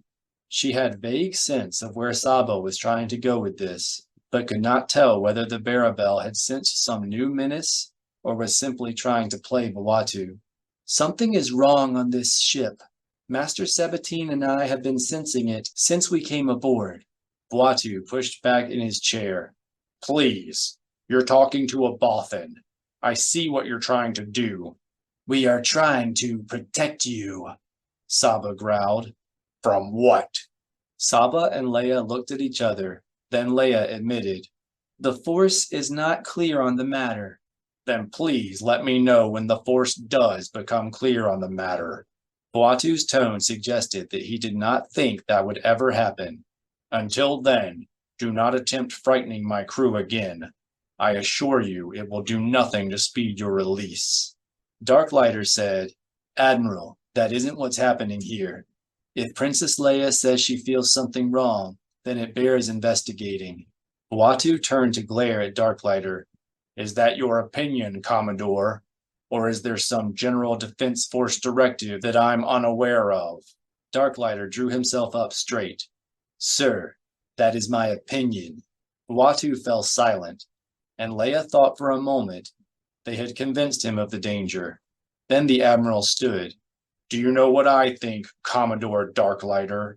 I think you have allowed your friendship with Princess Leia to affect your judgment. His gaze shifted to Leia and Saba. And now you are dangerously close to supporting her in fomenting unrest among my crew. Darklighter's face paled. Sir, that's not my intention. You are a dangerously naive officer to be flying one of my Star Destroyers, Commodore Darklighter. Buatu said. I suggest you return to it while it is still yours to command. Sir. Darklighter drew himself to attention and saluted, then cast one last glance in Leia's direction before he turned and left the room. Buatu turned to Werfel. I fear Commodore Darklighter may have misjudged the value of a Jedi's promise. Place them back in their stun cuffs and return them to the detention center. This isn't a ploy, Admiral, Leia said. You're making a mistake. Perhaps, but it is mine to make. Buatu returned to his chair and spun around to stare at the sapphire web of the Udagetu Nebula. Tell your guard when you wish to call your friends in, Princess. Chief Omis will not be happy if they suffocate in the Murgo choke. 13. It was afternoon in Unity Green, and a fierce storm was rolling across Liberation Lake, raising 3-meter whitecaps and bombing the Yamal shells with fist-sized hail. In the flat light, the bluffs along the lake's far shore were barely visible, a mere band of darkness rising from the edge of the gray water. But the abandoned Sky Tower project atop the cliffs was all too visible, a line of durasteel skeletons silhouetted against the flashing sky, twisted and bowing beneath the weight of enormous Yorick coral goiters hanging from their necks. In many ways, Cal Omis viewed the Sky Tower project and the entire reconstruction of Coruscant as emblematic of his service as Chief of State, a visionary undertaking being dragged down by the dead weight of selfish concerns and species rivalry. After the devastation wrought by the Yuuzhan Vong, rebuilding the galaxy would have been almost impossible under any circumstances, but doing it as the head of an alliance of semi-independent governments, he considered it a testament to his skill and hard work just to have kept the peace for 6 difficult years. And now the Jedi were threatening even that one small accomplishment. They had been his most valuable asset for most of his tenure, able to eliminate criminal cabals with a single team of Jedi Knights, or to bring a pair of starving worlds back from the brink of war with the arbitration of a master. Then, the Killik problem had arisen in the unknown regions, and the Jedi Order had become just one more problem, more dead weight threatening to bring the Galactic Alliance down around his ears. Sometimes Omis truly did not know whether he was up to the job, whether anyone was. A female voice spoke from the door of the council chamber. Chief Omis, the masters are here. Omis turned away from the viewport. Well, send them in, Sala. I am just a visitor in their temple. Sala, his personal assistant, twitched her whiskers in what someone unfamiliar with a Jeanette might have mistaken for condescension, but which Omis knew was simply amusement. So you are. She stepped out of the door and waved the masters inside. I'm sure you heard, Chief Omis? I'm sure he meant us to, replied the familiar voice of Kip Duran. He marched into the chamber with the other masters at his back, then stopped at the edge of the speaking pit. With a threadbare robe and unkempt hair, he was as raggedly groomed as always. Thanks for letting us into our own council chamber, Chief. Omis accepted the insolence with a smile. Not at all, Master Duran. After all, the Reconstruction Authority gave the entire temple to the Jedi. Omis's irony might have been lost on Kip, but not on Kent Hamner. And the Jedi are very grateful, he said. Though he usually dressed in civilian tunic or his liaison's uniform, today he wore the same brown robes as the rest of the masters. They obviously intended to present a united front. We're all here as you requested, Chief Omis. And thank you for coming. Omis slipped into a comfortable flow-form chair at one end of the speaking circle and motioned to the seats nearest him. Please sit. Can Sala get you anything from the service kitchen? The masters all declined, of course. Omis had never seen a Jedi Master accept food or beverage when a confrontation was expected. It was part of their mystique, he thought. Or perhaps they were simply more cautious than he realized. Very well. Omus gestured again to the nearby seats, then waited in silence until the 6 masters finally realized he was pulling rank on them and perched on the edges of the big flow-form seats, their backs ramrod straight and their hands resting on their thighs. Kip took the seat nearest him. That was one of the things that had always troubled Omus about the rogue Jedi. He never backed down. "We need to talk," Omus began.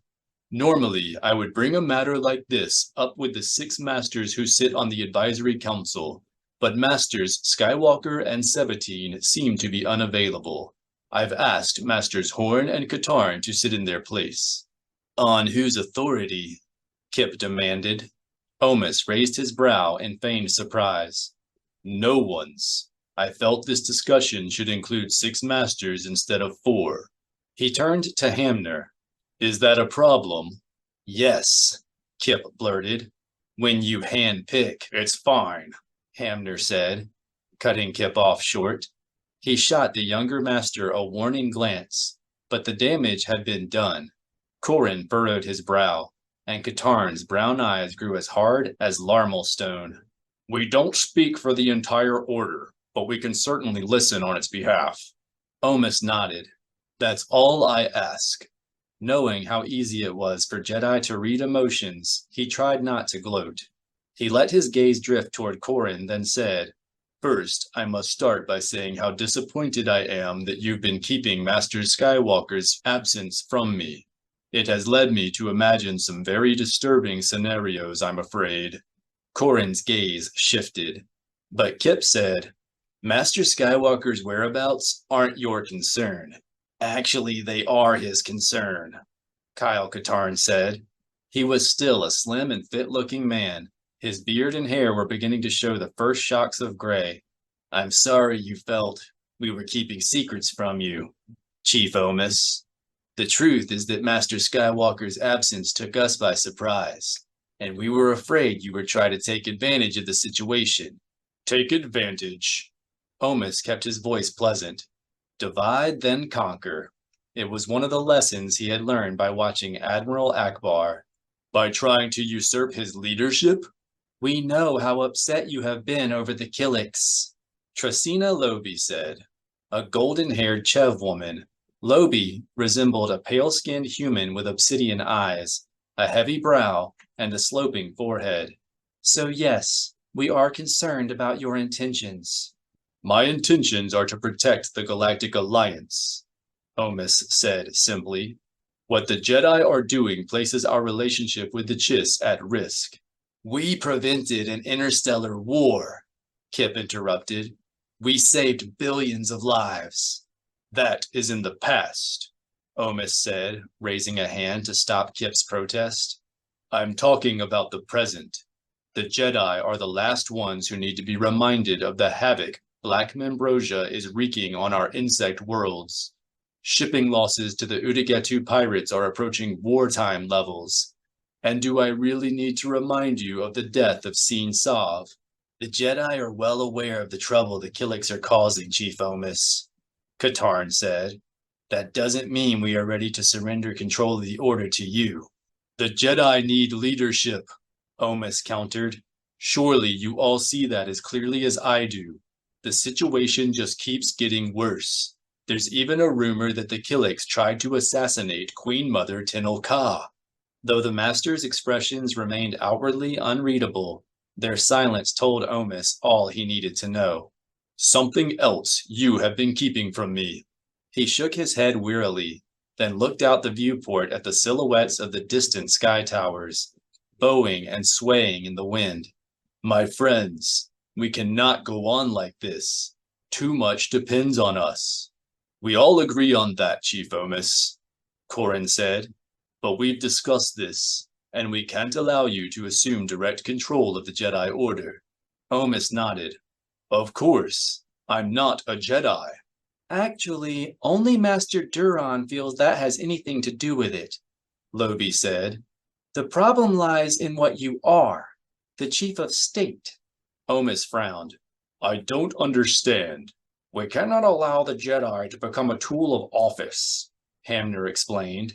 "We are guardians as well as servants. and we cannot make ourselves beholden to the same authority we are pledged to watch. And, as the chief of state, your concerns are too narrow, Kip added. You're only worried about the Galactic Alliance. The Jedi serve the whole galaxy. The Force, Corran corrected. Right. The point is, we have more to worry about. What's good for the Galactic Alliance isn't always what serves the Force. I see. Omis grew thoughtful, though he was contemplating not the wisdom of what the Masters were saying, but the care they had taken to meet with him with a united front. Bringing the Jedi back into the Alliance fold was going to be more difficult than he had anticipated. After a moment, he looked Kip directly in the eye. This may surprise you, but I agree.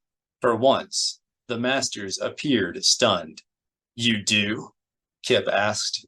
Who am I to question the wisdom of the Jedi? Omis replied. But that doesn't mean my concerns can be dismissed.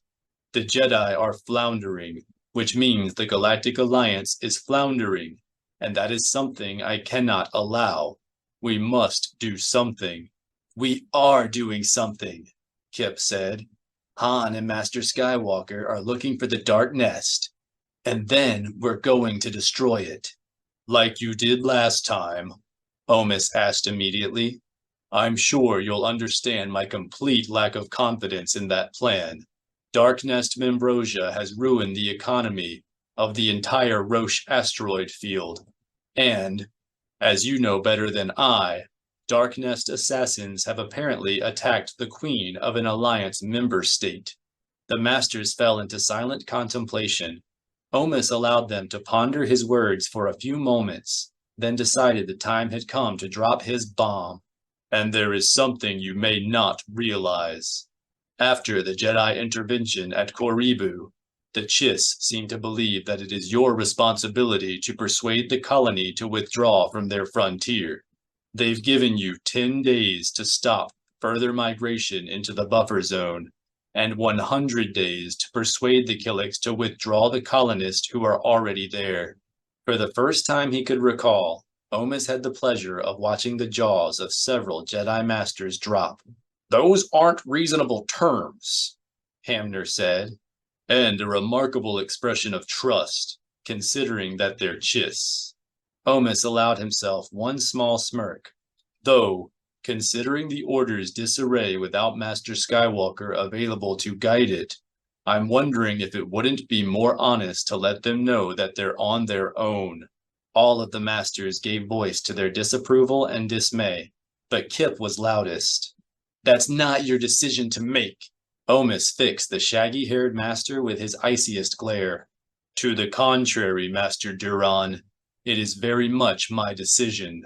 The Chiss chose to transmit their demand through me, so how I respond is entirely at my own discretion. If I feel that the Jedi Order isn't up to the task, then it is not only my right to tell them so, it is my duty. Kip began to work his mouth in soundless anger. Omis sighed, then slumped back in his chair.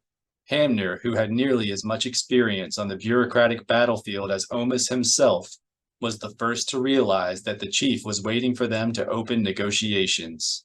What are you looking for, Chief Omis? He asked. Omis allowed himself a moment of dramatic silence, then spoke without straightening himself.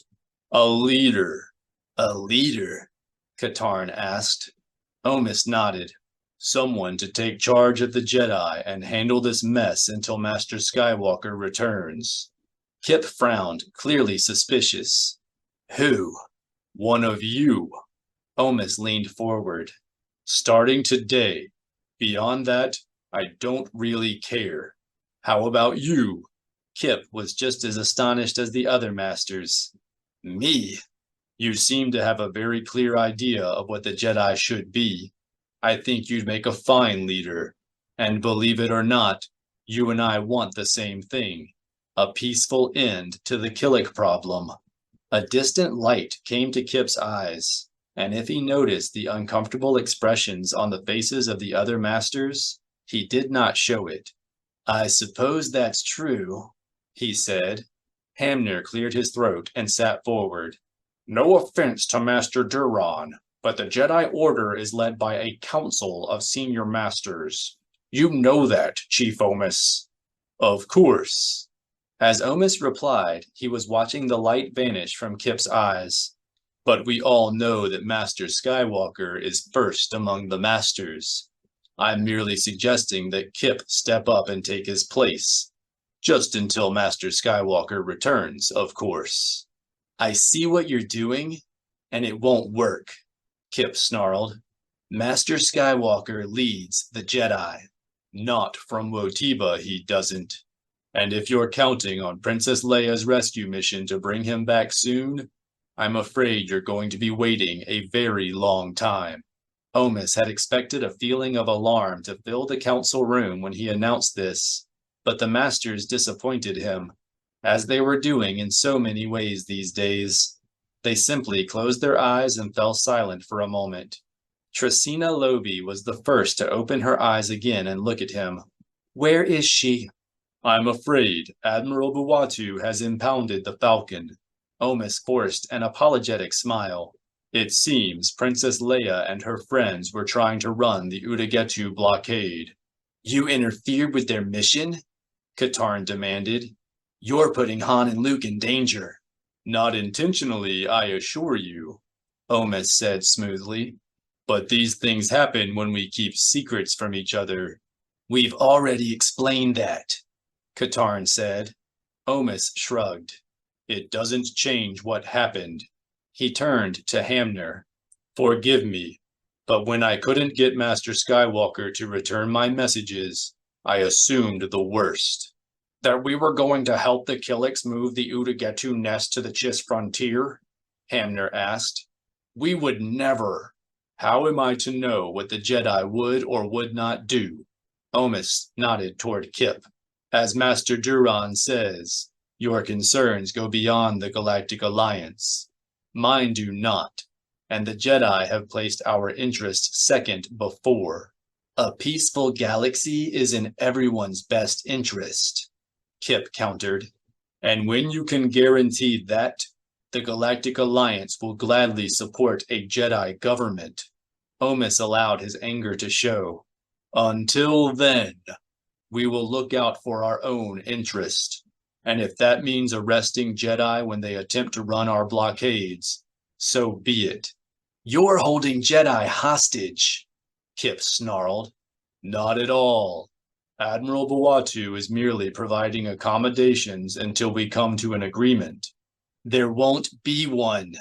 Kip rose and started for the door. Not while you're still Chief of State. Master Duran.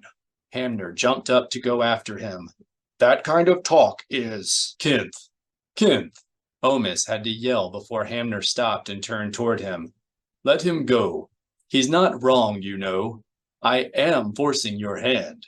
Hamner let out a breath of exasperation, then said, It had not escaped our notice, believe me. And I'm sorry. Omis's apology was sincere. But it's time we start to work together again, don't you think? It appears we have no other choice, Lobi said.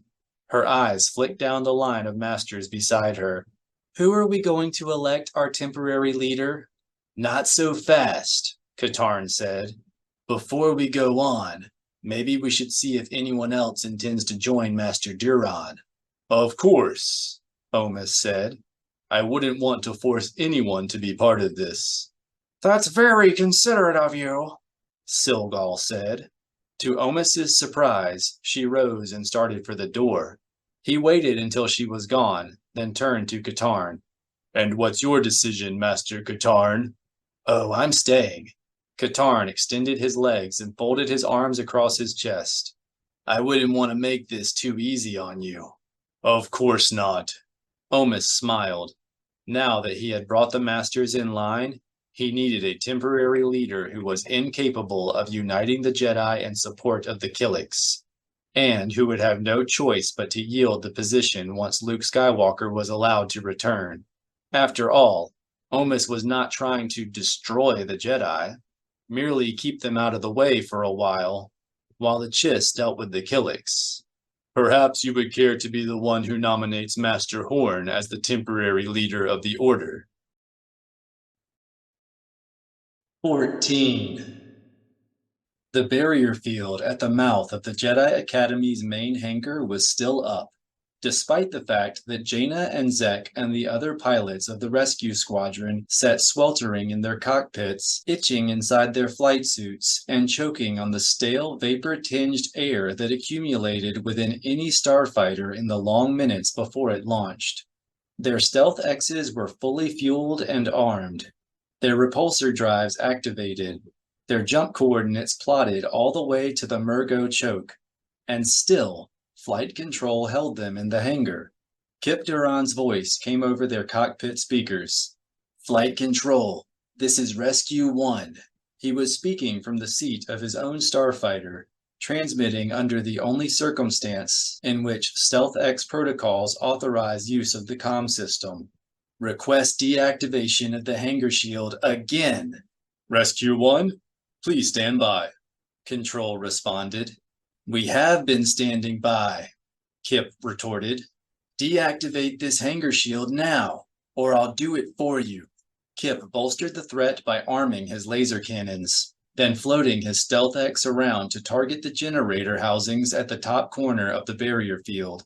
During the tense silence that followed, Jaina and Zek felt Jacen's presence in the twin bond between him and Jaina for the first time in weeks. He was reaching out to them, to Jaina, really, but it felt like them, urging them to wait. Kip's voice came over the comm unit again. "Control, you have 5 seconds. 5. Rescue 1, please stand by." Control replied. "Someone is coming down to talk to you." "I'm done talking," Kip said. 4. Jaina opened a squadron-only channel. "Master Duran, we think it's Jacen. We felt him in the Force," Zek added, urging us to wait. "Don't tell me he's taking Horn's side," Kip said. "You know better than that," Tahiri reproached. "The only side Jacen takes is the Force's." "Toes is right," Tizar 17 rasped, referring to Tahiri by her squadron call sign. "Jacen is above all this arguing." Kip sighed. "How long?" Jaina and Zek reached out to Jacen, sharing with him the impatience they were already feeling with the launching delay.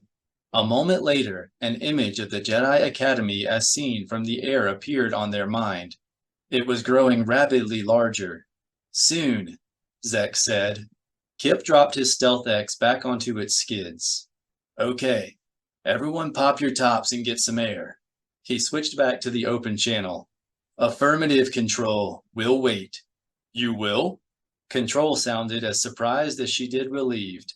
Like most of the non-Jedi support staff caught up in the argument over Corran Horn's appointment as the temporary leader of the Jedi Order, she was just trying to carry on as usual, and failing miserably. "Thank you." The squadron popped their canopies and let out a collective sigh of relief as the relatively fresh air of the hangar flooded their cockpits. Jaina and Zek reached out to Jacen, trying to get some sense of what he was thinking, but he had drawn in on himself again, maintaining just enough presence in the twin bond to be sure the squadron was still waiting. That was typical Jacen.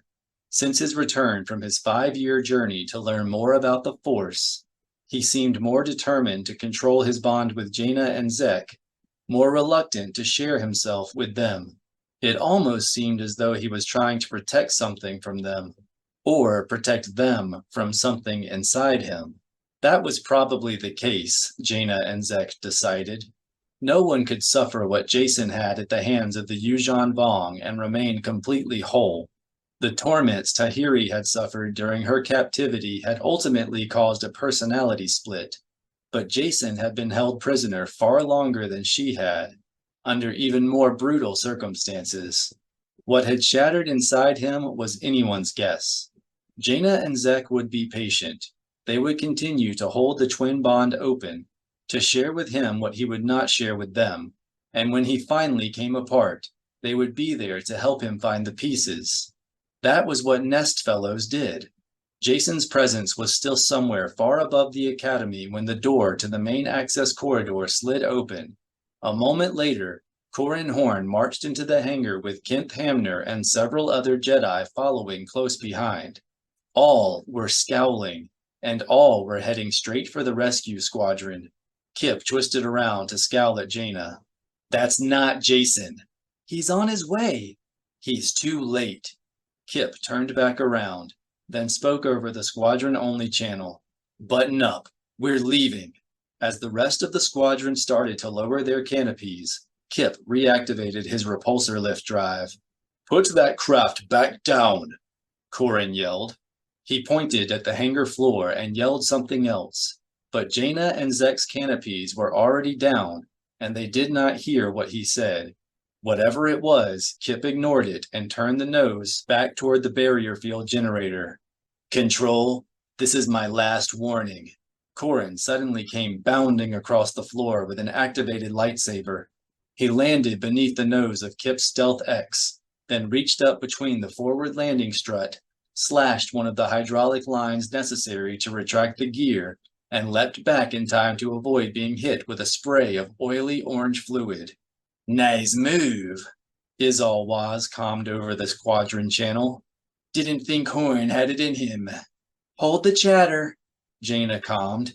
Izal Waz was one of the wild knights whom Saba Sabatine had introduced to the Jedi Order during the war with the Yuuzhan Vong, and he had a sharp tongue even by Arconan standards.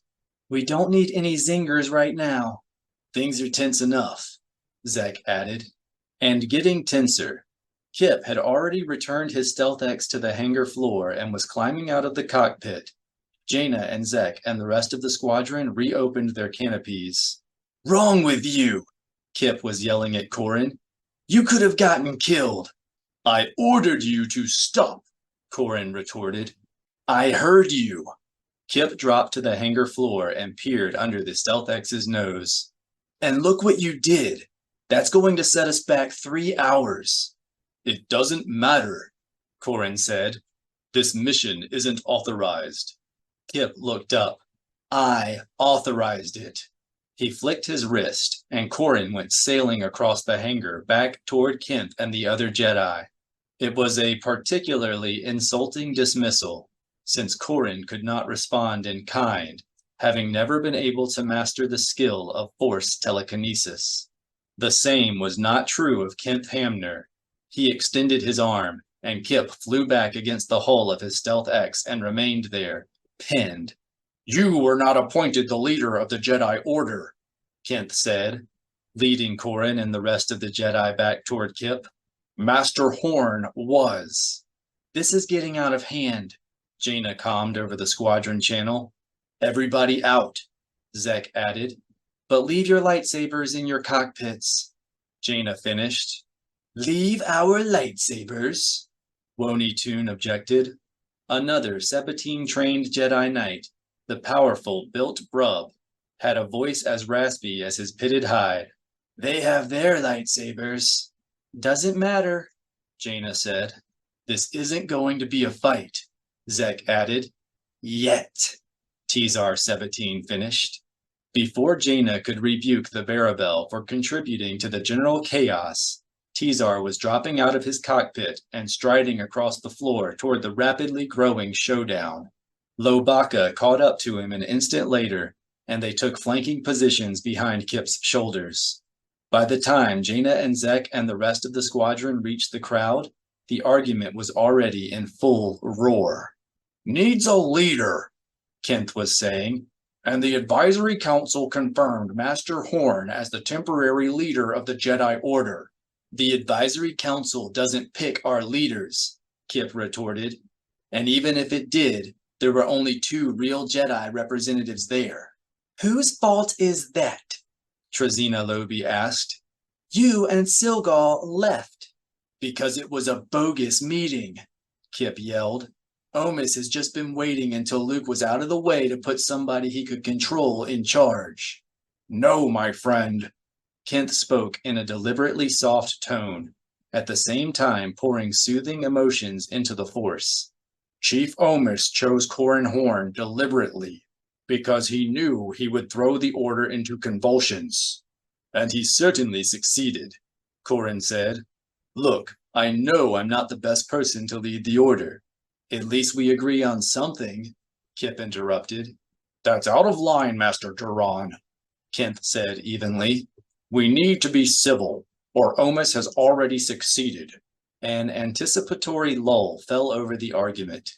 After a moment, Kip blew out his breath and said, Fine, I apologize. Thank you, Master Duran, Corrin said. Now, as I was saying, if I may, Kent interrupted.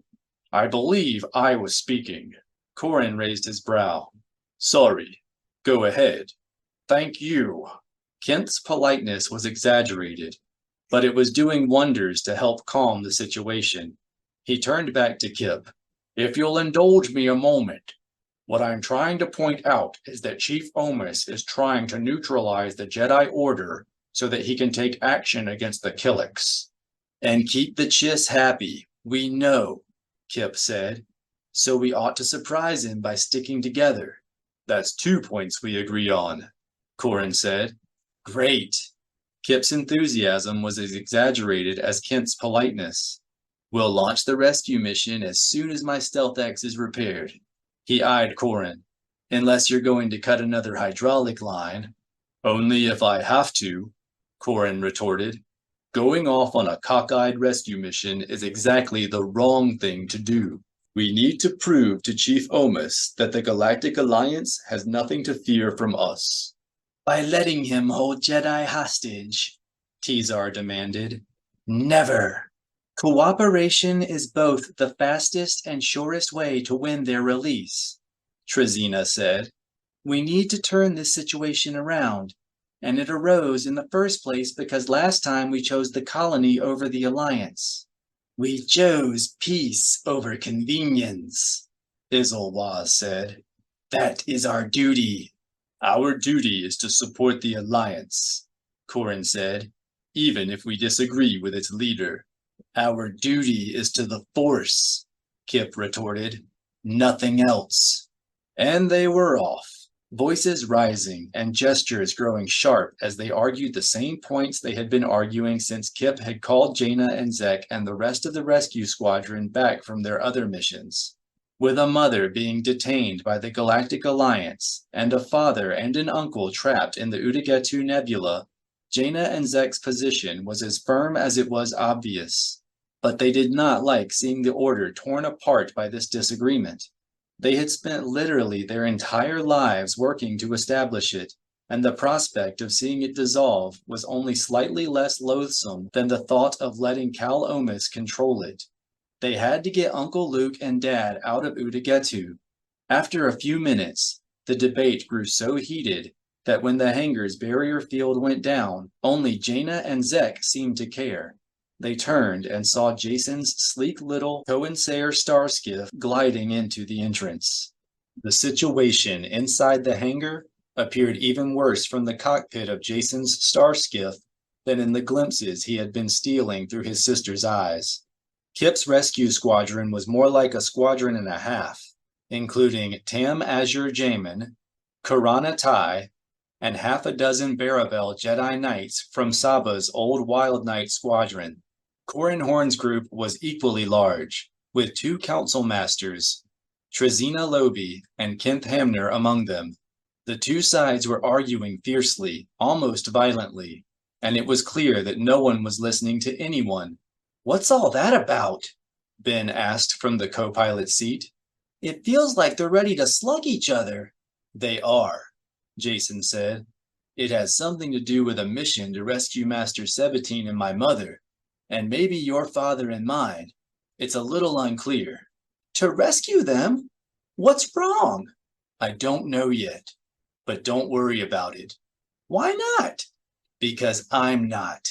Jacen put the skiff down on the side of the Stealth X's farthest from the argument.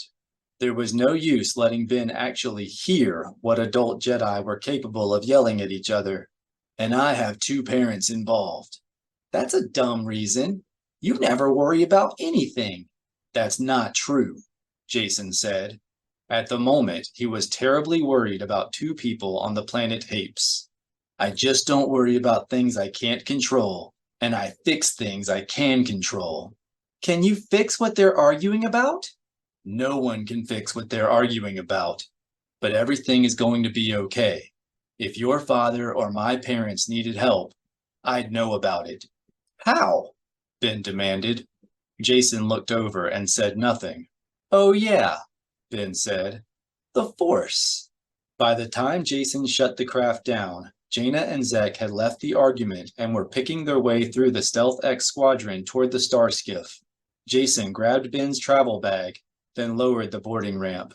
Ben raced down the ramp and immediately confronted Jaina. Where's Mom? What happened to Dad and Uncle Han and Aunt Leia? Nothing. They're okay, Jaina said. Why do you think something has happened to them? Zek asked. Ben pointed across the hangar. Because you're arguing about whether to rescue them or not, aren't you? Jaina and Zek raised their round eyes to Jacen. It's not my fault, Jacen said. He could feel it in the Force. So can half the students in the academy, I'm sure. They blinked, together, and looked back to Ben. It's not that kind of rescue mission, Jaina explained. No one's in danger right now. The Killiks are sort of holding your father and Uncle Han, Zek explained, and we're discussing whether we should allow that. Ben considered this for a moment, then frowned in suspicion. Why aren't you talking about Mom and Aunt Leia? Because they're in even less danger, Jaina said. They're being held by the Galactic Alliance on a Star Destroyer. So no one's in danger? Ben asked. Not yet, Zek said. Then what's everyone arguing about? Ben shook his head in disappointment. Dad wouldn't like that. There are a lot of things happening right now he wouldn't like, Zek said. That's why we're trying to get him back. But that's not something you should worry about, Jaina said. Why don't you tell us about your trip? Was it fun? Zek added. Yeah. Ben hesitated for a moment, then frowned. We went camping on the forest moon of Endor. Jaina and Zek gave simultaneous throat clicks, then frowned and looked to Jacen. Ben, tell them about Moon Falls. Jacen prodded. He had given Ben 2 memory rubs already, but the boy was so strong in the Force that his mind kept resisting. I don't think Jaina has ever seen them. It's awesome, Ben said. The upper lake drops over a ledge into the lower lake, and it's so far that the water turns to mist. Tell them how wide the falls are, Jacen said. He casually began to ruffle Ben's red hair, using the Force to push the Endor trip deeper into the boy's mind, to block any lingering memory of their visit to Hapes. And what happens when they face away from the planet? Right, the falls just stop, Ben said. I guess the planet pulls the lake back or something. And how wide are the falls? Jaina asked. 20 kilometers, Ben said. You can't even see from one end to the other. Astral, Zek said. That's pretty big, Jaina said. Though Jaina and Zek were looking at Ben, Jacen sensed through his twin bond with Jaina that her attention, and Zek's, was on him. He had hoped they would not notice what he was doing, but it hardly mattered. He could not endanger his daughter's life further by taking the chance that Ben would remember what had happened on Hapes, then let slip that Jacen was the father of the new heir to the Hapen throne. Jaina and Zek fell silent and simply stood waiting in the patient way of joiners. Jacen was about to suggest that Ben tell them about their stay with the Ewoks when he sensed a familiar presence approaching the back of the hangar. Relieved to have an excuse to get Ben away from his all-too-perceptive sister and her mind mate, he turned to Ben. Can you tell me who's coming through that door? Ben furrowed his brow for a moment, then said, It must be Nana. The door slid open, revealing the massive, systems-packed torso and cherubic face of Ben's defender droid, Nana. Very good, Zek said. You can sense droids already? Jaina asked.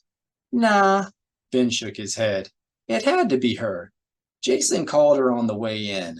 Very resourceful, Jaina laughed. Using your mind is even better than using the Force, Zek finished. Go meet her. Jacen passed Ben's travel bag to him, then patted him on the back. Tell her all about our trip to Endor. I will, Ben piped. See you, Jaina and Zek. Jaina and Zek said their goodbyes, then, once Ben was out of earshot, turned to Jacen. Okay, what was that about? Jaina demanded. What? Jacen asked. The head rubbing, Zek said. We felt you using the Force. It was nothing. Jacen was not willing to tell even Jaina about his daughter, not when that meant he was also telling Zek. Ben saw something unsettling while we were away. I've been using a little Force trick I learned from the adepts to block it. So you didn't go camping on Endor? Zek surmised. We did, afterward. Jacen was telling the truth. He had needed something to take the place of Ben's Haven memories. I'll fill you in later. But first, what's that all about? He pointed at the argument. You have been out of touch, Jaina said. Cal Omis appointed Corran Horn temporary leader of the Jedi Order. Some of us don't like it, Zek added. Jacen continued to study the argument. Does this have anything to do with the colony? Everything, Jaina said. They told him the highlights, from Raynar blaming the Jedi for the Fizz attacks on Udagatu, to the colony's return to the Chiss border.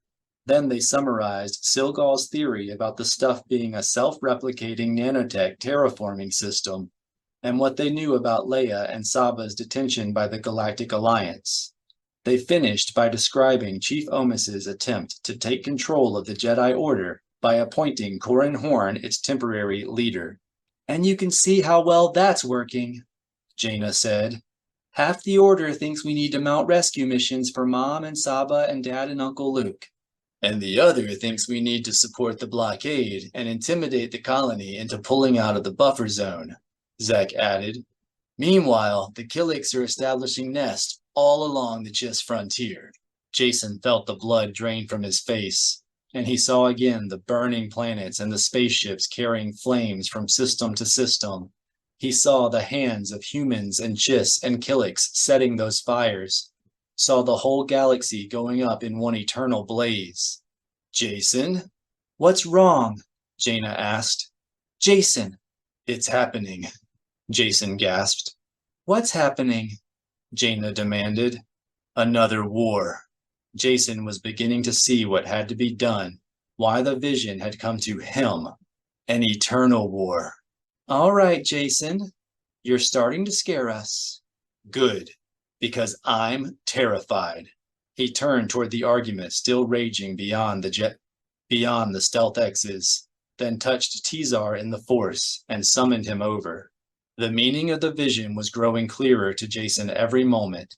Ta'achum had attacked his infant daughter through the Dark Nest, just as the Dark Nest was attacking the Galactic Alliance through its Black Membrosia and its pirate harboring. The Force had shown him what was going to come of the colony's actions, and it had shown him in the moment he was taking action to protect his daughter.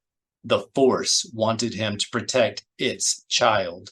The Force wanted him to do to the Killiks what he had done to Ta'achum. Jacen? Jaina asked. Tizar said you... Just a minute, Jacen said. He summoned Lobaka next, and then Tahiri, one at a time so their departure would go unnoticed by those in the argument. Once they were all gathered around, he said, I need your help. Now. Now? Tizar asked.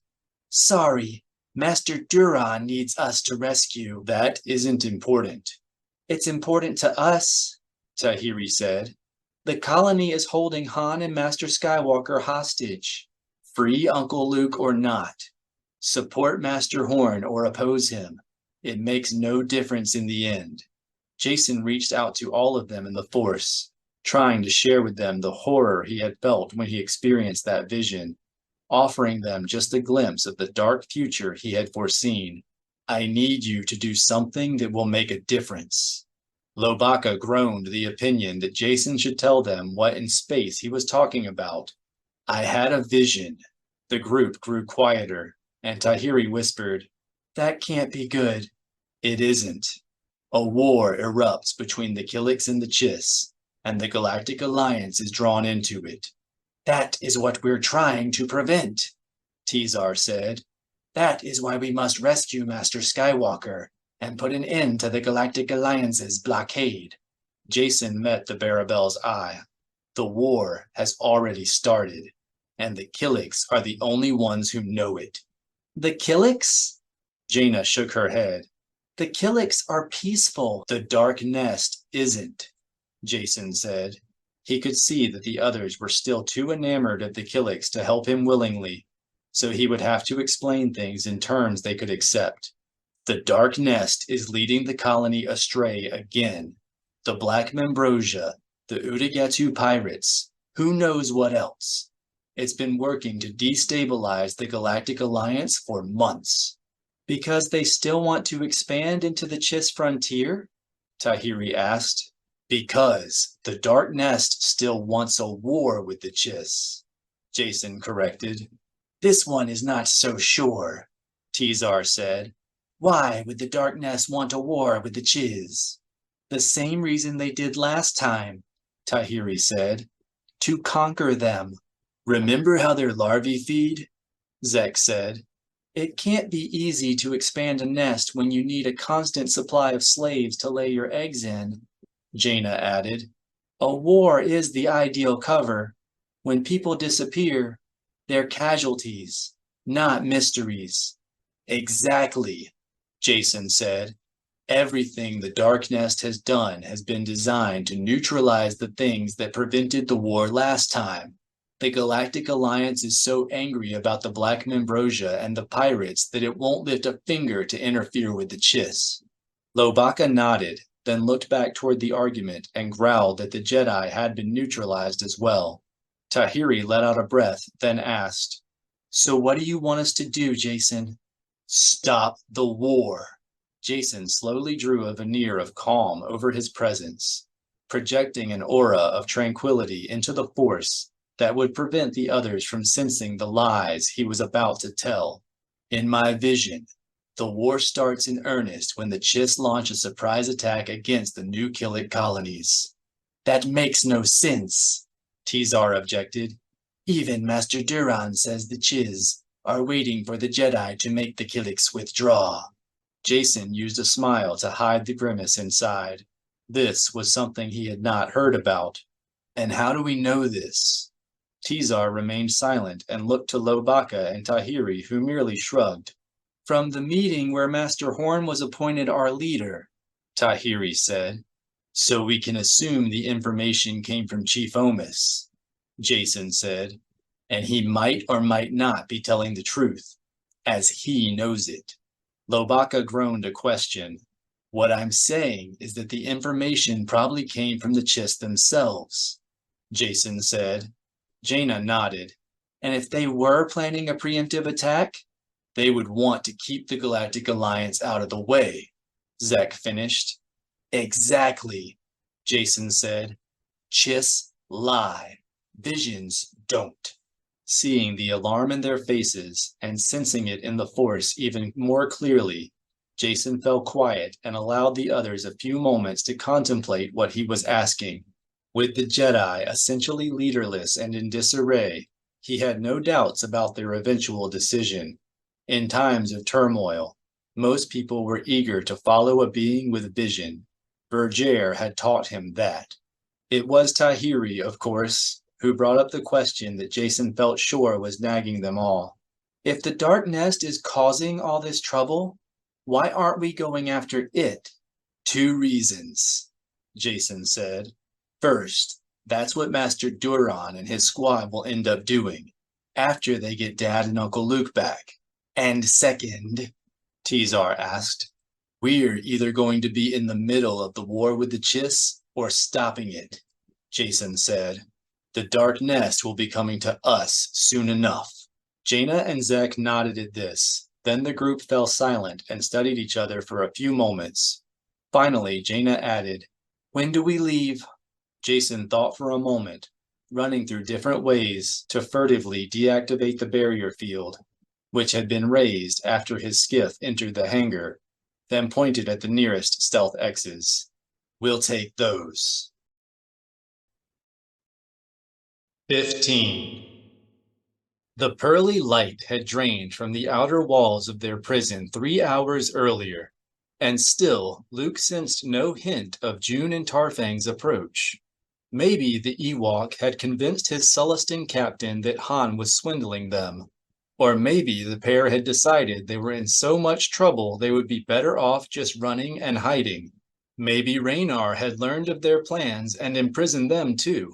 All Luke knew for sure was that DR-919A should have signaled them more than 2 hours ago, and they were still waiting. Are you going to move that Savrip or what, Skywalker? Han asked. What's the hurry? Luke asked, pretending to study the hologramic Dejaric board R2-D2 was projecting between their stools. It's not like we're going anyplace. Han's eyes finally left the game. That's no excuse to bore me to death. Besides, the time will go faster if you keep your mind on the game. We'll be out of here before you know it. It was clear to both Luke and Han that they were talking about their escape plans and not the game. But that was as close to "relax, they're coming" as Han could say aloud. Luke had sent the X-Wing replica and the Gorog spies it contained back to Raynar, and a Saris guard had immediately taken up residence inside their cells.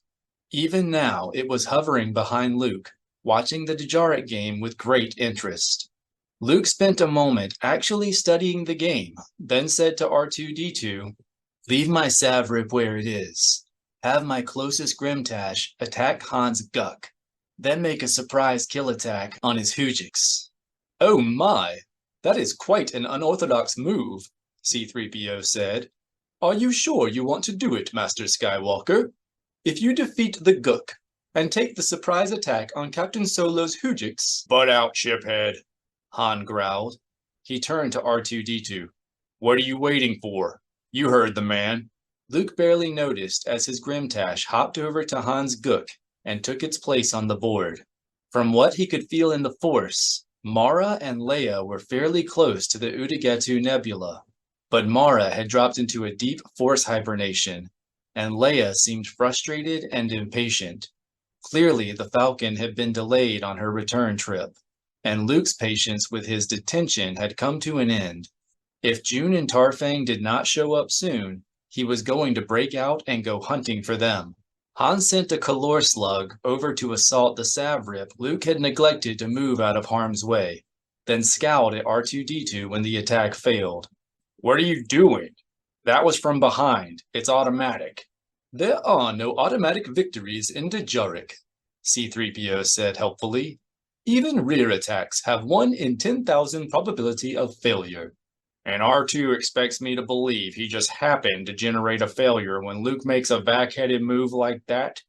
R2-D2 emitted a defensive whistle.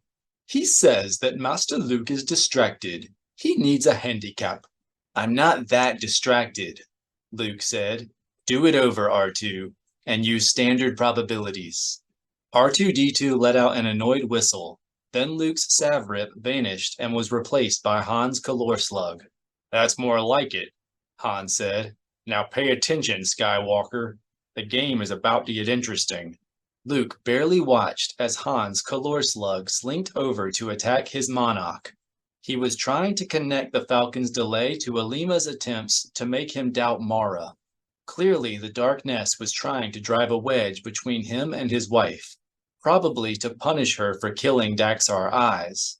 But he was beginning to suspect that there was another reason, that the attacks were also directed against him in some subtle way he had yet to understand. "Luke," Han said, "it's your move." Luke looked up to find Han smirking at him across the hologram. He had succeeded in taking control of the center of the board, and now had Luke's Guk encircled, with no hope of escape. "R2, have my Strider retreat to the edge of the board." "Retreat?" Han scowled. "You're sacrificing the Guk?" R2-D2 whistled gleefully.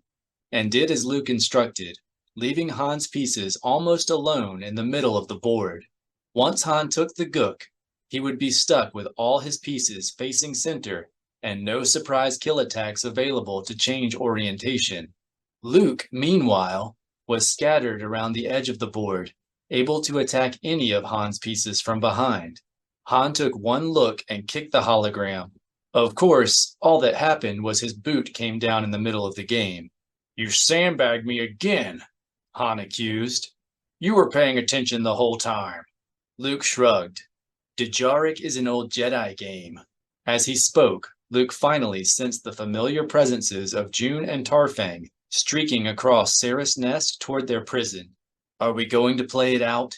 Han must have sensed Luke's rising excitement, because when Luke looked up, there was a glint in Han's eye that could not possibly have come from the belief that he could win. "You bet. I've still got a 3-piece. Han let his sentence trail off as the guard suddenly stepped away from Luke and began to drum its thorax. "Ceres is ordering us to move away from the wall," C-3PO reported. "She seems to believe we're trying to." Luke sprang from his stool, already bringing his foot around in a crescent kick that sent the Killiks stumbling into the wall. Han was on the insect before it could catch its balance, slamming his stool down across the back of its head with chitin-cracking force. "Escape!" C-3PO finished. He studied the unconscious Killik with a cocked head for a moment, then turned to Luke. "Pardon me, Master Skywalker, but are we making our escape attempt now?" "No," Han growled. "We just thought we'd have some fun beating up our guards." "Oh," C-3PO straightened his head. "In that case, you're going to have quite an exciting time. Ceres was trying to tell you that there is a whole company of reinforcements coming up the ramp." Luke and Han exchanged glances. Then Han said, "I'll take 'em." He hefted his stool, then went into his own room and turned toward the hatch. "Just get that wall open." Luke followed Han and went to the wall where he had been having R2-D2 scratch X's. He used his finger to connect 4 sets of X's together, tracing an imaginary asterisk on the wall. By this time, the Ceres reinforcements had arrived outside the cell. Luke could hear them snipping and ripping away the outer seal of the hatch, and he could see their silhouettes through the translucent wall, backlit by green shine balls. They appeared to be holding Verpine shatter guns and Electrobolt assault rifles. "I've got it under control, Skywalker," Han said, sensing Luke's concern without having to turn around. "Just get that hole open."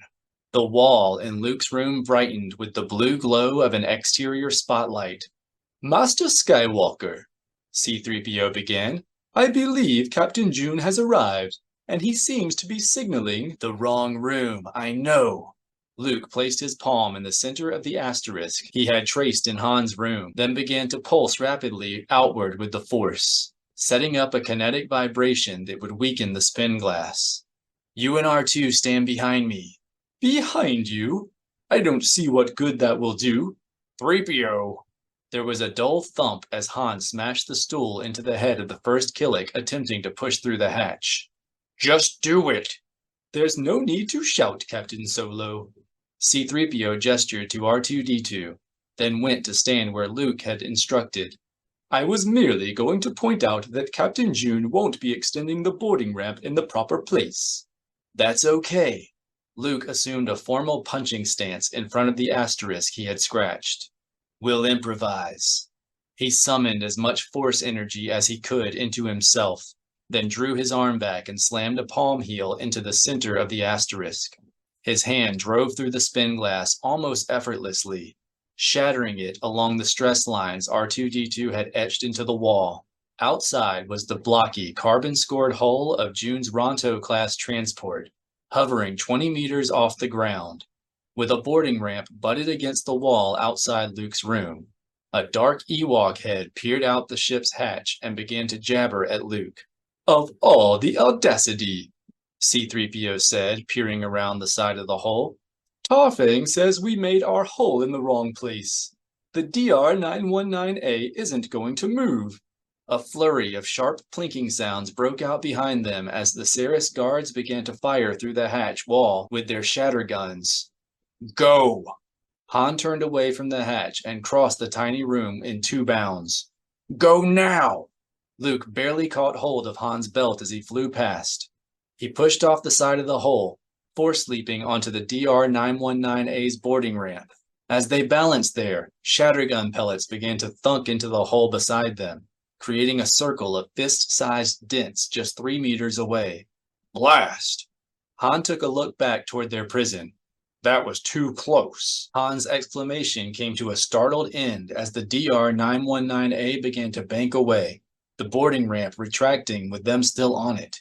He whirled toward the hatch and began to curse out Tarfang, but Luke did not hear what he said. C-3PO had appeared in the hull, pulling R2-D2 along by the astromech's grasper arm. Master Skywalker, wait! Please don't! The droid's upper body abruptly flew forward, and he tumbled out of the hole, pulling R2-D2 along behind him. Us behind! Luke extended a hand and caught the 2 droids in the Force, then nearly fell himself when the end of the ramp retracted into its stowage slot. Whoa! Han grabbed Luke's arm and pulled him through the hatch. You okay? Of course not. This from C-3PO, who was floating along with R2-D2 a couple of meters below the hatch. I've been badly wounded. My systems might deactivate at any moment. Han guided Luke's free hand over to the grab bar inside the hatch, then knelt down to pick up the droids as Luke pulled them up with the Force. Once everyone was safely inside the DR-919A, Han closed the hatch. June's voice immediately came over the intercom. Secure yourselves back there. I'm pushing the throttles to 70%. Han took a deep breath and looked genuinely scared. May the Force be with us. A moment later, the DR-919A shuddered and began to accelerate sluggishly. Han put his ear to the hole and listened for a moment, then sighed in relief and turned to inspect C-3PO's damage. Relax, Goldenrod. It's an arm hit. You've got a few shorts and you spilled a lot of hydraulic fluid, but you're not going to deactivate anytime soon. C-3PO turned to Luke. I'd feel much better if you would check me over, Master Skywalker. You know how Captain Solo always underestimates these things. Han rolled his eyes but stood aside so Luke could have a look. There was a fist-sized hole in the back of the droid's arm, and dozens of internal wires had been cut, along with both hydraulic tubes. But none of that was going to be a problem. There weren't any critical systems in the limbs. Han's right. Just disable all functions in your right arm and you'll be fine. What a relief! After all I've been through, I thought I was headed for the scrap heap for certain. R2-D2 whistled a gentle reproach. I'm hardly exaggerating. You have no idea what it's like to be wounded. R2-D2 tweeted a contradiction. You do? Luke gasped. He knelt beside the droid. Where? R2-D2 spun his dome around, revealing a puncture the size of 3 fingers. When Luke peered into the hole, he saw Han's eye looking at him from the other side. That can't be good, Han said. R2-D2 trilled a long reply. What do you mean it's not too bad? C-3PO demanded. Being unable to see is very bad. Tarfang threw a sympathetic arm around R2-D2's casing and started to guide the droid forward, keeping up a reassuring jabber as they moved. Thank you, Tarfang, but a visit to the squibs really won't be necessary, C-3PO said, following along. I assure you Master Skywalker can afford to buy the finest new replacement parts. They came to the DR-919A's flight deck. Extremely basic, it was little more than a forward end of the main deck with a couple of Celestin-sized swivel chairs bolted in front of an instrument console. The viewport was barely large enough to justify the name, with the blue curtain of the Udagetsu Nebula stretched across the micro-pitted transparisteel, and the cragged peak of one of Wotiba's high mountains protruding up in the foreground. Welcome aboard! June did not look away from his instruments as he spoke. I'm sorry we were late, but the Saris are evacuating their nest, and the squibs wanted us to pick up a load from the replica factory. Evacuating their nest? Luke gasped. Yes, it's half empty already. They're surrendering it to all the fizz. I don't like the sound of that. Me neither, Han agreed. I think they were going to leave us. We wouldn't have left you, Captain Solo, June assured him. We just had to avoid drawing suspicion. Now please take your seats and buckle in. Ceres is sending a swarm of dart ships after us. Luke ignored the instructions and peered over the Sullistan's shoulder at the navigation display. It was filled with static, but a swirling mass of tiny dark dashes did seem to be rising from an amorphous blob of lights that might have been Ceres' nest. Can you outrun them? Tarfang barked something indignant, then waved a furry hand toward the passenger seat at the rear of the deck. Of course, they're only rockets, C-3PO translated, and the co-pilot reminds you to take your seats as Captain June instructed. In a second, Han said. He was squatting next to the co-pilot seat, studying the navicomputer. Hey Jay, how come we're not jumping to the Murgo choke? There's a blockade, June answered. We'll have to use the Mott's nostril. The Mott's nostril? Han objected. That'll dump us. Hold on, Han. Luke stood upright, then clasped his hand behind his back and thought for a moment, trying again to connect the Falcon's delay to Alima's attempts to make him doubt his wife. Maybe the Dark Nest had just been trying to buy time, to keep him busy thinking about her instead of what was happening in the Udagetu Nebula. Finally, Luke said, I want to hear more about this blockade. Now? June asked. I'd be happy to tell you all about it after we're safely away from the dart ships. Han frowned. Tarfang said we could outrun them. Because we have a good head start, June said. But if we don't jump soon, they'll catch us. Then please don't waste any more time arguing, Luke said. Tell me about the blockade. This is important. June let out a long breath, flapping his cheek folds in dismay. The Galactic Alliance has blockaded the Udagetu Nebula. They're trying to prove that they're on the Chiss's side. Okay, can we jump now? Han ignored the question. Don't tell me. The colony is already expanding into the frontier again. Tarfang chattered a few lines. Tarfang doesn't see why we're surprised, C-3PO reported. What did the Jedi expect to happen when they cheated the colony? Who exactly is blockading the nebula? Luke asked June. The Fifth Fleet? June's jaw dropped. How did you know? Lucky guess, Han said. And this would be the same Fifth Fleet you delivered that cargo of spin glass to? June nodded, slowly. I guess so. Han and Luke looked at each other, slowly. Then Han dropped to his knees beside the navicomputer. I'll set a course for the choke. No. Luke shook his head. So far, the Dark Nest has been playing us like a bunch of clue horns. And the only way we're going to change that is find them and figure out what they wanted with all that reactor fuel and hyperdrive coolant. Han sighed. I was afraid you were going to say that. As was I, C-3PO agreed. Perhaps it would be a good idea to drop off the wounded before you continue? Surely R2-D2 and I won't be of much use to you in our condition, and we might slow you down. You'll be fine, Luke said. You won't even have to get off the ship. Han looked from the navicomputer to June. Any idea where we should look? Tarfang chittered off a sharp string of syllables. I'm sorry, Tarfang, Luke said, taking a guess at what the cranky Ewok was saying. But if you want us to get you out of trouble for delivering that spin glass to the fleet.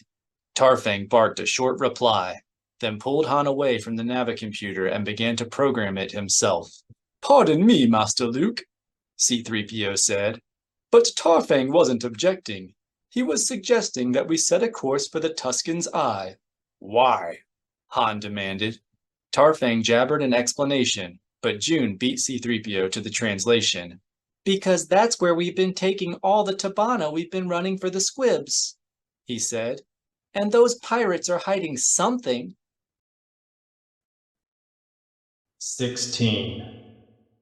Orbiting above a swirling atmosphere of yellow sulfuric clouds, Supply Depot Thrago was classically Chiss, austere, utilitarian, and bristling with defenses.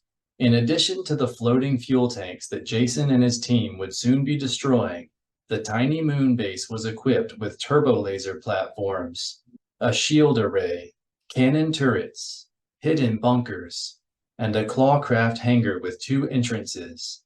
The weapons platforms were arranged with overlapping fields of fire, and the bunkers and hangar had been concealed with typical Chiss cunning. Even for Jedi and Stealth X's, this was going to be a difficult run, especially if they wanted to minimize their target's casualties. It had to be done. The attack on Jacen's daughter had been only a single move in the Dark Nest plan, a plan that would ultimately lead to the eternal war Jacen had seen in his vision. Probably that was even what the Dark Nest intended, since its larvae fed on live captives. Jacen was not foolish enough to believe he could stop the war. The Gorog had been waging it for months already, even if no one realized it. But he could prevent it from becoming the eternal war of his vision. All he needed to do was rouse the Chiss, to prod them into action before the Dark Nest completed its preparations. Of course, once the Chiss went to war, they would not stop with one nest. They would destroy the entire species, wipe out every Killik nest they could find, and that was Jacen's plan. As long as there was a colony, there would be a Dark Nest. And as long as there was a Dark Nest, his daughter's life would be in danger. He had sensed that from Ta'achum. Gorog had promised to kill Tenel Ka's child, and she had believed that the insects would make good on their word, so the insects had to go. Unfortunately, Jacen could not say as much to Jaina and Zek and Tizar and the others. They would argue that only the Dark Nest needed to be destroyed, that a whole species should not be condemned to protect one child. They did not understand the Killiks the way Jacen did. The colony had been harmless once, but Raynar and Welk and Lomi Plo had changed the insects. They had brought the knowledge of good and evil to an innocent species, had created a hidden aspect of the colony's collective mind that would forever be obsessed with vengeance, hatred, and conquest. The Killiks had become an aberration, and they had to be destroyed. It was the only way to stop the eternal war. It was the only way to save his daughter. Jacen reached out to his companions in the Force, letting them know that the time had come to act. A big fuel tanker was gliding toward the supply depot, decelerating as it approached the gate, and it was a good opportunity for the strike team to slip through the shields. As they opened the combat meld, Jacen felt a sense of uncertainty from his sister and Zek, and to a lesser extent from Tizar and Lobaka. During the mission briefing that morning, they had all expressed reservations about launching a preemptive strike on the Chiss. The Ascendancy had laws against attacking first, so Jaina and Zek had found it difficult to believe that the Chiss really intended to launch the surprise attack Jacen claimed he had foreseen. It had been Tahiri who had pointed out that the colony was technically in violation of the Koribu truce. The Killiks had moved colonists into the buffer zone, so the Ascendancy was free to attack anytime it wanted, and everything the strike team had seen over the last few days of reconnoitering suggested the Chiss were mobilizing for a major attack. They were moving assets forward, stockpiling fuel, ammunition, food, and spare parts, and running fleet maneuvers with live gunnery. Of course, those were the same preparations the Chiss would make as a contingency plan. The strike team had seen nothing that pointed exclusively to a surprise attack, and even now, as they waited to move their stealth X's into position, Jacen could sense that Jaina and Zek remained somewhat skeptical. Jacen concentrated on the place within him that had always belonged to his sister, filling it with his own sense of certainty, hoping Jaina would interpret his confidence to mean he was sure about the surprise attack. He felt bad about using his twin bond to mislead his sister, but not as bad as he would feel if his vision became reality. Jaina and Zek's hesitancy began to subside, and Tizar and Lobaka grew almost enthusiastic. Giving his companions no further chance to hesitate, Jacen activated his sublight drive and led the way down to the freighter. Though their stealth X's were almost as invisible to the naked eye as they were to sensors, the pilots took the precaution of approaching from directly behind, where there would be no viewing ports. Once they had slipped up on the ship, they clustered together beneath the stern, tucked into the dark recess between the giant sphere of the vessel's number 3 cargo tank and the immense flare of its engine housings. For several minutes, the Jedi had to float along in the shadows, able to see nothing but the swell of the cargo tank's gray skin, the colored glow of a handful of running lights, and, out of the sides of their canopies, the star-flecked velvet of deep space. Then Jacen's astromech droid reported that a hole had opened in the shields, and the blue glow of an inspection light began to brighten space around the tanker.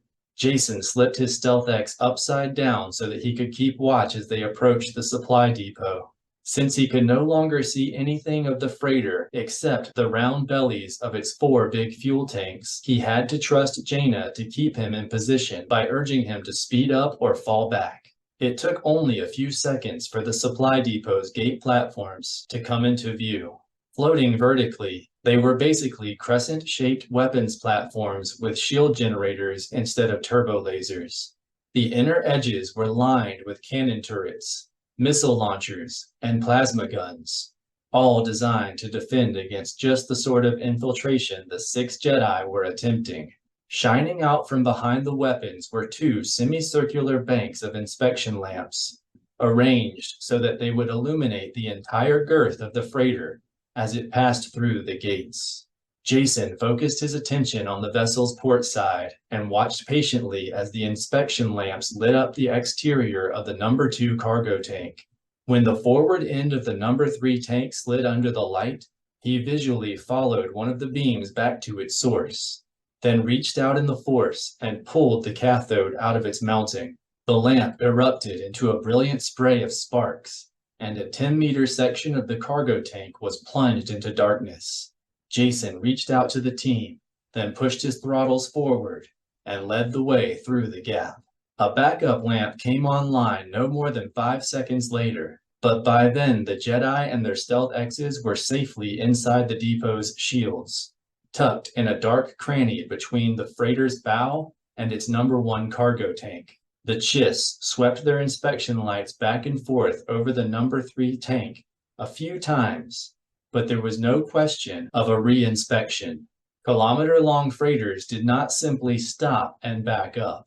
Even at the vessel's current low velocity, it would have taken the braking thrusters a full half-kilometer to stop the vessel, and by then, the infiltrators would be well inside the shields anyway. But Jacen knew the Chiss well enough to realize what would come next. Although lamp cathodes did sometimes blow spontaneously, the Chiss were cautious. They would almost certainly make a flyby inspection. He kept the strike team in hiding, only until the freighter had cleared the shields, then dropped out of the cranny and slowly began to move away, careful to keep the huge cargo tanks beneath the stealth X's and the well-armed gate platforms. A few moments later, half a dozen shuttles appeared around the freighter, carefully working their way forward and shining their spotlights into every nook and cranny on the vessel's exterior. Jacen let out a deep breath of relaxation, then led the strike team down through a zone of floating repair docks, mostly empty at the moment, and around a line of frigates and blast boat escorts beam anchored to the tiny moon that served as the heart of the base. The battle meld suddenly filled with Jaina and Zek's doubt, and Jacen sensed them worrying about the frigates.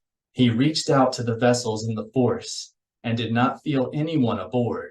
His IR sensors suggested that internal temperatures were well below freezing, and he knew that would make Jaina question whether the Chiss were really planning a massive surprise attack. Jacen could think of a dozen reasons the frigates might be in cold storage. Perhaps they were being held in reserve, or maybe their crews had not yet arrived. He tried to reassure his sister that there were many possible explanations. Jaina and Zek only seemed to have more doubts about his vision, and Jacen was well aware that the empty vessels just did not support his claim that the Chiss were about to launch an assault. It would take a week to bring a cold frigate online. The reactor cores would have to be lit, the vessel's temperature raised slowly to avoid stressing the hull or superstructure. Several kilometers of mechanical lines would have to be bled and filled with the proper fluids. Provisions would have to be brought aboard and properly stowed. These vessels showed no indication of any of that. Jacen projected an air of thoughtfulness into the meld, pretending to consider his sister's feelings while he watched the tiny moon grow larger and brighter. It was little more than a hubba-shaped lump of rock, barely 10 kilometers from end to end, and so blanketed in dust that its thousands of craters had a soft, almost featureless look to them. The fighter hangar, their first target, was located inside a ridge between two particularly deep craters, with one entrance opening out into a crater slope on each side. The surrounding terrain was flecked with cannon turrets, indistinguishable from boulders, except for the tired sentries Jacen could feel standing watch inside a handful of them. Jaina and Zek projected their hesitation into the meld more forcefully. Jacen could sense where their line of thought was going, and he did not like it. Being careful not to let anyone else know what he was doing, he reached out in the force and touched the nearest sentry, urging the fellow to look up and pay attention. Jaina and Zek began to urge the team to pull up. Too late. Jacen felt the sentry targeting him, then began to juke and jink as a flight of cannon bolts came streaming up from the side of the nearest crater. Jaina and Zek were furious, and all thought of calling off the mission vanished from the meld. Unless the strike team wanted to find itself in a very bad dogfight while trapped inside the supply depot's shields, they had to proceed as planned. Tizar, Lobaka, and Tahiri barrel-rolled away and swung around to attack the hangar entrance in the far crater, while Jaina and Zek fell in behind Jacen and banked around to make their attack run barely 3 meters above the floor of the near one. Cannon bolts and plasma bursts began to stab out from the sides of more boulders, but it was practically impossible for gunners to target what their sensors could not see, so most shots went wildly astray. Jacen armed his glop bomb and ran the last 100 meters of the hangar mouth straight in, and bursts of cannon fire finally began to blossom on his forward shields. His astromech screeched a warning that the shields were about to go, and Jaina tried to move up and take the front position in the shielding trio. Jacen cut her off, then released his glop bomb and took 2 more forward hits as he stayed on course to guide it in. Jaina's anger at his heroics scalded the combat meld. Then Jacen pulled up, climbing the crater wall slope so closely that his astromech began to screech about the belly shields. Jaina released her glop bomb behind him. Then Zek's feeling of triumph confirmed that he had seen the last one of the bombs detonate and fill the hangar mouth with its quick hardening foam. Jacen cleared the crater rim and felt Tizar rising exactly opposite him from the other crater. He spun his cockpit around and found himself flying almost wingtip to wingtip with the madly grinning Barabel. They held that position and corkscrewed away from the moon's surface, the rest of the team close on their tails, and the Chiss gunners lighting space around them with a bright blossom of fire. As soon as they were out of the gunners' range, Tizar led Lobaka and Tahiri back through the frigates toward the tank fields near the upper reaches of the shields. Jacen took Jaina and Zek and wheeled back toward the moon. The area around the fighter hangar was so clouded in dust that the craters were no longer visible. The gunners, unable to see anything, had finally given up firing. Seeing that his front shields had fallen to zero, Jacen commanded, Transfer half the available power to the forward shields. His astromech bleeped a sharp reply, then displayed a message explaining that there were no forward shields. The generator had been blown off when Jacen ignored the droid's warning that they were about to fail. Jaina moved into the lead position, with Zek behind her, leaving Jacen to bring up the rear. He could feel his sister's irritation in the meld, and knew that once the team returned to the colony, Jaina and Zek were going to have a long talk with him about flying as a team. Until then, he would have to hide behind them. The darkness above turned a flashing, brilliant orange as Tizar and his squad attacked the floating fuel tanks. Jacen knew from their planning session that the trio would bypass any tank near which they sensed a living presence. But there was no question that most of the base's fuel supply would be destroyed. During their reconnaissance, they had counted more than 500 tanks, each half a kilometer in diameter, and the only time any Chiss had been near one was when it was being dropped off by a transport. Jaina led Jacen and Zek a quarter of the way around the moon's surface toward a dust-covered hill that was the depot's primary ammunition dump. Instead of dropping close to the surface this time, they attacked from more than a kilometer above, each firing a two-stage bunker buster torpedo.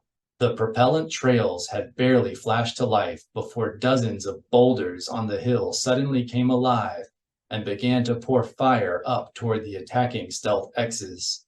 Jacen slipped in close behind Zek, then turned his hand over to the Force and began to weave and dodge through the crimson blooms. Then the bunker busters hit, raising a curtain of dust as their focused thermal detonators burned a meter-wide hole down through the roof of the dump. Half a second later, the torpedo's main warheads, simple proton bombs, descended through the same hole into the bunker interior. Normally, such bombs would explode instantly, but the strike teams were less deadly. They would spark and hiss for 5 minutes to give personnel time to evacuate the vicinity. Once the dust cloud had risen high enough to obscure the gunner's aim, Jaina pulled up. She turned toward the second bunker, located about 2 kilometers away on the horizon of the Little Moon, and the trio instantly fired their second set of bunker busters. Again, as soon as the propellant trails flared to life, the Chiss laced the darkness with defensive fire. Jacen saw one torpedo flash out of existence as the laser cannon scored, but then the telltale curtain of dust rose from the bunker. Jaina turned away, dropping around the edge of the moon toward the third and final dump. But she did not fire her last torpedo. It took Jacen a couple of seconds to see the problem. A small but bustling repair hangar had been built into the wall of a shallow crater below the ammunition dump. When the dump exploded, it would almost certainly bury the hangar beneath it. Jaina and Zek started to pull up without firing, but Jacen continued on course. Jaina and Zek filled the meld with alarm and confusion. There were 100 Chiss in that hangar who would not realize what was happening until it was too late. Jacen adjusted his course toward the hangar. He would chase out the personnel. Then Jaina and Zek could take out the ammunition dump. The Chiss had to see that the Jedi were serious about stopping them, or they would simply continue with their plans. But Jaina and Zek did not seem to understand what he was planning, or perhaps they simply thought it was too risky. They continued to angle away from the attack. Jacen adjusted his course back toward the ammunition dump, leaving Jaina and Zek with 2 choices: chase the personnel out of the repair hangar, or leave them there to perish. It did not matter to Jacen which option they chose. The Chiss would get the message either way. The Chiss gunners opened fire, turning space ahead into a wall of flashing cannon bolts. Jacen yielded his stick hand to the Force and weaved his way through the barrage for another 2 seconds, then heard his astromech squeal as it took a hit. He locked on the ammunition dump manually and fired his last bunker buster. An instant later, he saw the telltale curtain of dust rise ahead and knew the torpedo had penetrated the ammunition dump. Jaina and Zek poured disbelief and outrage into the meld, but Jacen felt them roll in behind him, then drop into the crater. Suddenly, a tempest of chiss panic filled the force, and Jacen knew that the bunker buster torpedo had landed outside the repair hangar and begun to sputter its warning. Tizar began to pour triumph and relief into the force, and Jacen looked up to see that the flames from the fuel lines were now boiling away into space. Tizar and his squad had brought the base shields down and were already streaking toward the rendezvous point. All that remained for Jacen and his squad was to escape the moon's defenses and follow. Abruptly, Jacen felt Jaina pouring her anger into their twin bond, punching at that empty place inside him that used to be hers. Never again, she was telling him. Never again would she fly with him. But Jacen had known that before the mission began. He pulled his stick back and climbed for the fiery sky. 17. As the silver whirl of the Tuscan's eye swelled steadily in the forward viewport, Luke began to feel a cold ache in the pit of his stomach, a growing sense that he was being studied. He glanced casually around the DR-919A's flight deck and found his companions intent on their work. June holding the control yoke firmly in both hands, Tarfang taking sensor readings and calculating hazard locations, Han studying the vessel's main power supply grid and muttering to himself in disgust. Whoever was watching him, it wasn't any of his companions. Captain June, what did you do with those replicas you had before you came for Han and me? Luke was sitting cross-legged on the floor, assembling his spare lightsaber from components he'd kept hidden inside R2-D2. Are they still aboard? June shook his head.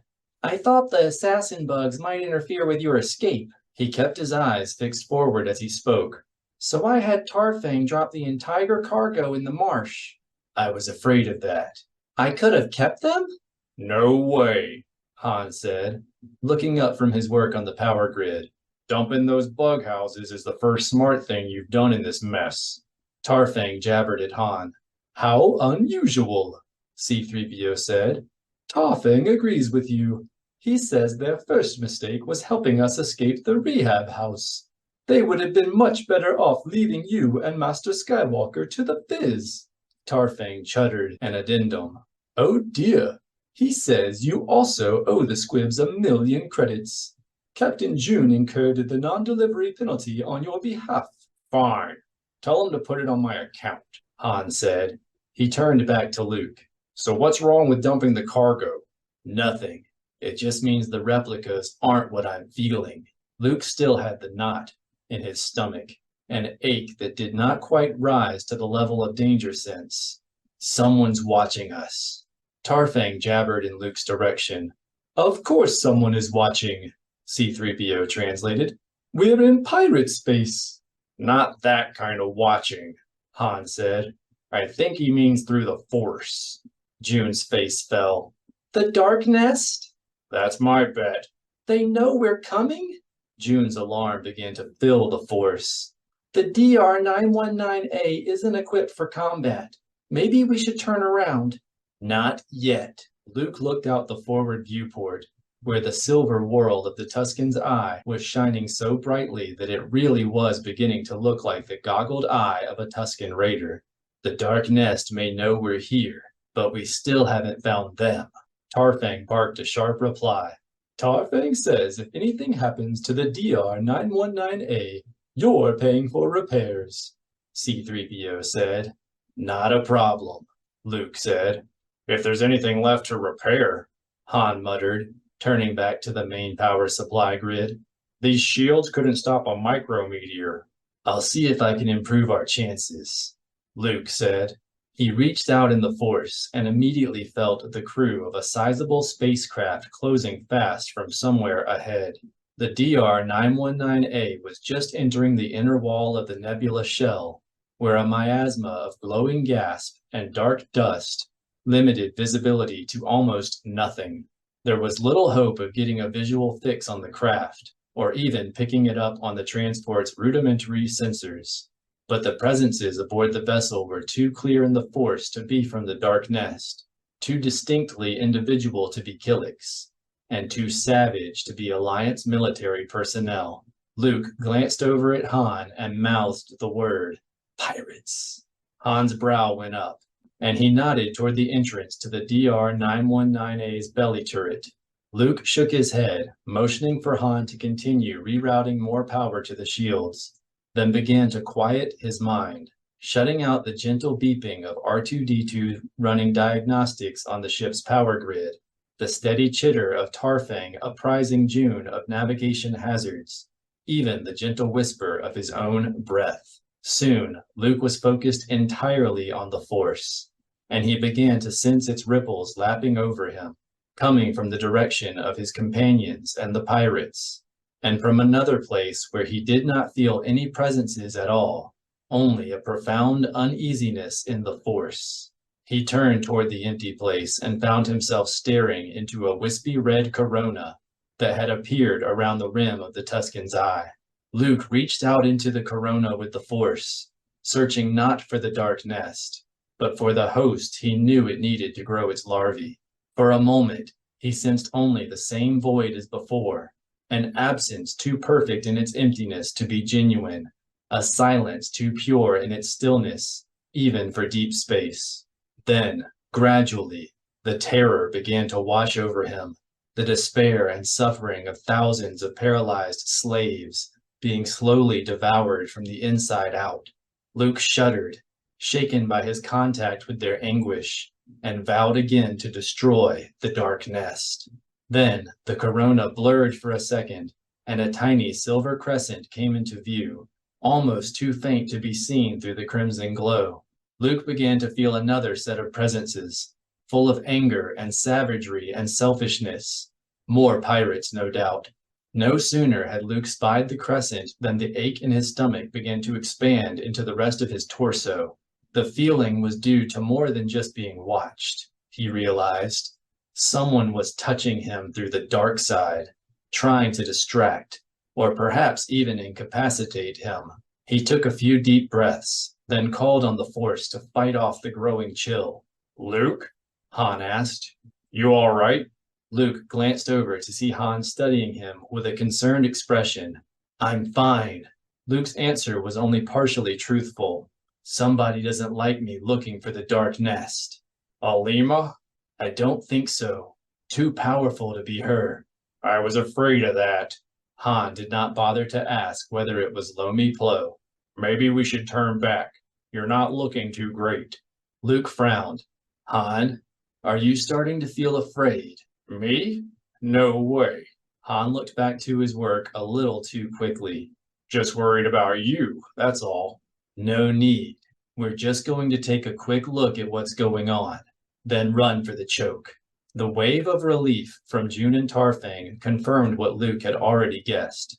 The Dark Nest was using the Force to project an aura of fear into the DR-919A, perhaps into this entire area of space. Whatever she was doing in there, Lomi Plo did not want Luke, or anyone else, sneaking a peek. Luke finished assembling his spare lightsaber, then went to the pilot station and pointed over June's shoulder at the silver crescent he had spotted earlier. "Do you see that?" Luke asked. June squinted out the viewport. "See what?" Luke touched the Sullistan's mind through the Force, trying to project the image of a silver crescent he saw, the sliver of light. "It looks like a planet." June gasped. "Where did that come from?" He frowned at his instruments, then peered over at Tarfang. "You need to adjust the calibration. We're not picking anything up. I can see it." Tarfang chittered something that sounded atypically like an apology, then studied the sensor controls and began to scratch the white stripe on his head. "It's not the instruments." Luke touched the Ewok's mind, then said, "Try looking out the viewport first. That will help." Tarfang glared over at Luke for a moment, as though he was suspicious of sorcery, then looked out the viewport and barked something that sounded a little bit like "Chuba!" Luke looked over June's shoulder at the sensor display. It showed that a white cloud world lay dead ahead. The planet had more than a dozen moons, and it was orbiting around a fairly standard G-class star. the source of the silver glow that created the Tuscan's eye. The screen also showed an old Killik-class cruiser approaching from the direction of the planet, about a third of the way to the DR-919A. It was escorted by a pair of blast boats, and not one of the vessels was broadcasting a transponder code. "The pirates," June said. "They've seen us." Tarfang began to plot an evasion route. "Don't worry about the pirates," Luke said. He knew by the deepening chill in his stomach that the Dark Nest was still watching their ship, trying to make them turn back. "I'll handle them." "You sure about that?" Han asked. "We know where the Dark Nest is now. It might be better to go to the choke and get some help." "We don't have time for that." Luke turned to Han. "You know those shivers running up your spine? That tightness you're feeling in your throat?" June spun around, his cheek folds rising. "You feel it too?" "No. With me it's something different. But I know what you're feeling, because it's not real. Lomi Plo is trying to scare you off." Tarfang chittered a long opinion. "Tarfang says she is doing us a favor," C-3PO said. "And I must say I agree. Our chances of surviving a battle with that pirate cruiser are approximately—" "Stow it, 3PO. Han was scowling and looking toward the planet. "She knows we found her?" "I'm fairly certain," Luke said. "She and I are having a sort of shoving match." "We know where the Dark Nest is, and she's still trying to make us turn back?" "Isn't that what it feels like to you?" "As a matter of fact, yeah." Han's eye grew angry and determined. "We better get close and take a good look, because whatever she's trying to hide isn't going to be there long." Tarfang looked back and began to harangue them both. "Tarfang remains very concerned about the pirates," C-3PO reported. "He points out that the laser cannons in the upper turret aren't working." "The pirates won't get near us." Luke used the Force to fill his voice with reassurance. "Lomi Plo isn't the only one who can use Force illusions." Luke opened himself wide to the Force, and it began to pour into him from all sides, filling him with a tempest of power until his body was suffused with its energy. Using the same technique he had used to save Jade Shadow from the Dark Nest attack on Karibu, he formed a mental image of the DR-919A's exterior and expanded it into the Force, moving it from his mind out into the cockpit. Tarfang yapped in astonishment, then stood on his chair and poked a finger into the image. "Does it look right?" Luke asked. Tarfang studied it wide-eyed for a few moments, then nodded and chortled his approval. "Good. This next part is going to take a lot of concentration, so you'll have to follow Han's instructions for a while." Luke turned to Han. "You do remember what Mara and I did at Karibu?" "How could I forget?" Han answered. "June, we're going to need all the speed this tub can make. Open up those throttles." "They are open," June protested. "The maintenance engineer on Moro 3 said we'd be crazy to take them past 75%. "Yeah?" Han slipped by Luke and grabbed both throttles, then shoved them past the safety stops. "Well, it's time to go crazy." A low roar rose somewhere in the DR-919A's stern, and the deck began to shudder beneath their feet. June shrank in his seat, waiting for the ship to explode, and Tarfang launched into a torrent of angry chittering that left C-3PO at a loss to translate gracefully. After a few seconds, the shuddering finally settled into a rhythmic rumble. June seemed to relax a little. "That's enough, Tarfang," he said. "If Han Solo thinks we need to push the Niner's drives 22% beyond spec, then we must take that risk." Tarfang snarled a sharp reply, but by then Luke was too focused on his task to hear C-3PO's translation. He had extended the image of the DR-919A into every corner of the vessel and was holding it there, taking his time and drawing into the image all the attributes that made up the transport's sensor signature. The effort wearied him a little, but he ignored his fatigue and expanded the illusion until it covered the entire ship like an imaginary skin. The pirates hailed the DR-919A. "Turn that cradle barge around before we blast it out from under you." Han rushed to the comm station and took over from an indignant Tarfang. Turn around? Gorog told us she wanted this load of hyperdrive coolant yesterday. You want us to turn around? Talk to her. That was yesterday, a gravelly voice retorted. You got 10 seconds, then we open fire. Go ahead, Han said. But I'd like to talk to Gorog first. Talk to Gorog. A deep laugh came from over the comm channel. That's a good one. You got 5 seconds. Luke brought to mind another image of the transport, this time with a stringy blue veneer that resembled the gas shell around them. Instead of drawing the DR919A's sensor signature, however, he backed the image with a layer of cold emptiness. Maintaining both illusions began to drain him, and he no longer had the energy to suppress the cold ache in his stomach. The chill began to seep through his body. Lock alarms began to sound as the pirates reached targeting range and prepared to make good on their threat. Luke, Han said, you do hear. Shut down the drives in 3, 2. Luke gave the outer skin a little extra push. Now! June pulled the throttles back, then the image of the DR919A slid away, the counterfeit glare of its sublight drives forcing everyone on the flight deck to close their eyes. Luke angled the illusion off to port, as though the vessel were attempting to go around the pirates. Meanwhile, the DR919A remained cloaked by the second, camouflaging illusion. The lock alarms fell silent, and the cold ache inside Luke slowly began to recede. Tarfang howled in delight, then turned to Luke and began chuttering in excitement. I really don't think Master Luke is interested in giving up his position in the Jedi Order, C-3PO interrupted. Tarfang yapped sharply. Very well, I'll ask him. C-3PO turned to Luke and began to translate. Tarfang would like to know if you're interested in joining the crew of the Niner. He's sure that Captain June would give you a full share, and with your talent, they could go back to smuggling and make a fortune. Luke could barely spell the effort to throw a pleading look in Han's direction. The Force was pouring through him like fire, and it was all he could do to keep the two illusions intact. 3PO's right, Tarfang, Han said.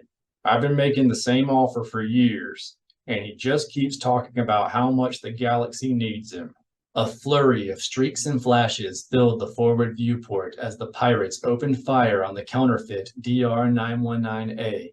Luke continued the illusion's gentle turn, keeping it well ahead of its attackers and drawing them farther away.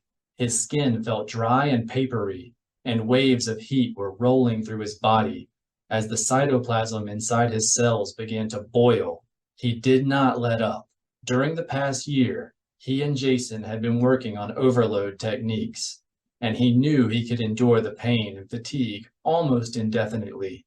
His body would pay a steep price, aging a year in a matter of minutes, but he knew he would not collapse. Finally, they could no longer see the pirate cruiser in the viewport, and the DR919A's navigational display suggested the ship was well beyond turning back to intercept them. Luke continued to hide their real vessel while moving the decoy ever deeper into the miasma. There were still plenty of pirates ahead, and they were the least of the DR919A's problems. Han and R2-D2 returned to their work on the power grid, and the silver crescent ahead swelled steadily to a disk with one dark side, then to a hazy half-orb cloaked in white vapor. The cold ache in Luke's stomach had diminished to almost nothing, but had not faded completely. He hoped that was just residual, a spillover creeping into him through his connection to the illusion. But it could just as easily have been Lomi Plo trying to lure him into a false sense of security. There was no way to be certain. Luke just did not know enough about what she was doing to him. As they drew close to the planet, the system's star assumed the form of an immense silver maelstrom, sucking in vast quantities of nebular gas. The planet itself became an alabaster glow with no distinct edge, a cloud of white brightness surrounded by the dark flecks of a dozen moons. The DR919A's rudimentary sensor package could not penetrate the dense clouds in the planet's upper atmosphere, but the heavy concentration of ice crystals indicated an abundance of water below, and the world's general mass and size suggested a rocky core. The moons were easier to survey. They were all about 8 kilometers long, egg-shaped, and radiating heat from a core area near their thick ends. "Those aren't moons," Han said, looking over Tarfang's shoulders. "They're nest ships." Luke immediately felt it like a fool. Until that moment, he had believed the problem with the Udagatu nest was basically a misunderstanding, that Raynar and Unu had become upset over the fizz and allowed their anger to place them temporarily under the sway of the Dark Nest.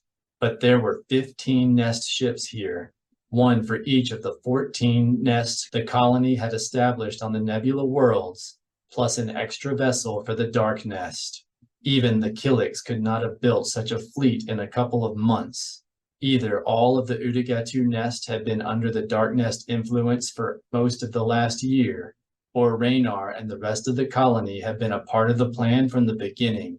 Luke felt betrayed either way. Hoping the pirates would be fooled into believing their quarry had escaped into the nebular miasma, Luke gave the decoy a final burst of speed, then let it drop and turned to Han. "I guess this answers our question," Luke said. He still had to concentrate to speak, as he was continuing to hide the DR-919A. "It's pretty clear why they've been so desperate to trade for reactor fuel and hypercoolant." "Yeah, but I really wish it wasn't," Han said. "Why?" June asked. "In the history vids, you're always saying that it pays to know who you're fighting." "Didn't I tell you to stop watching those things?" Without answering June's question, Han turned back to the power grid.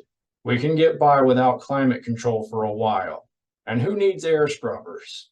Tarfang jumped out of his chair and scurried toward Han, jabbering in alarm. "Tarfang is inquiring whether you've lost your mind," C-3PO said. "Without air scrubbers, carbon dioxide concentration will rise 12% an hour." "No problem. We're not going to last an hour." June's eyes grew large, and he looked over his shoulder at Luke. "I don't understand." "We have to stop them," Luke explained. The fiery pain inside had begun to subside when he stopped overdrawing on the Force, but the cold ache of Lomi Plo's attention remained with him. "We can't let a whole fleet of nest ships loose." "They'll eat whole sectors bare," Han said. "Worse, they'll turn the natives into joiners." June let his jaw fall and was silent for a moment. Then he suddenly started chuckling. "You fooled me." He shook his head and looked forward again. "The history vids didn't say you liked practical jokes." "We're not joking, Captain June," Luke said. They had now reached the planet, a huge disk of swirling light that filled most of their forward viewport. He could feel the presence of a large mass of pirates beneath the clouds, somewhere near the world's equator. "We really need to stop them." "We?" June's voice cracked. He stopped to wet his throat, then tried again. "We do?" "I don't like it much either, June," Han said. "But that's what happens when you start hanging out with Jedi." Han's tone was joking, but there was a core of truth to his words. Luke was acutely aware that he was the only one aboard who had volunteered for this mission. Everyone else had gotten caught up in it simply because they happened to be nearby when it became necessary, and none of them was very well equipped to survive the job. When he thought about what might happen if he went through with this, he wondered if he really had the right to pull them along. But when he thought about what might happen if the Killiks dispersed across the galaxy, he wondered if he had the right not to. The first of the moons began to swell in the forward viewport. At 8 kilometers long, it was an ungainly vessel with a stony hull, giant control fins, and 2 cavernous docking bays, one of which was currently launching a battered 500-meter passenger liner. Luke ignored the liner and reached out to the nest ship through the Force. It was filled with Killiks, probably the Tat Nest, judging by the stoic nature of their presence.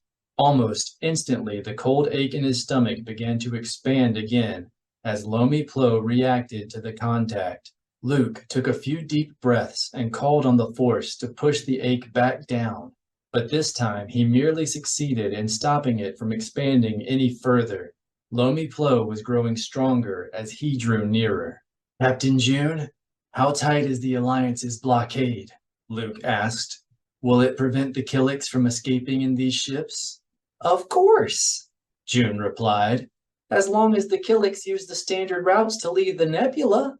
What about the non-standard routes? Han asked. Tarfang chuddered and shook his head. Tarfang points out that the pirates have never used the standard routes, C-3PO translated, and neither have the Black Minbrosia smugglers. Forget the blockade, Luke, Han said. He let the power grid cover clang shut, then latched it in place. You want this done? We gotta do it ourselves. Luke sighed. You're right. He turned to June and Tarfang. I'm sorry, but I really need your help stopping these Nest ships. Stopping them? June twisted around in his seat. How? I don't suppose you got a bunch of iridium on board, Han asked. June's eyes went wide. You carry baradium in your stores? Han is joking, Captain June, Luke explained, and we don't need to disable all of the Killik ships. I only have to stop the one carrying the Dark Nest. They're the key to this. Tarfang chittered a question. Tarfang still wants to know how, C-3PO said. The DR-919A doesn't even carry concussion missiles. It has an escape pod, doesn't it? Han asked. Of course, June said. The pod is quite functional. Good. Luke did not have to ask to know that Han was thinking the same thing he was, with one exception. Then all you have to do is get close and drop me off. Us off, Han corrected. Luke shook his head.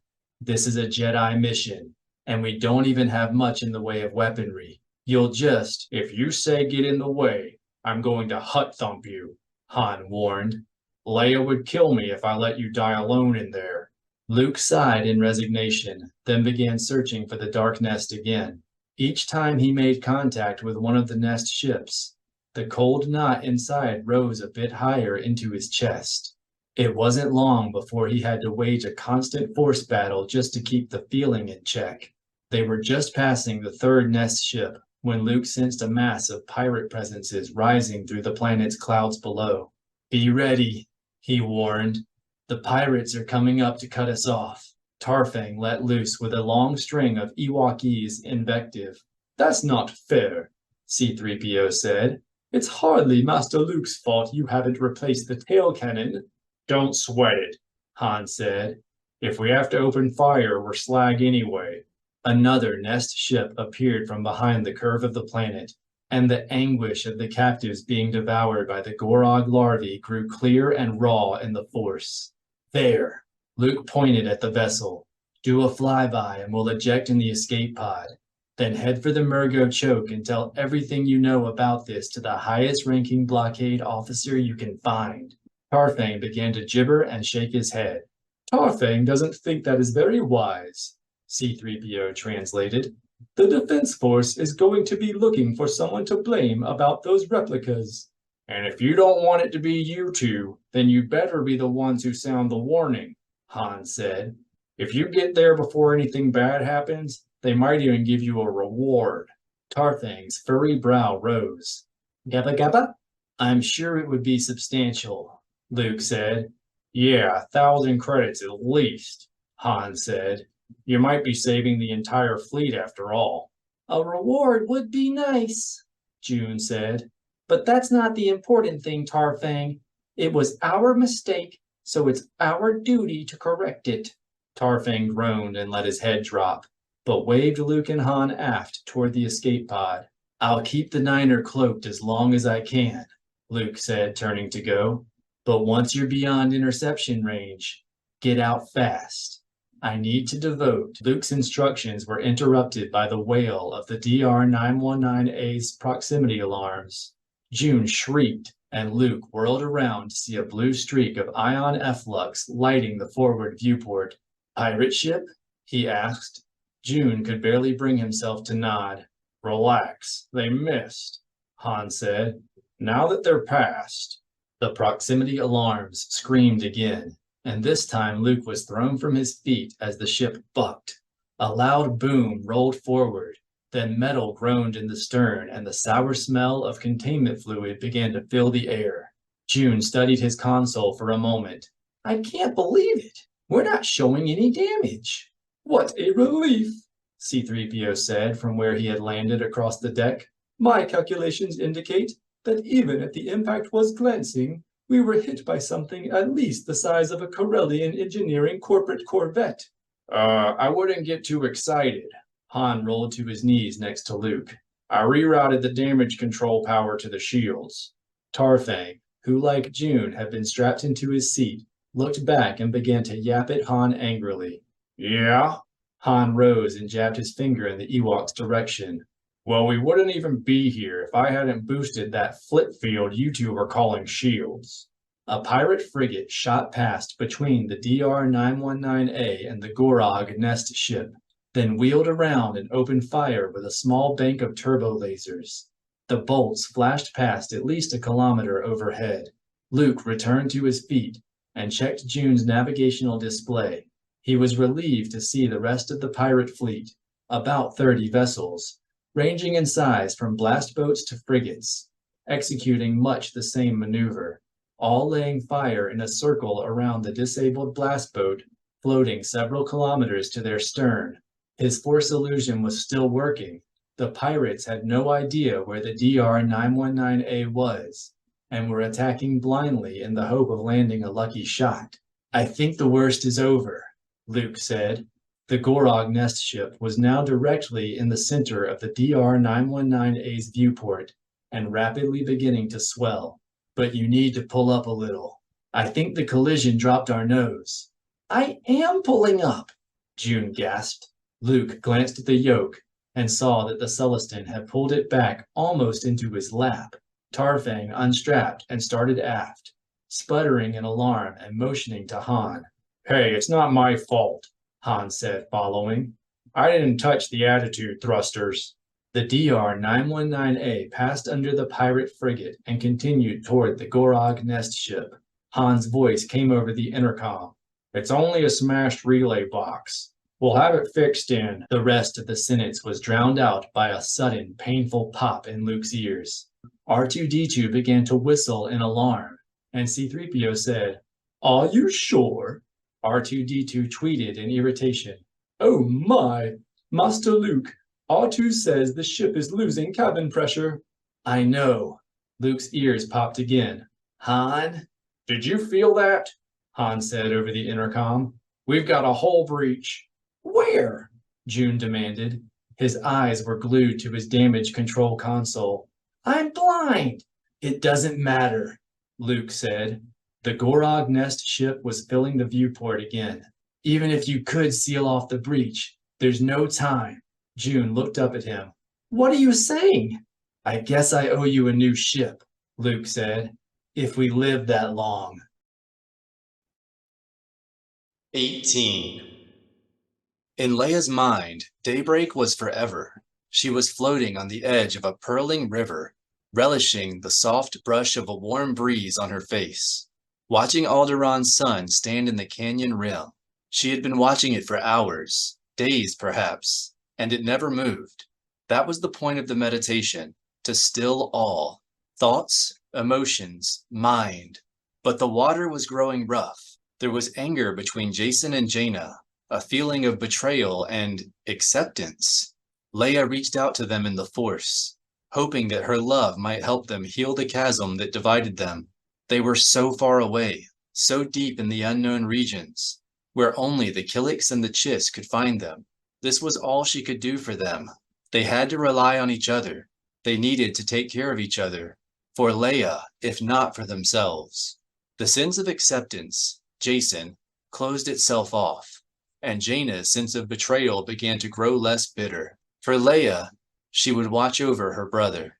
Leia relaxed again, trying to return to her meditations, but the water started to lap at her, to lift her and pull her into the current.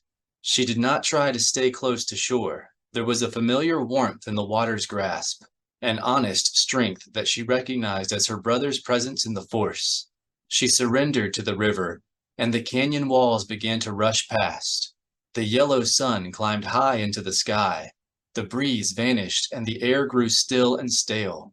And suddenly Leia was back in her detention cell, sitting cross-legged on her bunk, staring at the empty space on the wall that she had been watching for, she checked her chrono, 18 standard hours. Leia started to respond to Luke, but he had already sensed her return to the realm of the temporal, and was warning her that something was escaping, that things were terribly wrong inside the nebula. She could sense that he was in some kind of turmoil, and that Han was with him, but not much more. Her heart rose into her throat, and she pictured Saris Nest in her mind, and wondered if they were still on Wotiba. The only reply was the overwhelming impression that a threat was coming, that Leia had to sound the alarm. She reached out for more, trying to find out if Han and Luke were in danger and needed help, but all she sensed was a raw fear that might have been her own, and then Luke's presence was gone. Leia remained on her bunk, taking a moment to collect her thoughts. Han and Luke were in the middle of a bad situation, and she could not help chastising herself for letting Buatu detain her and Saba. She had remained imprisoned aboard the Admiral Akbar out of concern for the deteriorating relationship between the Jedi and the Galactic Alliance, and now Han and Luke might pay the price. But Luke had not asked for help. He had contacted her as a Jedi Knight, directing her to take action on behalf of the Order.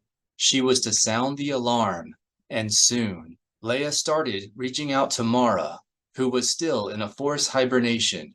Whether Leia and Saba convinced Buatu of the danger or merely departed in the Falcon, Mara and the other Stealth X pilots would need to be ready. As soon as Leia had alerted Mara, she reached out to Saba and felt nothing. Either the Barabel did not wish to be disturbed, or she was not awake. Leia hesitated to try again. Saba had once confided that when she sensed someone's presence while she was sleeping, she often awoke with a terrible urge to hunt them down. Still sitting on her bunk with her legs folded, Leia reached out in the Force and grabbed the security cam hidden inside the ceiling light. She located the signal feed and pulled. A soft clack sounded from inside the fixture, and then she sensed the mild irritation of a guard stationed in the processing area at the front of the cell block.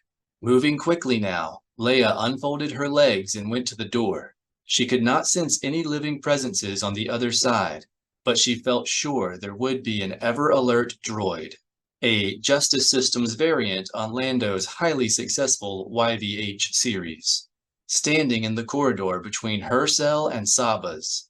She pressed her ear to the door, then looked up toward the side wall of her cell, fixing her attention approximately over the last cell of the block, and used the Force to project a loud boom into the ceiling. A series of muffled hisses and metallic thunks sounded outside her door as a massive droid charged down the corridor to investigate the noise.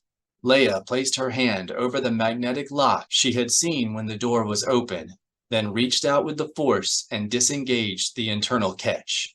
The door slid open with an all-too-audible hiss. She stepped out and found the ever-alert swinging around to face her. Your cell door has malfunctioned.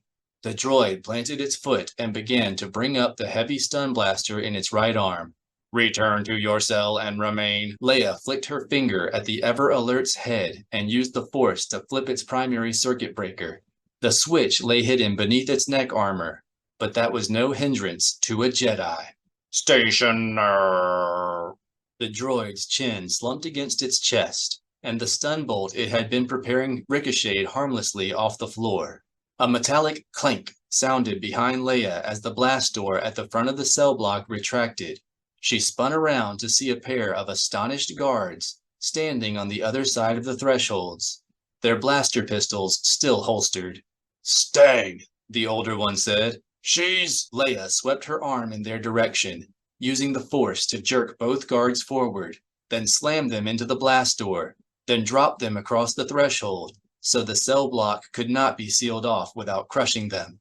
The older man, a grizzled human sergeant, snapped the comlink out of his sleeve pocket. His companion, a Duros with smooth blue skin and red eyes bulging in alarm, made the mistake of reaching for his blaster. Leia reached out with the Force and slammed his head into the wall, then summoned the blaster from his open holster. By the time she got the muzzle pointed in the sergeant's direction, he was raising the comlink to his lips. "Everything's fine here," she said, touching his mind through the Force. "There's no need for alarm." "Well, whatever you say, Princess." The sergeant was careful to keep his finger away from the comlink's activation switch. "You're the one holding the blaster." Leia sighed.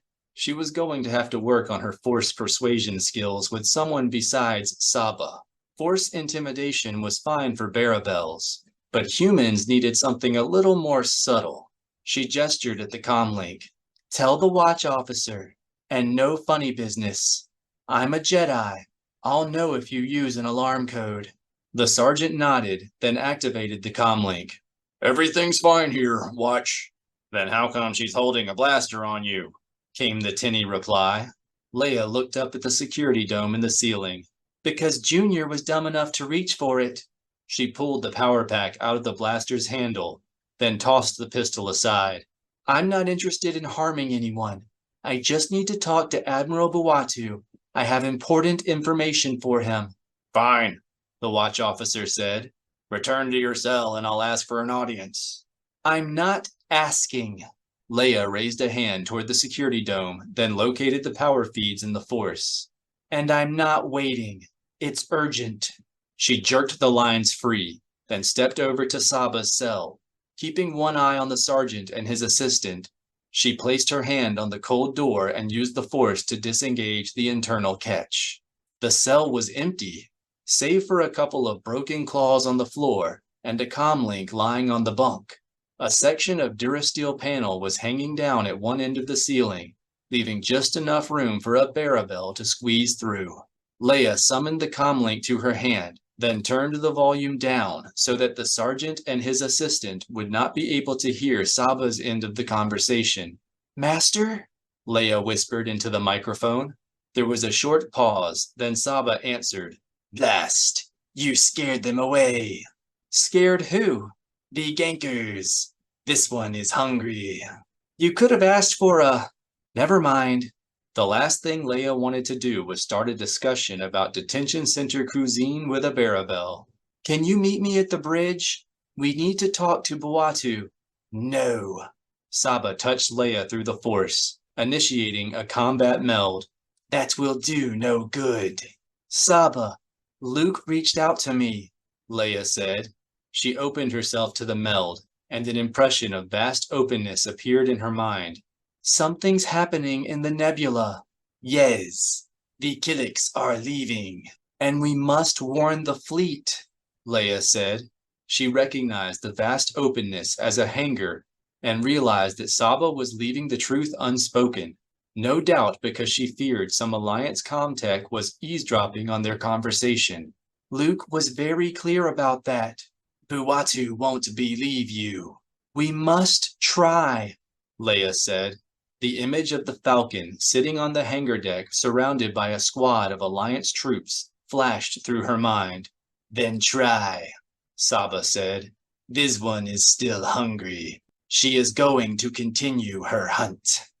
The slag that had once been the DR-919A lay 30 meters in, an unrecognizable mass of blindingly bright metal glowing from a crater it had blasted into the Gorog nest.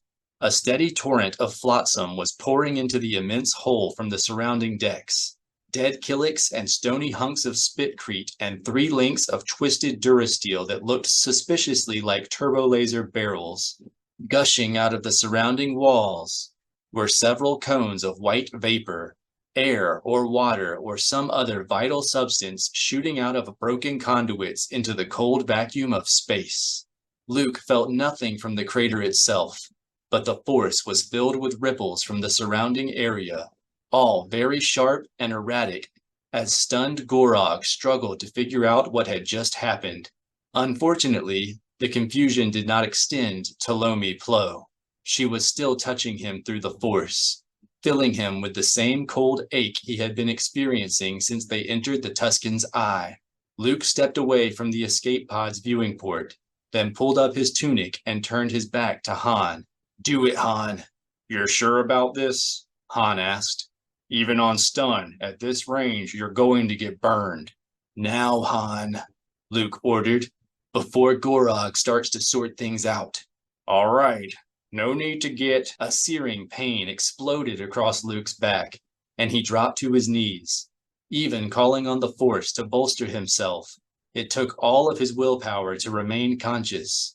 He let the pain fill him, gathering it up and directing it down into the pit of his stomach, where he felt Lomi Plo's chill touch. Something released inside, like a knot coming undone, and the cold ache vanished all at once. Luke reached out to his companions, gathering their presences into a single bunch, then shut them all off from the Force. They let out a collective gasp of surprise. Tarfang suddenly slumped down in his crash couch and began to babble in a frightened tone. "Tarfang is convinced we died in the crash and don't know it yet," C-3PO explained. "And I must say, I feel something odd in my own circuits." "I'm hiding us from Lomi Plo," Luke explained. He let his tunic down. His back was still raked with pain, but at least the cold weight inside had vanished. "With any luck, she'll think we died in the crash too." Tarfang eyed Luke warily, then sat up and began to jabber angrily, alternately pounding his fist and stabbing a furry finger in the air. "I most certainly will not say that to Master Luke," C-3PO replied, "and I fail to see the harm if he is trying to make us feel better.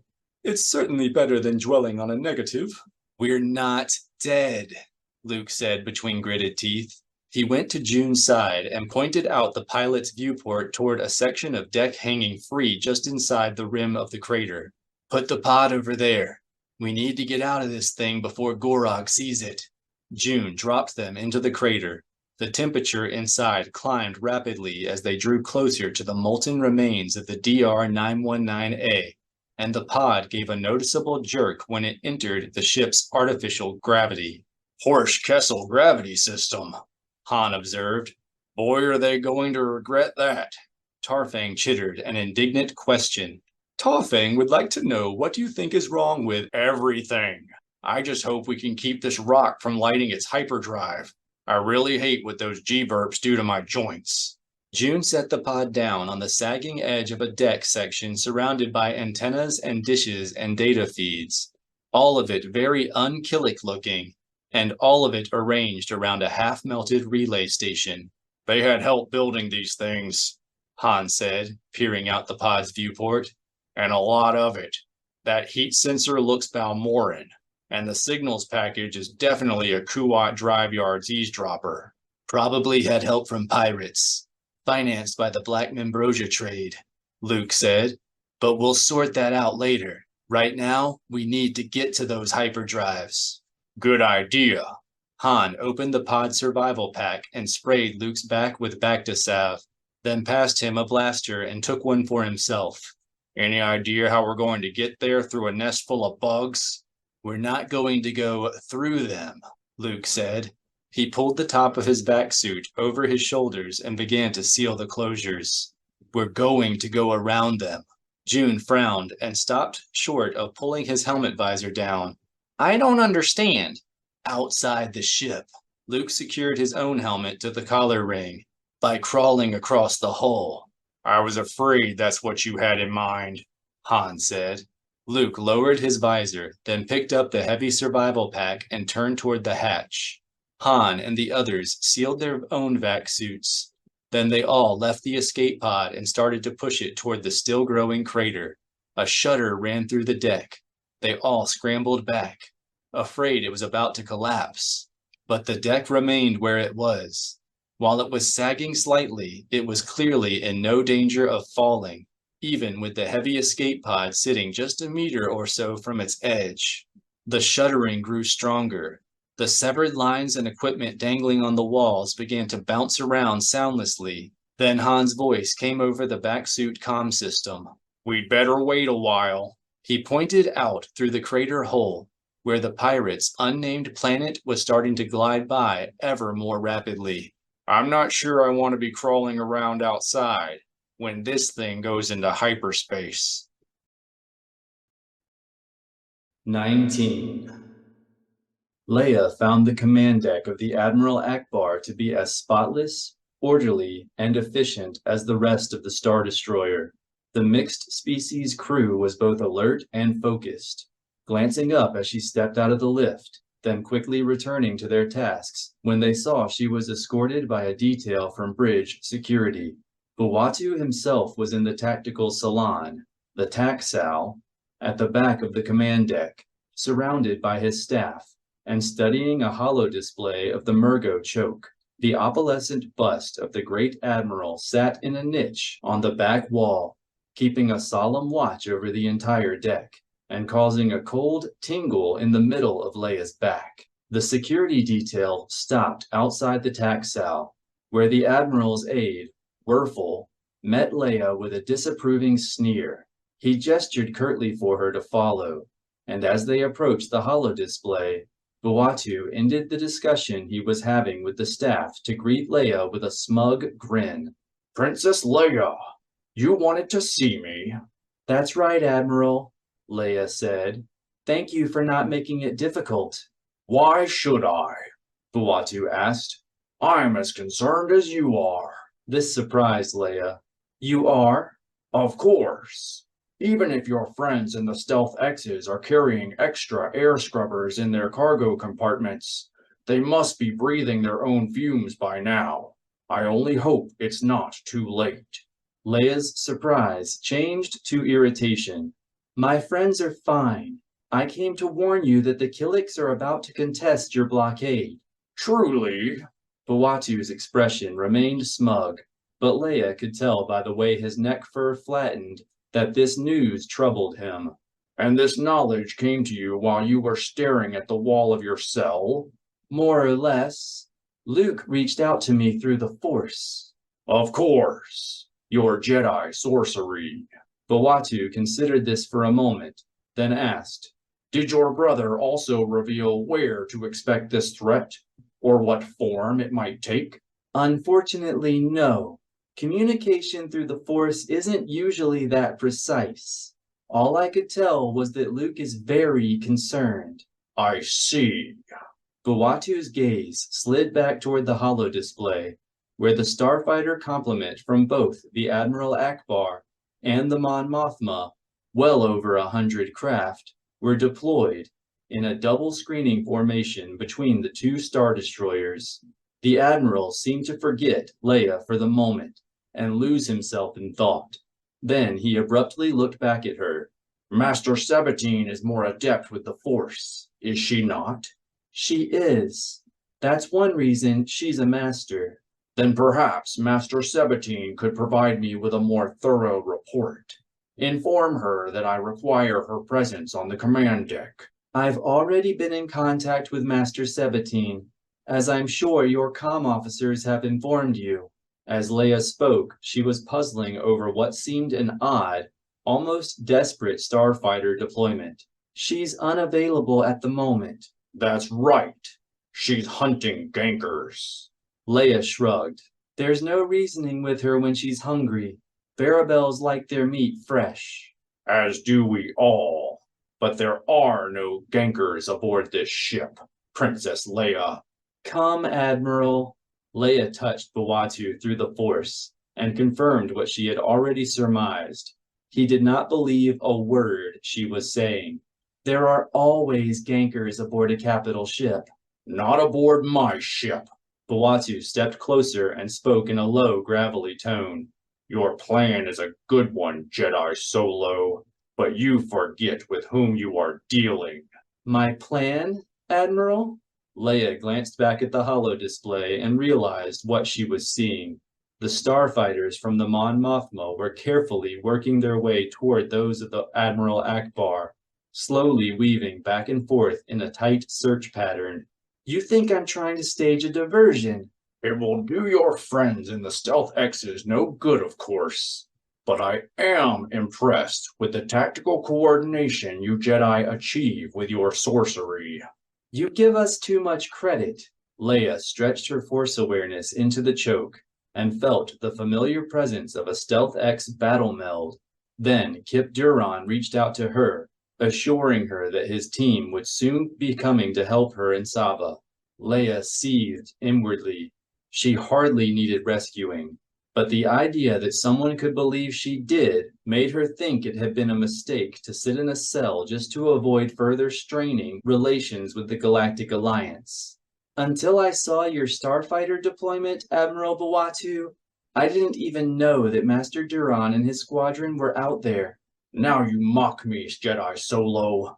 Bawatu sounded genuinely irritated. The Regurvian slight is obscure, but did you really think I would fail to recognize it? Of course not. Leia racked her brain, trying to remember what the Regurvian slight was. But you must believe me. Luke's message is real. I'm not trying to distract you. For someone who is not trying, you are doing an exceptional job. If Master 17 fails to report to the nearest officer within 30 seconds, the Stealth X fuel will be destroyed. After that, we will move to the Falcon's drive nacelles. What will it take to prove I'm telling the truth? Leia had to struggle to keep an even voice. Would you believe me if I called in both teams of Stealth X's? Bawatu narrowed his eyes, contemplating her offer, then tapped a bent claw in her direction. Well done, Princess. The classic slide into the Mandalorian surrender. Leia sighed. I'm trying to help you, Admiral, not capture the Akbar. A cold knot formed between Leia's shoulder blades as she spoke. She half turned, expecting to see Werfel or some other officer glaring at her direction. Instead, she found herself looking into the vacant eyes of the Admiral's bust. Admiral, I continue to sense something wrong aboard this ship. She pointed at the bust. May I ask what kind of security scans were performed on that piece? You may not, Bawatu said sternly. I won't be distracted, Jedi Solo. He raised his hand and studied his chrono for a moment, then added, and your 30 seconds have passed. Since we still have no sign of Master 17, I'll have to carry out my threat. Werfel produced a comlink and passed it to the Admiral. Security 2, Admiral. Bawatu kept his gaze fixed on Leia. That would be the detail guarding your Stealth X fuel. Go ahead, Leia said. She still had a bad feeling about the bust, but it seemed clear Bawatu would not listen while he thought she was trying to stage a diversion. Perhaps it will convince you of my sincerity. As you wish. Bawatu activated the comlink. Tabana detail. The Admiral stopped speaking when the comlink in Leia's sleeve pocket echoed his words. Bawatu scowled and motioned Werfel to retrieve the device. Once Werfel had done so, the Admiral raised his own comlink and spoke again. Tabana detail, come in. The call was repeated over in the comlink in Werfel's hand, the same comlink that Saba had left Leia to find in her bunk. Bawatu raised his bushy brow and turned to Leia. My compliments. It appears I am no longer in control of your Stealth X fuel. A loud sissing came over both comlinks. Bawatu frowned, then spoke into his. I wouldn't gloat, Master 17. I still control the Falcon. This only drew more sissing. Bawatu deactivated the comlink, then surprised her by not immediately ordering an attack on the Falcon's drive nacelles. Instead, he turned to his aide, Werfel. Send a detail to investigate what became of the squad guarding the Stealth X fuel, and sound battle stations to Capture Bay. Before Werfel could acknowledge the order, the sharp wail of proximity alarm sounded from the flight deck speakers. Contact cluster exiting hyperspace, an efficient female sensor officer announced. No transponder codes, outbound from the nebula. 15 black triangles, the tactical symbols for unknown vessels, appeared at the edge of the holodisplay, coming from the direction of the Utagetsu Nebula. Instead of stopping to reconnoiter or plot their next jumps, as most starship fleets would do, They streaked straight toward the heart of the Murgo choke at a substantial percentage of light speed. Leia was still trying to comprehend what she was seeing when Buatu began to rattle off orders. Werfel, make that general battle stations. Sir! Grindel, recall all starfighters. Jorga, assign targets to turbolaser batteries. Rabid, have Commodore Darklighter bring the Mothma forward to support us. Tola, start a withdrawal toward the Mothma. The acknowledgments came faster than Leia could track them. Sir, sir, sir, sir! And the flight deck erupted into a controlled frenzy as officers jumped to execute their orders. Batteries 5, 9, and 17 have acquired targets, Admiral, a Duros gunnery officer reported. Well done, Jorga. Open fire. Open fire? Leia gasped. You don't even know. Buatu raised a finger, warning her to remain silent. An instant later, clouds of tiny black triangles began to stream from the 15 larger vessels. Contacts launching fighters, the sensor officer announced. Leia was stunned. The Killiks were not merely attempting to run the Galactic Alliance blockade. They were going to attack it. Implications and ramifications raced through her mind in a mad swirl, and she was filled with the deepening fear that she was watching the outbreak of another galactic war, one born of desperation and misunderstanding, and all the more tragic for it. The colored glare of an outgoing turbo-laser barrage flashed through the viewport and lit up the Akbar's flight deck. A couple of seconds later, the tactical display showed strikes against 3 different targets. Affirmative hits, the sensor officer reported. No shields. Damage unknown. The unknown vessel triangles began to assume 3-dimensional shapes, each with a figure ranging between 7,952 and 8,234, its length in meters, shining inside it. They looked like 15 egg-shaped rocks, all trailing stubby tails of ion efflux. The fighters were just clouds of tiny slivers, but an inset in one of the swarms displayed the image of what was basically a dart ship mounted on an oversized ion engine. Interesting. Buatu seemed to be speaking to himself. The Killiks have some new toys. I wonder what other surprises they may have brought us. Leia's thoughts went instantly to all the busts of Admiral Buatu she had been seeing aboard the Akbar. They resembled spin-glass too much to be anything else. She turned toward one watching over the taxile and did not even need to reach out in the Force to know she was right. A bolt of danger sense shot down her spine, so cold and crisp that she broke into goosebumps. Leia turned to Werfel.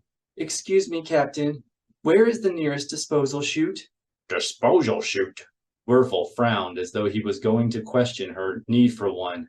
Then the rest of the Akbar's batteries cut loose, filling the command deck viewport with a multi-hued glare and causing the overhead lighting to flicker and dim. He pointed absent-mindedly toward a spotless cover flap on the far wall. There! Thank you. Leia used the Force to slide the bust, which was about 40 centimeters high, free of its mounting. A Mon Calamari lieutenant commander let out a startled cry as it drifted out the niche, then stepped in front of Buatu to shield him. Sorry to alarm you, Leia said. She floated the bust over to a disposal chute and began to push it through the flap. But this thing has to go. The Admiral! Werfel cried. He dived after the piece, jamming his arms into the chute, up to his shoulders. It's okay, I have him. Leia felt the barrels of several blasters swing her way. The petty officer in charge of her security escort warned, Don't even think about moving, Princess. She kept her hands in plain sight, but did not otherwise acknowledge the threat. Buatu peered over the shoulder of the lieutenant commander in front of him, scowling first at Leia, then at Werfel. Captain, what the blazes are you doing with your arms down a disposal chute? Holding on to your bust, sir. A muffled clink sounded inside the chute. Blowa! Buatu frowned. Captain? Sorry, sir, but something rudder! Werfel suddenly straightened and pulled his arms out of the chute. His hands and wrists were covered in dozens of blue, thumb-sized insects. They're biting! They're Gorog! Leia reached out in the Force and pulled the chute cover closed. Dark Nest Killiks! Werfel dropped to his knees, screaming and trying to shake the insects off. Those that came free buzzed up to his head and alighted his eyes. His screams grew primal, but the Taxal seemed frozen in its confusion, and even Leia was at a loss of how to help the aide. After a couple of seconds, he threw his head back and collapsed, a raspy gurgle coming from his throat. The assassin bugs exploded into the air, spreading their wings and droning off in every direction. Commando raid! Bawatu yelled. He pulled his sidearm and blasted a Killik from the air. Half a dozen bolts sizzled past Leia's shoulder, taking out another insect. Then the rest of Bawatu's staff began to react, drawing their own blasters and lacing the air with fire. They were not entirely effective. A Duros lieutenant commander slapped his throat and fell to the floor and began to convulse. And perhaps 24 of the insects escaped out onto the command deck. But the shock of the initial assault wore off. Bawatu stepped over to the disposal chute and slapped the void button to suck the contents down into the Akbar's waste tanks. Well done, Princess. He slapped the button again. What alerted you? Leia used the Force to flick an assassin bug away from his ear, then splattered it against the wall. Jedi sorcery. Marvelous stuff. Bawatu eyed the blue and yellow smear, then looked past Leia to the petty officer in charge of her security escort. You, take your detail and secure this deck. Sir, and the prisoner? Prisoner? Bawatu snorted. She was never your prisoner, son. She was just being polite. Thank you, Admiral, Leia said. I don't know what the Killiks are up to, but I hope you understand that Jedi aren't. Say no more. Bawatu raised a hand to stop her. The Jedi may be idealistic fools, but they are not traitors, as you have already proven. I'm glad we understand each other. She tried not to bristle at being called a fool. Under the circumstances, she was glad just to have earned Bawatu's trust. If I might make a suggestion, Killik Nest share a collective mind. Of course. Bawatu turned to the intercom and opened a ship-wide channel. Infiltration alert. Seal all hatches. Blast anything with 6 limbs, and dump all statuary down the nearest disposal chute. This is not a drill. Bawatu paused a moment to look out at the chaos on the Akbar's command deck. At least a dozen stations were empty while the crew fought the remaining assassin bugs, then returned to his place at the holodisplay. All right, people. We've got a battle to win, he said to the Taxal staff. Back to your stations. Leia stepped to the holodisplay with his officers. Most of the Killik fleet was headed straight for the Mon Mothma and the heart of the choke, and clouds of insect starfighters were already boiling past the thin screen of Alliance defenders. But a small task force, 5 ships, and several thousand dart ships, was veering toward the Akbar, preparing to intercept it and prevent it from reaching the Mothma. Knowing how valuable any intelligence about one's foes could be in a battle, Leia oriented herself to the fighting, then turned toward the Killik ships and, one by one, began to reach out to them in the Force. She sensed the presence of a single Killik nest aboard each of the large ships, often accompanied by dozens or even hundreds of joiners, and she even recognized the stoicism of the Tat and the artistic sensibilities of the Ceres among the vessels headed for the Mothma. But when she came to the last ship of the group, moving to intercept the Akbar, she felt no presences at all, only an empty place in the Force. Something you wish to share, Jedi Solo? Bawatu asked. Leia looked up to find the Bothan studying her. She pointed at the image of the empty vessel in the holodisplay. I think that is the Dark Nest ship, she said. Of course, we don't know how the Killik fleet is organized, but that will be as close to a flagship as they have. I really shouldn't be surprised by what you Jedi can tell, but I am. Bawatu thought for a moment, then turned to the Mon Calamari captain, who had tried to shield him earlier. We won't show our hand yet, Tola. Very good, sir. But when that ship enters effective range, let's be ready to give it everything we have, Bawatu said. Maybe we can surprise them for a change. Yes, sir, Tola said. I'll have all batteries lock it as a secondary target now. Good. Designate it Bug 1. Buatu turned back to the holodisplay, but said, And one more thing. Have the capture bay stand down. All Jedi craft are free to come and go as they require. Tola acknowledged the order, then turned to pass on the Admiral's commands. Leia smiled. Thank you, Admiral. But if I can be of some service here... I was thinking of your stealth X's, Princess, Buatu interrupted. They're going to need a place to refuel and rearm. They are? I mean, if the Jedi can be of any help... They will be. Buatu began to pace, but his gaze remained glued to the holodisplay. Inform them that they're now under my command. Is there going to be a problem with that? Buatu demanded. No, sir, Leia answered. Just thinking about the best way to let them know. The way that makes it clear. These are bugs with a plan, Princess. Buatu stopped pacing and scowled along his snout at her. We need to stop them here, or we won't stop them at all. Leia swallowed. I know that, Admiral. I'll do my best. She closed her eyes, then stretched with her force awareness out into the choke. She found Mara and her team first, very calm and focused. A bright circle of ion glow, surrounded by the stern of a large rocky vessel, appeared in Leia's mind. They were sneaking up on a Killik ship. She filled their thoughts with good feelings about Admiral Buatu and silently repeated the word respect. Mara and the others seemed puzzled, but willing. Leia reached out to Kip's squadron next, and was immediately engulfed in a conflagration of fear and exhilaration and anger, all blasting her at once. She allowed herself to sink into the emotional turmoil and began to glimpse flashes of exploding dart ships and fiery white propellant trails. Kip's presence touched Leia's mind, assuring her he was on his way.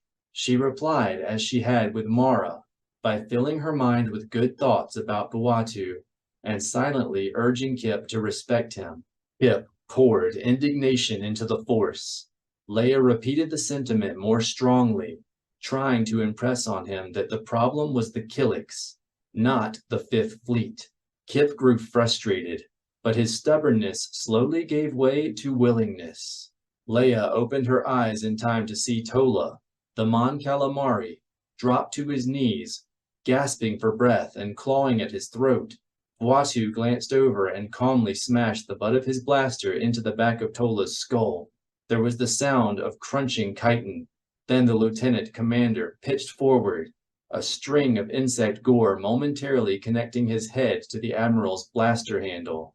Stay alert, people, Buatu ordered. I can't have my staff dropping dead around me. A pair of security guards stepped into the taxal to carry the convulsing Mon Calamari away.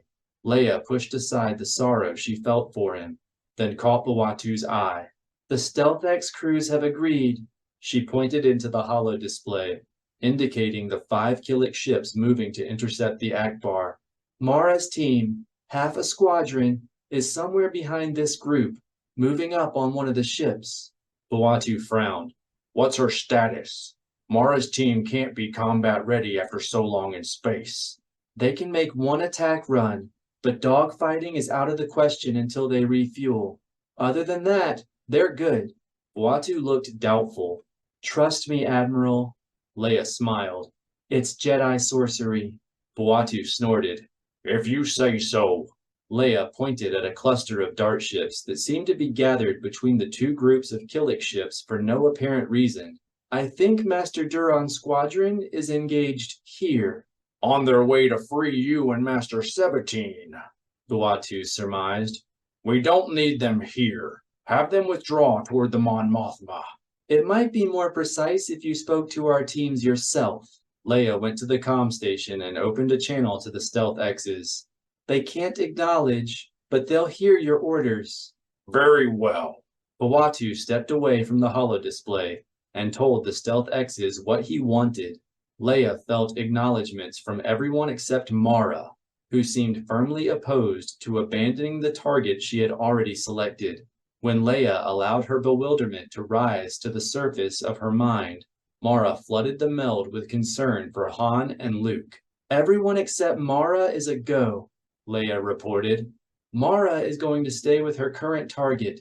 It has something to do with Luke and Han." Bawatu cocked his thick brow. "Something is a rather imprecise term, Princess." "I'm sorry, Admiral." Leia reached out into the Force, searching for her brother's presence, and felt nothing. "That's all I know." Bawatu frowned, clearly unaccustomed to having his commands modified in this manner. "That will." He let the sentence trail off as the leading elements of the Killik fleet filled the holodisplay with flashes of light. Mon Mothma's image changed to yellow, indicating that its shields were absorbing more energy than they could rapidly disperse. The Akbar's image remained blue. "Enemy weapons are identified as turbo lasers," the sensor officer reported. "Unknown manufacturer, but clearly Alliance technology." "At least we know who the Tabana tappers have been supplying," Bawatu observed. He turned to Leia. "Have Master Sabatine prepare the Falcon for launch. The Stealth X's may need a mobile refueling platform." Leia retrieved the comlink Saba had left on her bunk. "Master Sabatine, would you prep the Falcon for launch? Admiral Bawatu may need it to refuel the Stealth X's." "It is prepped," Saba retorted. A muffled phew-phew sounded in the background. "But this one does not know how long we can keep it that way." Leia frowned. "Is that the Falcon's blaster cannon I hear?" "Of course. Those little Gorog are everywhere." Leia started to report to Bawatu, but he was already at the wall display, punching codes into the control panel. He paused, then punched more codes and cursed. The screen never showed anything but static. "These bugs are good," he growled. "They've been cutting our status feeds." Leia activated the comlink again. "We're blind up here, Master. What can you tell me about the situation?" "Is bad," Saba said. "If this one had not already disabled the capture bay batteries, you wouldn't be talking to her now. The crew is down, and bugs are everywhere." "Okay, maybe you better launch now." "Without you." A rhythmic hissing came out of the comlink. "You are always joking, Jedi Zolo." Saba closed the channel. Leia looked up to find Bawatu speaking to a young Sullustan ensign wearing the double lightning bars of an engineering staff. "Didn't Captain Urbach inform me the Akbar situation was this bad? Damage assessment is her responsibility." Because she's dead, sir," the lieutenant stammered. "What about Lieutenant Rio?" "Also dead, sir." Leia could sense Bawatu's anger building, but he maintained a civil tone. "And Lieutenant Aram?" "Paralyzed and unable to speak, sir. Apparently, the Killik venom isn't as effective against Gotals." "Well then, who is running engineering?" Bawatu demanded. The Sullustan looked back toward the decimated command deck, then asked, "You?" "Wrong, Captain Yule." Bawatu pointed to the ship engineer's chair. "Now get to your station, get on the comm, and find out the condition of this ship." "Sir."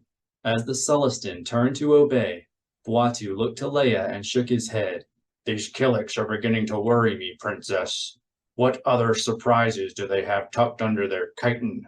Without awaiting a reply, he returned his attention to the holodisplay. The Mon Mothma was concentrating its fire on the lead ship, blowing off so many pieces that the thing looked more like an asteroid field than a capital vessel. But the Killik dart ship swarms had already overwhelmed the Alliance fighter screens, and for every turbo laser strike the Mon Mothma delivered, it took 10. The Akbar was faring better, at least outside the hull. Although space beyond the viewport was bright with turbo laser blossoms, the Killik gunners seemed to be having trouble accounting for the gravitational effects of the binary stars behind the Star Destroyer. Most strikes fell short or passed harmlessly below the Akbar's belly, and the few that landed were not powerful enough to seriously challenge its shields. The Mothma's likeness suddenly changed to red, indicating that it had suffered a shield breach. Bawatu sighed audibly, then turned to a female human who had been sticking close to his side. Grindel, tell Commodore Darklighter to withdraw. Have all surviving Fifth Fleet starfighters disengage and meet him at Rendezvous Alpha. Grindel's eyes grew round. Even our fighters, Admiral? That's what I said, blast it. There's something wrong with those little pink flaps you call ears. An astonished silence settled over the surviving members of Bawatu's staff, and all eyes went to the holodisplay. Bawatu took a breath, then said, I apologize, Grindel. That was uncalled for. Our unfortunate situation has put me rather on edge, I'm afraid. It's quite all right, sir. Her voice was about to crack. I'll send the message at once. Thank you. And make it a direct order to both Commodore Darklighter and the Starfighter squadrons. I won't have them wasting valuable Alliance resources on pointless displays of bravery. The Akbar is lost. Grindel brought her hand up in a smart salute. Sir. The rest of Bawatu's staff remained silent, staring at the holodisplay and contemplating the Admiral's grim conclusion. The Akbar was trapped with its back against a binary star, with 5 Killik capital ships and a swarm of several thousand fighters coming at it with nothing in the way except a few atoms of hydrogen. The situation was hopeless, and Bawatu was both astute enough to see that early on and sensible enough not to deceive himself or anyone else about their chances of escaping the trap. Leia felt Saba urging her to return to the Falcon, but she remained where she was. Something did not feel right. The Akbar's turbo lasers were hammering all 5 enemy ships coming toward it, but its own shields were barely flickering. After a few moments, Bawatu said, I think the time has come for our final surprise. He went to the comm and opened a channel to the turbo laser batteries. All batteries, switch targeting to Bug 1. Acknowledge when ready. The Akbar's turbo laser batteries fell silent for a moment. Then the acknowledgements rolled in so fast that Leia could not keep track of them. When the comm fell silent again, Bawatu said, Fire on my mark. 3, 2, mark! Space beyond the command deck viewport grew brilliant with turbo laser fire, and the deck shuddered with kinetic discharge. They waited, breathless, during the instant it took the barrage to cross the vast distance and land. Bug 1's symbol turned yellow on the holodisplay. Affirmative hits, the sensor officer reported. Estimate 10% loss of mass. An enthusiastic cheer rose from the survivors in the tac cell. An enthusiastic cheer rose from the survivors in the tac cell and on the command deck. Bawatu spoke into the comm. Well done, gunnery. Odd number batteries, maintain fire. Leia did not hear the rest of what Bawatu said, for Mara was suddenly reaching out to her, full of alarm and worry for Luke and Han. Leia frowned, confused, and the image of a Killik ship appeared in her mind. There were several tiny figures on it, creeping across its broken surface, noticeable only because of the pinpoints of light coming from their helmet lamps. Then, turbo laser began to rain down on it like a Neclonian meteor storm, blowing huge, ragged holes into the ship's hull, hurling fountains of stone into space, and hiding the tiny figures behind a curtain of dust. And then, suddenly, Leia felt Luke's presence, somewhere near Mara, and even more alarmed. Leia sprang to Bawatu's side. Stop! Luke and Han are on that ship! Bawatu lowered his furry brow, as confused as Leia had been a moment ago. What? Luke and Han are on Bug 1.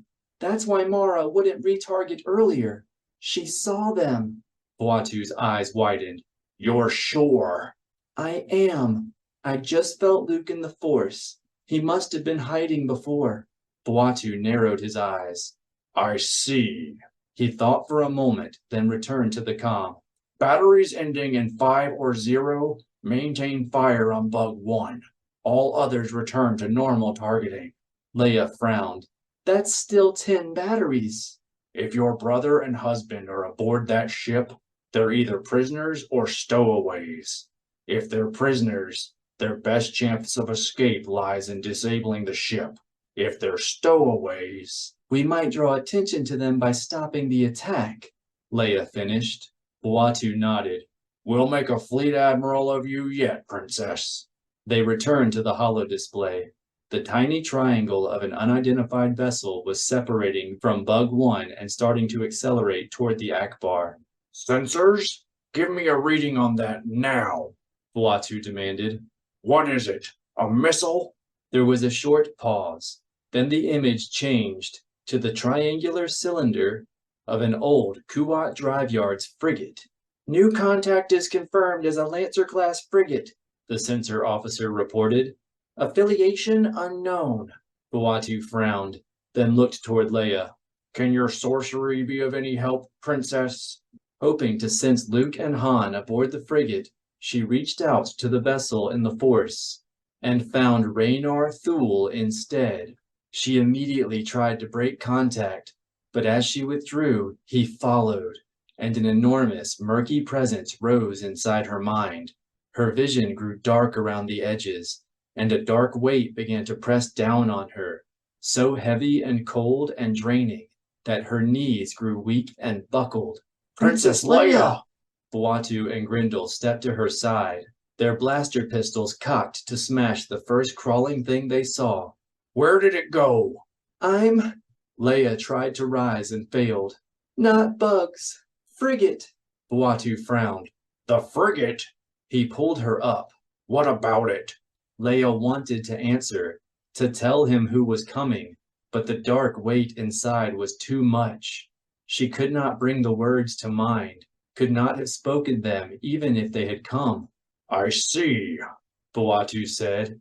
Grindel, designate that vessel hostile and make it a high priority target. A few moments later, a turbo laser barrage streaked toward the frigate. A deep pang of sorrow washed over Leia as she awaited the coming explosion. Whatever Raynar had become among the Killiks, he had once been a Jedi and a close friend of her children, and she knew that his loss would leave her feeling empty and dismal. Then, as the strike neared Raynar's vessel, the dark weight inside vanished, and Leia's strength returned. Still gasping, she was about to report who was aboard, but the turbo laser barrage suddenly veered away and blossomed into empty space. Grindel cried out in astonishment. A murmur of disbelief rose from the survivors on the command deck, and Leia finally understood why the Killik gunners were such bad shots. They weren't trying to hit the Akbar. When the second volley of turbo laser fire also veered away at the last instant, Buatu narrowed his eyes and turned to Leia. What is it? He asked. Some sort of new shield? Leia shook her head. It's Raynar Thule, and I think he's coming to take your ship. 20. The exterior of the Nest ship was knobby and shadowed, a broken vista of narrow trenches, zigzagging between giant blocks of spitcrete. Han knew that the blocks were almost certainly primitive heat sinks, necessary to keep the hull from cracking open under the extreme temperature swings of space. But that didn't make navigating around them any easier. The vessel's surface was like an immense spitcrete maze, stretching ahead almost endlessly, then suddenly vanishing against the blue brilliance of a massive crescent of ion efflux. Han felt as though he were walking into a sun, an impression supported by the droplets of sweat stinging his eyes and rolling down his cheeks, with the real 4 suns of the Murgo choke blasting him in the side and shoulders. The DR-919A's cheap escape pod backsuits were not up to the task of cooling their occupants. He was afraid they would start melting soon. Han stopped at the base of a heat sink, a spitcrete monolith 2 meters high, that Luke had scaled to study the terrain ahead, then tipped his helmet back so he could look up. There was another Nest ship 100 kilometers or so above, and a constant stream of tiny colored dashes came and went as it traded fire with an Alliance Star Destroyer somewhere inside the Murgo choke. Han activated his suit comm. Are we there yet? Almost, Han. Luke continued to study the horizon, one glove shading his helmet visor. "There's a square shadow at 11 that might be a thermal vent." "Do you see any heat distortion above it?" "No." "Then we're not there." Han tried to keep his disappointment out of his voice. He did not want to encourage any more jabbering about the suit comm from Tarfang. "A hyperdrive for a ship this big is going to release heat for hours. When we get near a vent, we'll know it." "I suppose." Luke turned to climb down, then suddenly tipped his helmet back to look over their heads. "Incoming! Get!" Space turned white, and Luke's voice dissolved into the telltale static that meant a turbo laser strike was all too precisely targeted. Han tried to drop behind cover, but that was next to impossible in the stiff escape pod vac suit. He made it as far as bending his knees. Then the rest of the ship hull slammed up under him, hurling him into the side of the heat sink. He tumbled down the surface and came to a rest at its base, the inside of his faceplate so smeared with perspiration that he could not tell whether he was lying face down or face up. The hull continued to buck and shudder, bouncing Han's nose against his faceplate, and the strike static grew deafening. He chinned his suit comm off so he could listen for the hiss that would mean his vac suit had been compromised, then slowly brought up his arms and determined that he was lying on his belly. Han rolled to his back, then wished he hadn't. Space above was one huge, blurry sheet of turbolaser energy, most of it incoming, and filled with roiling spitcrete dust and tumbling chunks of heat sink, and something that looked like a half-sized vac suit spinning out of control and waving its spread-eagled limbs. Han activated his suit comm again and heard even more static. Some Alliance Star Destroyer was hitting them with everything it had. He stood and nearly got bounced free of the ship's artificial gravity himself, then came down hard beside C-3PO. The droid turned his head and looked as though he was speaking. Fortunately, Han could not hear a word. Trying to keep one eye on whoever it was floating up there, Han rolled to a knee and, through the thickening haze of barrage vapor, found Luke about 5 meters away. He scrambled over, then touched helmets so they could speak without the comm unit. "Someone got bounced." Han pointed toward the slowly shrinking figure. "We're losing him." Luke looked in the direction Han was indicating. "It's Tarfang." "How can you tell?" Luke pointed at a pair of shadows tucked behind the heatsink. "June and R2 are over there." He lifted his hand and used the force to draw Tarfang's spinning form back down. The ship's artificial gravity caught hold of the Ewok about 2 meters above the surface. He landed hard, then bounced to his feet, shaking his fist and jabbering behind his faceplate. When another close strike launched him off the hull again, Han had to think twice before he reached up and caught the Ewok by the ankle. Tarfang noticed the hesitation. He glared vibro daggers as he was pulled back down, but that did not prevent him from grabbing Han's utility belt and holding tight. Han tried again to activate his suit comm, but with space flashing like a Vespanese thunderstorm, all that came over the helmet speakers was strike static. Luke did not need the comm. He simply stood and looked toward Han, and Han understood. They had to keep moving.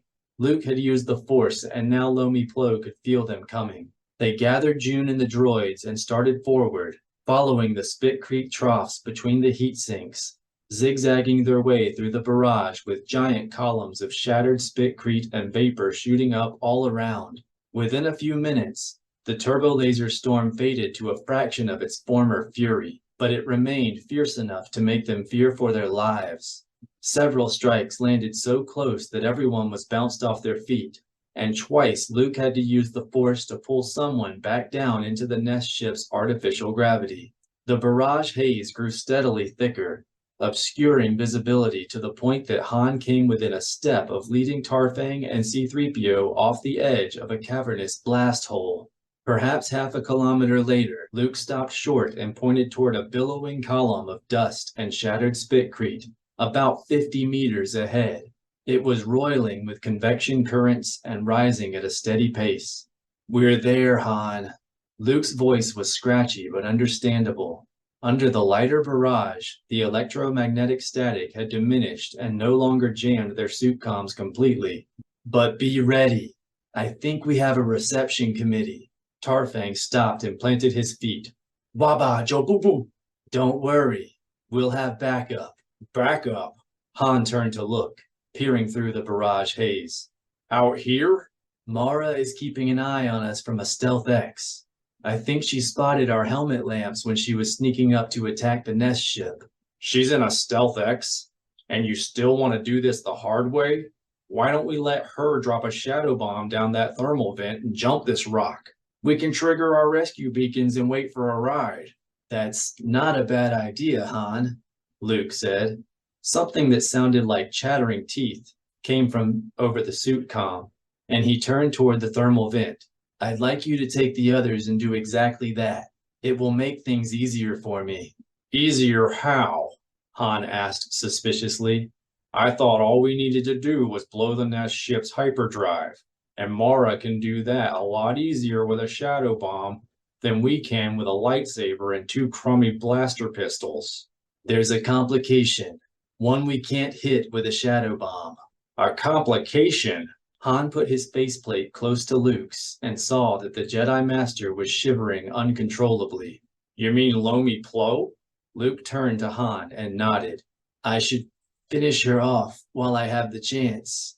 I don't know who you think you're fooling, but it isn't me. She's got a hold of you again, hasn't she?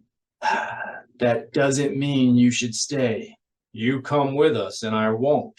And make us all targets? Luke shook his head. I'm going to stay here and see this thing through. That makes 2 of us, Han said. He turned to Tarfang and June. How about you 2? Tarfang launched into a tirade of angry jabbering, then renewed his grasp on Han's utility belt and shook his head. June merely stood there, blinking at them out of his helmet. Well? Han asked. When June's expression did not change, Han tapped the side of the Sullistan's helmet. June frowned and shook his head. I guess it's unanimous, Han said. June can't risk jumping off this rock with a faulty comm. If his beacon fails too, he'll be a goner out there. I wish you'd reconsider, Han.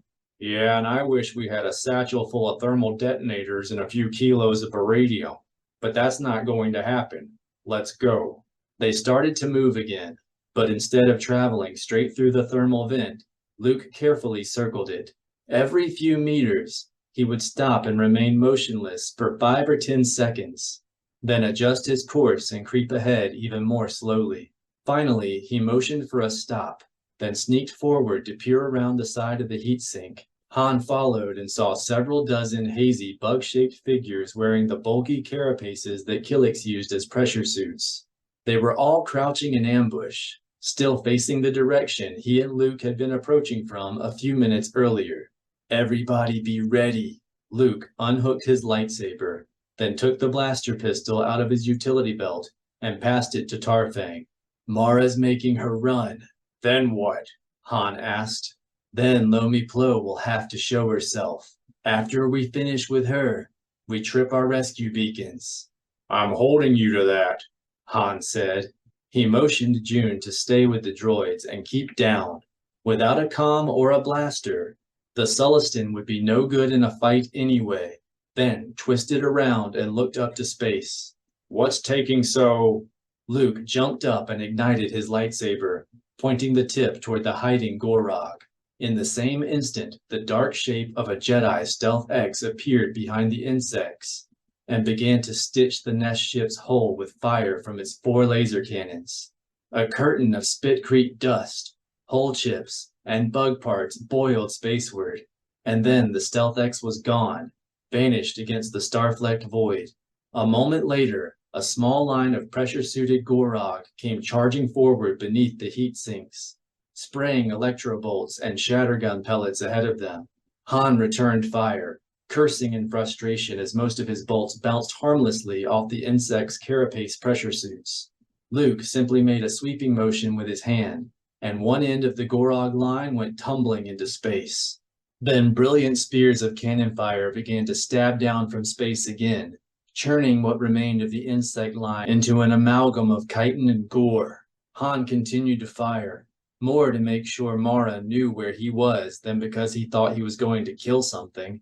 In a moment, the Stealth X's dark shape swept past only a few meters from their hiding place, so close that Han could see Mara's head swinging back and forth as she selected her targets. Han was still watching her when something tinked the back of his helmet. He spun around, half expecting to feel that painful final pop as a shattergun pellet tore through his head. But there was nobody behind him except June and the droids. The Sullustan pointed towards something on the other side of Luke. Han glanced over and found nothing but the usual barrage haze. Luke was standing just as he had a moment before, his lightsaber blazing and his attention fixed on a few would-be ambushers that had survived Mara's strafing runs so far. June began to gesture violently, this time a little closer to Luke. Han looked over, saw nothing but dust, then spread his hands in a gesture of helplessness. June beat his fist against his helmet, then leapt to his feet and raced in the direction he had been pointing. "Look out, Luke," Han warned over the comm. "You've got a crazy Sullustan." Luke whirled, bringing his lightsaber around in high guard, then stopping cold in a flicker of sparks. Han scowled. "What the?" Luke suddenly doubled over in the middle, as though he had been kicked hard in the stomach. Then June slammed to a stop about a meter in front of Luke, his arms wrapping around something Han could not see. Luke brought his blade up and hit nothing but air, then flipped the tip over his shoulder in a backguard maneuver that resulted in another flurry of sparks. He followed up by dropping into a spinning leg sweep that caught whatever June was clinging to. The Sullustan's arms came loose, and he went rolling across the spitcrete into the side of a heat sink. Han opened fire on the general area, and a flurry of blaster bolts flashed past his shoulder as Tarfang did the same. Most of their attacks did nothing more harmful than burnt divots into the hull of the nest ship. But a couple of times, the shots were mysteriously deflected, and once Han thought he saw the flash of a scarred face, so haggard and misshapen that he could not be sure whether it was human or insect. Luke danced back into the combat meld, slashing high and low with his lightsaber, missing more often than not, but spinning directly into the next attack, his blade sparking and flashing as it blocked and deflected the unseen strikes coming his way. Han and Tarfang scrambled after the fight, firing more or less where the Jedi was attacking, drawing just enough attention so that Luke could continue to drive the unseen enemy back. They continued to press the attack for perhaps 5 or 10 seconds. Then a row of 6-limbed figures wearing bulky Killik pressure suits emerged from the heat sinks. Han's heart rose into his throat. He wondered if that was what Jedi danger sense felt like, and he stopped advancing. Guys?" He glanced at each flank and saw that there were more bugs to each side. "Get down!" There was a flurry of motions as the insects brought up their weapons. Han was already dropping to the hull. He landed on his side and kicked behind a heat sink. Silver flashes began to dance across his faceplate, while flying chips of spitcrete beat an irregular cadence on his helmet. He curled into a fetal ball and counted himself lucky. A moment later, Luke's voice came over the suit comm. "Cover!" "What do you think I'm?" Han's comm gave a sharp pop. Then a series of sharp concussions reverberated through the hull. The sound of the chips striking his helmet was replaced by, at first, a dozen seconds of static, then by utter silence. He uncurled and carefully raised his head. The barrage dust had thickened to a gray murk, but it was not too thick to prevent him from seeing the brilliant streaks of Mara's laser cannons chasing off the Gorog survivors. Han rolled to his knees and turned in the other direction. The hole ended about 3 meters from where he was kneeling, opening into a deep, dark crater filled with flotsam, floating corpses, and shooting streams of vapor. "Han?" Luke's voice came over the suit comm. "Are you okay?" "That depends." Han stood and turned in a slow circle, then finally saw Luke coming toward him from about 10 meters away. "Did you get Lomi?" Luke shook his head. "I can still feel her." "Then I'm about as un-okay as you can get." Han began a slow rotation, his blaster held ready to fire.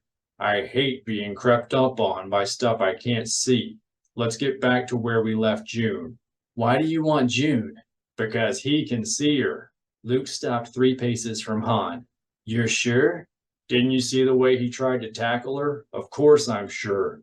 Han did not like the surprise in Luke's voice. Does that mean something? Yes, Luke said.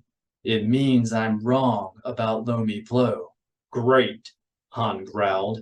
He would have liked to suggest again that they leave the ship and activate their rescue beacons, but he did not want Luke telling him to go ahead on his own.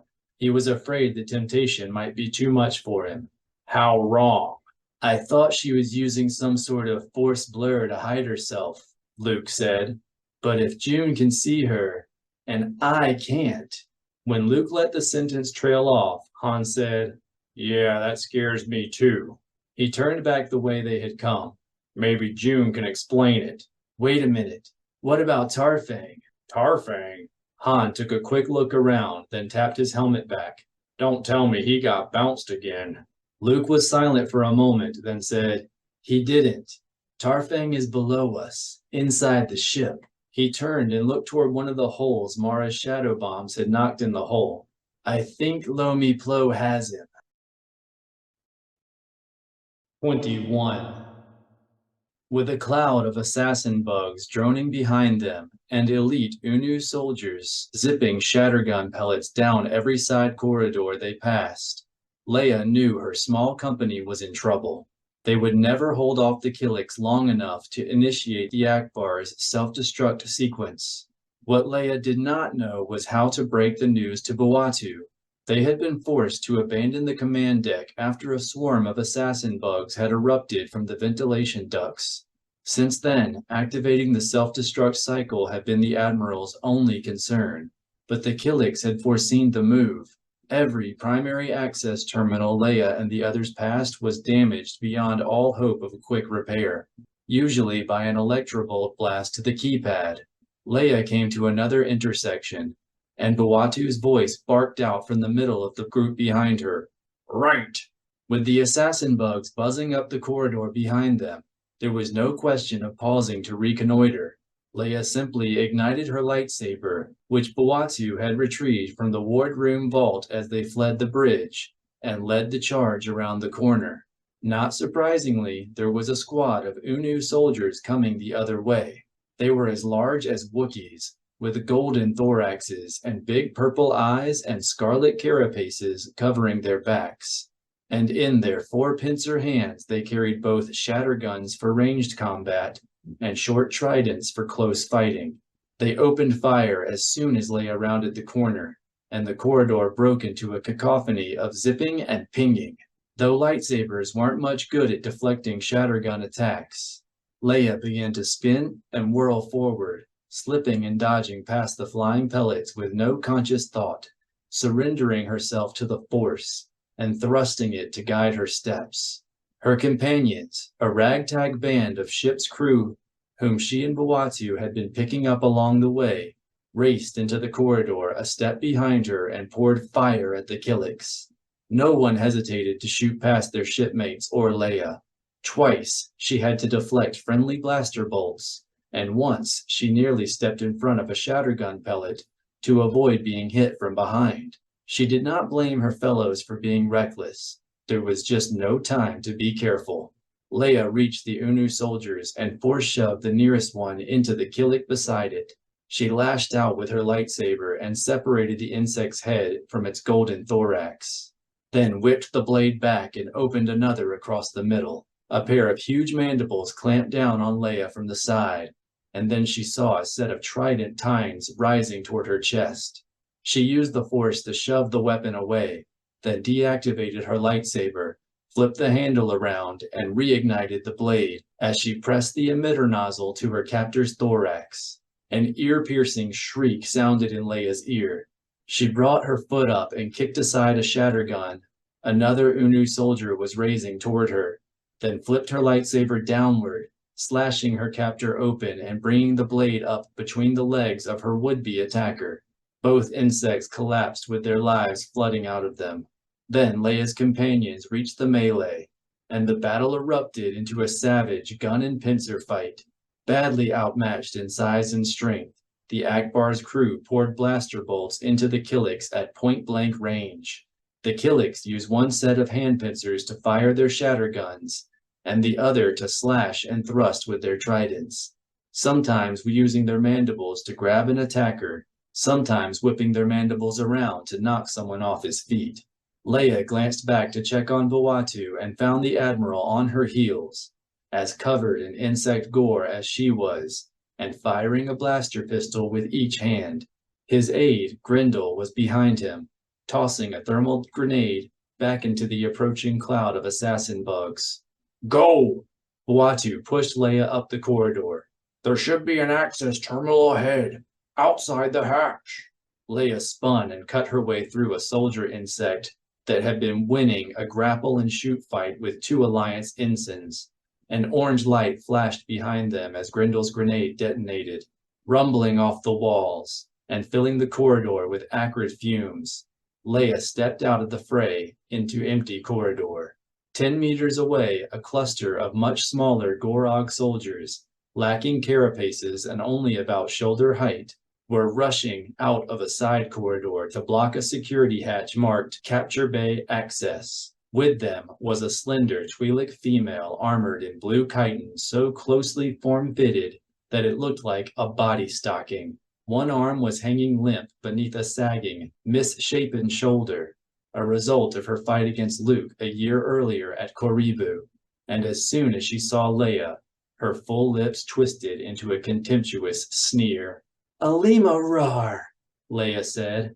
"I've been looking forward to this." Leia reached back and caught one of the last standing Unu soldiers in a force grasp, then brought her arm forward and hurled the insect sideways down the corridor. She followed a few steps behind, using its body as a shield, listening to shattergun pellets drum into its carapace. A couple of moments later, she heard the snap hiss of an igniting lightsaber. Then a blade so blue it was almost black sliced the insect in half. Leia pressed the attack, leaping between the body halves as they dropped away, hitting Alima with a force shove and bringing her own blade around in an overhand power strike. Alima barely got her guard up in time, and sparks filled the air as the 2 blades met. Leia brought her foot up in a driving stomp kick that rocked the Twi'lek back on her heels, then rolled her lightsaber into a horizontal slash at Alima's limp arm. Alima had no choice except to pivot away and bring her weapon around in a desperate block that left her sideways and out of position. Leia swung her foot around in a powerful roundhouse kick that caught the Twi'lek behind the knees and swept both legs. Alima landed flat on her back, her mouth gaping and her green eyes wide with alarm. Leia allowed herself a small smirk of satisfaction, recalling how lopsided the combat had been in Alima's favor the last time they fought, then blocked a desperate slash at her ankles and slipped into a counter, angling the tip of her blade toward the Twi'lek's heart. Before Leia could drive the thrust home, a thrumming mass of blue chitin hit her in the chest and bowled her over backward. She tried to bring her lightsaber up and found her arms pinned to her chest. Then her attacker pressed the muzzle of a shattergun to her ribs. She used the force to push the weapon away, but then the insect's mandibles were clamped around her head, its needle-sharp proboscis darting toward her eye.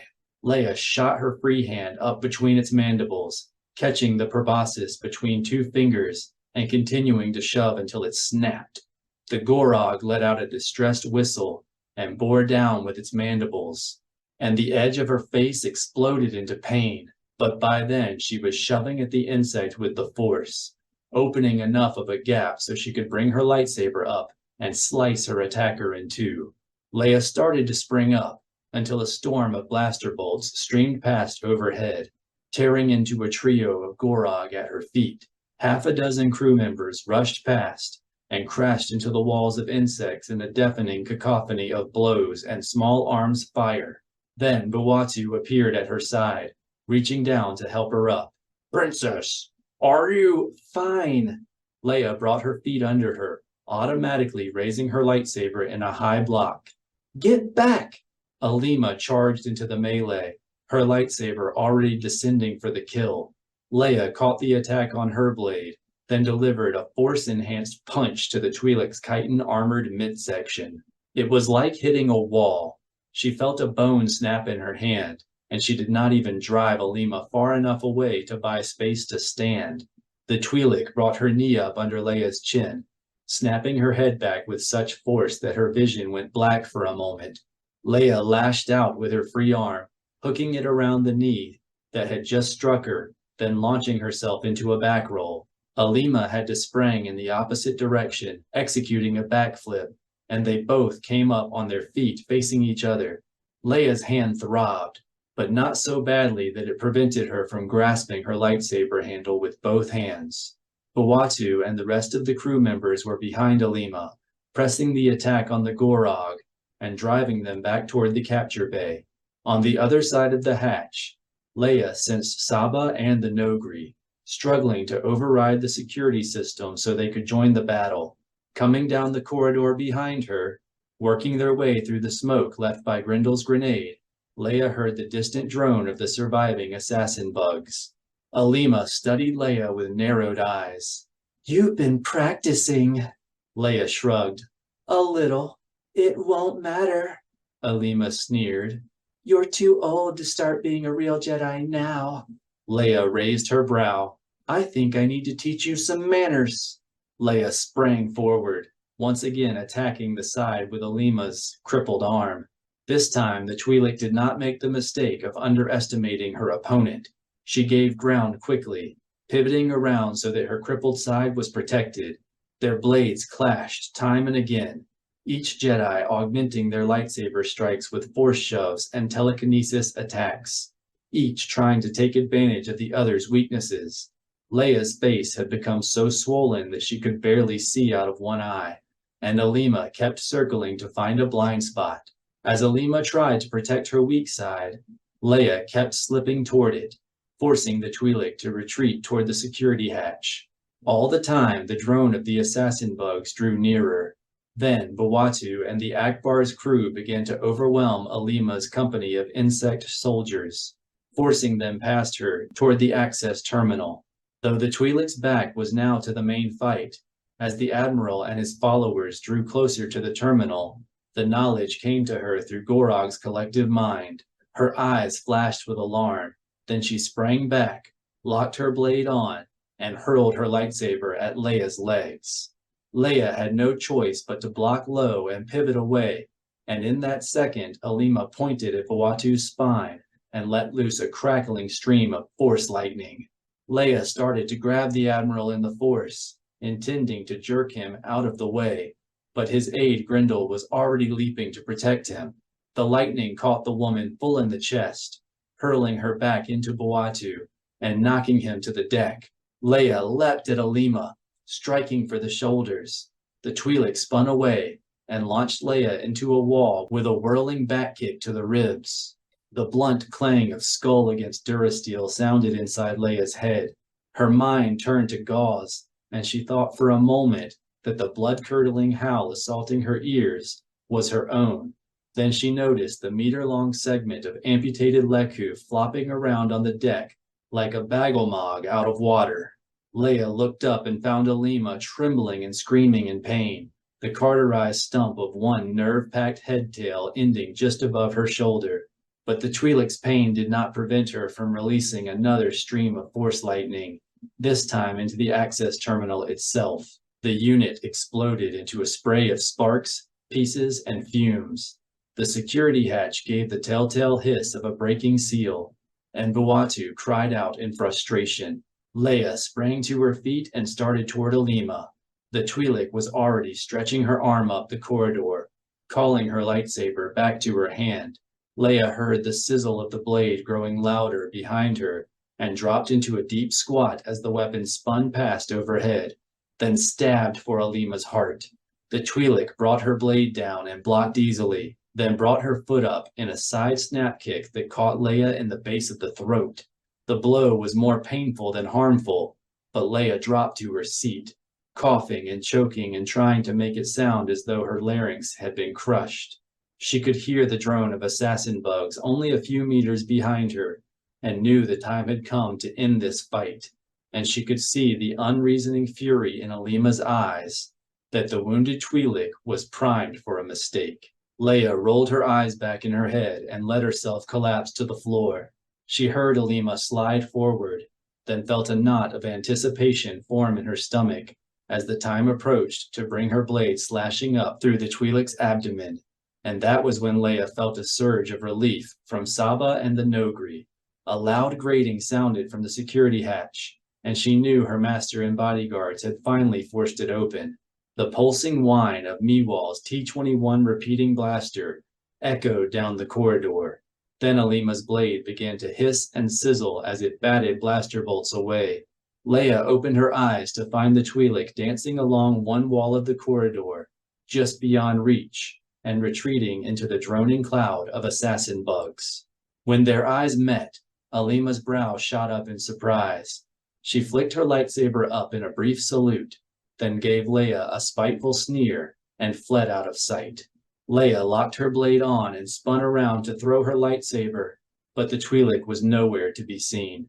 Leia felt herself sliding across the deck, then realized Saba was using the Force to draw her away from the approaching cloud of assassin bugs.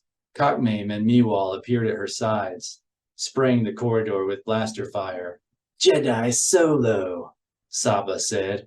"Why are you lying on the floor at a time like this?" Leia deactivated her lightsaber and stood with as much dignity as she could manage, considering how much her hand was beginning to hurt and how swollen her face was. "I was laying a trap." "Laying a trap?" Saba shook her head and began to hiss hysterically. "You are beginning to sound just like Han." 22. The shadow bomb had opened a Velcro-sized hole in the hull of the Nest ship, but the blast had penetrated only as deep as the second deck, where Luke now stood amid a tangle of devastation.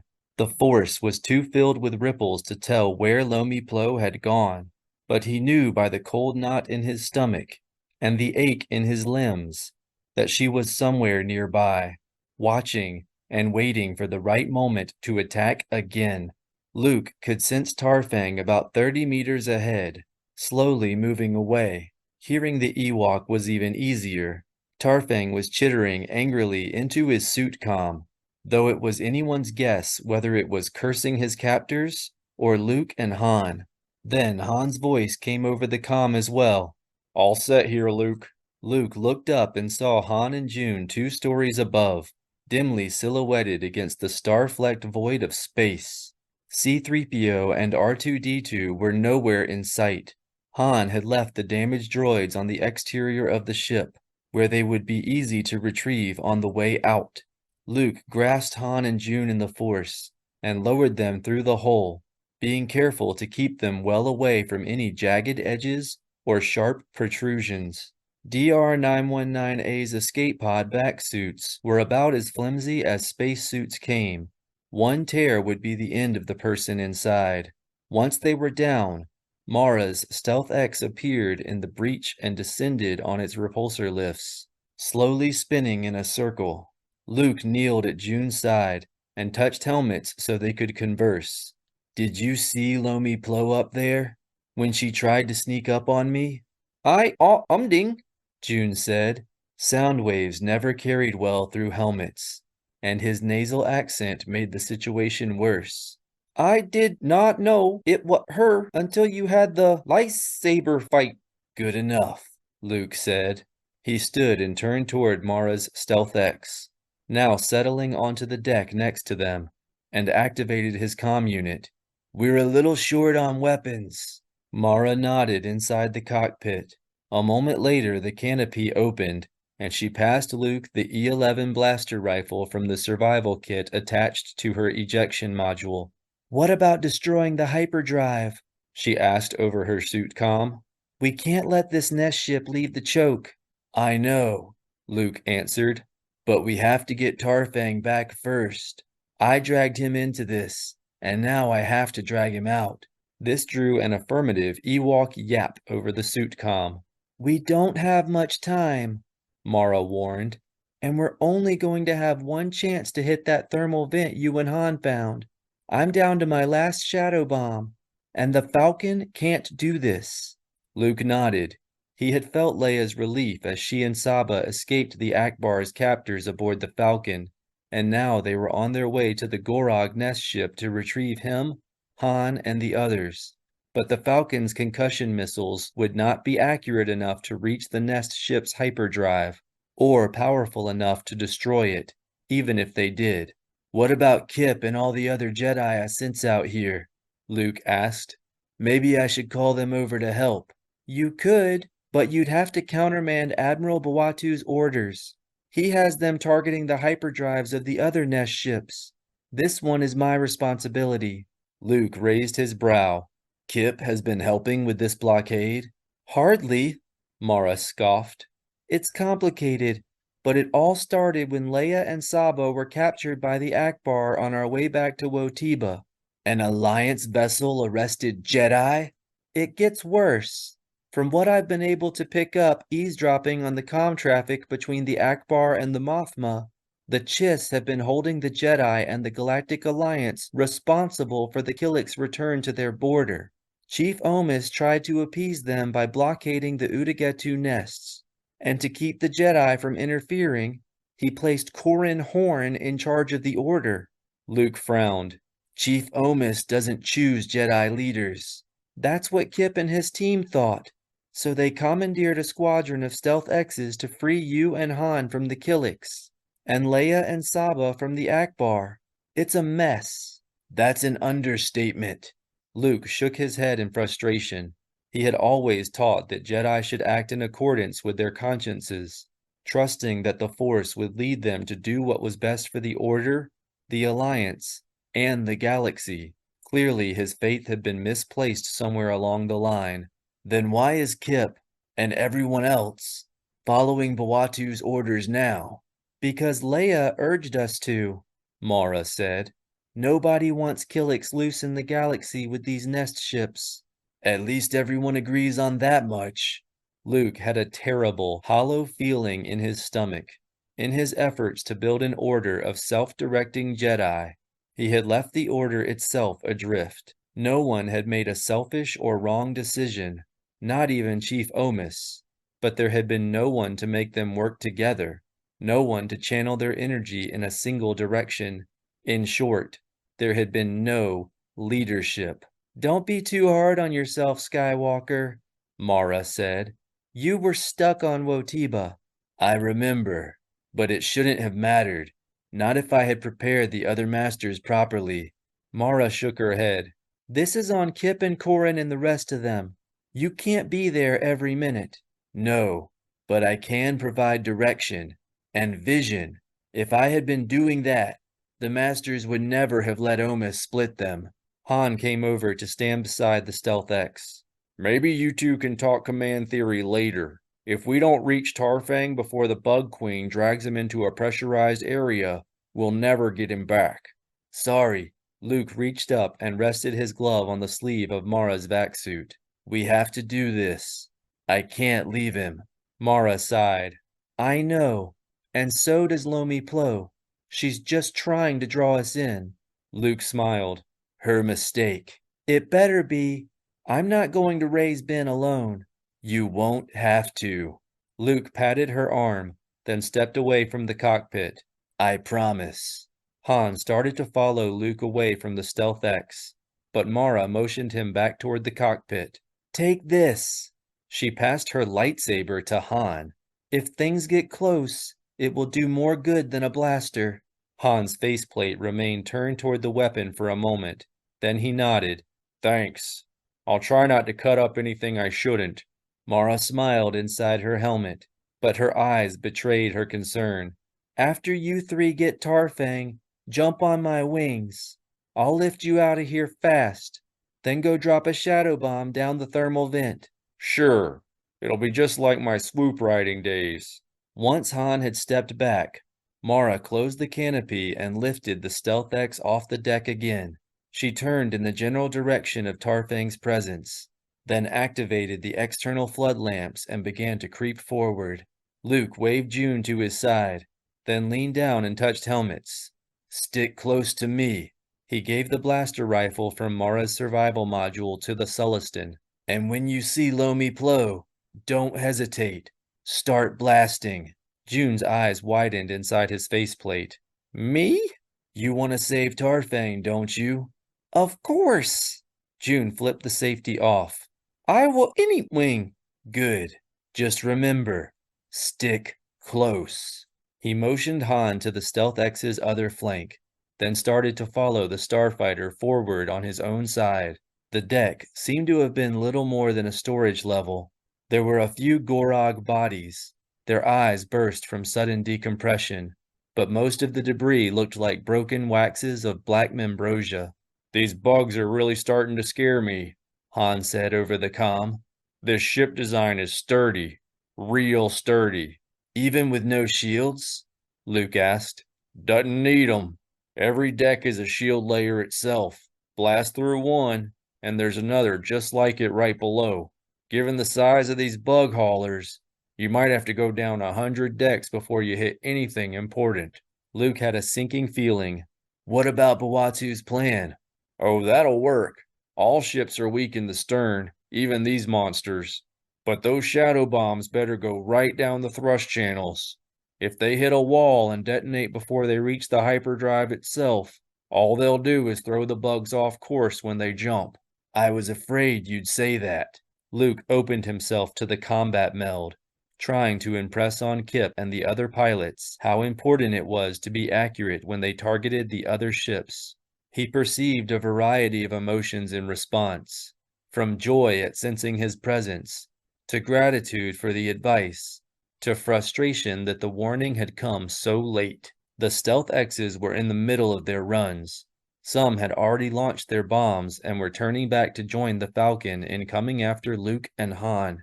Luke poured reassurance into the meld.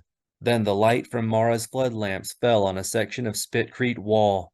A band of about 20 pressure-suited Gorog were nearing one of the leathery membranes Killiks used as airlocks. They were struggling to hold, a small, kicking figure in a vac suit. Mara touched Luke through the Force, wondering if she should take a shot. He gave her a mental nod, then warned Han, "Watch your eyes! Cannons!" Luke averted his own gaze and reached down to cover June's faceplate. Then Mara fired the Stealth X's laser cannons. The flashes were so bright that Luke's eyes hurt even looking at the floor. When the light faded an instant later, he raised his gaze and found that the blast had destroyed not only the membrane, but much of the wall around it as well. Dozens of Gorog were spilling out through the gap, their limbs and bristly antennae flailing as they suffered swift but painful decompression death. Many of the bodies tumbled into Tarfang's captors, knocking some off their feet and turning the band into a tangled knot. One of the Ewok's arms came free, and he began to thrash about so violently that the tangle became a snarl of whirling carapaces and flailing limbs. Han rushed forward, firing half a dozen times before he traded the blaster pistol for Mara's lightsaber. When he ignited the blade, the gyroscopic effect of the arc wave caught him off guard, and he spun in a complete circle before bringing the weapon under control and slashing through a Gorog's midsection. By the time Luke and June arrived, the Gorog had recovered from the initial shock of Han's attack and were turning to fight, their shatterguns rising to fire. Luke used the Force to sweep the barrels aside, then ignited his own lightsaber and opened 4 pressure suits in a single slash. June clung to his back, firing point blank into any insect that made the mistake of trying to close from the sides. With their mandibles and pincer hands enclosed inside their carapace-like pressure suits, the Killiks were reduced to simple blows or using their shatterguns. Luke concentrated on the weapons, defending himself, June, and Han with his lightsaber and the Force, lopping off gun hands and deflecting aims. That left Luke and his companions vulnerable to hand-to-hand attacks, and several times Luke was almost knocked off his feet when a carapace slammed into him or a flailing limb smashed into his legs. But Mara was watching their backs from the Stealth X. using the Force to seize any bug wielding anything that looked sharp enough to tear their flimsy vac suits, then sending it crashing into a jagged stub of broken wall. When they had carved the band down to the last half a dozen insects, Mara's lightsaber began to trace a frenzied, twirling, rolling pattern through the middle of the fight. Luke thought Han must have locked the blade by accident and dropped the weapon, but then he caught a glimpse of orange vac suit behind the handle, and the lightsaber began to slice through Gorog pressure suits, dropping 4 insects in half as many seconds. Han? Not me, Han answered over the suit comm. He appeared a couple of meters away from the lightsaber, picking himself up from the floor. I got knocked over. The lightsaber dropped another Gorog.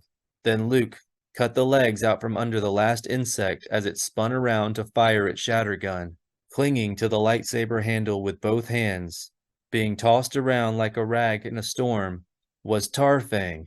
He was chattering in mad delight, swinging his legs around like a rudder, vainly attempting to counterbalance the weapon's gyroscopic effects. Luke stepped in and blocked, bringing the wild ride to a sudden halt and allowing Tarfang's feet to drop back to the deck. He used the Force to deactivate the blade, then summoned the weapon out of the Ewok's trembling hands. Tarfang stood wobbling for a moment, then drew his shoulders back, chittering something grateful sounding over the suit comm, and held his hand out for the lightsaber. "Sorry," Luke said. "You'd better take the blaster." Tarfang placed his hands on his hips and snarled. Then the Stealth X's flood lamps began to dim, and Luke felt Mara's confusion through their Force bond. Tossing the lightsaber to Han, he whirled toward the Stealth X and saw nothing but the fading glow of the flood lamps. Han stepped to Luke's side. What is it? "Trouble," Luke said. He gave Mara's lightsaber back to Han. "Lomi Plo is draining the energy from Mara's flood." He stopped in mid-sentence as June opened fire with the blaster rifle, aiming for a dark area just behind the Stealth X's cockpit. A trio of bolts passed only a meter above Mara's canopy, then abruptly reversed course and came streaking back toward June. The chill ache in Luke's joints was slowing his reflexes, so he would have never been quick enough to save June had he not known that Lomi Plo would deflect the attack. But when she did, his lightsaber was already dropping into position, and one after the other he intercepted the bolts, batting them back toward their original target. The first bolt was deflected toward the ceiling. The other two simply passed over the Stealth X and vanished into the darkness beyond. Mara twisted around in her seat, trying to see what they had been attacking, but the Stealth X's flood lamps were already returning to their normal brightness. Lomi Plo had been forced to retreat. "It's okay," Luke calmed. "We're coming." He grabbed June by the shoulder and started toward the Stealth X, but the Sullustan suddenly dropped to one knee, trying to look under the craft. Luke knelt beside him and touched helmets. "Where is she?" "Behind the strut." June's voice was muffled. "Don't you see her leg?" "No, I can't see her." "You can't see her, Master Skywalker?" "No, Jay. You're the only one who can see her." "But when you fought her, you blocked her attacks." "The Force was guiding my hand," Luke explained. June was quiet for a moment, then asked, "And when she dipped my shots back at me?" "The Force was guiding my hand," Luke repeated. June remained silent for a moment longer, then exclaimed, "Master Skywalker, you set me up." "I knew she would deflect your attacks," Luke admitted, "but I did block her attacks. And you said you'd do anything to save Tarfang." "I suppose I did." June sounded disappointed in himself. "All right, now what?" "Start shooting again. We need to chase her away from the Stealth X before she does any more damage." June shouldered the blaster rifle but did not open fire. "What's wrong?" Luke asked. "I can't see her either." Luke's heart rose into his throat. "What do you mean? Did she move?" June shrugged. "I don't know. Her leg just sort of disappeared right in front of my eyes." Han and Tarfang came and knelt beside them. "Let's climb on that Stealth X and get out of here," Han urged over the suit comm. If Lomiplo darkened those lamps, it's because she doesn't want us to see the reinforcements coming up behind us. You're right. Luke rose and started to lead the way forward, circling out of the Stealth X's line of fire. But we need to be careful. She's still up there, and now June can't see her either. Why not? Han demanded. I don't know. When he realized we couldn't see her, he stopped. He let the explanation trail off, for he suddenly understood why June had lost sight of Lomiplo. Doubt. Luke turned to Han. Cloud your vision, doubt will. Blast it. How many times did I hear that from Yoda? Probably about as many times as I've heard that from you, Han said, sighing. Luke ignored the barb. That's how she's doing it, Han. She's using our doubts against us. Only one problem with that theory, Han said. I believe in her, and I can't see her either. Tarfang added a positive yap. It doesn't have to do with the doubt in her, Luke said. They drew adjacent to the Stealth X, and Mara began to back the starfighter toward the opening on its repulsor drive. If Lomiplo can sense any doubt in our mind at all, she can hide behind it. Han fell quiet for a moment, then said, That might explain why Alima was trying so hard to make you doubt Mara. I'm sure it does. And now that I know what she's trying to do, I know that it's without basis. He glanced in the Stealth X's direction and saw nothing. When Luke remained silent, Han seemed to sense his disappointment. It won't be that easy, kid, Han said. Nobody knows how to twist up a guy inside better than a Twi'lek dancer, and Alima's got the Force to help. Although Mara could hear their discussion over her own suit comm, she limited her response to the sharp sense of curiosity. It was almost suspicion that Luke felt through their Force bond. The idea of anyone, especially Alima Rar, sowing doubts about her in Luke's mind angered Mara, but she was trying not to be hurt, at least until they reached some place where Luke could explain himself in private.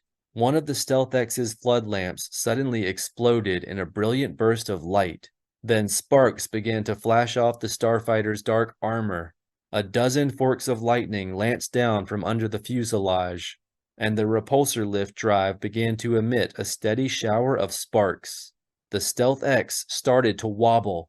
Luke glanced back to see a line of pressure-suited Gorog swarming after them, pouring shattergun fire into Mara's craft. Mara opened fire with her laser cannons, filling the chamber with flashing light.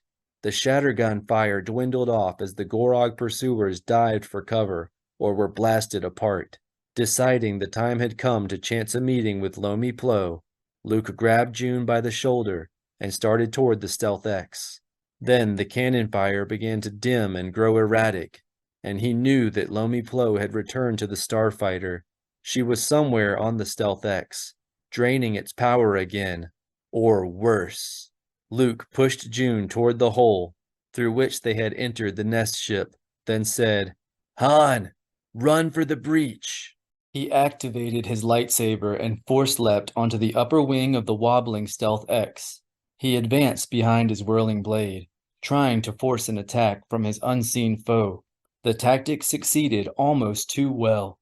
As he reached the engine next to the fuselage, Luke felt the Force moving his lightsaber down to block a knee attack.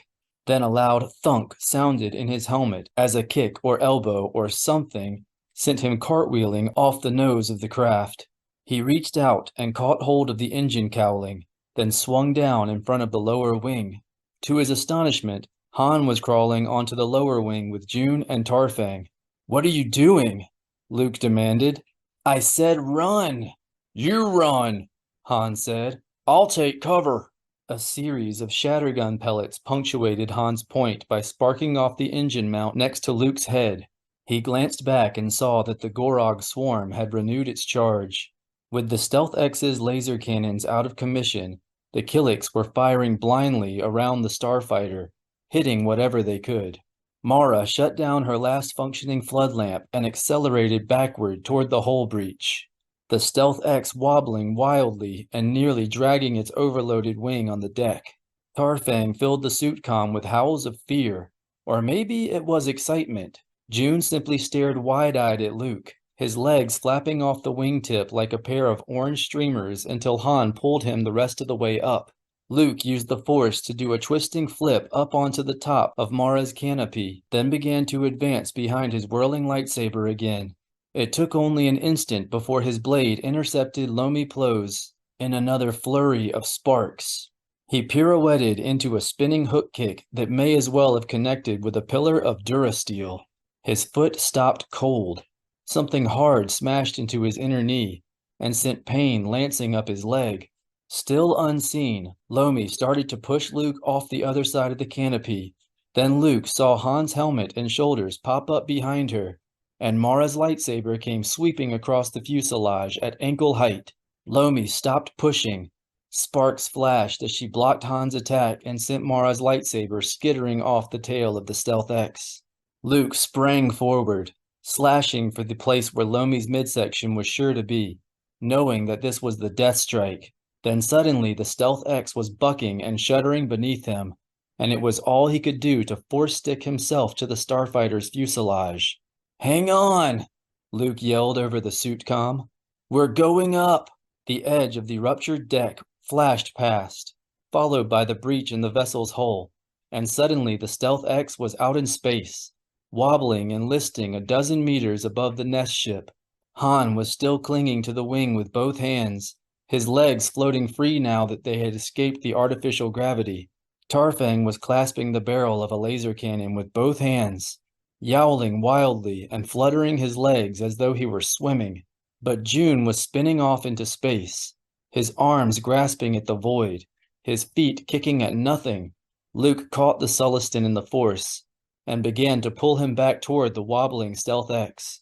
Then his lightsaber began to flicker and fade, and a cold knot of danger sense formed between his shoulder blades. Luke did not even take the time to turn around. He simply stepped into a powerful back stomp kick that caught his invisible attacker square in the chest. Even with the Force reinforcing it, the kick was not powerful enough to launch Lomi Plo off the Stealth X, but it did save Luke's life. Her blade scraped across the equipment pod on the back of his vac suit, and he pivoted into the attack, bringing his arms around in a double block that first slammed, then trapped both of Lomi's arms. June was still 5 meters away from the Stealth X, racing for Tarfang's fluttering boots.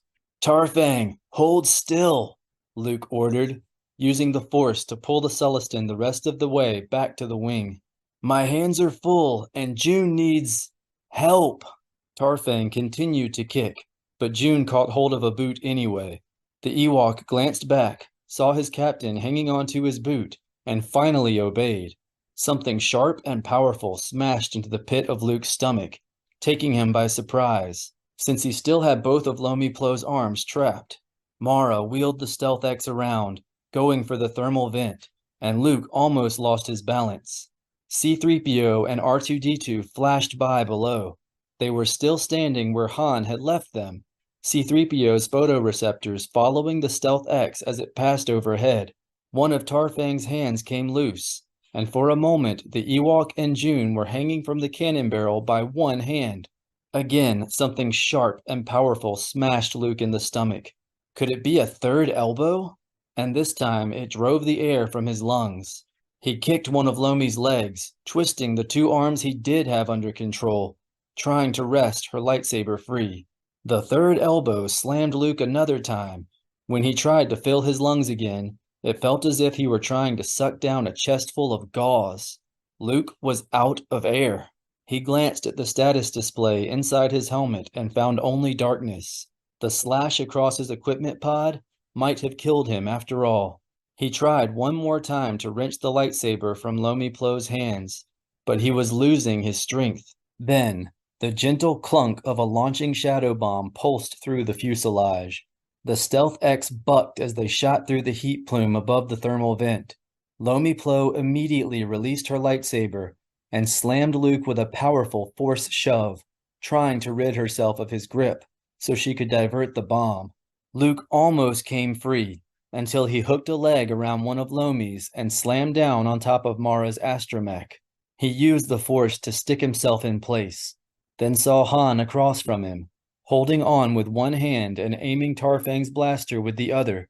His lips seemed to be moving inside his helmet, but whatever he was saying remained unheard. Lomi's slash had disabled Luke's comm unit as well as his air recycler. Or perhaps he was just slipping into unconsciousness. A brilliant flash lit space behind them. Then Mara banked the Stealth X around, and Luke saw Tarfang and June, still hanging on to the cannon barrel, silhouetted against a huge column of flame. It died down for a moment, then suddenly shot up again as a secondary explosion shot out the thermal vent. Had there been any air left in Luke's lungs, he would have cried out in joy. At least they had disabled the Dark Nest hyperdrive. Mara stretched out to him in the Force, ordering him to hold on just a little longer. Luke was already doing just that. He could feel Leia and Kip and the rest of the Jedi pilots touching him through the battle meld, assuring him that help was close by. He began to calm his mind and his body, to slow his heartbeat and other natural processes in preparation for entering a Force hibernation. Then, an unseen weight settled astride his chest, and invisible fingers began to scratch at his helmet, attempting to open the faceplate or break a seal. Luke lashed out as best he could, but he was starting to grow dizzy, and his reactions were slow and weak.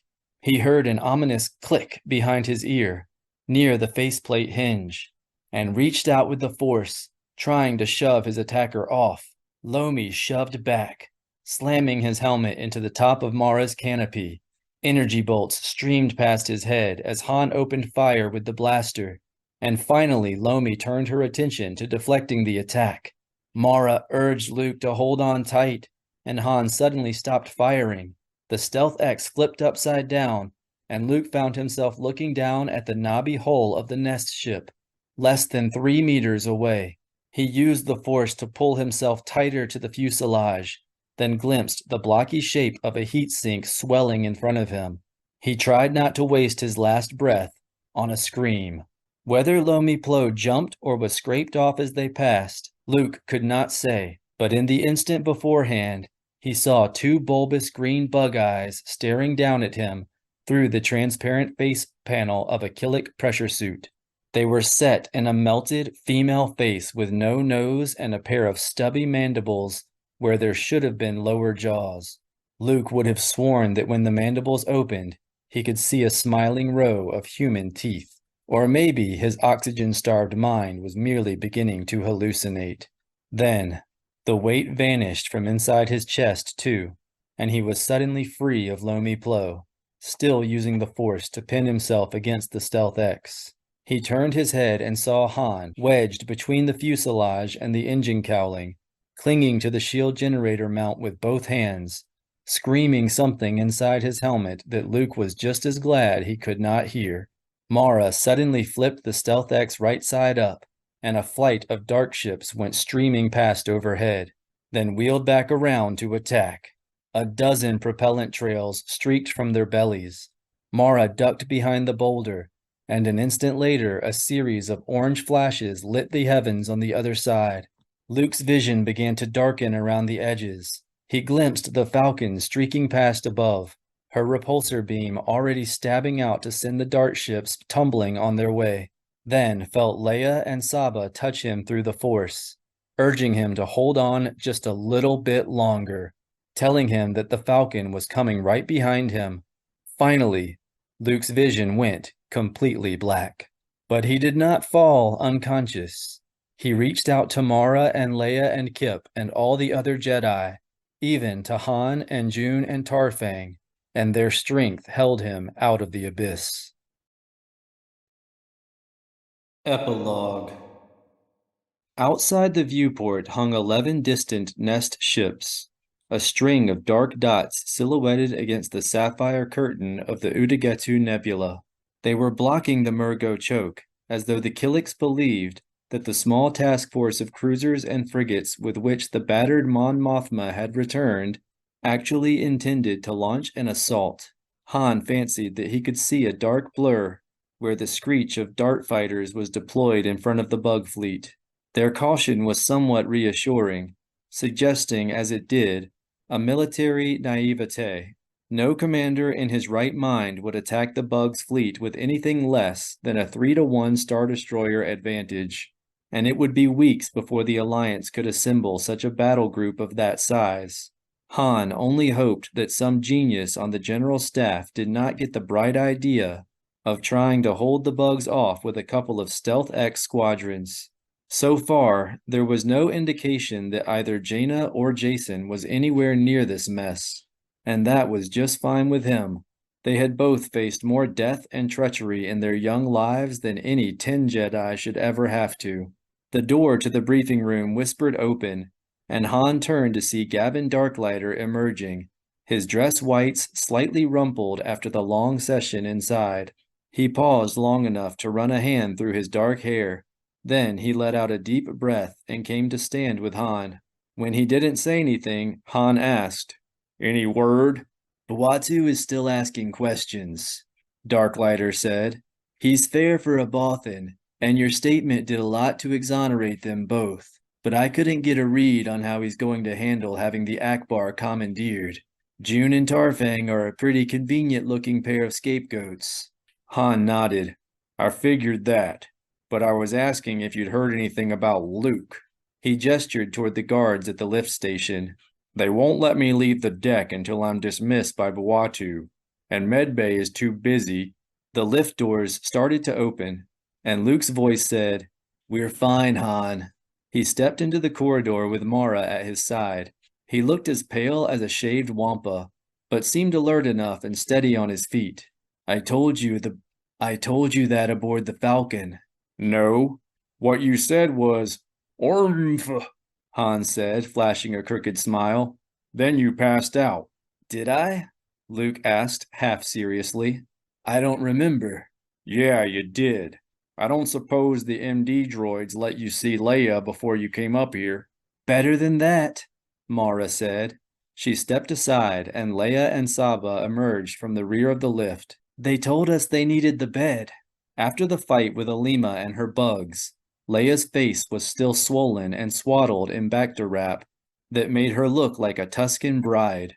But the sight of her lifted Han's heart as it had not been lifted since the births of Anakin and the twins, and he went to her and took her hands, at least the one that wasn't in a cast, in his.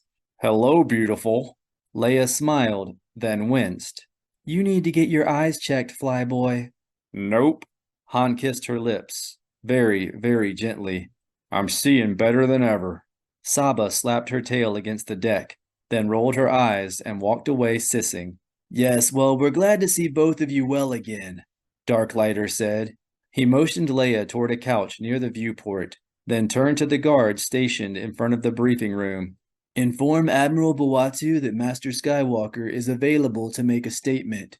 The guard acknowledged the order with a salute, then disappeared through the sliding door. "Thank you, Gavin," Luke said. "June and Tarfang risked their lives trying to warn the fleet about what was in those statues. I owe it to them to make certain Admiral Bawatu understands that." "Han has already made a report," Darklighter said, "but hearing your account will certainly add weight to it." Luke nodded, then went to the viewport and looked out at the string of nest ships. "How bad is it?" "Not as bad as it could have been," Darklighter said. "The Killiks got out with 4 nest ships in the Akbar, but the Dark Nest ship is still here, along with 10 others. I'll do what I can to make sure that the Jedi receive the credit they deserve in the official report to Chief Omis." "Thank you," Luke said. "That will go a long way toward rebuilding the trust between us. We're going to need that, if we're going to prevent this from erupting into a full-scale war." Darklighter looked uncomfortable. "I'm afraid we're running out of time for that, Master Skywalker." "Chief Omis has already decided to go to war?" Leia asked. "Not Omis," Darklighter said. "A courier arrived for Admiral Bawatu a short while ago. The Chiss are claiming that a group of Jedi launched a preemptive strike against one of their supply depots." "That's impossible," Luke said quickly. "Jedi don't launch preemptive strikes." "Then a handful of Jedi loaned their stealth X's to some Killiks," Darklighter said. "The Chiss sent along a security holo from one of the ammunition dumps that was taken out. It shows a pair of stealth X's pretty clearly, and Jagged Fell seems convinced that one of the pilots was Jaina. He claims he recognized her flying style. Jaina? Han slapped his forehead. Why would she do something like that? That's what the Chiss would like to know, Darklighter replied. Nobody was killed, and that convinces me that it was Jedi. So the Chiss aren't treating the attack as an act of war, but they are taking it as proof that they need to handle the Killiks themselves. They've declared the Koribu truce violated, and are prepared to launch an assault to push the colony back. Han shook his head. Jaina knows the Chiss better than anyone. She'd know how they would respond to a preemptive strike. Something stinks about that report. Actually, the preemptive strike can be a very sound tactic, a gravelly Bothan voice said. Especially if you're trying to provoke a response. Han looked over to see Bawatu stepping out of the briefing room. June and Tarfang followed a pace behind, their chests puffed out and smug grins on their faces. That's what I mean, Han said. Jaina and Zek are practically bugs themselves. She'd never do anything to make the Chiss launch a major attack against the colony. I'd like to take your word for it, Captain Solo, Bawatu said, going to the viewport. After all, you know your daughter better than I. The Admiral stared out at the nest ships in contemplative silence, then spoke without looking away from the viewport. Commodore Darklighter, have the task force launch all fighter squadrons and deploy in attack formation. Darklighter's jaw dropped even farther than Han's. Attack formation, sir? You may choose which one, Commodore. I don't believe it will matter. Darklighter made no move to obey. May I remind the Admiral that we barely have a 10-ship advantage over the Killiks, and that most of our vessels are significantly outclassed? You just did. Bawatu turned to glare at Darklighter. After the Akbar's capture, I may not be in command of the Fifth Fleet much longer, but until I am relieved, you will obey my orders. Is that clear, Commodore? Darklighter jerked to attention.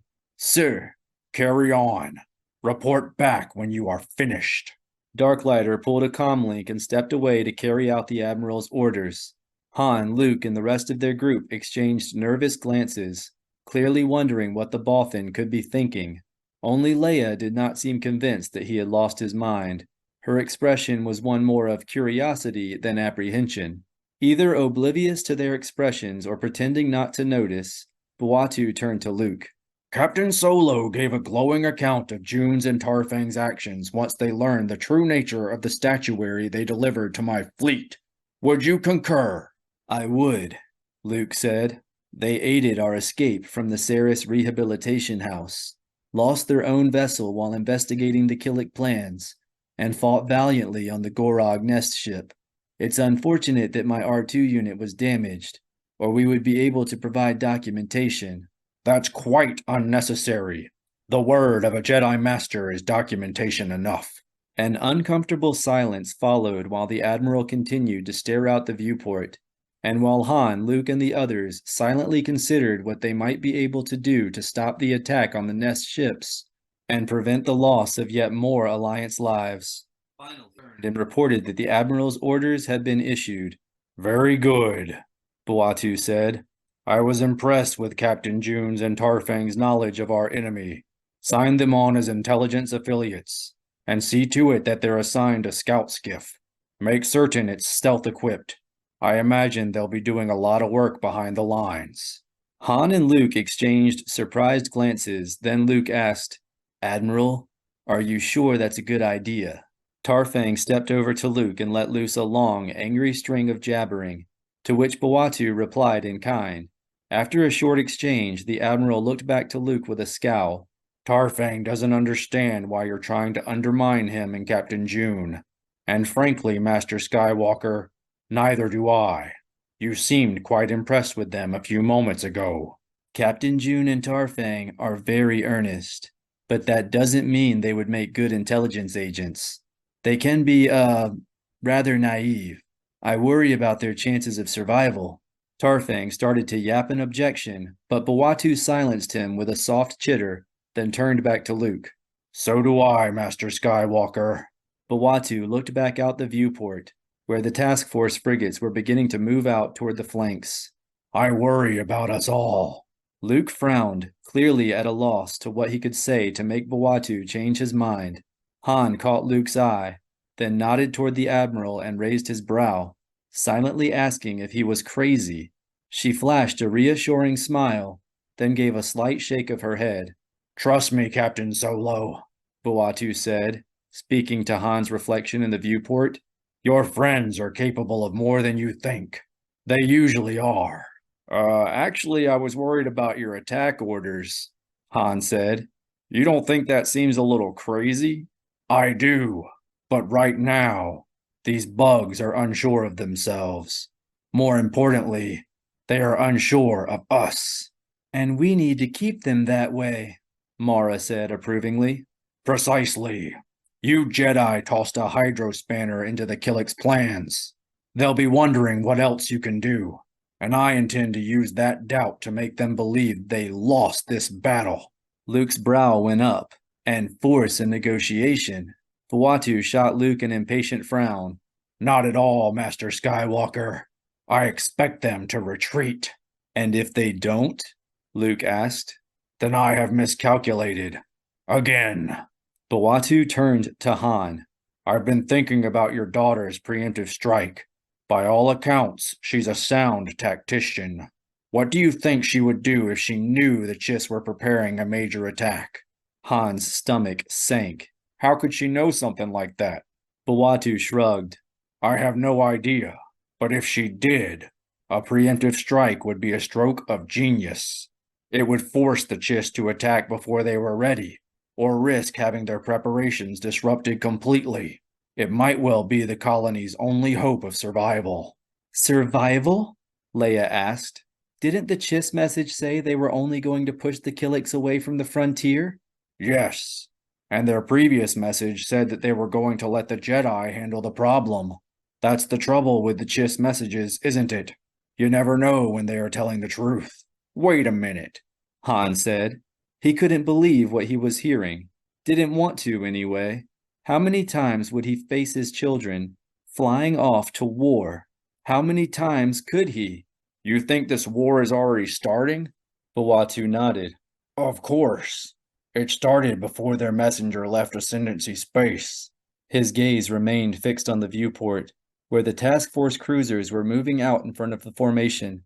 The irony of it is, I believe the Chiss are worried that we'll side with the Killiks. Their message may just be a ruse to reassure us, to keep the Alliance from taking action until it's too late to save the colony. This is just nuts, Han said. Not nuts. Scary, Mara said, her face falling.